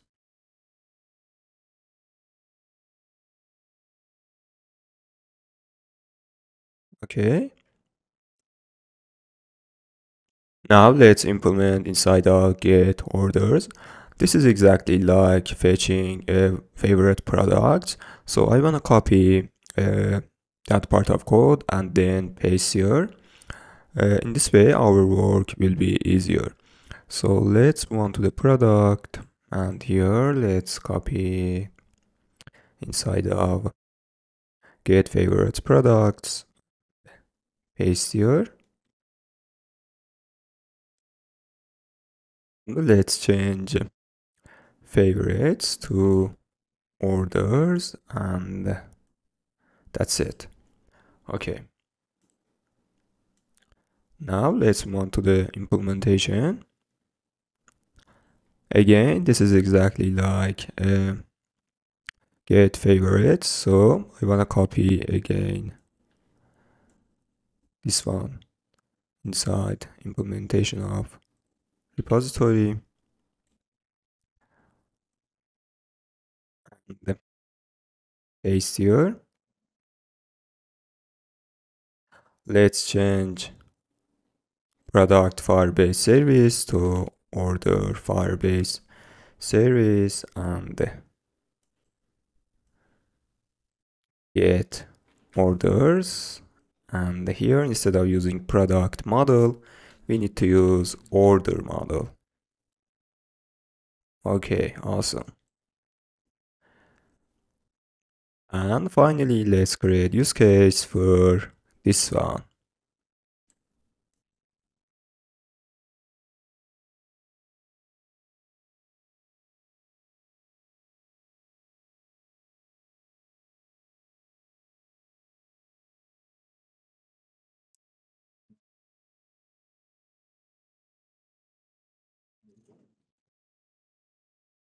Let's change its name to get orders use case.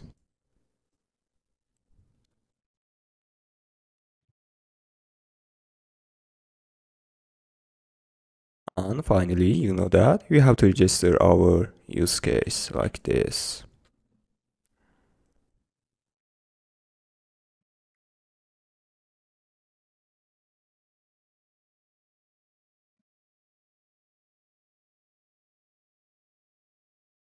Okay, great. Now everything is ready to display orders, and to do this, as you can guess, we need to use Bloc like previous ones. So here inside settings, let's create new folder called Bloc, and inside this, let's create new file called, for example,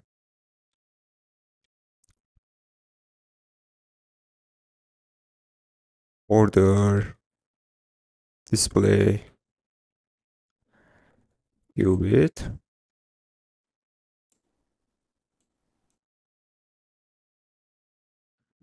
Okay, I checked name of block to be right. Okay, and another one should be order display state. Okay, we have three states: loading, loaded, and failure, exactly like previous one. So here let's create first of all our abstract class called order display state, and then let's create these three states.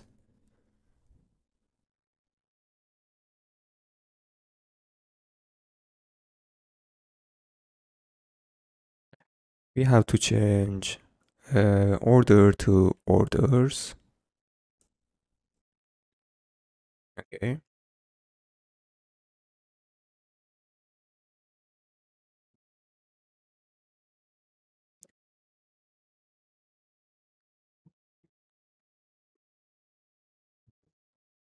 Okay, now here when state is orders loaded, actually this should be orders. Okay. Uh, okay, when state is orders loaded, we have to display list of order in the page. So here we have to get list of order entity. So let's define new parameter.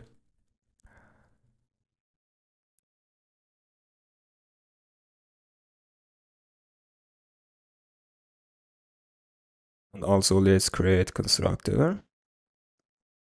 Great. And the last one should be failure.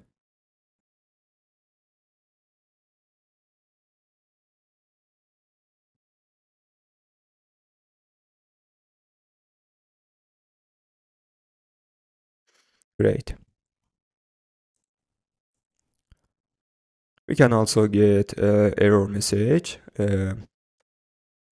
and display in the page. So here let's again define new prompter called message,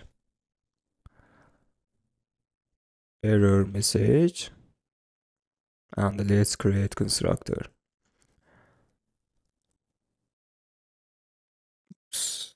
Okay, great.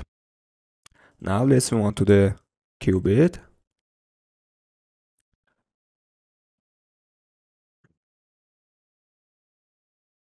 So the our state is orders display state. Okay, now here you know that we have to set our initial state. So let's do this by using super.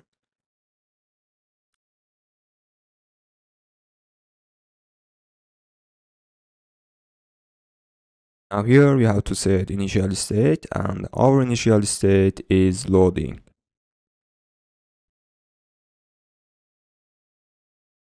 Okay. And let's create a method to display orders.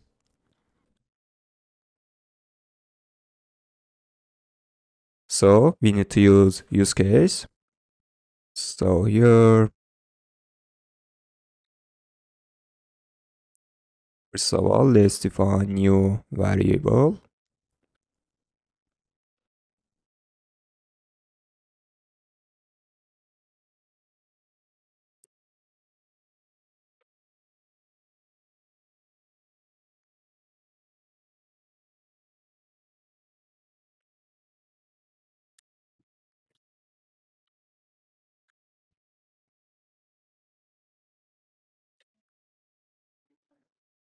Okay, the return type of this is either, so we can use fold.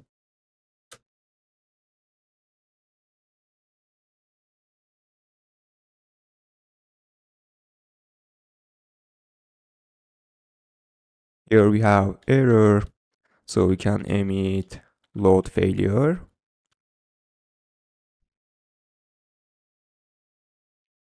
And on the right side, we have data, list of order entity.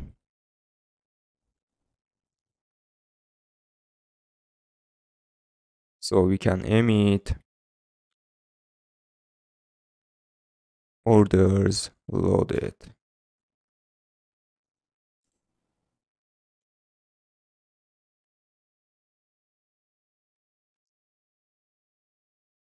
Okay, great. Now our qubit is ready. So let's move on to the my orders, and here you know that first of all we have to inject our block. So let's wrap this one inside block provider.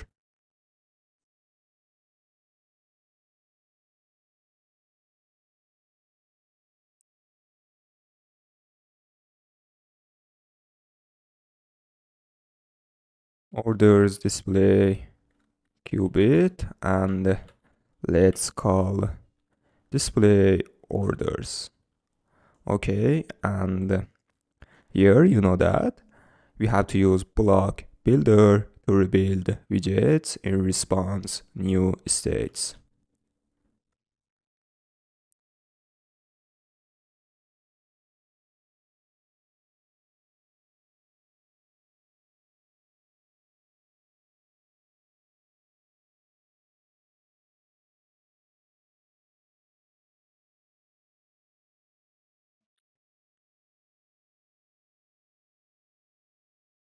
So now let's check if state is loading.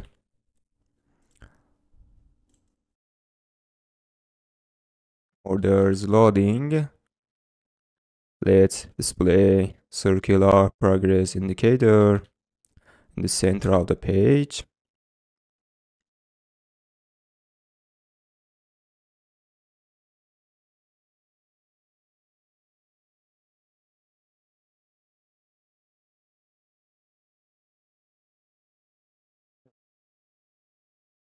And if state is orders loaded, we have to display orders widget. And if state is failure, load orders failure, we can display text in the center of the page and display error message. Okay, and in the default, let's return container.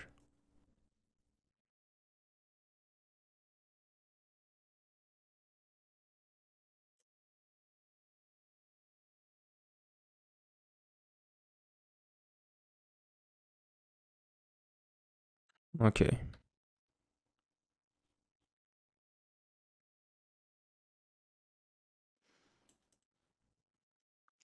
now let's restart the application.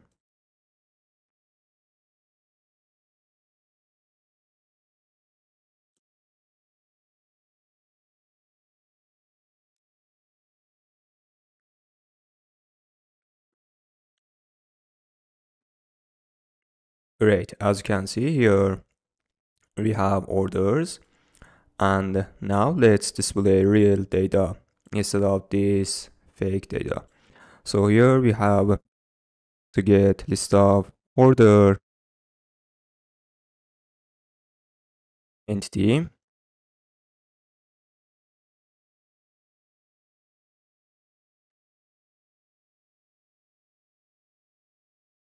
We can pass this list of order entity by using state.orders. Okay. The length of this list should be equal to length of orders.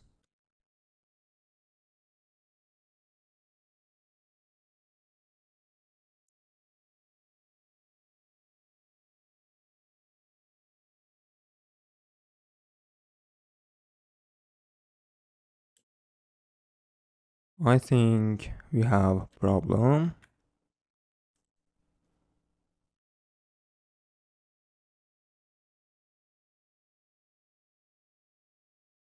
Okay, this problem is related to my internet and I have to restart my emulator.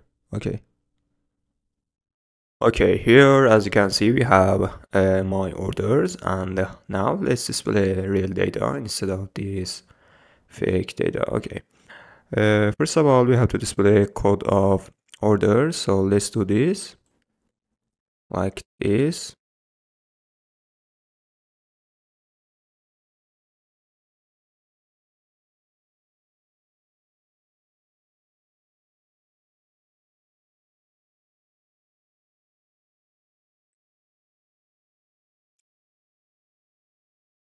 Okay, this is code, and also we have to display length of item.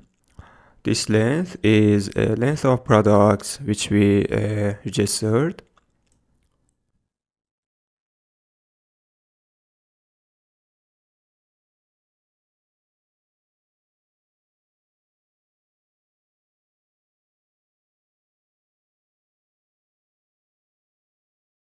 Products dot length.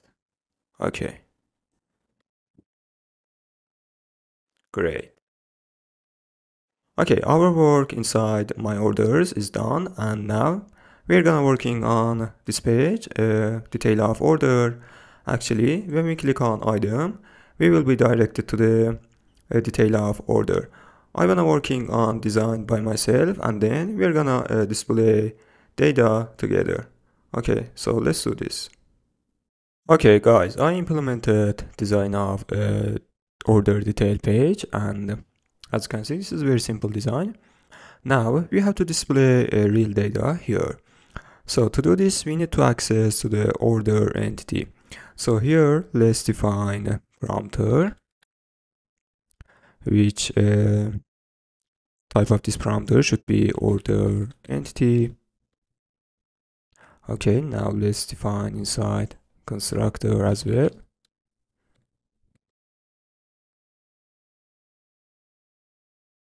Now inside my orders, when we navigate to the order detail page, we have to pass an instance of order entity.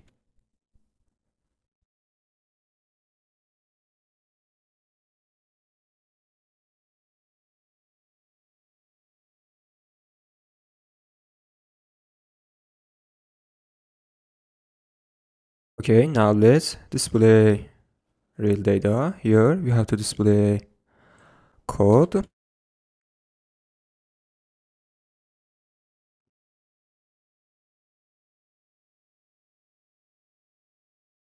Okay, and here we have to display list of status.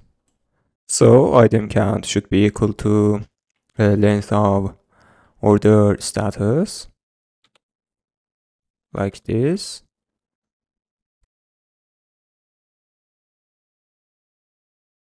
And here we have to display title of status.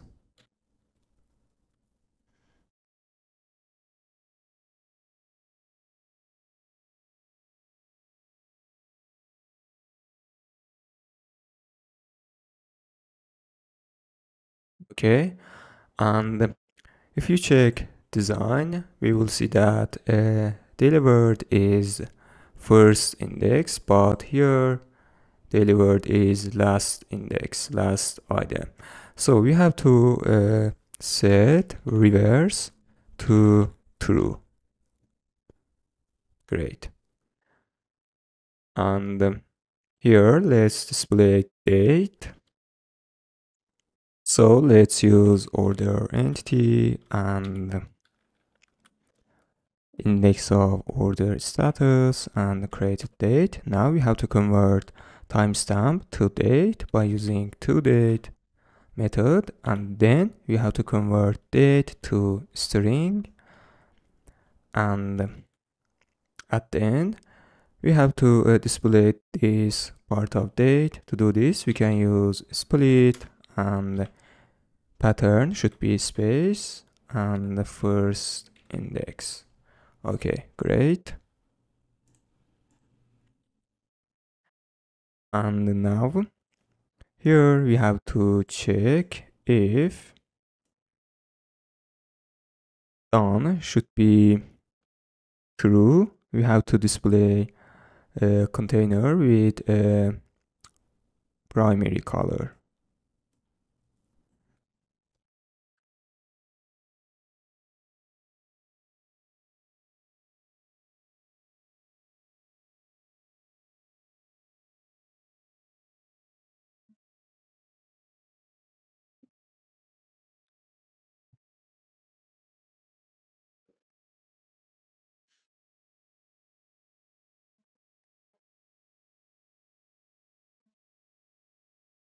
And also we have to check if done is true. We have to display this tick inside container.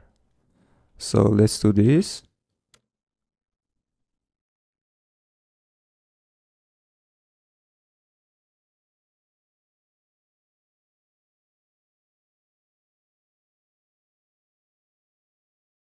Check mark. Okay.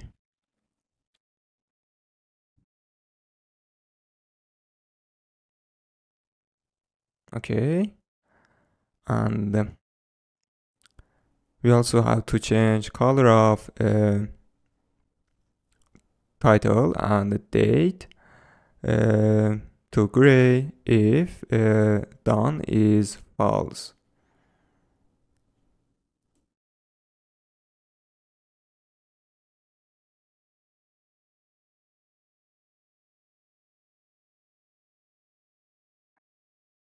Okay, here.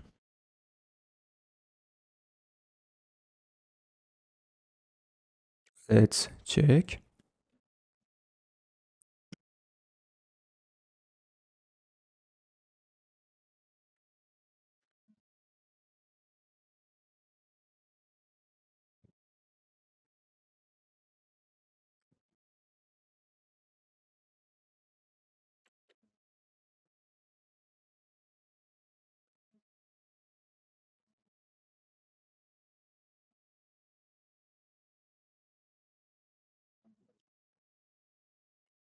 Okay, great.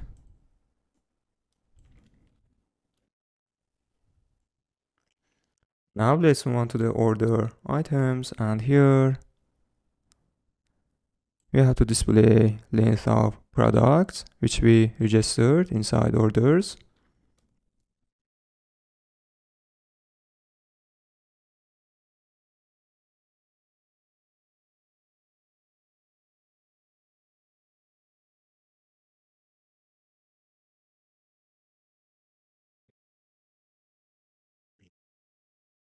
And also here inside shipping, let's display address.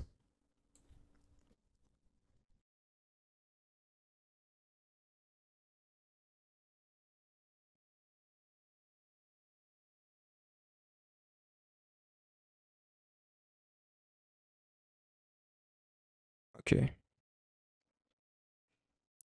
And to make container full width, we can use double.empty. Okay, awesome. This is my first order, and this is my second order. Okay, great, awesome. Now I wanna create new page where we're gonna display items which we registered inside our order. We don't have any design for this page, but it is exactly like cart page. So I wanna copy cart page. Okay, and paste here.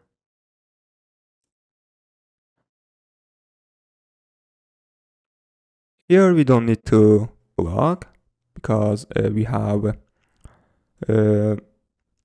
product ordered, list of product ordered. So let's remove block.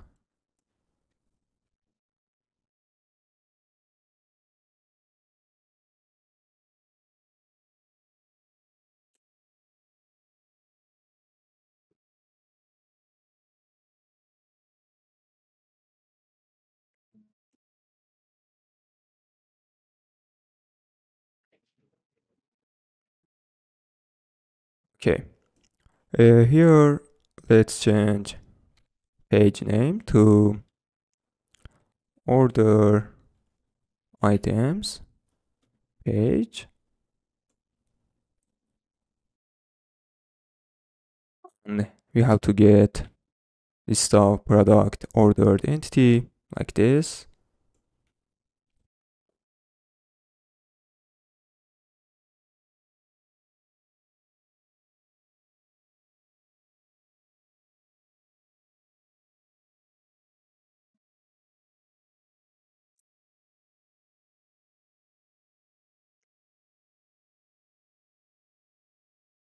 Okay.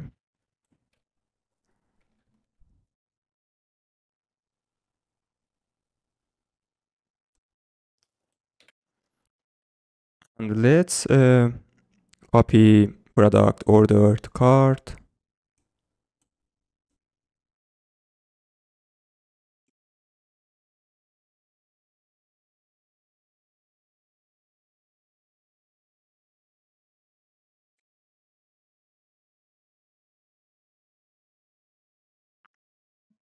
We can copy file, this one, product ordered cart, and paste here inside widgets, and let's change its name to order item cart.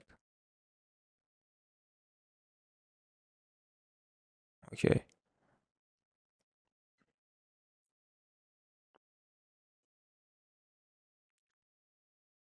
In this cart we don't have a remove button, so let's remove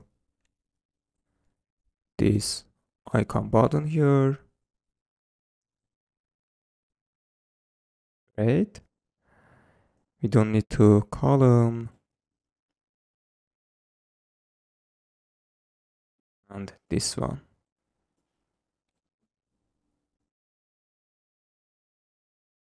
Now let's use order item cart instead of product ordered cart.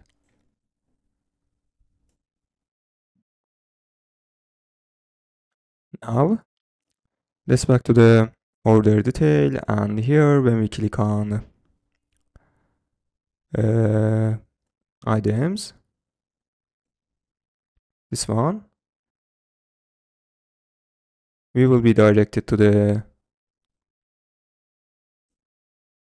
order item page. Let's change its name to order item items.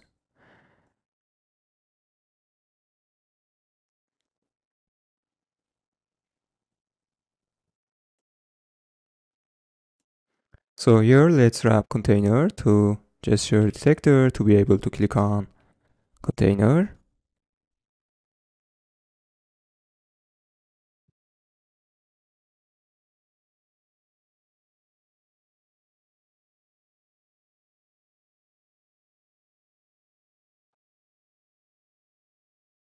Let's pass list of products by using order entity dot products.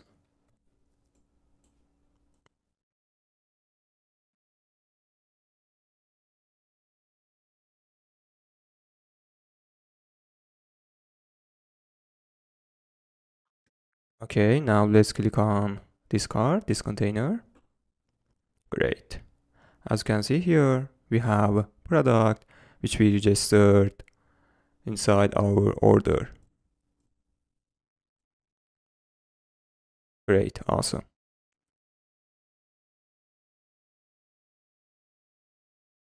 And also let's change name of this page to order items. Okay, great. Okay guys, perfect. The application is finished, and if you come this far with me, I wanna say congrats to you. Good job. This was unbelievable course and we have learned a lot. And my last word to you is please practice, practice and practice.